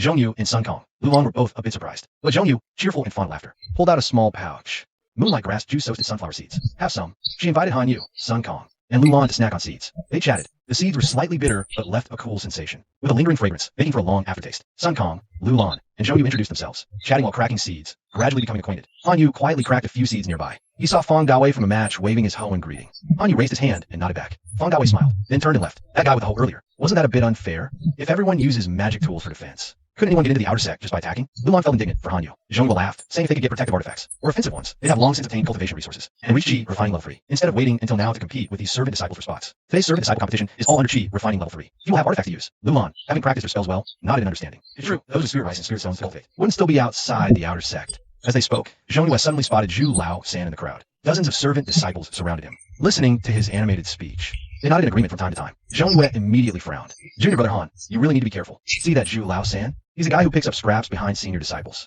Miscellaneous pills, nearly broken artifacts, incomplete cultivation manuals and spells. He hoards them all like treasures. Normally, it wouldn't matter. But now those servant disciples are buying his stuff. They might actually pose a threat to you. Hanyu looked over and nodded, becoming alert. That junk might not be much, but in the early Chi refining stage, one attack or one defense could decide the match. We must be prepared. Each round will only get fiercer. It won't be like facing Fong Dawei. About half an hour later, Hanyu's name was called again. He stepped onto the arena once more, awaiting the second round. Chapter 70, Total Victory. This time, Hanyu's opponent was a dark-skinned servant disciple. As soon as the match began, the disciple eyed him warily, gripping 2 talismans in his hands. Facing another first-round victor, the opponent clearly had more tricks up his sleeve. Seeing this, Hanyu circulated his spiritual energy, fingers together, slashing forward. A streak of flame shot toward his foe. He didn't know what talismans the servant disciple held, so he had to strike first to test. Seeing the flame art coming, the servant disciple also grew visibly tense. He immediately activated a talisman, forming a thin, cicada wing-like protective shield. The flame art struck the shield, causing it to ripple violently, before slowly dissipating. Hanyu understood. So that's the effect of the amulet. Block an attack of an ordinary spell. The opposite handyman disciple again stared at Hanyu to inspire another. A blade of wind is coming towards Hanyu. Hanyu waved his hand again. A firework again collides with the wind blade. Then I didn't see the results of the collision between fireworks and wind blade. Another firework followed. Just a few breaths. Smooth and precise release of 3 fireworks. The audience suddenly a burst of exclamation. Who is this spell? Why is it so fast? How many times has he practiced it? Don't say that the handyman disciples of Wan Chenggu are even the disciples of the Outer Gate. Name disciples are very surprised. The disciples on stage are less than 3 floors of G-Train. Why are you so good at fighting? Not far away, 2 purple-clad deacons in charge of supervision also saw it. Slightly nodded his head and said, one after the other, there is almost no hysteresis. This Hanyu skill talent is really good. No wonder you can kill a traitor. We Wanshan Valley have few spells so skilled outside disciples. In the midst of the crowd's exclamation and discussion, Hanyu's first fireworks hit the wind blade. There was a muffled sound in the ring. The fireworks cast by the breath and the structure of the wind blade suddenly collide with each other into a mass of small flames, a violent burning will. The whole ring lights up. The flame has not been extinguished. Hanyu's second line of fireworks has crossed and headed straight for the pair. The opponent is squinting at the light of the burning flame. Have a return to God. Hit by Hanyu's second fireworks. Suddenly a scream, rolling down the ring and beating the flames. A purple-clad deacon immediately came forward and raised his hand to condense a piece of ice. Extinguish the flame from this handyman disciple. After Hanyu wins finish, the deacon took another look at Hanyu in the ring. Hanyu nodded his approval and raised his hand to the deacon. Then he got off the ring. Zhongyue, Sun Kong, Luan, all 3 came forward. A surprised look at Hanyu. Teach your younger brother Han, you were really good. This is the 2nd floor. That's it. I feel like I'm no match for you. Zhongyue, say Sun Kong. Luan also nodded. I feel that I'm not either. You're a great firework. Hanyu smiled and saw the Zhongyue and handed himself fried melon seeds. He took it over before he could speak again. A burly figure pushed through the crowd to Hanyu's side. Oh, this junior brother Han is truly remarkable. His mastery of the firework technique is superb. No wonder the spy met his end of your hands. Zhu III, chest hair peeking out, beamed with excitement. He launched into lavish praise for Hanyu. Then, he abruptly shifted his tone. Junior brother Han, during the fight just now, did you feel some aspects weren't quite perfect? For instance, if you had a defensive magical tool, you wouldn't have needed to risk clashing wind blades with your firework technique, right? Or, if you had an offensive magical tool, like a wind blade talisman or a firework talisman, you could have ended the fight much more easily. Don't you agree? And another example, actually refining second layer, releasing 3 firework techniques. Your spiritual energy must be slow to recover. You need a pill to replenish it, to be ready for the upcoming tournament. Isn't that right? Zhu III grinned slyly at Hanyu, hinting, you should buy something from him. Hearing this, Hanyu's interest was piqued. Although Zhu III's words were to sell his junk, the reasoning wasn't wrong. With offensive tools, defensive tools, flight tools, plus offensive and defensive talismans, battles would indeed be much easier. Even if not for the tournament, for self-defense later, they'd be necessary. But Zhu's pile of junk wasn't worth buying. Zhongyue spoke up then. Zhu III, no need to embarrass yourself with that stuff. Taking your pills. You'd spend ages carefully purging the pill toxins. Maybe not even fully. Just get lost. As she spoke, she took out a small vial. Junior brother Han, I have a chi condensing pill I can lend you. Would you like to use it to recover your spiritual energy? Zhu III, annoyed, glared darkly at her. Zhongyue, interfering like this is crossing a line. Junior brother Han is my friend. Try and cheat my friend. You crossed the line first. Zhongyue said with a smile. Zhu III shot her a displeased look, but chose not to make a scene. He just said, other servant disciples don't have friends like yours, do they? No. Zhu III warned Zhongyue. Interfere with my business again, and I will make a scene. He turned and shouted to the other servant disciples. See how skilled this junior brother is. Now's the time to start taking pills. I've got pills and talismans here. Limited magic tools. First come, first served. I just shouted twice, and a few labor disciples gathered around. Pig Third was overjoyed. Just as he was about to sell, the labor disciples scattered one by one. Pig Third looked around in confusion. Only then did he notice a purple-robed deacon standing behind him. He shuddered instantly. Deacon Bai sneered, looking at him. Kid, I've been watching you for a while. Selling poison-tainted pills to rogue cultivators, hatching a market. The Sect didn't bother to care. Now you dare sell them to Sect disciples? You're deliberately harming people, breaking Sect rules. You know that? Pig Third's whole body of fat trembled. Deacon Bai, it's my first time. I don't know anything. Please spare me this once. Go to the enforcement hall and await punishment. Deacon Bai grabbed him, stepped onto his magic tool, and left the arena. After Pig Third was taken away, the labor disciple competition became much quieter. All repeated shouting and agitation on. Some labor disciples stopped thinking about buying shortcuts. Hanyu went through 2 more rounds of matches. One opponent knew wind blade technique. The other had bought a defensive magic tool from Pig Third. Neither gave Hanyu much trouble. The remaining labor disciples numbered less than 100. Hanyu refined the remaining chi-gathering pills' potency to recover. He participated in 2 more rounds. Finally, with an undefeated record, he ranked among the last 20 labor disciples. These 20 labor disciples who lasted till the end, naturally, all entered the outer sect. Only one last thing remained. The final rankings of the labor disciple competition. Chapter 71. I'll help you. Since there's a competition, there are rankings and rewards based on those rankings. This is one of the best ways to motivate disciples. Although this time, it's an exception to admit labor disciples to the outer sect. With so many labor disciples competing this far, it's natural to encourage and motivate them. Besides Hanyu and the other 20 who just won their matches, Purple Robe Deacon brought 8 more people. These 8 were also labor disciples exceptionally admitted to the outer sect today. They had special talents in other areas, like talisman drawing, artifact forging, pill refining, herb cultivation, labor disciples with particular potential. After these 8 were brought, Purple Robe Deacon announced, you 28 are exceptionally admitted to the outer sect this time. The sect sees you have some specialty. Special treatment, hoping you can contribute more to the sect. Now, from among you, we'll select the top 10 of this labor disciple competition. From 1st to 10th place, rewards are 10 small merits to 1 small merit, and 10 spirit stones to 1 spirit stone. So, 1st place gets 10 small merits, 10 spirit stones. 10th place gets 1 small merit, 1 spirit stone. Beyond the top 10, there are no rewards. Who wants to compete for these top 10 spots? If anyone wants to withdraw, speak up now. After the deacon's announcement, among the 8 newcomers, 7 immediately raised their hands and withdrew from the ranking contest, and of the remaining 20, 3 felt their strength was insufficient, and also gave up on the top 10 competition. Only 18 servant disciples remained to participate in this final ranking contest. 20 arenas suddenly seemed like too many. The Purple Robe Deacon announced the ranking contest would begin on 9 arenas. Hanyu naturally faced an opponent, namely Xian, a 2nd level chi refining cultivator who knew offensive spells, and also held talismans. Hanyu shouldn't have had much trouble with such an opponent, having just fought a similar one. However, this was the final stage of the competition. Even among servant disciples below the third level of Qi refining, these were the elite. Liu Xian could cast spells in the space of 2 breaths, and he had more than 1 talisman, activating them one after another. He seized the initiative, launching 3 attacks against Hanyu in quick succession. Hanyu focused the spirit and calmly cast 3 consecutive firework spells. Hanyu managed to defeat his opponent with difficulty. Thus, Hanyu advanced to the top 9.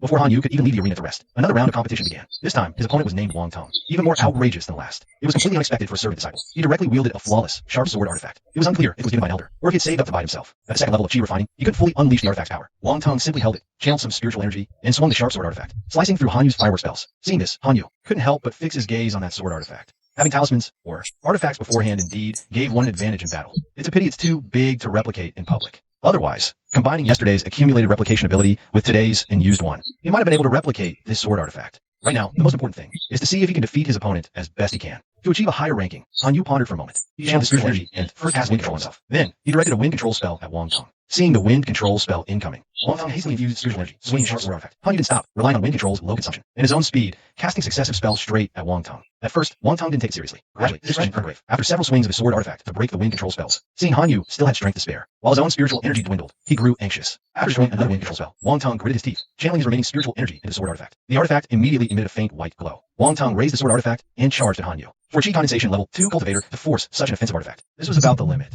He was far from wielding it freely with hand seals. Hanyu easily dodged and sent out another wind control spell. Caught off guard, Wang Tong was immediately pushed off the arena by the spell. Standing up, having lost the match, Wang Tong looked at Hanyu with a look that said, "You used wind control on yourself earlier. Guessing I might attack you."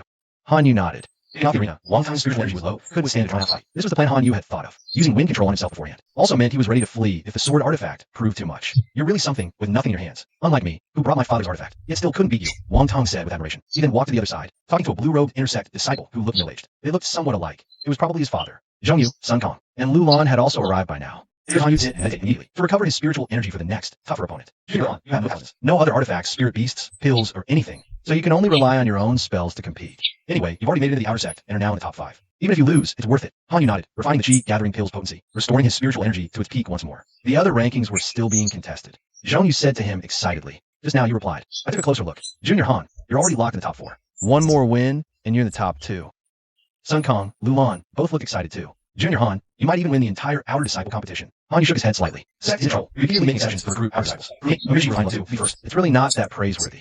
How can you say it's nothing? The champion is still the champion. You'll definitely get special attention from Sect. Zhongyu said seriously. Hanyu still shook his head. It's still very difficult. Next are magic tools. Talismans, they have them to use. But you can use them too. Zhongyu had a sudden idea. She suggested, what if I bring Xiaobai over to help you fight? How about it? Xiaobai is quite tough. Hanyu was slightly taken aback. After thinking, he said, I don't think that's necessary. Top 4 is already good. No need to injure your spirit beast for this. Seeing his refusal, Zhongyu was a bit surprised. She smiled and said, looks like Xiaobai avoids a beating this time. I'll just go back and discipline myself. At that moment, Hanyu's name was called again. He stepped onto the stage. His opponent was about Hanyu's age. Named by Lingyun, holding a sharp sword, wearing spirit armor, his magical equipment glowing brilliantly. Hanyu knew at a glance that unless he exposed his blood-refining art and summoned the crow swarm, he couldn't win with spells alone. Not to mention his offensive and defensive tools, who knows how many talismans, and kills by Lingyun is backing him up. Whose child is he? Could he be related to that by Steward who just took Zhu Laosin away? If that's the case, his appearance makes sense. Looks like 3rd or 4th place it is. The rewards are still.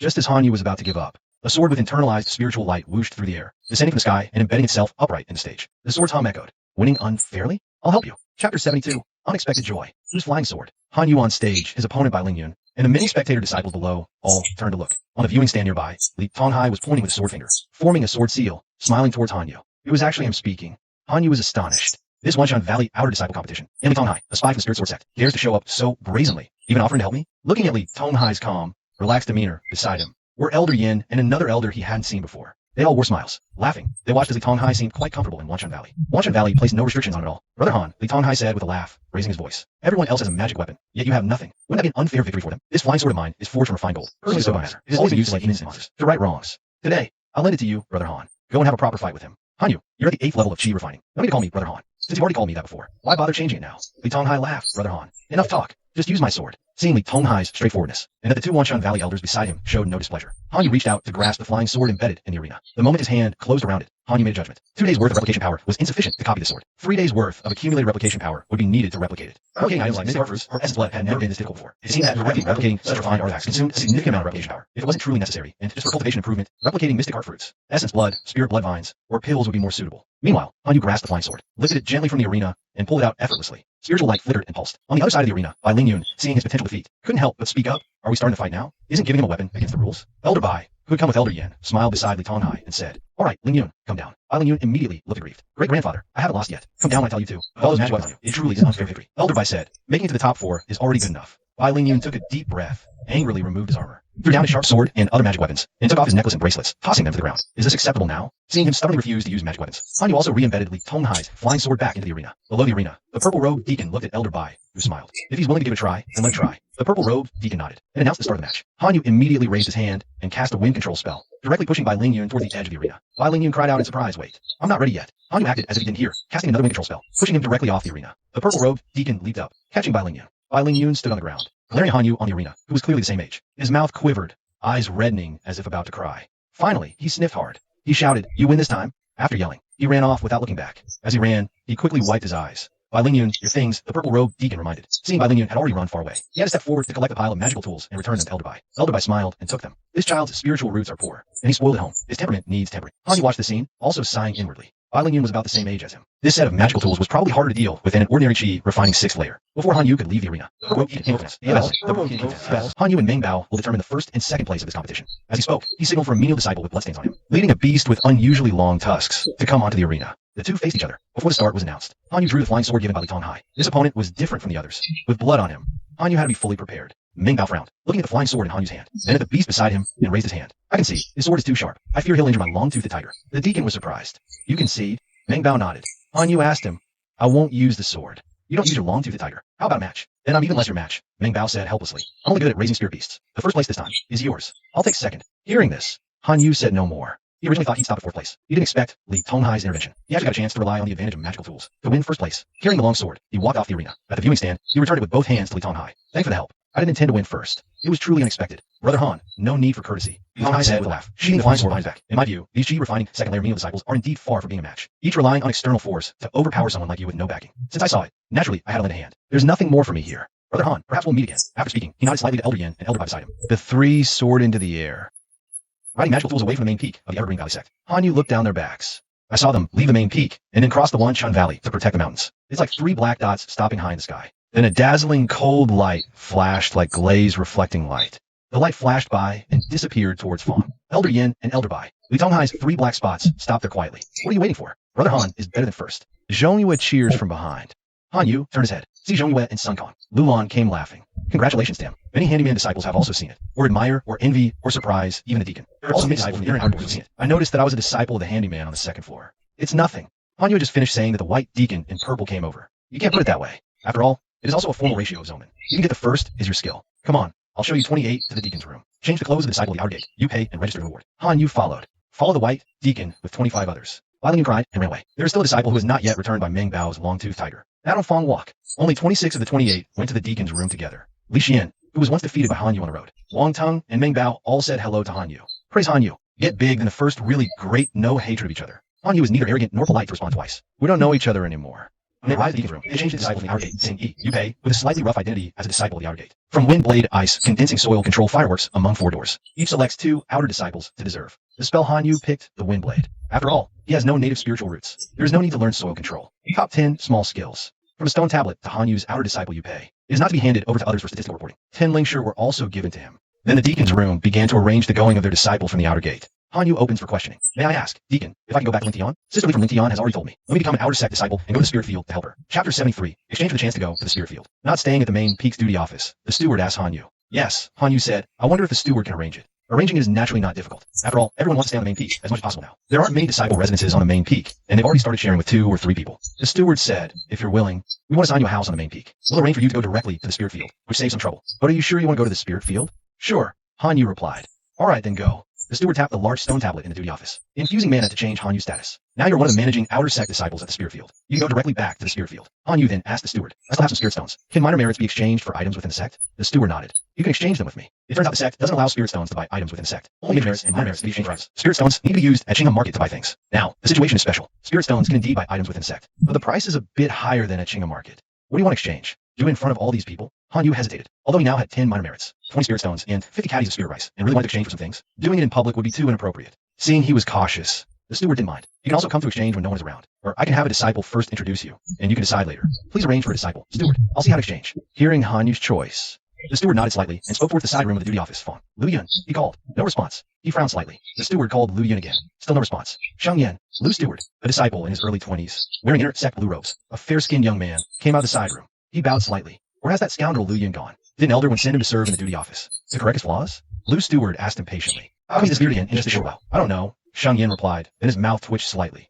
Clearly, he had a very low opinion of this Lu Yun. That scoundrel, if not for his physique being extraordinary besides his spiritual root, how would let him run wild like this? Lu steward snorted coldly. Forget it. You take this Han Yu to the side room. See what you can exchange, discuss it, then come find me to make the exchange. If you see that scoundrel Lu Yun, beat him up and then make him come here. Sheng Yan immediately rubbed his hands together, clearly perked up. Even greeting Han Yu carried a hint of eagerness. Junior brother Han, come with me. Han Yu thought to himself, this inner Sect disciple's enthusiasm seems a bit off. Is Lu Yun that hated? Entering the side room, he saw another inner Sect disciple at first glance. A few outer Sect disciples. Sheng Yan didn't introduce them to Han Yu. Instead called over another outer Sect disciple. Why you come here? Help his junior brother Han understand how to use minor merits. Spirit stones to exchange for Sect items. Then ask the other mortals. Have you seen Lu Yun? Manager Lu personally ordered. We can beat him up. Give him a lesson. The others immediately perked up too. One said, I know, he went to the small woods behind. Another said, let's go. Let's beat him up. Anyway, this guy has no shame and isn't afraid of a beating. The group immediately followed Sheng Yan's lead from behind the manager's office. Quite elated, Li Hua smiled and began explaining to Han Yu the Sect's minor merits. Li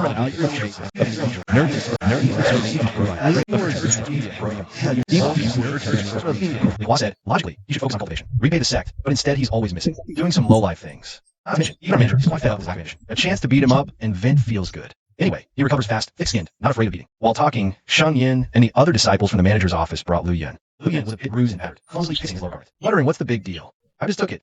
You guys hit a bit hard. Then saw Han Yu and greeted with a smile. Aren't you the one from the spirit fields? What was your name? Also an outer Sect disciple now? Han Yu couldn't help but smile too. I'm Han Yu, senior brother Lu. Oh, you're an outer Sect disciple too. Chi, refining third layer, pretty fast. Sheng Yan angrily kicked him in the lower back, sending him stumbling. Idiot. Did you leak brains too? Today's miscellaneous disciple competition, exceptionally selected as outer Sect disciple. Junior brother Han was first place. Lu Yun was surprised. He was first place. Senior brother Sheng, you were also first place? So you were in the inner Sect? Huh? You're all first place in the grand competition. That fool Sheng Yan. Not even worth mentioning. Just scolding a servant disciple for breaking into the outer Sect. Compared to first in outer Sect competition, she refines that layer into the Sect. Can they even compare? But fighting that scoundrel was quite refreshing. Next chance we get, we'll fight again. Elder Lu wants to see you. Go quickly. Lu Yun hurriedly acknowledged and went to the main hall of the elder's quarters. A moment later, he returned, thoroughly scolded and disgruntled. Han Yu listened as Li Hua continued introducing the items available for exchange within the Sect. Using spirit stones to exchange isn't cheap. If the Sect weren't truly in dire straits, needing resources, they wouldn't allow spirit stone exchanges for items now. 20 spirit stones for 50 items of spirit rice, roughly equivalent to 30 spirit stones, could only exchange for about 20-odd Sect crafted talismans or 3 bottles of spiritual plants and herbs. Those can be exchanged because the Sect is in trouble. They can be kept in reserve. As for cultivation technique exchange, 10 spirit stones only count as 5 minor merits, and you have to go to the transmission pavilion to exchange again. If you want to exchange for magical tools, that's even more expensive. Han Yu spirit stones, spirit rice, plus the 10 minor merits, could only exchange for one of the lowest grade magical tools besides the plant and leaf. Plant and leaves are indeed cheap. 10 spirit stones or 5 minor merits can get you one. After all, they're produced from a few large planting trees within 10,000 Spring Valley. Lightly refined. They used to be issued to outer Sect disciples. Now that they require a dedicated exchange, the price has already been raised. Hearing these exchange rates, and thinking of Zealand decked out in magical tools, Han Yu couldn't help but feel envious. Having a great-grandfather who's an elder, and an elder with a surname by among the elders. That's indeed a comfortable life, rarely suffering grievances. Han Yu decided on the items to exchange. Saw the newly entered outer Sect servant disciples outside had mostly left, and walked out the side room to find Elder Lu to exchange. 2 guardian talismans, 2 sharp metal talismans, 2 great strength talismans, 2 wind blade talismans, 2 flame talismans, 2 freezing talismans, 2 earth control talismans, 2 cleansing talismans, 1 flying plant and leaf. Elder Lu repeated Han Yu's request, slightly puzzled. You're not exchanging items that aid your own cultivation? Day before yesterday, for your service, Elder Lu rewarded me with a bottle of Chi Iron Pills. Elder Lu suddenly understood. That's enough for your cultivation. It won't be long before you reach Chi refining third layer. He exchanged these items for Han Yu. Han Yu used up 5 minor merits. 20 spirit stones left, only 5 minor merits and 50 items of spirit rice remaining. Stowing away this stack of talismans, infusing spiritual energy to refine the flying plant and leaf. Han Yu could now fly through the air, traveling between the spirit fields and other places. Fawn had just stepped out of the steward's room with Han Yu when they ran into steward by leading by Ling Yun by the hand. They were likely coming to collect by Ling Yun's outer disciple robes, and the steward by nodded to Han Yu with a smile. Ling Yun tried hard to keep a straight face, seeming not to want to look at Han Yu, yet couldn't help but glare at him. Han Yu bowed slightly to steward by, out to the leaf, and channeling his spiritual energy, he soared in the air, flying beyond the main peak. Glancing up, he saw Elder Yan, and Li Tong Hai as 3 distant specks still. Waiting there, Han Yu thought to himself. Passing through the main peak's protected formation's cyan light, he headed for the spirit fields. Chapter 74, Herald, Junior Brother Han. Impressive. The banana leaf had just landed at the spirit field overseer's postman. Hua Chi poked his head out, greeting with a smile. Indeed impressive. First place in the grand competition. Ji Yida said. Han Yu chuckled. Both senior brothers watched the servant disciple competition. So you know my first place was sheer luck?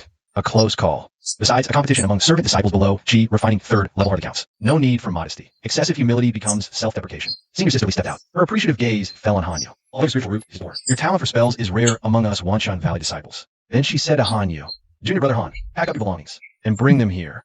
There are spare rooms.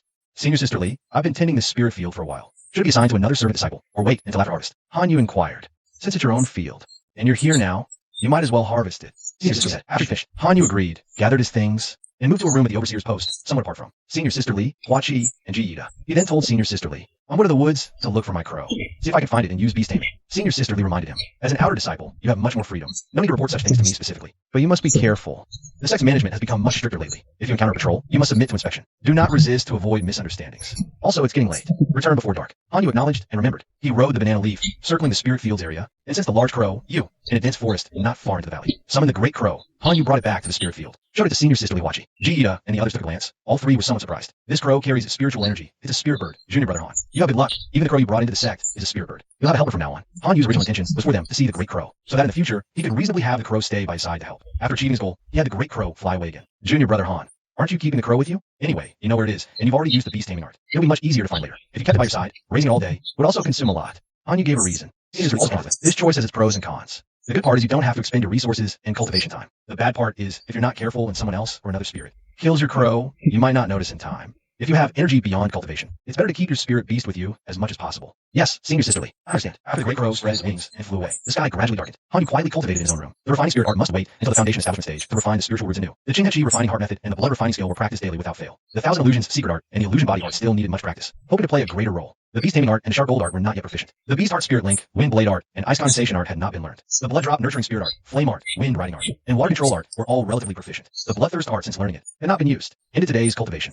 reached the daily equivalent of the spiritual breath of gold, water, and with spiritual words. Hanyu began to estimate the number of items he could duplicate. Accumulated 2 days of duplication ability. What talismans could be duplicated? Roughly 4 sheets. Shattering pills, roughly 3 could be duplicated. This is an estimate. Mystic heart fruits, 3 could be duplicated. Spirit blood vines, for sections could be duplicated. Hanyu's own essence blood, 6 drops could be duplicated. This is based on Hanyu's own previous actual verification. 2 days of accumulated duplication ability is this much. Banana leaves cannot be duplicated. Probably requires 3 days of accumulated duplication ability. Hanyu had gradually discovered the rules of duplication in his right hand before. Today, with many items in hand, it was completely confirmed. The smaller the size, the less spiritual energy, the fewer refining methods used, the easier to duplicate. Once the size is large, even something simple like a banana leaf, even if it's not worth many spirit stones, is relatively difficult to duplicate. It requires the same replication ability as Li Tonghai's flying sword. Hanyu thought to himself, his targets he should replicate in the future should primarily be those unrefined, small yet potent spiritual plants and herbs. Next would be pills, talismans, and the like. Large magical artifacts are rather cost-ineffective. The night was pitch black. Elder Bai, Elder Yen, and Li Tonghai stood like statues, hovering silently in the high sky for nearly 6 hours. Their emotions had shifted from initial anticipation to restlessness, then gradually to disappointment. Their hearts sank. After the sword talisman was sent, there was no response. Moments later, the main peaks formation and the mountain protecting array fluctuated in sequence. A faint floral fragrance slowly wafted through. Elder Wen's flower carriage arrived through the air, followed by the Wanshan Valley sect leader, the Grand Elder, and the magical artifacts of several other elders. Has sect leader Yi not responded to the sword talisman? The sect leader asked. The master's sword talisman has never gone unanswered. Li Tonghai nodded, his expression serious and tinged with worry. It seems Wanshan Valley situation is worse than we thought. Someone is deliberately blocking the sword talisman, preventing sect leader Yi and the spirit sword sect from knowing the truth. The sect leader slowly said, "This means the other party knows Wanshan Valley has no, and intentionally wants to frame us, to put us in a deadly situation. Moreover, at least one golden core realm cultivator is hidden in Wanshan Valley, deliberately cutting off our communication, leaving us helpless." The sect leader's words made the Grand Elder and the elders. In the night sky above, the group stood silently on their magical artifacts. Who would go to such lengths to destroy Wanshan Valley? And for what reason? They had no clue. Let me return to the spirit sword sect. I must inform the master personally. There's a conspiracy here. We mustn't fall for a villain's trap. Li Tonghai spoke urgently and anxiously. If you leave alone now, you'll be killed immediately, and it'll be made to look like Wanshan Valley did it. The Grand Elder immediately rejected his idea. Outside Wanshan Valley, great danger is already lurking. Then what should we do? We can't just sit and wait for them to attack us, can we? Elder Yin couldn't help but grow impatient, gritting his teeth as he spoke. The sect leader gently shook his head, slowly saying that naturally won't do. All elders return immediately. Guard the mountain protecting array and the main peaks formation closely. If necessary, gather all inner and outer disciples to defend the arrays. The Grand Elder and I will personally escort Li Tonghai to the Spirit Sword Sect. Once the message gets through, Spirit Sword Sect and Sect Master, you will not allow the conspiracy to unfold. They won't stand idly by. With the Spirit Sword Sect as our ally, our Everspring Valley can be saved. Chapter 75 on the main peak. Following the sect leader's order, Elder Yin, Elder Bai, Elder One, and 5 other elders did not dare delay. They returned to the main hall of the sect. Activating the formation, the 8 elders were transmitted into the sealed core of Everspring Valley's Earth Vein. They confirmed the operation of the sect's mountain protecting Grand Formation Hub. The main peak formation hub was operating correctly. 2 elders were then left behind to guard the formation here, prepared for any mishap. The other 6 elders returned to the main peak hall. This time, who knows if the sect leader and the others can reach the Spirit Sword Sect smoothly? Elder Z said solemnly, his voice echoing in the hall. The topic was too heavy. Each elder's heart felt weighed down. Even the medicinal fragrance of spirit wood in the hall couldn't dispel this oppressive gloom. An atmosphere of hidden anxiety pervaded. Elder Yan's eyes turned sharp, analyzing the situation. It's just 1 or 2 golden core cultives, merely lurking to intercept our external communications from Everspring Valley. Should be difficult to handle. We fear to the opposing forces. Ultimately, we aren't certain about the Spirit Beast Sect, the Profound Unity Sect, or the Little Heaven Net Sect, who exactly fabricated the rumor. We alluded with Iman cultives. Perhaps even within the Spirit Sword Sect, there are those not aligned with Yi Gushing. If that's truly the case, then the situation is extremely dire. Another elder spoke. Another elder brought up the difficult times when Everspring Valley sought peace. Mind you, the Spirit Sect is the most suspicious. Back when we established our Immortal Fate Grand Ceremony, the Profound Unity Sect, the Spiritual Sect, and the Little Heaven Net Sect wouldn't even give us a reason. It seemed like they were deceived. Only the Spirit Sect kept insisting we colluded with demonic cultivators, completely talking nonsense and slandering us. Elder by side. On the surface it looks that way, but who knows the inside story? Our Everspring Valley was framed without even realizing it. How we can defend ourselves properly, and seeking peace is unquestioned. It's truly infuriating. Elder Yin seemed surprised. Weren't you in agreement with the Grand Elder, strongly advocating for seeking peace? I thought you wouldn't be angry. What kind of talk is that? Elder Bai retorted impatiently. My entire family, old and young, are all within Sect. I hope the Sect can safely overcome the crisis. Of course I'm angry when others bully us. But every other Sect is better at fighting than our Everspring Valley. We had no choice but to swallow our anger. That was the reality. Given the current situation, I fear swallowing our anger won't even bring peace. How can I not feel infuriated and distressed? After Elder Bai's words, the main hall fell into a heavy silence once more among these elders. Who wouldn't be angry? Who wouldn't worry about the Sect and its future fate? After a moment of silence, Elder Wen slowly spoke. Talking about this now won't help matters. Tonight, the Sect leader and the Grand Elder will escort Li Tong Hai to the Spirit Sword Sect. If they succeed, we'll be safe. If not, safety will be hard to come by. With only us here now, we must gather all our strength and be prepared. Elder Yen, thank you for the reminder. Elder Yen. Sister Wen should call me Junior Brother Yen. Elder Wen acted as if she hadn't heard. Lu Shur continued. Elder Yen. Lu Shur, go summon all the eagles of the main peak, along with all the inner and outer Sect disciples. Have them on standby. If things go wrong, we'll gather all these forces to protect the formation with everything we've got. After hearing this, Elder Yen stood up and walked out of the main hall. He rode his black vine staff, shuttling between the residences of the main peak deacons. Before long, Deacon Lu, Deacon Fong, Deacon Bai, and about 20 or 30 other deacons gathered one after another. Following Elder Yan's orders, they gathered the many inner and outer Sect disciples of the main peak. Deacon Lu Zijian was in charge of assigned personnel in the deacon quarters.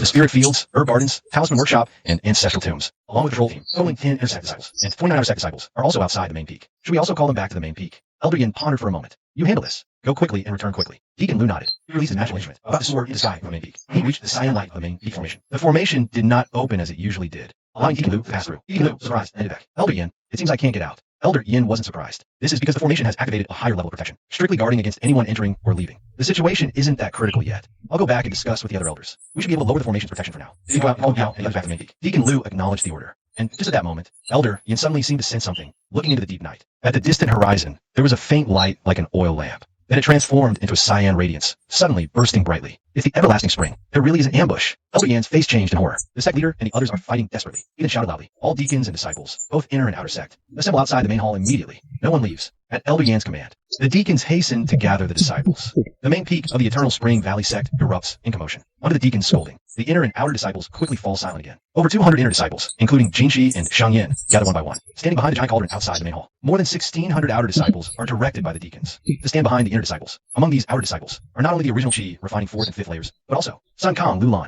and Zhong Yu of the Qi refining 3rd layer are clearly present. Bai Ling Yun, who just became an outer disciple during the day, Meng Bao, Li Xian, Wang Tong, and others have also been summoned. Lu Yun frantically fastens his belt, mixing in the crowd. Even Zhu Laosan, punished just this morning, is dragged out to await a chance to redeem his crime. Everyone waits quietly, their expressions tense. Not only do the inner disciples and outer disciples not know if they'll face a fierce storm. Even the elders and deacons don't know how things have developed. After that moment when the light of 10,000 years of spring bloomed, it has not shone again. The light before the main hall was originally quite bright, but now, with nearly 2,000 people gathered, it passed on the rear of the outer disciples, leaving each person's face dimly lit, unclear. Sun Kang looks back at Lu Lan. Lu Lan is also looking at him. They exchange a glance, both holding back words. Deacons are watching nearby, preventing whispers, preventing unrest. Brother Sun, if the Eternal Spring Valley is breached, can we survive? Who knows how Junior Brother Han is faring at the Spirit Fields? He remains outside the main peak. Is our luck worse? Or is it worse? May the Sect's calamity pass safely, and may we all survive it. The air on the main peak of the Eternal Spring Valley Sect has already been so heavy that each person unconsciously holds their breath. Time passes excruciatingly slow, each drop agonizing. Night slowly fades, as if ink diluted by clear water. The other areas outside the main peak remain unaware, yet the sky gradually brightens. Chapter 76. Many thanks, let's go. Pale moonlight scatters over the vast protective mountain array of the valley. Above the array, the valley master, crowned in gold, robed in embroidered gold, strokes his long beard, speaking slowly. Beneath his feet, a green jade gourd over 10 feet long emits spiritual light. The Grand Elder stood side by side with him.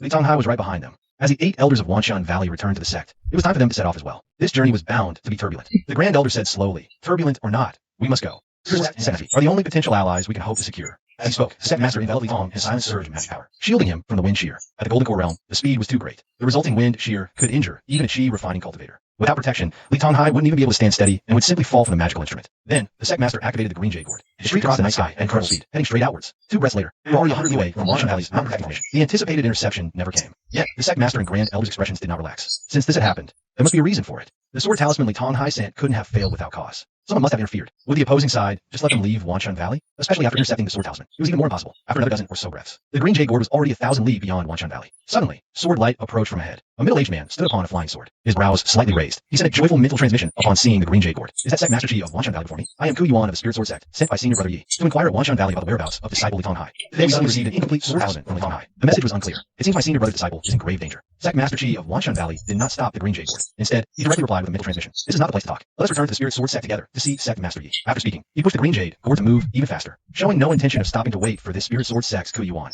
Sword light flashed as Ku Yuan of the Spirit Sword Sect matched flying sword speed with the Green Jade Gourd. Together, they flew toward the direction of the Spirit Sword Sect. At the same time, he laughed and said, Li Tonghai, you brat, since you're right here, why not greet your Uncle Master? Have your wings hardened? Protected by Sect Master Chi's magic power. Li Tonghai was now able to speak and move. Uncle Master Ko, how did you get here? If I hadn't come, wouldn't your master have blamed me?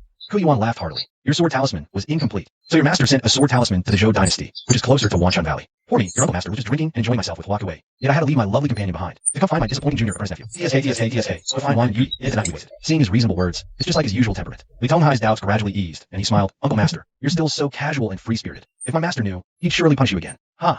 Your master is cold and boring. You should know life's pleasures lie in worldly affairs and beauties. Always saying wine and lust corrupt the will, clouding the sword heart. Ku Yuan said dismissively, in my opinion, longevity and pleasure are what should be pursued. Chi, the sect leader of Wanchun Valley, fully activated the Green Jade Gourd. The silent supreme elder interjected, saying, if you're so inclined, upon your return from the Spirit Sword Sect, I'll give you a jar of my treasured spirit wine. I'll treat you a month of revelry in the capital of Nami Kingdom. What's the harm? Really? Ku Yuan asked happily. Of course, said the supreme elder with a smile. Deal, Ku Yuan said excitedly. At that moment, the front suddenly lit up abruptly. The Green Jade Gourd and Ku Yuan's flying sword struck an invisible barrier. Violent tremors continued, and almost simultaneously, a giant two-winged black bear emerged from behind the invisible barrier. Pouncing through the air towards the Green Jade Gourd, a massive bear paw, about 10 feet square, directly swatted over. So they've come after all. Chi, the sect leader of Wanchun Valley, hurriedly retreated, driving the gourd. Dodging the two-winged black bear, he shouted, Spirit Beast Sect, it's indeed you. No one responded. Threads of silver silk suddenly appeared, entangling Ku Yuan's flying sword. They then crisscrossed towards the Green Jade Gourd like silver snakes. Seeing this, sect leader Chi gritted his teeth even tighter. Why are you here? Has our Wanchun Valley offended you? A light laugh sounded. A veiled figure, distinguishable as male or female, old or young, holding a silver spindle, stood treading the air. Sect leader Chi, you're mistaken. Not everything destroyed needs a reason given. Wanchun Valley's destruction is fate. A burly man, wearing armor, flew out from behind the invisible barrier. He stood on the two-winged black bear's forehead. Beast head, roaring patterns from his chest to his chin, looked especially fierce. He sneered coldly. That's true. But if your Wanchun Valley is unconvinced, have you a reason, colluding with demon cultivators, intolerable of heaven and earth? We're here to eradicate you. This is just your slander. Sect leader Chi angrily retorted. Actually, you know better than I. Wanchun Valley never colluded with demon cultivators. So what? A sword silently extended, piercing Ku Yuan's body. The voice then spoke. It's your fate. A blue-eyed Taoist withdraws his magic sword. He says calmly as Ku Yuan collapses to his knees in disbelief. Blood trickles from his mouth as he turns his head. Xian, Sect. So the three of you are in this together? Indeed. Eternal Spring Valley deserves annihilation. The blue-eyed Taoist says coldly. The veiled figure from the little Tianluo Sect. Add with a light laugh. After we kill you, 2 Spirit Sword Sect disciples will tell you Gushing. This is the work of Eternal Spring Valley, colluding with demon cultivators. I imagine his rage will be such that he'll tear the entire valley apart by himself. Facing 3 Golden Core stage cultivators, each a formidable foe, another Golden Core cultivator from the Spirit Beast Sect appears, riding a massive one-horned python. Elder Chi of Eternal Spring Valley is filled with grief and indignation. Why are your 3 sects targeting us like this? Our sword is such enemies. You understand? You have told you. Better to remain ignorant and be utterly annihilated. The burly man from the Spirit Beast Sect replies. He then urges his twin-winged black bear forward. His paws, like small mountains, sweep through the air, stirring a fierce gale. He charges straight for Elder Chi's Green Jade Gourd. Outnumbered, Elder Chi dares not engage. He propels the gourd backward, attempting to flee. But at that moment, a vast expanse of silver-white threads materializes behind them, blocking their retreat. Now that you're here, the little Tianluo Sect cultivator chuckles. Do you really think we'd let you escape? The Green Jade Gourd accelerates instantly, dodging the silver threads, evades the twin-winged bear's attack, and swerves forward. At that very moment, Ku Yuan suddenly coughs up a mouthful of blood. He struggles to his feet, his flying sword breaking free from the silver threads. Go! I'll hold him off. He shouts, and with that, he swings his sword, sending several sword beams flying forth. They are incredibly sharp. The twin-winged bear, the python, the silver threads, and the Xian Sect Taoist are all momentarily kept at bay, creating a safe zone around the Green Jade Gourd. Elder Chi seizes the opportunity. He drives the gourd forward frantically, trying to circumvent the invisible barrier. The Grand Elder looks back at Ku Yuan and yells, "Come with us." He throws out a green vine, which wraps around Ku Yuan's waist, and pulls him directly onto the Green Jade Gourd. Thank you, Ku Yuan says gratefully, blood at the corner of his mouth. No need for thanks. The Grand Elder's waiting. I must still thank you, Ku Yuan insists. Ku Yuan suddenly looks up. A sword light abruptly pierces through the Grand Elder's dantian. I never said I was here to save your lives. Thank you for making this convenient for me. Chapter 77, Eternal Spring. You. The Grand Elder's eyes widen in shock, staring at Ku Yuan in disbelief, as the green vines in hand transform into sharp whip shadows, lashing toward Ku Yuan's head, but he anticipated it. The Grand Elder of Wanchun Valley is senior, and more powerful. If he greedily continues attacking, both will perish together. In that split second, even the flying sword has no chance to retract. Ku Yuan leaps backward, but without his flying sword, relying solely on Golden Core cultivation to fly. His speed slows considerably. The Grand Elder grits his teeth, forcing his mana again, whipping out another vine shadow. Meanwhile, Sect leader Chi shouts, "How dare you, thief! turning the green jade gourd. The gourd mouth instantly spews a palm-sized sphere, covered in runes, crackling with lightning. Save me. Kuyuan sees the sphere's flickering lightning and exclaims, "This is Wanshun Valley's secret art. The green would thunderbolt. If both the vine whip and this hit me, my body would be destroyed instantly." Just then, a silver thread wraps around Kuyuan's arm, yanking him swiftly away from the Grand Elder's attack range. Simultaneously, a Xian Isak Taoist steps forward. A golden shield talisman blocks the green with thunderbolt. Crack! The thunderbolt splits open a thin seam. Countless lightning bolts surge out, writhing like green snakes, tearing a blank space in a surrounding sea of clouds. Even the moonlight twists into a bluish-green glow. The barrier formed by the golden shield talisman withstands dozens of fierce green lightning strikes. When the green lightning fades, the talisman reaches its limit, trembling slightly before slowly dispersing. Behind the golden shield talisman, the Xian Isak Taoist, the Xiaotian Luo Sect member, Ling Jian Sax Kuyuan, all unharmed. Xiaotian Luo Sect member says with a laugh, "We knew you won. Shan Valley folks are like turtles, hoarding for years without fighting. Even during the Demon Blood Sect extermination, you contributed a little. Surely you got some tricks. Since you can use the green with Thunderbolt, the E with Thunder Pearl must be similar, right? Since you know we have our own strengths. Why twist the truth like this? Pushing so hard. Aren't you afraid we'll all go down together?" Sect leader Chi scans the surroundings, facing two golden core cultivators from Spirit Beast Sect, one each from Xian Sect, Ling Jian Sect, and Xiaotian Luo Sect, and roars, "Didn't I tell you already? This is one Shun Valley's destiny." The veiled, gender-ambiguous Xiaotian Luo Sect member chuckles softly, holding a silver spindle in hand. "We plan to advance slowly, but we're not in a hurry. You're the ones rushing." This is our perfect opportunity. You really think all Spirit Sword Sect disciples are like that rigid Yigushin, thinking everything is black and white, good and evil are separate? Look at this junior brother from Spirit Sword Sect. He still chose to destroy your Evergreen Valley. This kind of illiterate, mind-gaming, insinuating nonsense. Sect Master Chi and the Grand Elder naturally paid it no mind. If this stalemate continues, Evergreen Valley will just be slowly strangled. The situation will only become more hopeless. If you believe the enemy's words and start thinking along those lines, then the Skynet Sect goal is achieved. To make you unsettled, hesitant, and ultimately die here. Fights of the Golden Core realm are lightning fast. From Kuyuan ambushing the Grand Elder, to Sect Master Chi's verdant thunder, orbs blasting the Golden Armor Talisman. It all happened in an instant. Only then did Li Tonghai angrily draw his sword.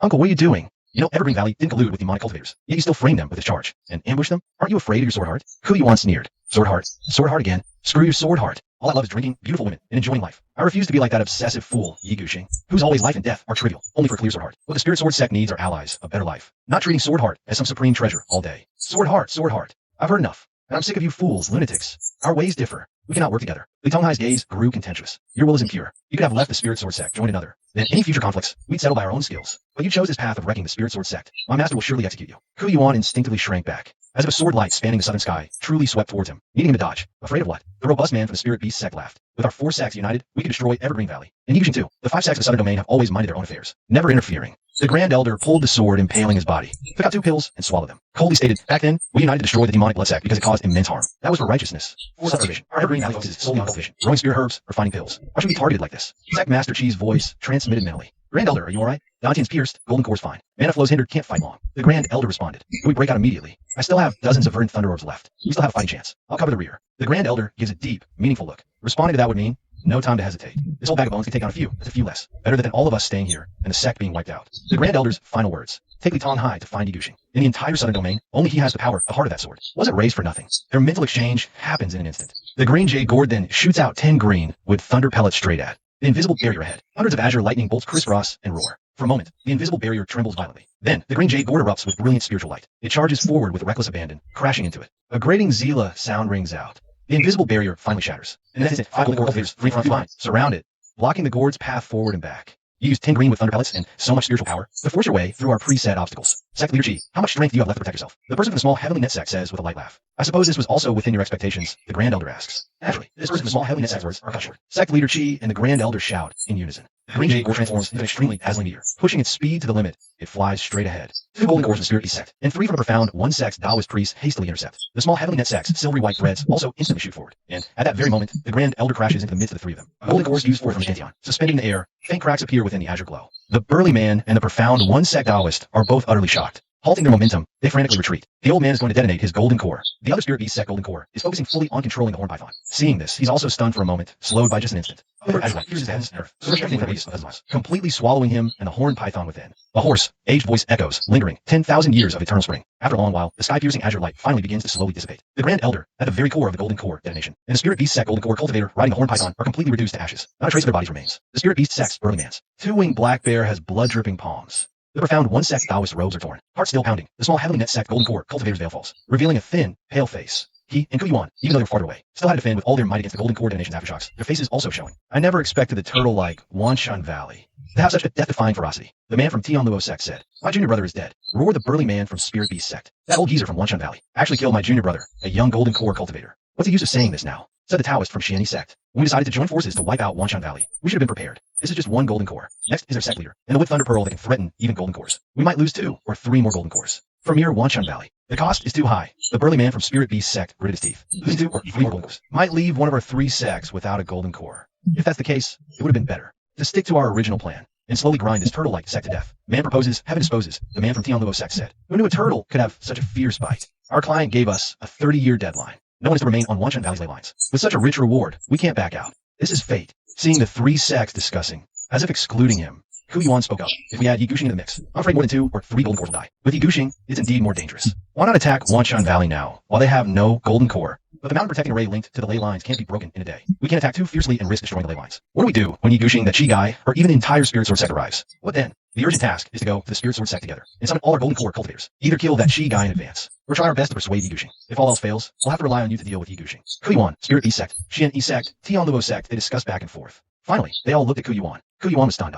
If I could stand tall before Yi Guxing, would I still be partnering with you? Chapter 78, Before Sword Peak. A pill was shoved into his mouth. Sect leader Chi of Wanshan Valley dared not pause for a moment, converting the pill's energy into magic power. He desperately urged the green jade gourd onward. He straight the Spirit Sword Sect 10,000 miles away. In the distance, a faint shimmer of sword light and lanterns could be seen. Finally, Master Chi and Li Tonghai breathed a sigh of relief. The Spirit Sword Sect is situated atop 9 solitary sword peaks. The peaks are as steep as if cleaved by an axe. Their bodies pitch black like tempered cold iron. Mountain rocks grain resembles intersecting sword marks. Sword light flickers day and night, never ceasing. This is the Spirit Sword Sect's most distinctive feature. Just as they approached, 2 disciples arrived on flying swords. Who goes there? It's me. Li Tonghai responded quickly. Let us in. Senior Brother Li. The 2 disciples glanced at him in surprise, then looked at Master Chi with confusion. And who is with you? Master Chi of Wangu Valley. What? Wangu Valley? The ones colluding with demonic cultivators. The 2 disciples exchanged a look, their faces immediately showing wariness. Senior Brother Li, why are you with him?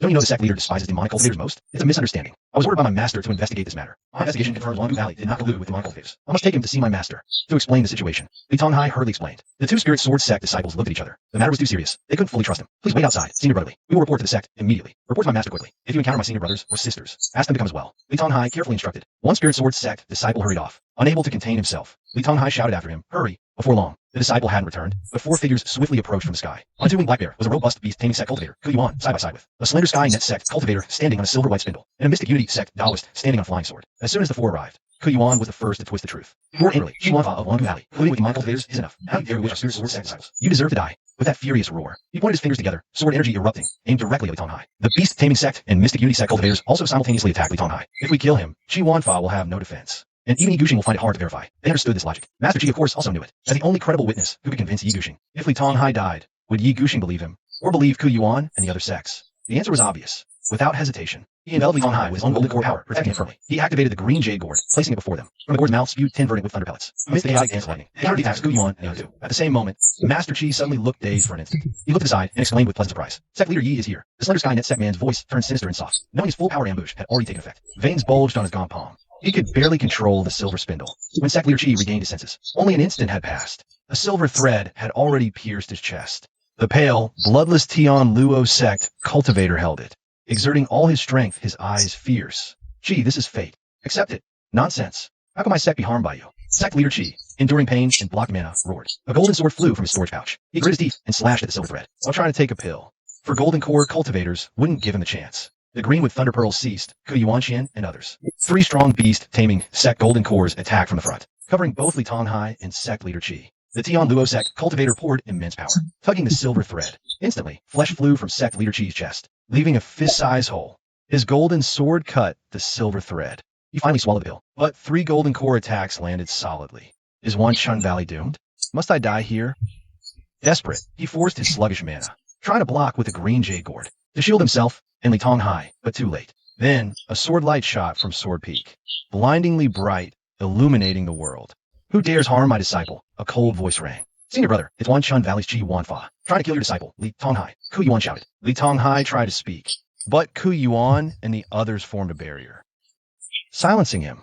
Pale, hand on his chest wound, sect leader Chi placed the other on Li Tonghai's back, shielding him with difficulty. Master, save me. Uncle wants me dead. He's colluding with outsiders to destroy Wanshan Valley and kill me. Li Tonghai cried toward the sword light. Another sword light appeared, a white-haired man on a sword. Hundreds of sword sect disciples followed. Sword lights like fireflies, almost lighting the night, sword aura soaring. Ku Yuan hurriedly explained. Senior brother, Chi Wanfa is cunning. He bewitched your disciple, saying, what? The white-haired man's face wasn't old. With a raised eyebrow and a single question, Kuyuan found himself at a loss for words. Not daring to speak immediately. And before Kuyuan could answer, the white-haired man swept his gaze over everyone present. His eyes were sharp and piercing like lightning. Even if my disciple was led astray, you should have informed me first. What's the reason for being so eager to attack and kill? 4 golden core cultivators. Ganging up on one person, what's the reason for that? Wanshan Valley is definitely colluding with my cultivators. They're colluding. Kuyuan immediately said. Using technique shows sincerity. There's absolutely no such thing. The time being exactly G.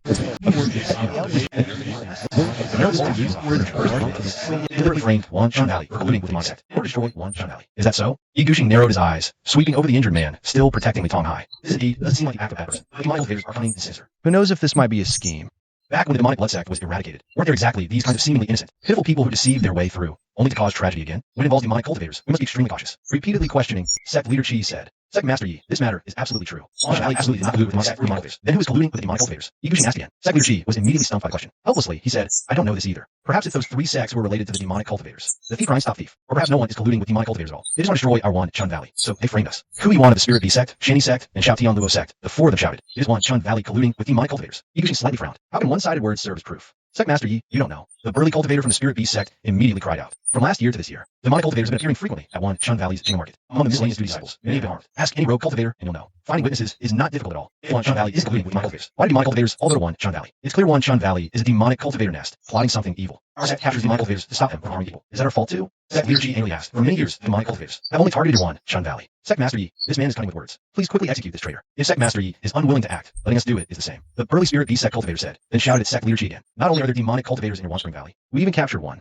He personally confessed to colluding with Wan Spring Valley, intending to cause mass slaughter. Moreover, even within your own sect, there are those practicing blood refinement. And just now, on the way here, did Wan Spring Valley's Grand Elder also use the demonic sect's blood-sucking technique, suddenly erupting to kill my junior brother? Nonsense. Utter nonsense. Seeing him so brazenly distort the truth, Sect Leader Chi was also furious. Yigushing listened quietly, then suddenly raised his hand. A sword light, brilliant and bright, illuminated his snow-white hair. Wan Spring Valley claims not to know who the demonic cultivators are. Spirit Beast sect claims Wan Spring Valley colludes with demonic cultivators. Tomorrow, we will go to Wan Spring Valley. We will verify the spot. If Wan Spring Valley is proven to collude with demonic cultivators, we will immediately exterminate all who practice demonic arts. Senior brother, what if it cannot be proven? Then what? Kuyuan subconsciously asked. I will first enforce the sect rules. Punish you, then use my sword to demand justice from everyone present. Yigushing said calmly.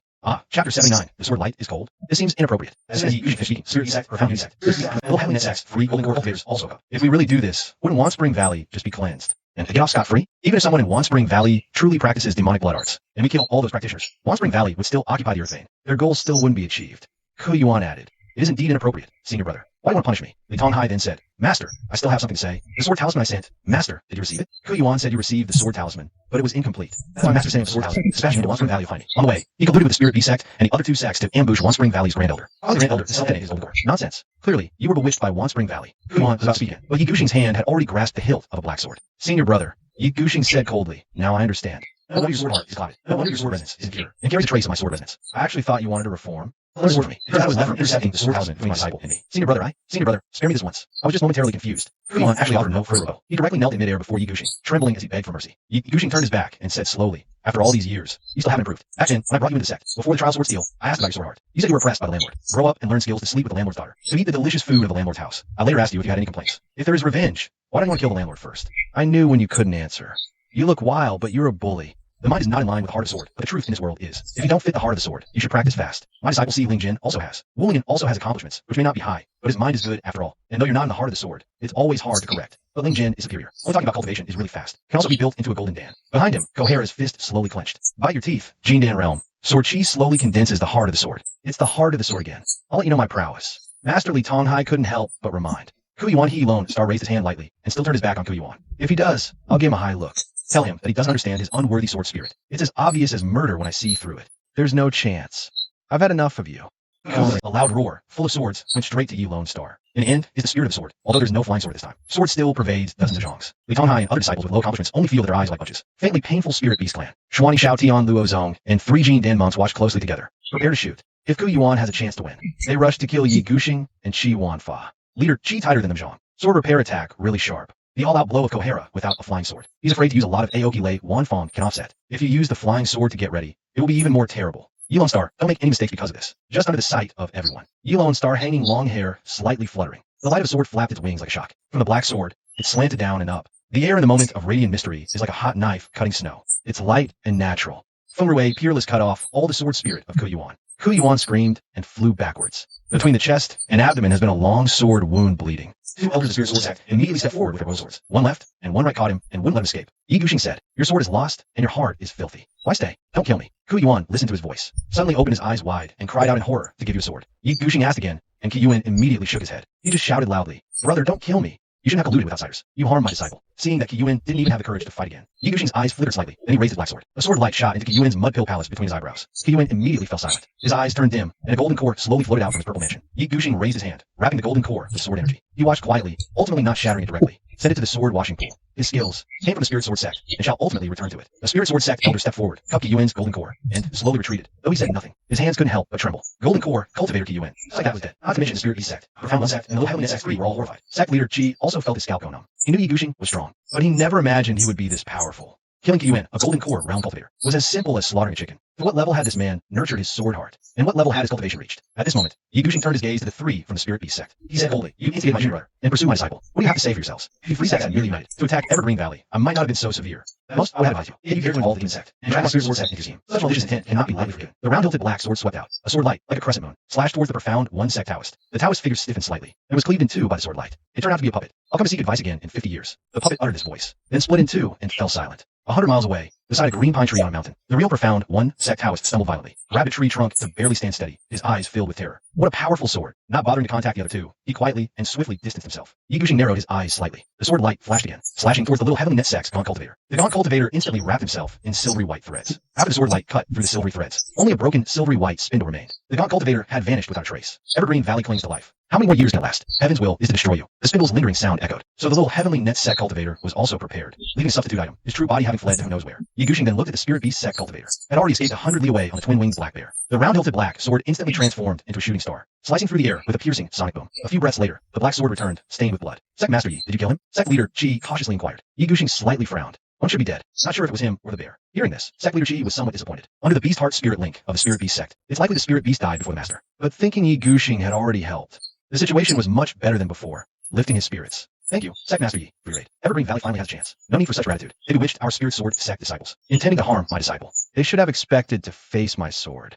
Yi Gushing continued. "Also after dawn, I'm going to Evergreen Valley." Sect leader Chi happily said, "Will Sect Master Yi protect my Evergreen Valley? Evergreen Valley is willing to ally with the Spirit Sword Sect. Name your conditions, Spirit Sword Sect." Yi Gushing slowly shook his head. "No, I need to investigate if you've colluded with demonic cultivators first." Sect leader Chi was momentarily stunned, then frankly said, "Please investigate freely, Sect Master Yi." Yi Gushing stared at him, nodded. 1,000 li away, the scent of blood filled the night air. The burly Spirit Beast Sect Cultivator lowered his head, leaning over the corpse of the twin-winged black bear, gulping down the essence blood of his dead Spirit Beast. The sword wound on his back slowly healed. Blood-red hair slowly grew. His eyes were crimson and ferocious. "Yi Gushing, Evergreen Valley. You've ruined my plan to dominate the southern region. A small blessing in disguise. Evergreen Valley still doesn't know the reason for the three-sect alliance. That minor town Luo sect only thinks we're after some so-called core breaking.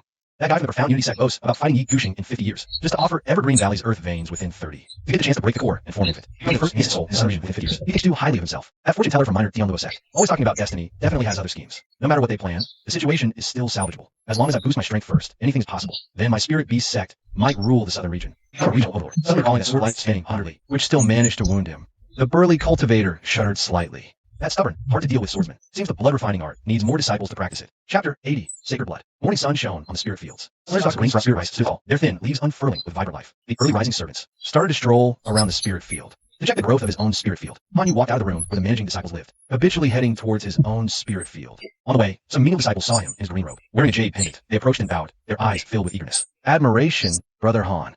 At first, Han was still a bit unaccustomed to this. After encountering 2 or 3, he learned to nod slightly in response, walked to his own spirit field, and took a look. Without pausing, Han Yu then slowly walked back to the management office. The cultivators each minded their own business. Actually, there was no talk about grabbing together or anything like that. Just as Han Yu hadn't yet entered the room, a Jean banana leaf flew over. On were 2 outer sect disciples in green robes. As soon as they landed, they anxiously called out, "Is senior sister Li at the spirit field?" "Big trouble." Han Yu asked in surprise. "What's the big trouble, senior brothers?" "The sect's main peak formation and the formation are both operating at full capacity. No entry or exit allowed. The 2 outer sect disciples, our alchemy workshop and the full team, the artifact forging workshop, the ancestral graves, the medicine garden, and other places, all inner and outer sect disciples, can no longer go to the sect's main peak." Senior sister Li, Jia, and Huachi heard the voices and came over. They also showed shocked expressions. "The formation is fully activated to this extent. Is it because external enemies have arrived? Why won't they let us go to the main peak to help? What use can we be staying here? Now that the formation is activated, we can neither go to the main peak, nor leave the coverage of the mountain protecting formation. Isn't this?" The 2 outer sect disciples from the alchemy workshop looked anxious. Jia and Huachi also couldn't help but feel anxious and uneasy. Senior sister Li also couldn't help but frown slightly. Said gravely, "It seems this matter is urgent. The sect, to be on the safe side, we, the inner and outer sect disciples, are being destroyed. The Jingha market outside, the mountain protecting formation, still has stewards and disciples, who also cannot return. They can't even take refuge within the mountain protecting formation. Their situation is even worse than ours. Has anyone gone to the main peak to inquire?" The 2 alchemy workshop outer sect disciples shook their heads slightly. "We only just discovered this today. Came to inform you all. but some senior brothers have already gone to inquire outside the main peak formation. They should be back soon. You all wait here and watch over the spirit field. I'll also go and ask. Senior sisterly said to Hanyo, Jiita, and Huachi, giving them instruction. Then boarded a magical tool and headed straight for the direction of the Sect's main peak. Not long after, sisterly returned. Her expression was grave. The Sect Master and the Grand Elder have gone to the Spirit Sword Sect for help. They haven't returned yet. This is the most critical moment for Eternal Spring Valley. Both Grand Rays are operating at full power. It's to prevent enemy Golden Core cultivators from infiltrating silently and utterly destroying our sect. All we can do now is to stick to our duties and wait for good news. Don't alarm the servant and attended disciples. To avoid causing panic. Jiita, Huachi, and Hanyo. Hearing this, the three fell silent. The situation is truly perilous. If the Sect Master and the Grand Elder don't return, Eternal Spring Valley is surely doomed. An outer sect disciple from the Alchemy Hall couldn't help but ask, "Well, there's no good news." Sisterly glanced at him. She ignored that question. Is it even necessary to ask? If the news is bad, and Eternal Spring Valley cannot survive, whether we disciples live or die, and what becomes of us, will depend entirely on the whims of others. The two other outer sect disciples from the Alchemy Hall also felt the topic was heavy. They mounted the banana leaf again, and returned to the Alchemy Hall's management office. Sisterly, Jiita, Huachi, and Hanyu looked at each other without speaking. If the sect truly falls, Huachi started to say, he couldn't bear to finish. Then we'll each face our own fate. There's nothing more to say. Sisterly spoke. Her slightly full lips pressed together. For now, just stick to your duties. Jiroji, accompany me to patrol the spirit fields. Have the servant disciples return to their rooms and not go out. Jiita and Huachi nodded. Sisterly then looked at Hanyo. Junior brother Han, is your tame crow here? Go and look for it now. See if it's within the Sect's mountain protecting array. If you can find it, bring it back. Hanyo nodded. Yes. Sisterly will have another helper then. Sisterly, usually so aloof, hearing this, inexplicably smiled. You might understand then. If the worst truly comes, a mere low-grade spirit beast? What kind of helper? It's just among the enemies. There is the Spirit Beast sect. Perhaps seeing he also tames beasts, they might take a liking to his talent and accept him as a disciple. That would be better than the fate of other disciples. That's all we can do, isn't it? Sisterly led Jiita and Huachi to begin patrolling the spirit fields. The servant disciples who had just gone out were herded back into their stone houses to wait quietly, unaware of what was happening. Hanyu found his eyes at the edge of the valley in the dense forest near the spirit field, and the crow flock facing the current situation. Hanyu also felt uneasy in his heart. Could Wanshan Valley survive this crisis? If he were outside the mountain protecting array in Chinga Market, Hanyu would have a way out. But now, within the range of the mountain protecting array, either Wanshan Valley opens the array, or the enemy breaks through it. Otherwise, leaving would be difficult for him. If captured by another sect, life and death wouldn't be his own. Even if alive, he'd surely be exploited more harshly. No preferential treatment possible. That's definitely not what Hanyu wanted. As an outer disciple in Wanshan Valley, he still had considerable freedom. If captured, he'd have no autonomy at all. Worse off than a menial disciple. If the mountain protecting array is truly breached, Wanshan Valley has no hope left. Then he can only seize the chance to escape. Hope those sects won't even spare ordinary disciples. Hanyu made up his mind. He took the big crow and returned to the spirit field. Just back at the field, before he could speak with Senior Sisterly, the ground suddenly darkened, faintly glowing red. Hanyu and the others looked up in shock, seeing half the sky had turned a bloody crimson, like a converted sea of blood. Dozens of figures are floating quietly in the red sky. Outside the mountain protecting array, the leader wore pure black robes, blood-red hair flowing loose. A sinister, mocking laugh pierced into Wanshan Valley's array. I'm the Saint Blood True Master. I heard Wanshan Valley's golden cores are gone, leaving only you weaklings helpless and alone. It's very pitiful to come here today, especially to be kind, to offer a little help. Chapter 81, Blood Sun, Saint Blood. Jiita subconsciously repeated a sentence. Shocked, he called out another name. The Demonic Blood Sect. It really is them. The Demonic Blood Sect never calls itself demonic, but Saint Blood. Senior Sisterly murmured. But why isn't it the Spirit Beast Sect coming now? Instead, it's demonic cultivators. Have the sect leader and grand elders really been killed? It would be better if the Spirit Beast Sect came. At least there might be a chance to live. Huachi whispered, Senior Sisterly. Jiita and Hanyu hearing this, agreed. If the Demonic Blood Sect breaks in, all Wanshan Valley disciples become cultivation resources for them, like spirit stones or spirit rice. That's truly no way out. A voice from a Wanshan Valley elder echoed at the mountain protecting array. Seize your words, remnants of the Demonic Blood Sect. You merely scheme in our sect leader's absence to harm Wanshan Valley disciples. The Sacred Blood Real person emitted a cold, snickering sound. You are mistaken. Both your golden core cultivators are gone, leaving this valley of weaklings to be bullied. How pitiable. I come today to invite you all to merge with me, enter my stomach to aid my cultivation. Thus, you may join me in bathing the southern domain in blood, dominating mortals, free from oppression. A perfect solution. Do not be stingy, lest you suffer flaying and tendon pulling. Nonsense. The elder at the array harshly rebuked. Wanshan Valley will not tolerate your insolence. All disciples heed against the Demonic Blood Sect. Harbor no illusions. Facing them will drain your essence blood. For their cultivation, there is no survival. Wrong, wrong. The Sacred Blood Real person laughed again. Am I such a heartless person? At most, I'll make you blood slaves. A path to life exists. He clapped lightly. Bring them up. 20 or 30 sect members appeared, escorting a group on a 20-zhang red silk near the array, revealing their faces to all. The sect members were cloaked in black, only eyes and crimson lips visible. Among the captives, Hanyu inside the array. Sisterly and others saw clearly. Steward who? Sisterly whispered. Distant disciples on the main peak might not see, but the array-maintaining elders saw clearly. Captured by the Demonic Blood Sect were Qinghe Market's steward, Hu Biao, and others, meaning the demonic cultivators first took Qinghe Market outside the array. Wanshan Valley look well. This is being a blood slave. You can still live. The Sacred Blood Real person's words. Hu Biao and others trembled, prostrate on the red silk, kowtowing to him. Master, the Sacred Blood Real person nodded, satisfied. Refuse, and the outcome differs. A wave, and the blood slaves were taken away. 5 others brought forward. One was a Wanchun Valley inner disciple in blue, rather plump, former Spirit Fields manager, Wang Hui. Brother Wang, Ji Yida, Hua Chi exclaimed. Sister Li's expression pained. He was recuperating in Chinga Market and took on market duties. Yet, he was the first to suffer, and he who once bullied servant disciples, to have such resolve at this moment. Han Yu also looked intently. No time to marvel that Wang Hui had the courage to sacrifice for the sect. Almost instantly, he saw 2 Blood Demon Sect members standing on either side of Wang Hui. One resembled Old Taoistly. Upon closer inspection, the other resembled Hong Liang. Indeed, even if Wang Hui begged for mercy, these 2 would never spare him. Old Taoistly was, after all, officially listed within the Blood Demon Sect's ranks. The word the sacred blood, true master fell. His 5 fingers spread. Wang Hui and the other 4 rogue cultivators all let out agonized screams. Their bodies withered instantly, corpses falling onto the mountain protection array, leaving long trails of blood. They slid down, leaving only 5 essences of blood of varying sizes. These essences flew into Wang's sacred blood, true master one after another. Sacred blood, true master, without strange, evil laugh. He merged the 5 essences into a single crimson pill. Then he commanded the little brats. Listen, each of you, offer 5 drops of your blood essence. I will shatter this mountain protection array in one strike. The Blood Demon Sect members responded in unison, each condensing 5 drops of blood essence. A bloody aura enveloped the sacred blood, true master. He combined all the blood essence with the crimson pill. His hands formed seals rapidly, seemingly adding some special technique. The red glow on the crimson pill grew increasingly brilliant. Finally, it became dazzling. He was passing sunlight. Is he about to attack the array? As Han Yu pondered, he suddenly felt his own blood essence stir restlessly, as if responding to the blood-red pill in the sky,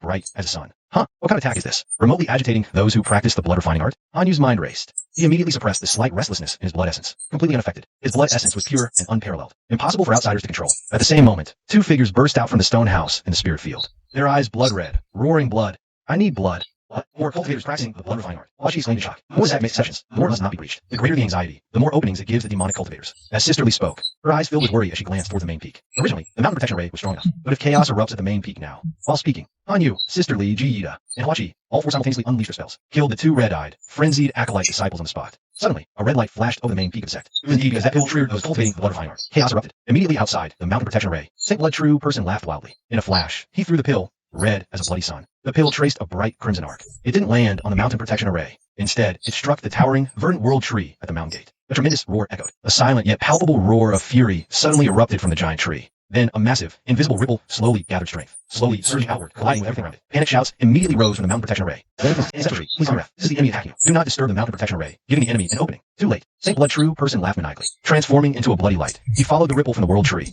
clashing with the mountain protection array. He was about to force his way into the formation. At that moment, a branch of the ancestral tree, 2 zhang thick, suddenly swung around, sweeping horizontally, instantly knocking him flying. This branch, carrying immense force, came extremely fast. Saint Blood True person was left battered and disheveled. Gnashing his teeth, he steadied himself and cursed. His turtle shell is really tough. Even knowing the trick in advance, and creating such an opportunity, he still couldn't break it. Suddenly, his gaze sharpened and saw. More than a dozen Devil Blood Sect disciples had already seized the gap in the formation while the ancestral tree was attacking him, reached the Evergreen Valley's mountain gate, and entered inside the protection array. Saint Blood True person was overjoyed. He shouted, "You brats! Kill for me. Gather the essence blood. Break this Evergreen Valley's formation from inside and out." Chapter 82, Kill the Enemy. The formation is broken. Devil cultivators are inside the array. Ji Yida and Hua Chi's hearts trembled. Could it be we're going to die here?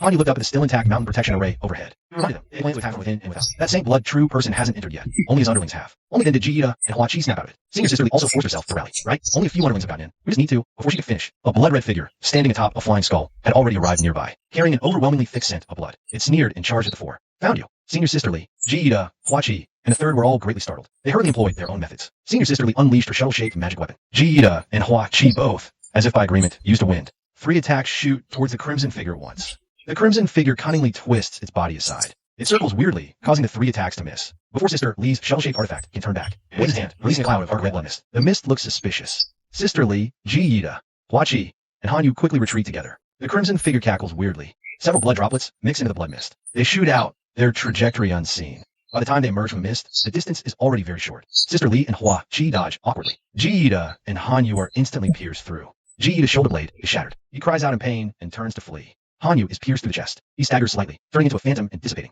The crimson figure exclaims in surprise. At that moment, a wind blade suddenly attacks from behind. The crimson figure sways slightly, dodging it, and looks back towards the source. It's a giant crow. You dare, I'll beast. Before it can finish, Sister Li's shuttle-shaped artifact has already turned back, heading straight for the crimson figure. The figure, standing on a flying skull, sidesteps the artifact and throws out another cloud of blood mist, enveloping Sister Li's shuttle-shaped artifact. Sister Li's face pales in alarm. Under the mist cover, she can barely control her artifact. Whoosh! Another wind blade flies in. This beast is relentless. The crimson figure flares with rage, shooting out a blood droplet, straight at the giant crow. Die, beast! At that moment, as the blood droplet just leaves its hand, 2 spells suddenly erupt from directly below it. A sharp metal spell and a wind blade spell, immediately followed by a fire spell right after. The crimson figure is instantly engulfed by the 3 spells. Hanyu reveals himself below, watching nervously from above. It seems he activated 2 talismans and followed up with a fire spell, resulting in 3 consecutive spells. You little beast. The crimson figure is in disarray, one arm and half a shoulder cleanly severed. Bleeding profusely, it can barely stand. Its blood-red eyes glare fiercely at Hanyu. No wonder it was a phantom earlier. This little beast hid, waiting to deliver a fatal blow. Die. It stomps heavily on the flying skull beneath its feet. Skull immediately from all 7 orifices. A series of agonized screams erupted, followed by a burst of blood and filth. It splattered all over Hanyu below. In an instant, Hanyu below was submerged and covered by the foul blood. It then twisted slightly and transformed into a blurry shadow. Immediately after, another wind blade followed. A fireball spell landed on the blood-red figure. The wind blade was the 3rd one launched by the giant crow. The fireball spell was cast by another Hanyu from a different location. This newly appeared Hanyu had a semi-transparent barrier in front of him. It turned out he had activated a protective talisman in advance. That little beast, not acting human, was hit by 2 spells simultaneously. The blood-red figure's eyes widened. With a final scream, it was pierced by senior sister Lee's flying shuttle artifact. Even in death, it stared fixedly at Hanyu behind the protective talisman. How is this kid sneakier than us demonic cultivators? Junior brother Han, your senior sister Lee put away the blood-stained artifact. Her eye twitched slightly, unsure of what to say. Illusion body technique talisman. Spell. Beast taming technique. Is this how they're supposed to be used together? It just feels indescribably off. It seems right. It feels completely out of place here in Wanshan Valley. You're too sharp. Huachi exclaimed happily. Alright, Junior brother Han, you're too sharp. Senior sister Lee also felt she had finally found the right words. Nodding, she addressed Hanyu, pointing towards the demonic cultivator's corpse. The giant crow flew over, grabbed the storage pouch at the demonic cultivator's waist, then shrieked and dropped the storage pouch. Hanyu immediately launched a fireball spell, incinerating the demonic cultivator's corpse along with the storage pouch. Then called the giant crow back. Its claws, able to swing metal and piercing stone, were seen, and their saw crimson blood slowly seep out. It was unclear what kind of attack caused this. A normal person reaching for it. Fortunately, there were no signs of poisoning or other effects. Junior brother Han is truly cautious. Huachi watched this scene. His mouth involuntarily fell slightly open. Then he said, Senior sister Lee also nodded. In a flash, he saw Ji-Ida returning on his artifact, clutching his shoulder. His face immediately darkened. Ji-Ida, you ran fast, leaving us to cover your retreat. Ji-Ida offered no defense. Trembling with panic, he stammered, Run. Something stronger is coming. Everyone at the herb garden was killed. Without looking back, he urged his artifact to flee further. At this moment, Senior sister Lee, Han-Yu-Chi also saw a bloody light from a few miles away. Its momentum was astonishing. The bloody light swept into a stone hut of a menial disciple, immediately eliciting a scream, condensing essence blood that floated up. It was clear this was beyond the ability of Chi refining cultivators to handle. Senior sister, he immediately mounted her flying shuttle. Huachi also stepped onto his leaf artifact. Split up, don't run around like Ji-Ida, or we'll all die. Then Senior sister Lee flew off on her shuttle. Huachi chose another direction to flee. After they left, Hanyu's figure split into 2, heading in 2 different directions, while his own form gradually faded from sight. Thousand Illusions art, 2 phantoms concealing his form, perfect for this moment. The large crow's claws reached down, grabbed the concealed Hanyu, and swiftly flew into the dense forest on the other side of the spirit fields. Hanyu landed on a tree branch, scanned the surrounding crow flock, then revealed himself. Took out a soil control talisman. After Hanyu activated it, he uprooted a clump of shrubs, and hid himself in the soil beneath, simultaneously connecting minds with the large crow, sensing everything around the dense forest, and had the crows erase the soil traces as much as possible. Now, it was time to wait. If the mountain protecting array was completely breached, Hanyu would first need to find a way to survive, then avoid the enemies and go elsewhere. If Eternal Spring Valley could still be preserved, then Hanyu wouldn't need to leave. If demonic cultivators really came searching, Hanyu would have to use every means at his disposal and fight to the death. As he pondered in the soil, suddenly, through the large crow's perspective, he sensed a new change. A bright light suddenly streaked across the sky, sweeping away the blood-red half of the heavens, followed by a clear, cold, resolute voice. So clear even Hanyu hiding under the shrubs and soil could hear it. Demonic cultivators deserve death. Chapter 83, Exclamation Inside Out. Hearing this, Hanyu gained relief in his heart. Though the fate of Eternal Spring Valley's Sect Master and Grand Elders was unknown, the sword cultivators of the Spirit Sword Sect were finally coming. Perhaps Eternal Spring Valley might not be destroyed after all. After that cold shout, Swordlight immediately swept across outside Eternal Spring Valley's mountain protecting array. Instantly, blood-colored fleeing figures shot out in all directions. Screams continued. Yi Gushing, do you truly intend to be my enemy? Before Sacred Blood Real Person could even finish speaking, Yi Gushing, holding a round-hilted black sword, white hair flowing, eyes sharp. All demonic cultivators must die. With a sharp cry, Swordlight was already unleashed, crisscrossing like an inverted Milky Way, an unstoppable deluge. Saint Blood Realist let out a miserable cry, transforming into a bloodlight as he frantically fled outwards. Yi Gushing stepped onto his flying sword, like a streak of rainbow at the edge of the sky. He closely followed behind, and pushed his black sword to its absolute limit. In an instant, Swordlight pierced through Saint Blood Realist from the back, until the front, a blood-red golden core at his chest, donjon point, was directly, then tightly grasped in his hand. Sword energy crisscrossed, grinding that golden core into dust. Yigushin quietly watched Saint Blood Realist's corpse. The golden core completely shattered, a look of satisfaction flashing in his eyes. His mind was clear, his sword hard, even more transparent. He only hated that 100 years ago he wasn't strong enough to completely annihilate the demonic blood sect, leaving remnants behind, even after the 5 sects joined encirclement and slaughter. Now he finally slain the last golden core cultivator of the demonic sect. Past matters and old acquaintances could finally be laid to rest. Yigushin's vision blurred slightly, as if the carefree scenes of that small sect from back then flashed before his eyes again. It was only a fleeting moment. Coming back to his senses, his gaze turned even colder and sharper. He ordered in a deep voice to the 20 or 30 spirit sword sect disciples who had followed. Slaughter all these demonic cultivators. Not a single one left. Demonic cultivators. All deserve to die. Shi Wanfa, sect master of 10,000 Springs Valley, Li Tonghai, and other spirit sword sect. And all healing of demonic cultivators. The demonic cultivators transformed into streaks of bloodlight, fleeing madly. Li Tonghai and the other spirit sword sect disciples, hearing Yi Gushing's order, roared in affirmation. From without the 10,000 Springs Valley's protected mountain formation came a hurried voice. Sect master, you're finally back. Just now the demonic cultivators used a method. Elder Zhao suddenly showed signs of practicing the blood refining art. He went berserk and attacked Elder Wan. Both perished together. At the main peak, a steward and a disciple also went berserk.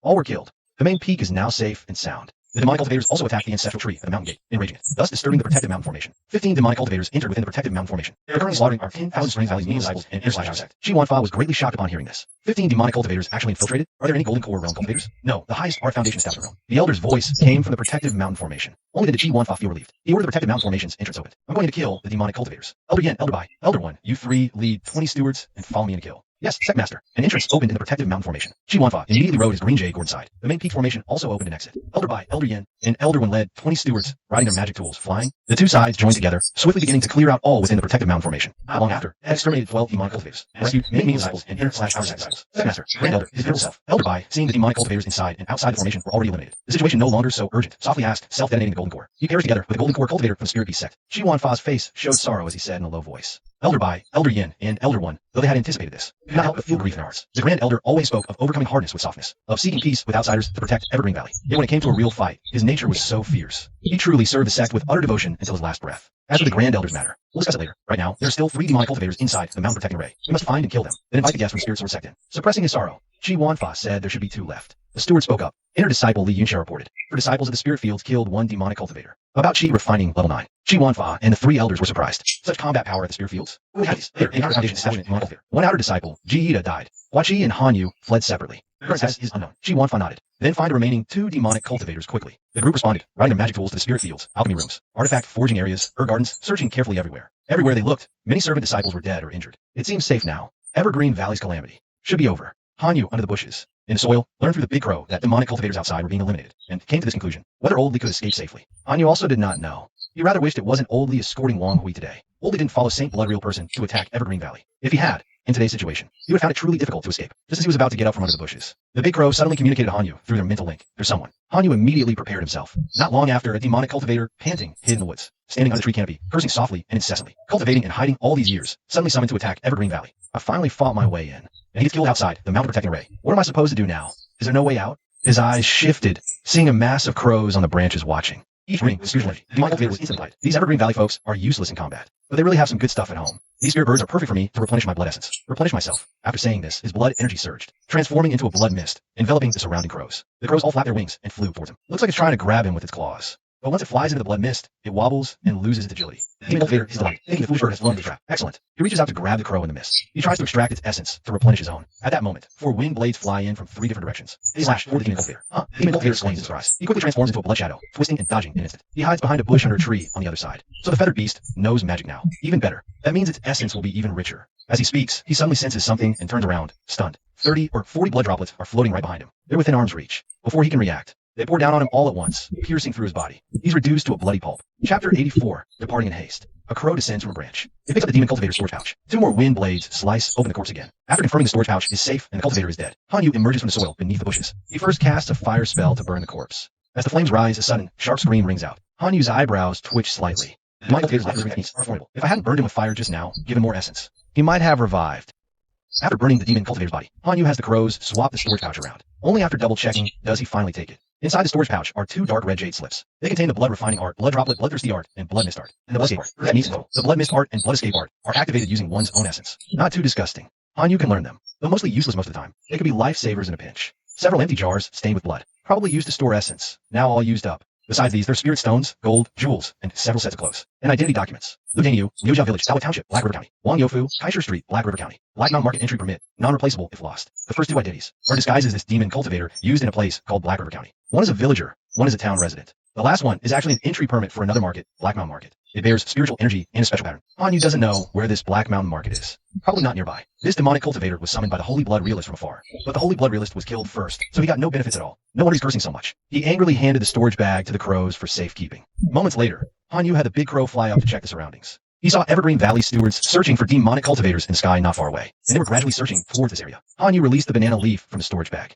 and slowly flew out. Han Yu. Steward Liu and another steward immediately flew over. You were hiding in the dense forest just now. Did you happen to see any demonic cultivators? I saw a severely injured one and killed him. Han Yu replied. There's nothing to hide about killing an enemy. If someone saw a demonic cultivator, it would be suspicious if he tried to cover it up. Good. Steward Liu was pleased and asked, how did you kill him? I exchanged for many talismans, and my tamed beast crow helped. I was also hiding in the forest. That demonic cultivator was severely injured and caught off guard, so he was defeated. Are there any more demonic cultivators? Another steward asked. I haven't seen any more. Take us to see the demonic cultivator's corpse. Steward Lu said to Hanyu. Hanyu nodded and communicated with the big crow through their bond, telling it to lead the crow flock to hide elsewhere. Then he led the two stewards to see where the demonic cultivator had been burned. The two stewards confirmed that the burned remains were indeed a demonic cultivator. There was also the smell of blood in the surrounding area. No longer suspicious, they searched the dense forest again. Then took Hanyu to meet with the Sect master and 3 elders. As soon as they met, Hanyu saw among the disciples of the Sect master, elders, and stewards, there was senior sister Li and Huachi. These two also looked over. Both showed happy expressions and nodded. After steward Lu reported, Sect master Chi Wanfa said, this way, only one demonic cultivator remains unfound. Before he could finish speaking, a steward came to report. Sect master, a demonic cultivator was found by Mountain Spring, hiding in the water, already captured and eliminated. Chi Wanfa nodded slightly. Then there are no more hidden dangers. Open the array entrance and invite the guests from Spirit Sword Sect in.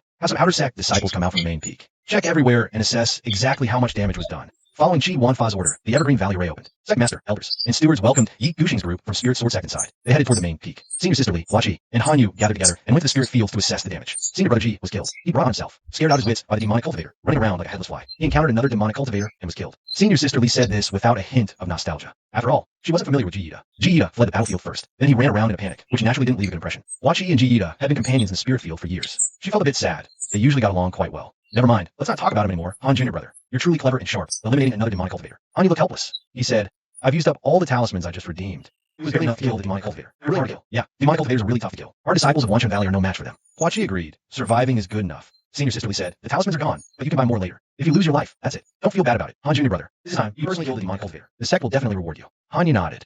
Huachi added, our Wanshan Valley should be safe now, right? Probably, said Senior sister Li. As they talked, the 3 returned to the spirit field area. They saw many menial disciples still in despair. Some were crying, some running away. They quickly restored order. After assessing the losses, the 3 announced. Also, because order is being restored everywhere in Wanshan Valley, the menial disciples in the spirit field area are finally calming down, although they were still somewhat shaken. 35 were confirmed killed by the demonic cultivators. 11 are missing, not sure if they were killed, or fled somewhere else. The spirit field itself wasn't much damaged. At most, some menial disciples ran into the field to hide, accidentally trampling a few green spirit plants. It's nothing major, Huachi and Senior sister Li couldn't help but say. So our losses here in the spirit field aren't that bad after all. In the medicine garden, the demonic cultivators slaughtered all the menial disciples. I wonder how they'll handle things next. Hanyu listened silently nearby. Not long after, sword light flickered in the sky. Hanyu and the other 2 looked up. Leading was a white-haired swordsman, followed by other disciples of the Spirit Sword Sect. The Spirit Sword Sect group left Wanshan Valley. Did the Spirit Sword Sect just leave like that? Huachi exclaimed in surprise. Senior sister Li and Hanyu were also puzzled. A while later, several banana leaves slowly flew from the direction of the main peak. On them were over 10 outer sect disciples. Hanyu saw Sun Kong, Luan, Zhongyu, Lu Shi, Lu Yun, and other outer sect disciples, even by Lin Yun, Zhu Laosan, and others. The banana leaves descended. These outer sect disciples stated their purpose. The sect sent them to assist at the spirit field. Is there anything we can help with? Zhongwei asked, her eyes red. Senior sister Li was surprised. Junior sister, what's wrong? She's from the herb garden, where she knows many people. That area suffered greatly from the demonic cultivators, Zhu Lao explained. Senior sister Li patted Zhongwei's shoulder in understanding. Condolences, junior sister. Those demonic cultivators eradicated. The spirits of those junior brothers and sisters can surely rest in peace. She then asked a dozen or so newly arrived outer sect disciples. How does the spirit sect people leave so soon? Do any of you know the reason? Everyone shook their heads, indicating they didn't know. It seems they only wait for news from the sect. Senior sister Li said, junior brothers and sisters. The spirit field area has been mostly reorganized. You can return to report or go to other places to see if they need help. The dozen outer sect disciples inquired about the spirit field's specific situation in order to report back to the steward. Sun Kong and Lulan hurriedly said a few words to Hanyu, waved goodbye, and left along with the others. Chapter 85, Reward. Just after the battle, Wanshan Valley was exceptionally busy. Outer sect disciples like Zhongyu and Sun Kong came once. Over an hour later, inner sect disciples like Jin Shi and Sheng Yan came. They assessed the spirit field losses and took Ji-Yida's remaining belongings. Huachi sadly accepted the belongings. She said if she ever got a chance to visit Ji-Yida's hometown, Xia, she would help provide for his family. As evening approached, Steward Lu and Steward Fong came to the spirit field again. They called Senior Sister Li, Huachi, and Han Yu to inquire about the spirit field's current situation. Senior Sister Li, with dual spiritual root aptitude, was also one of the more outstanding intersect disciples. Thus, she wasn't timid when the stewards questioned her. She directly asked about the sect situation today. Facing Senior Sister Li, Huachi, and Han Yu, these loyal disciples who had faced life and death trials, Steward Lu didn't hold back. He admonished them not to spread the news widely among the labor disciples, then told them some of the truth. The labor disciples would find out eventually, but it wasn't suitable to announce it now. To avoid unsettling people, the Grand Elder died by self-detonating his golden core. Elder Zhao cultivated the blood refining art and perished together with Elder Wang. The steward also died from cultivating the blood refining art. Over 300 labor disciples died. 12 outer sect disciples and 3 intersect disciples died. The good news is a golden core cultivator from the Spirit Beast sect was directly killed by the Grand Elder. The invading demonic cultivator, Saint Blood Real Person, was also killed by Yi Guxing of the Spirit Sword sect. Wanshan Valley is basically safe now. Why does it still feel unclear? Why are Elder Lu, the Spirit Beast sect, attacking us? Sister Li asked, I don't know. I only know their excuse is that we colluded with demonic cultivators. Elder Lu said, looking at the situation now, the demonic cultivators are cooperating with them quite well. It seems more like they're the ones colluding. What's the real reason for them to join forces and attack our Wandspring? I still don't understand. Probably they want to divide our sect's cultivation resources. Then why did the Spirit Sword sect leave in such a hurry? Won't they form an alliance with us? Elder Lu gave a bitter smile. Forming an alliance with that easy, several sects in our southern region would have already allied. The ancestral teachings of each southern region sect clearly state, focus on developing your own, like the demonic blood sect a century ago, wreaking havoc for thousands of miles, causing public outrage. 5 sects united to destroy it. That was a rare case. Now the Spirit Beast sect, the Profound One sect, the Little Town Luo sect want to destroy One Spring Valley on the surface. Also because we collude with demonic cultivators. This is an alliance. It's already difficult with other sects. Forming an alliance with a cold, aloof sect like the Spirit Sword sect, that's even more difficult. But now, 3 southern region sects are eyeing us covetously. We have nowhere to turn, so we can't help but seek an alliance with the Spirit Sword sect. Yi Gushing of the Spirit Sword sect isn't concerned about our One Spring Valley, but about where the demonic cultivators are. After confirming our elders, and deacons are not demonic cultivators, he left a personally made sword heart talisman for our One Spring to see. And the Profound One sect, the Little Town Luo sect, to check for demonic cultivators. If our One Spring Valley is besieged again, activate that talisman. He will sense it immediately and come to One Spring Valley to assist once. As for other matters, if we are bullied or ostracized by other sects, the Spirit Sword sect won't care about our One Spring Valley, unless other sects collude with demonic cultivators. So that's how it is. The Spirit Sword sect's main goal isn't to aid One Spring, but to hunt down anyone related to demonic cultivators, resolving One Spring Valley siege. Leaving a talisman for future help is indeed a great kindness, but it's clearly far from the alliance. What action One Spring Valley hope for? If the Spirit Beast sect, Profound One sect, Little Town Luo sect also show no trace of demonic cultivators, will the Spirit Sword sect just stop caring? One Spring Valley will be targeted and besieged by 3 sects again. Hanyu spoke up, bringing up this topic. Both Steward Liu and Steward Fong smiled. Even without demonic cultivators, those 3 sects would have to give Yi Gushing an explanation. After all, they hunted his disciple and tricked his junior brother into killing a golden core cultivator. They must pay the price. If they lack the means to resist Yi Gushing, their golden core cultivators might be directly killed. Sisterly immediately said it's best to kill all their golden cores. That would stop them from coveting our Everspring Valley. We never caused trouble, so why do they bully us? That would be ideal, but even Yi Gushing can't single-handedly conquer a sect. Our Everspring Valley has the ancestral tree left by our founder. Spirit Beast sect, Profound Unity sect, and Little Heavenly Net sect have strong defenses too. Steward Liu speculated. Yi Gushing can likely only vent his anger, but if they're truly colluding with demonic cultivators, Yi Gushing will stop at nothing to destroy them. Yi Gushing despises demonic cultivators. More than despise, it's an irreconcilable feud. The reason? We don't know. The demonic blood sect was heinous. They committed too many blood refining atrocities, even refining the blood of entire cities, tens of thousands of people. Even our Everspring Valley opposes demonic cultivators absolutely. They are truly detestable. Sister Li, Hua Qi, and Hanyu all agreed deeply. If a sect like Everspring Valley hates them so much, they can't be any good. That day, after Steward Liu and Steward Fong visited, another steward came the next day. He brought 4 people with seal cultivation to work the spirit fields. They were cultivators captured by demonic cultivators from Chinga Market. Their essence and blood had just been drained, made into blood slaves, but not yet taught blood refining arts. Among the 4, one was a former outer disciple of Everspring Valley. The other 3 were rogue cultivators, all dejected and despondent. The former Chinga Market steward, Hu Biao, was also sealed and sent to work in the Ur Garden. Another day passed, and the disciple servants gradually learned the truth about the sex changes. Meanwhile, Sister Li brought the latest news from the main peak. Over 2 days, Yi Gushing forced the 3 sects, the Profound Unity sect and the Little Heavenly Net sect, to send representatives to apologize, promise not to oppose the Spirit Sword sect again, and officially expel the Golden Core cultivators who chased Chi Wanfa that night. They said Yi Gushing can kill them anytime, anywhere he encounters them. Yi Gushing couldn't break through the 3 sects' mountain protecting formations, nor did he find more traces of demonic cultivators. In the future, the 4 Spirit Beast sect leader, Golden Core cultivator Song Wangxiu, the Profound Unity sect's Golden Core cultivator Mazeline, and the Small Sky Net sect's Golden Core cultivator Qin Ting might still be within their sections. But once they leave, Yi Gushing can kill them with justification. 3 great sects avoiding one man, Yi Gushing, is a rare sight indeed. No wonder Elder Yan, upon hearing Li Tonghai was Yi Gushing's disciple, immediately dared not kill him and was willing to talk more. Upon hearing a possible connection to Yi Gushing, he was directly taken to the sect leader. Watch, he listened to Senior Sister Li Sai. This sect master, he truly spreads the Southern region with sword. It's just a pity you didn't make the 3 sects stop targeting our Wan Spring Valley. Senior Sister Li sighed. I heard from the stewards, relying on others is not as good as relying on oneself. The Spirit Sword sect helped us out of a tight spot and left a sword heart talisman. That's already immense, generous aid. Our Wan Spring Valley has no ties to them. We can't always depend on others in the future. Thinking this way, our Wan Spring Valley will have new arrangements again. The sect's new arrangements hadn't been announced yet, but Senior Sister Li, Hua Qi, and Han Yu's rewards arrived first.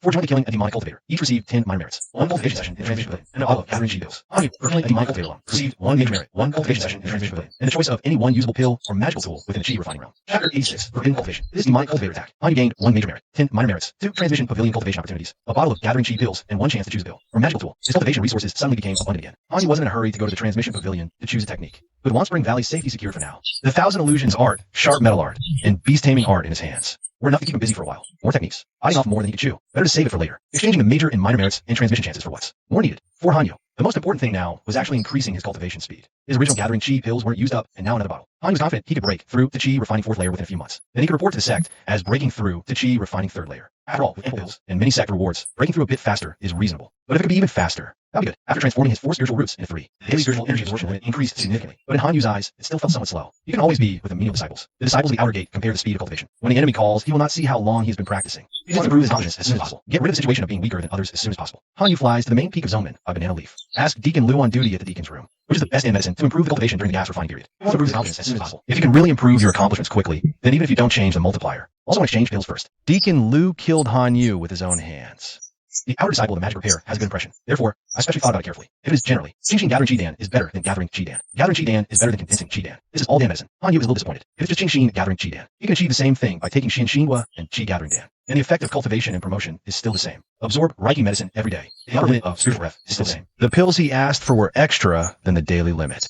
Deacon Liu did not finish. You want to say, but we, Wanchangdu, are mainly based on spiritual plants. Patriarch also spread a lot of Dan Fong. Some pills are not available in our southern region. When I was a disciple in the alchemy, remember to see Dan Fong introduce another Dan medicine better than Qing Xing Juju. It's all trained in Greenland. It is said that 10 days of practice will be added immediately after taking the Qi training realm. Immediately increase Hanyu, immediately greatly excited. And this pill, Deacon Liu laughed and said, do we have any in the south? It can't be refined because there's no such key elixir. What kind of elixir? A kind of elixir called J-berry. Immature, useless mature, after a little touch will flow immediately. Only a few hours available expired useless. It must also be a wise alchemist to start the furnace immediately. Deacon Liu smiled and said the conditions were harsh. Even if it's a larger door outside the southern region. In a few years, it may not be a magic pill to practice Qi and increase Qi. The best disciple may not get a few in his life. Hanyu felt sorry after hearing this. It is good to practice Qi and increase Lingyan, but it happened is so rare. There is no such thing as the entire southern region. It is indeed not worth pursuing deliberately. If only there was a chance to copy this pill. Then I won't exchange it until I have higher accomplishments. Redeem some more available. Hanyu says goodbye to Deacon Liu.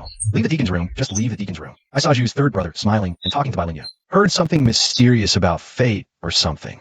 Bai Lingyun looked thoughtful and wistful. Hanyu glanced over, then left on a banana leaf. Is Zhu the third peddling his spirit refining art again? Bai Lingyun has 4 spiritual roots. This family has 2 foundations established. Maybe they can afford to refine his spirit within the Qi refining realm. This spirit refining art is originally a secret technique of a golden core cultivator. It wasn't circulated before and ended up in Zhu the third's hands. It's practically a tool for scams, but for someone like Bai Lingyun, he might actually achieve something with it. Who knows? Hanyu returned to the spirit fields for another day of cultivation. The next day, Deacon Liu brought 11 outer sect disciples to the fields. He announced the sect's latest order. Senior Sister Li, Hanyu, Hua Qi, and others gathered all the labor disciples to listen. Sect order. Since the external threat has temporarily receded, the sect is focusing on recovery. The exceptional promotion decree is cancelled. Reinstating rule. Outer sect disciples, Qi, refined 4 layer. Inner sect disciples, Qi, refined 7 layer. Those already exceptionally promoted will retain their status and benefits. No demotion. Minor merits in the technique hall won't revert to original prices. Disciples are encouraged to learn more spells. Spirit stones can no longer be exchanged for sect items, unless you trade spirit stones for minor merits. All inner and outer sect disciples must take on production tasks to aid the sect's recovery. Take the spirit fields. Labor disciples harvest. Over 50 gene per mu. Keep 30%.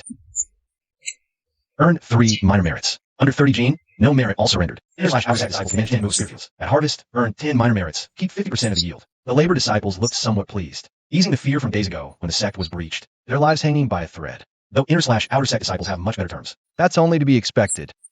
Then said Hanyu and the other two. Given the sect's weakened state and ongoing external threats, the sect is establishing a combat hall, led personally by the sect master, with training from multiple elders and deacons. Inner/outer sect disciples skilled in combat can join. Exchanging for spells in the combat hall costs very few merits. Top performers receive extra rewards. Senior Sister Li and Hua Qi smiled, looking at Hanyu. Hanyu laughed. I'm only a Qi refining 2nd layer. My cultivation is too weak. Before I relied on talismans I exchanged for. When I reach Qi refined 4th layer and truly deserve the outer sect disciple title, then I'll give it a try. Deacon Liu nodded. Don't forget to go then. Fighting so fiercely at just Qi refining 2nd layer is rare even in all of Evergreen Valley. He definitely deserves a spot in the Du FA Hall. Then, he had 11 outer sect disciples step forward. 10 of them were normal, coming to claim their 10 acres of spirit fields. The last one was Zhu Lao San, his cultivation sealed. Steward Liu kicked Zhu Lao San down. He then announced something else loudly. Yesterday, Elder Bai personally reported this Zhu San to the sect for punishment. Specifically, he's been doing work as a menial disciple in spirit fields. The sect announced this to all inner, outer, and menial disciples. Cultivating any of the techniques he spread is forbidden, especially his secret art called refining spirit art. Chapter 87, Blood Refining 4th Layer, Refining Spirit Art. He stood behind Senior Sister Li and Hua Qi. He listened quietly. So, Zhu Lao San sold refining spirit art to Bai yesterday. That also caught Elder Bai's attention, who dealt with him directly. But reporting the refining spirit art to the sect, and forbidding its cultivation, what's the reason for that? Steward Liu, is the refining spirit art a demonic art like the blood refining skill? Senior Sister Li asked. If we need to investigate practitioners of this art, what signs should we watch for? We don't need to investigate or watch for anything. Cultivating this art leads to certain violent death. The sect forbids it. To save your lives. Not because the art has any merit. As he spoke, Steward Liu angrily kicked Zhu Lao San again. This scoundrel selling it to loose cultivators in Qinghe Market is bad enough. Now he dares sell this 9 deaths 1 life. Extremely perilous art within the sect. Utterly despicable. 9 deaths 1 life. Extremely perilous. Steward Liu's words left Senior Sister Li, Hua Qi, and the 10 outer disciples here to farm the fields, all curious and shocked. What kind of secret art is this to be so brutal? Senior curiosity. Steward Liu didn't mention its effect of refining spiritual roots. He only told them the side effects. Cultivating this refining spirit art means tampering with your own innate foundation. First, it shortens lifespan. Second, it weakens the body, prone to illness. This easily leads to rapid, violent death within a few years. Even if one luckily survives a few years without dying, they must successfully reach foundation establishment within 30 years. Otherwise, they'll die from the shortened lifespan. Moreover, cultivating this refined spirit art has extremely high requirements. Exceptional talent in spellcasting, extraordinary talent in body refining, enough cultivation resources to reach the 6th layer of foundation establishment, and body refining techniques and cultivation to reach the foundation establishment realm. Only with all 4 can one possibly succeed. Even then, life and death are still uncertain. Senior Sister Li, Hua Qi, and the other inner and outer disciples, along with the menial disciples, were all utterly horrified. What bizarre secret art requires such immense talent? So many cultivation resources, it's so perilous. Life and death uncertain. Who with such high talent wouldn't focus on cultivation, but instead risk it all with these resources, courting an early death? It's practically asking for trouble. Anything associated with this Zhu Lao San is untrustworthy. From now on, report him directly to the sect if you find him trying to do business. You'll earn a minor merit. Then the sect will strip his cultivation, leaving him unfit even for menial disciple work. Cold sweat beaded on Zhu Lao San's forehead. Crossed around, he hurriedly declared, Elder Liu, his disciple, knows his wrongs. I will cultivate diligently from now on, never engaging in business again, and certainly not harming my fellow disciples. The sect has given me this chance to reform. I will cherish it. I hope you mean it, Elder Liu said. All items you are selling the sect will confiscate and destroy, lest they remain outside and harm other disciples. If any more pills laced with Dan poison appear in the sect, or practitioners of forbidden refining arts, you will still be held accountable. This disciple will reform, Zhu Lao San hastily affirmed. After Elder Lu's warning, he left the spirit fields via a flying artifact. Zhu Lao San collapsed to the ground, his eyes vacant. He had survived for now. Some menial disciples had been killed by demonic cultivators of the spirit fields, leaving plots vacant. Senior Sister Li, Hua Qi, and Han Yu assigned 10 mu of spirit fields to each of 10 outer disciples. They also assigned 5 mu to Zhu Lao San. After brief discussion, Senior Sister Li also took 10 mu. Hua Qi took 10, and Han Yu, who originally had 5, added another 5 for himself. While serving as spirit field supervisors, they all took on extra fields. On one hand, the sect truly needed it. After casualties among the menial disciples, ownerless spirit fields awaited allocation. On the other, these fields would yield green rice in 2 or 3 months. Once harvested, inner and outer disciples would get half the yield per mu. 10 mu meant 250 to 260 gene of green spirit rice. Plus, the sect would record 10 minor merits. Such rich rewards, not even Hua Qi and Han Yu could resist, let alone Senior Sister Li. The sect's order to restore vitality was indeed powerful. Faced with such generous returns, inner and outer disciples were suddenly willing to work in various areas. By the next day, no vacant fields remained at the spirit fields. Within just a few days, even a nearly wiped out herb garden was full of inner and outer disciples. Amidst the lively recovery of Wanshan Valley, peace gradually returned, soothing the previous panic and pain. No traces of the remaining Blood Demon sect were found. The Spirit D sect, Zaiwo Xianluo sect, and Xian E sect became even more reclusive than Wanshan Valley. Each shut their doors and refused to emerge, as if stepping out would invite Yi Guxing's attack. But the sect stabilized. Han Yu's cultivation life returned to tranquility. Each day, aside from patrolling his spirit fields and fulfilling his duties as a managing disciple, he consumed Qi, gathering pills, and practiced the green sprout Qi, refined heart method. He also consumed mystic heart fruits, focusing on cultivating the sharp gold technique, wind blade technique, ice condensation technique, beast taming technique, and thousand illusion secret art. The sharp gold, wind blade, and ice condensation techniques gradually became proficient. The beast taming technique also grew more adept. His connection with the great crow became closer and more natural. Only the thousand illusions secret art grew deeper and more profound the more he studied it. The more Han Yu delved, the more astonished he became. The order of the thousand illusions secret art, the illusion body technique, could summon anywhere from 1 to 3 phantoms at will. It became even more unpredictable and versatile. Disguises like changing appearance, as Ling Hui did, or masking one's cultivation base and techniques, were sufficient to evade detection even by foundation building cultivators, unless attacked or probed with spiritual power. Beyond that lay another application of the thousand illusion secret art that Han Yu had used before. It was akin to the illusion body technique's misdirection, similar to changing appearance, yet vastly different in practice. For instance, disguising a storage pouch as a piece of clothing is changing appearance, concealing the storage pouch, so outsiders see nothing, as if it's invisible, is misdirection. As Han Yu mastered the thousand illusion secret art more deeply, he could conceal his presence in battle as much as possible, combined with showing enemies as phantoms, blurring truth and illusion. This became another method that could turn the tide of battle. Now, the number of inner and outer sect disciples spirit fields increased greatly. Sect stewards came to inspect from time to time. Han Yu lived quite close to Senior Sister Li and Hua Qi. For these various reasons combined, Han Yu did not risk practicing the Beast Heart Spirit contract again. Blood escape technique, blood mist technique. Even his daily practice of the blood refining art became much more restrained. He only replicated 2 drops of essence blood. Yet, he still accumulated replication power. Unknowingly, nearly 2 months passed. 2 bottles of Qi gathering pills were used, leaving only the last 2 pills. Han Yu had accumulated replication power for over 10 days. The sharp gold, wind blade, and ice condensation techniques were all practiced to mastery. Then his Dantian, the spiritual breath from the green sprout, Qi refined heart method nurture sprout. It's wobbling, about to fully unfurl a leaf blade. The 4th level of Qi refining is almost there and above the blood rune at the Tanjong point, for patterns have already formed. He's already at the 4th level of blood refining. Chapter 88. The Crow's Flame, blood refining leads Qi refining. This result was also somewhat anticipated by Han Yu, with his own origin essence blood continuously supplying. The progress of the blood refining art is indeed fast, even after restraining the cultivation speed. It still surpassed his Qi refining cultivation. What my cultivators are most praised for is 1, their techniques cultivate fast, and 2, their spells are bizarre and ruthless. But the drawbacks are also obvious, harming nature and morality, making many enemies, and easily going berserk, losing control of oneself. If not dying from madness, it's easy to die being surrounded and attacked. Fortunately, Han Yu's eyes and hair never change color, and there's no blood scent on him. Coupled with 1,000 illusions of secret art, the concealment breath technique covers it up. Moreover, Han Yu personally killed a spy, earning merit for the sect. No one would suspect Han Yu of any problem. After reaching the 4th level of blood refining, the essence blood increased from over 40 drops to 68 drops. The purity and quantity of this essence blood, Han Yu didn't need to compare with demonic cultivators to guess that under the same cultivation level, it must far surpass theirs. Achieving the 4th level of blood refining adds another layer of confidence for self-realization. 4th level of Qi refining is not far off either. On this day, Han Yu came out from the steward's office and saw Senior Sister Li Hua Qi talking with a few outer disciples who came from the main peak. Leading them was Bai Lingyun, with a look of annoyance on his face. Beside him was one with a long-tusked tiger. It was the one who had fought Han Yu during the servant-disciple competition. There was also one called Wang Tong and another called Li Xian. Perhaps they were all from the same batch, who entered the outer sect through the servant-disciple competition method. The 4 of them seemed to have a good relationship. As soon as he saw Han Yu, Bai Lingyun couldn't help but raise his hand to call him over. Han Yu, come here, quick. Han Yu walked over, somewhat puzzled. Meng Bao, Wang Tong, and Li Xian all greeted him with smiles. Han Yu also responded. What brings you all to the spirit fields? I'm looking for Zhu San. That guy's truly detestable. Bai Lingyun said angrily. He actually dared to use the soul refining art to harm me. For a full 2 months, I couldn't even get started on the 1st level of body refining. If I had cultivated the soul refining art first, wouldn't that mean after shortening my lifespan, I'd just be waiting to die? Han Yu was surprised upon hearing this, and asked, you want to cultivate the soul refining art? Isn't that art forbidden by the sect? Bai Lingyun's face immediately flushed red. He looked very ashamed. I thought the secret art Zhu San mentioned had a connection with me. Others can't cultivate it, but I thought I could. My great-grandfather said if I want to cultivate the soul refining art, I could also do it. But I must first cultivate the body refining art to the 3rd level. It was only after cultivating for these 2 months that I realized my talent in body refining isn't particularly. If you actually practice the spirit refining technique, your lifespan will begin to diminish. At that point, even miraculous elixirs won't be able to save you. So, Bai Lingyun still believed Zhu Laosan's fated encounter nonsense 2 months ago. Now, struggling with body refining, he finally sees the light. Realizing the spirit refining technique is dead. He puts up a sword for Zhu Laosan. Before Han Yu can speak, Sister Li already waved her hand. Zhu San truly deserves to be punished. Go ahead and make it's fine. Just let go ahead and make it's fine. Even only the rest of them. Bai Lingyun was overjoyed and with Meng Bao, Wang Tong, Li Xian, and the others went along too. They returned, smiling not long after. He's still quite naive after all. A few verbal and physical blows to Zhu Laosan were enough to satisfy him. Han Yu, I see many disciples sitting among the spirit fields at your place. What's the reason for that? Wai Yun asked Han Yu curiously. Perhaps because Han Yu is a peer, he's more willing to talk a bit more. The resentment from losing to Han Yu in the servant-disciple competition has faded away unnoticed. Han Yu explained that the spirit fields are about to be harvested. For about 10 days, spiritual energy will gather. This makes cultivation more convenient. I see. Wai Yun suddenly understood. I was learning talisman making in the talisman department. I didn't know these intricacies. Han Yu felt somewhat speechless hearing this. We ordinary servant disciples just farm, grow spirit herbs for the alchemy department, carry water, move things for the artifact refining department. Even if we enter the talisman department, we're just helping with production, sorting talisman paper. Yet you, a servant disciple, are making talismans in advance. Having capable elders in the family really gives you a head start in everything. Wai Yun and the others mounted their magical tools and left the spirit field area. Han Yu and Hua Chi also went to check the spirit fields. They also sat down to cultivate briefly. Sister Lee's cultivation is high, so she can't cultivate within the spirit fields. Otherwise, the field's yield would decrease. Before long, a large crow over 4 feet long flew in from the distance. It landed beside Han Yu. Han Yu stood up. Han Yu stood up. Careful. The large crow. He walked out of the spirit field. Brother Han, your crow is truly magnificent. Brother Zhu Laosin grinned and greeted him from the field. He's really shameless. Called Han Yu senior brother, even though Han Yu was younger, and has a lower cultivation level than him. Han Yu glances at him. Didn't Wai Yun teach you a lesson earlier? Senior brother is kind-hearted. I sincerely apologize to him. So he'll be off. Zhu Laosan says with a laugh. As they speak, the large crow spreads its wings and flies off. In an instant, it dives into the spirit field, snatching a squealing, frantically struggling spirit-stealing rat. It circles Han Yu once, caws twice, and then flies away. Han, you know it's going back to feed the other crows, helping them awaken. The large crow tightens its grip, killing the spirit-stealing rat, then flies off into the distance with it. Zhu Laosan watches, filled with envy. Senior brother Han, your spirit beast is amazing. It just caught a spirit-stealing rat worth 2 caddies of spirit rice. Senior brother Han, why didn't you have it hand over the rat? If you exchanged it for spirit rice, wouldn't that be better? Han Yu looks over. Exchange with who?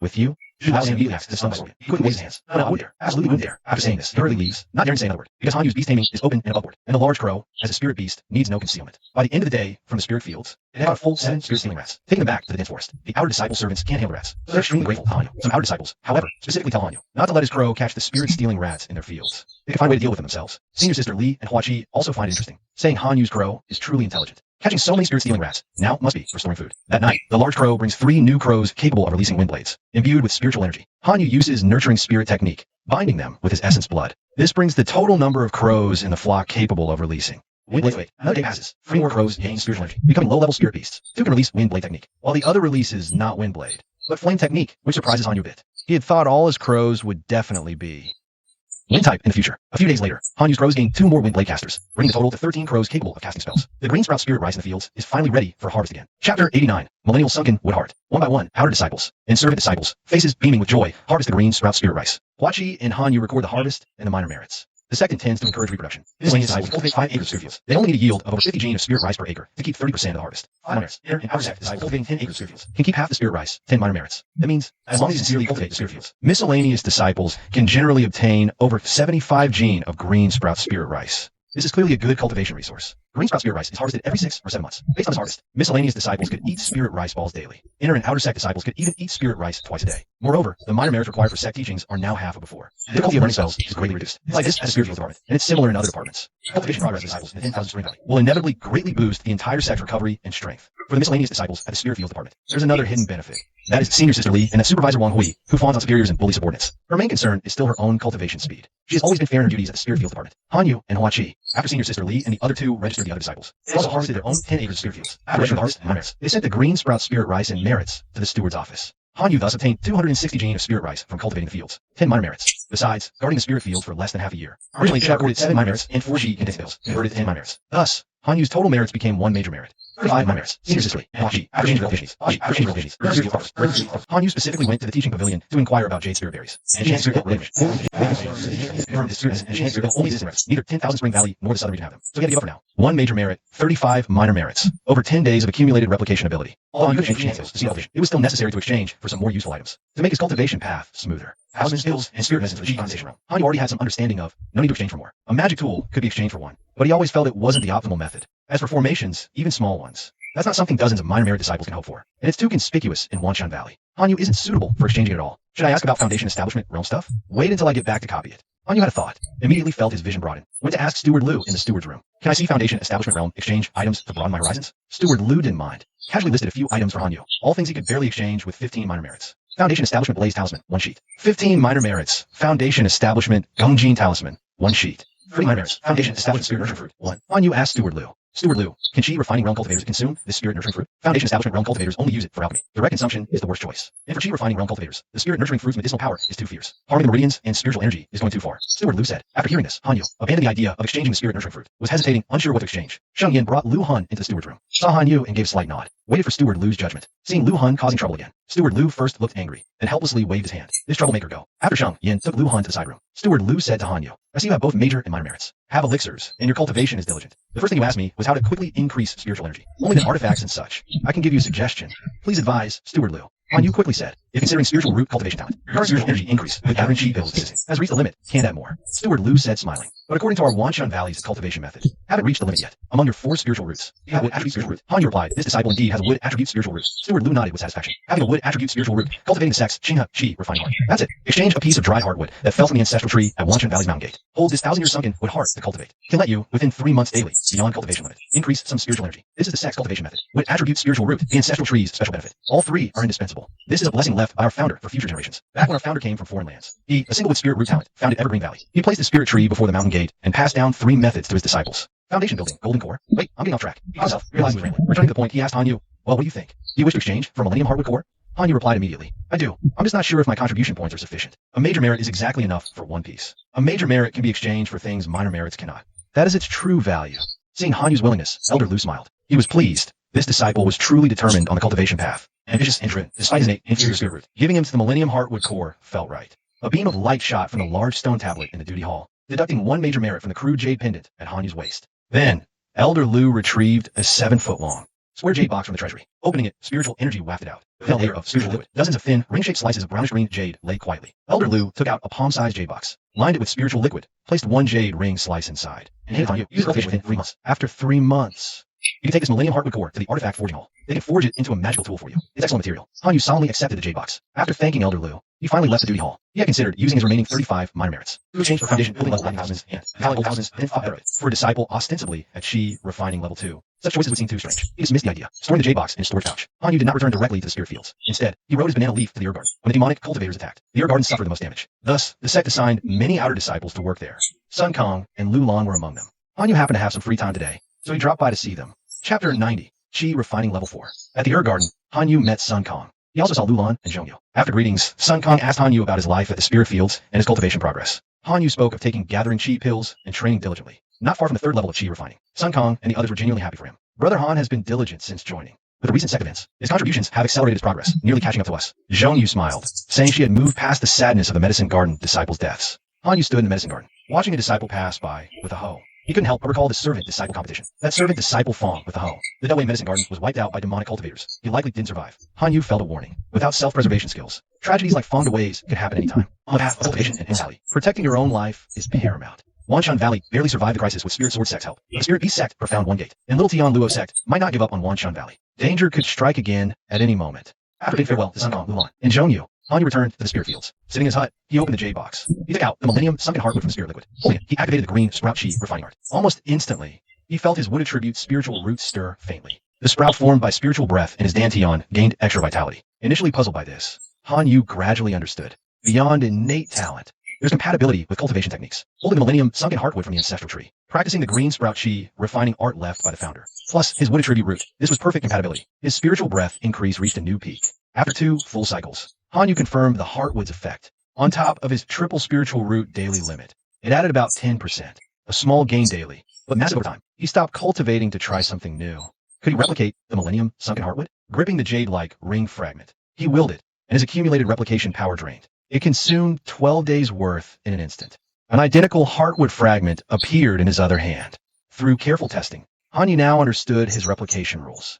As cultivation increases, the ability to duplicate items is also increasing. Moreover, as long as he doesn't use it, the duplication power accumulates. It stops accumulating after about 20 days, like a bucket filled to the brim. Whether an item can be duplicated is greatly related to its size, material, and whether it's been refined. It has nothing to do with its market value. A heart of Millennium Sunken Wood, only 2 inches in size, and an item that hasn't been refined, actually consumed 12 days of his accumulated duplication power. This shows just how superior its material is. It truly lives up to its Millennium name. After duplication, Han Yu held a heart of Millennium Sunken Wood in each hand. After 1 full cultivation cycle, he estimated the spiritual energy increase. It wasn't a 20% increase in cultivation from 2 pieces. 2 pieces of Heart of Millennium Sunken Wood had already reached Han Yu's limit. For compatibility with his technique, about 18%. Adding more wouldn't have any further effect. Thinking it over, it's not really surprising. After all, Hanyu's would attribute spiritual root is only 1-3. Even if it's compatible with the Vern Sprout Chi refining art, the upper limit isn't too high. Furthermore, Hanyu's cultivation aptitude changed from a 4 spiritual root to a 3 spiritual root. On top of the peak of 3 spiritual root cultivation, he added another 18% efficacy. This already far exceeds the original. It's a shame there's no chance to obtain Chi enhancing pills. Otherwise, the Chi refining realm would present no further difficulties. The next increase in cultivation speed will come after reaching foundation establishment and refining another spiritual root. Thinking of this, Hanyu also recalled the pain of cultivating the spirit refining art and its many harsh conditions. He consumed nearly 200 drops of his own essence blood in total to repair the damage to his body.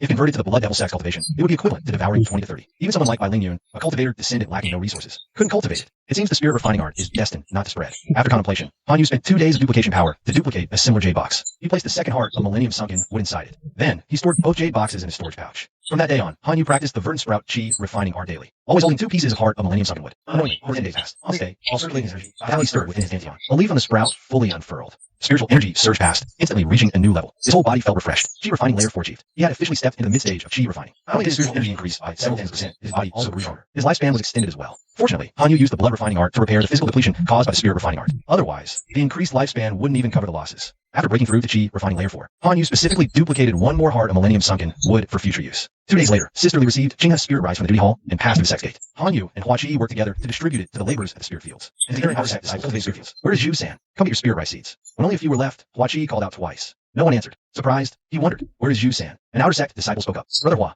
I saw him leave early this morning. He probably went to the market. The market? Hua Chi was astonished. What's he doing there? After the demonic cultivators attack, the Jingha market isn't safe anymore. Few rogue cultivators remain. And the Wandspring Valley hasn't issued many external missions lately. They're having disciples recover the Sect's strength internally. The market's population has drastically dropped, less than 20% of before. It's quite desolate. I didn't know that. The outer Sect disciple replied. He never learns. The Sect strictly forbids him from selling goods again. If caught, his cultivation will be crippled. He dares go back to the market. Hua Chi muttered. He then skipped Zhu-san entirely and finished distributing the remaining spirit rice seeds, leaving only portions for him, Hanyu, and Sisterly. The 3 then began working on their respective 10-acre spirit fields. Sister Lee's flying shuttle artifact was incredibly nimble. It plunged into the soil, weaving back and forth. In less than half an hour, her 10 acres were fully tilled. Hanyu's banana leaf and Hua Chi's 7-foot leaf were far inferior to Sister Lee's artifact. Imitating her method, they controlled their artifacts to slice vertically through the soil. It took them half a day to finish tilling their fields. After tilling, Hua Chi was somewhat surprised. Junior Han, your spiritual energy is abundant? I thought you'd run out today.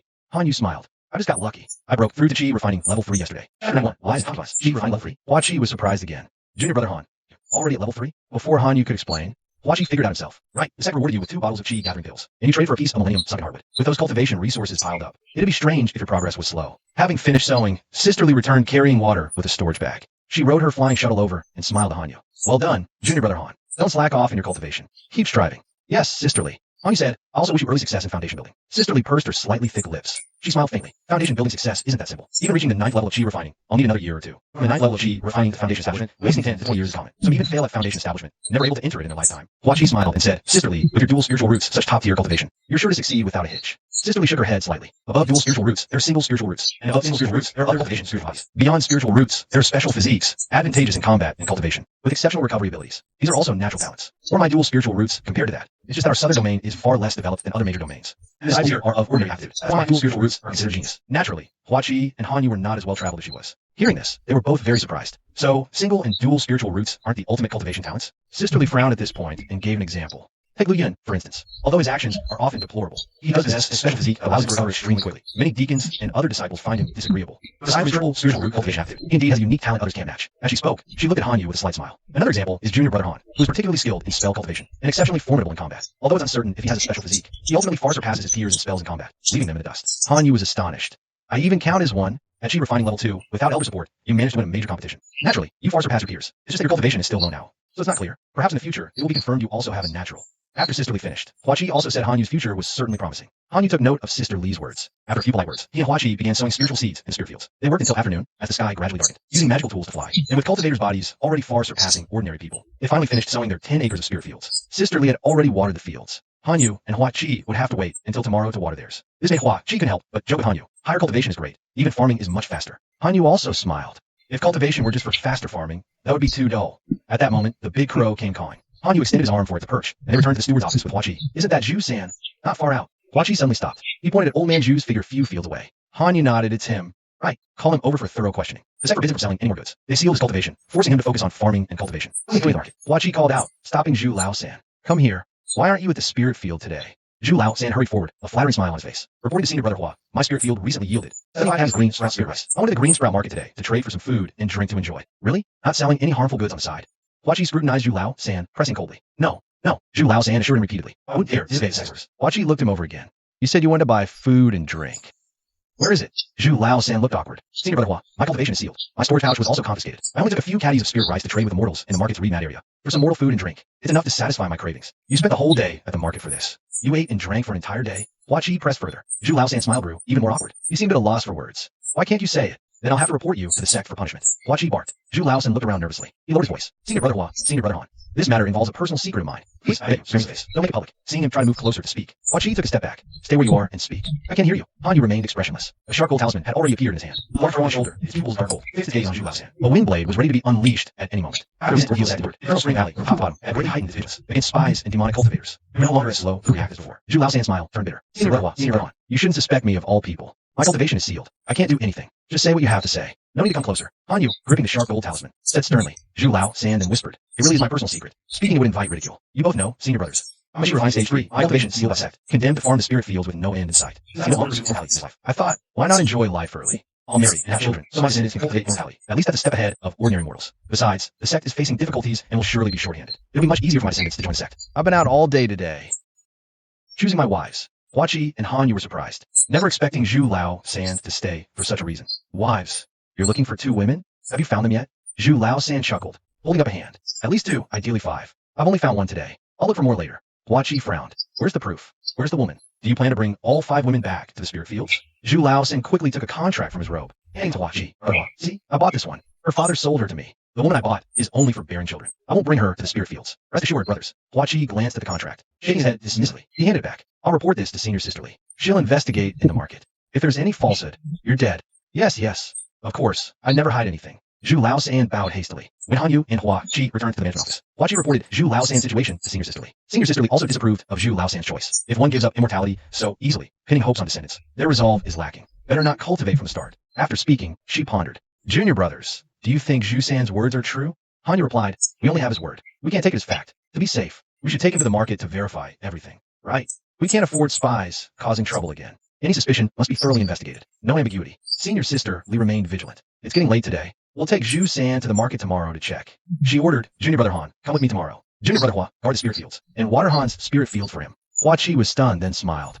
Fine, just a bit more time. Han Yu felt embarrassed. That's too much trouble, Brother Hua. Watering can wait a day. I'll water it myself. It's a small matter. You're still new to cultivation. It's a good chance to go to the market with Senior Sister Li and broaden your horizons. Senior Sister Li and Hua Qi quickly settled the matter with yours. The matter was decided. Chapter 92, Imperial Night. Han Yu, holding 2 pieces of 1,000-year sunken wood heart, increased his daily spiritual breath intake. Afterwards, he refined and absorbed 2 drops of essence blood. His blood refining technique also improved, and he quietly practiced the 1,000 illusion secret art. Illusion body technique, ice sensation technique, Lucan charcoal technique, wind blade technique. Techniques like flame blaze were ultimately not suitable for practicing indoors. Now, many in Wanshan Valley knew Han Yu had talent in the art of spellcraft. When he had time, he could find an open space to practice freely. Han Yu's own talent in spellcraft was indeed not bad. Having long consumed mystic heart fruits, he became even more proficient in spell cultivation. He could release 2 attack spells in the space of a single breath. This was something many disciples in Wanshan Valley could hardly imagine. This was also the key to his ability to defeat opponents unexpectedly. It wasn't just that he could see the opportunity, it was that his spells, talismans, and blood drops were all released quickly, allowing him to seize the moment in time. Sometimes you see it with your eyes. Seeing it is one thing, being able to act on it is another. Of course, Senior Sisterly used Lu Hun as an example, and also said Han Yu might have this kind of innate, extraordinary talent. Even if Han Yu performed a bit more impressively, it wouldn't be a problem. He just didn't want to attract too much attention for now.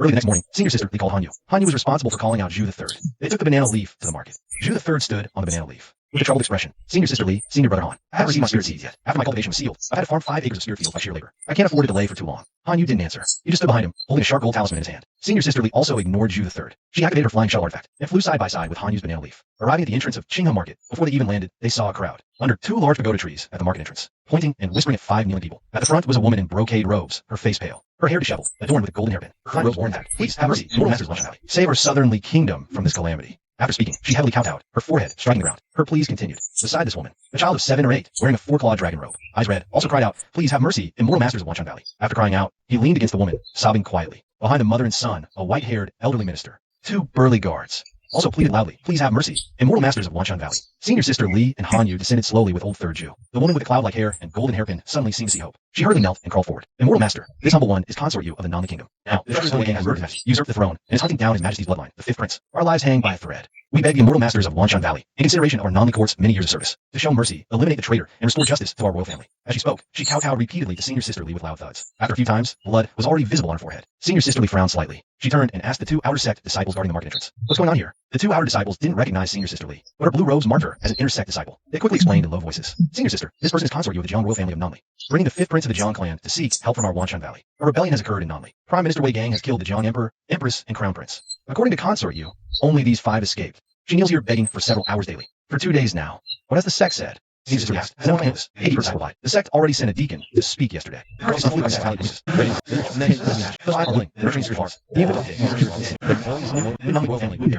5th prince turns 10, his spiritual root aptitude will be tested. If he has aptitude, he can also be accepted into Wanshan Valley. Senior sisterly nodded. Mortal power struggles. The sect never gets involved. Now, willing to shelter and promise to accept this 5th prince is already the utmost benevolence. They refuse. The gatekeeper explained. By the rules of the cultivation world, once the 5th prince begins cultivating, he can no longer be emperor. Yet he is the last bloodline of the Jiang royal family. So they beg our Wanshan Valley to intervene to help retake the throne. Hearing this, senior sister Li's expression turned cold. She ignored the matter. Disregarding Consort Yu's desperate pleas. The 5th prince and his party of 5. The mortal world's greatest use to the sect is providing potential disciples. The sect's past dispatch of disciples was mainly to slay demons and vanquish evil. Eliminate the evil rogue cultists. Encountering the Wang dynasty change is just a report to the sect. It's impossible to intervene for a certain royal family name to carry out sect interference. Sisterly then asked the gatekeeping disciple about Zhu Lao San. The gatekeeping disciple also didn't know. Sisterly then took Hanyo. Zhu Lao San walked into the market district, entering the remat area to investigate. Indeed, from a few mortals' mouths, it was confirmed Zhu Lao San yesterday had indeed bought a woman. Behind the remat area, there are many crude mortal dwellings. The woman Zhu Lao San purchased lived there. Sisterly personally saw the woman Zhu Lao San bought. Short in stature, submissive and downcast. Her lips were decent, not particularly beautiful. With others testifying, her doubts gradually faded. The gatekeeping disciple also didn't recall Zhu Lao San selling anything yesterday. That likely didn't happen. Sisterly said to Hanyo. Seems Zhu San is fairly honest. Zhu Lao San also apologized with a smile. Yes, let's hurry back. I need to tend the spirit fields quickly. Only with a harvest can I find more women to bear my descendants. Shut up. Sisterly frowned slightly, scolding. She is dedicated to cultivation and despises those lacking ambition most. Hanyo nodded, saying no more. His mind was on something else. Based on what he learned from Wei Xiao Luo, the Southern Kingdom's Prime Minister had long ago pledged allegiance to the Spirit Beast Sect. Hong Yang, who practices blood of fine art, is also connected to the Spirit Beast Sect. Now, the Southern Prime Minister Wei Gang has rebelled. Is the royal surname change a simple dynastic shift, or a plot by the Spirit Beast Sect, or the demonic bloodgate behind it? If the former, it's manageable. If the latter, Evergreen Valley's future disciple numbers will greatly. Moral fate grand ceremony can never be held again. Sisterly, Hanyo, and Zhu Lao San. The 3 of them walked out of the Qingga market gate. Consort Yu and the 5th prince, 5 people total, still knelt on the ground, not risen, as if waiting for some immortal master to soften and help them. Although Hanyo had doubts, speaking up publicly now was clearly unwise. To confirm his suspicions, he needed another chance. So he just took a glance, then unfurled the banana leaf artifact, carrying Zhu Lao San, preparing to return to the spirit fields with Sisterly. As they flew up, Hanyu saw 2 disciples not from Evergreen Valley walk up to speak with Consort Yu. Slightly surprised, he looked back for another glance. Senior brother Han, look at Consort Yu. How does she look? When Zhu Lao San saw Hanyu turn to look back, Hanyu was regardless. He made lewd faces and crept over to ask the question with a sleazy air. Chapter 93. What about Consort Yu, who is actually our enemy? What does she have to do with me? Hanyu didn't follow Zhu Lao San's lead and talk about Consort Yu. He only asked, are you still coming to the market to buy a wife these days? Zhu Lao San saw that even Han was young. He put on such a stern face, so he quickly bowed and forced a smile. Yes, he wrote on. I thought I'd take advantage of the spirit rice I still have on hand.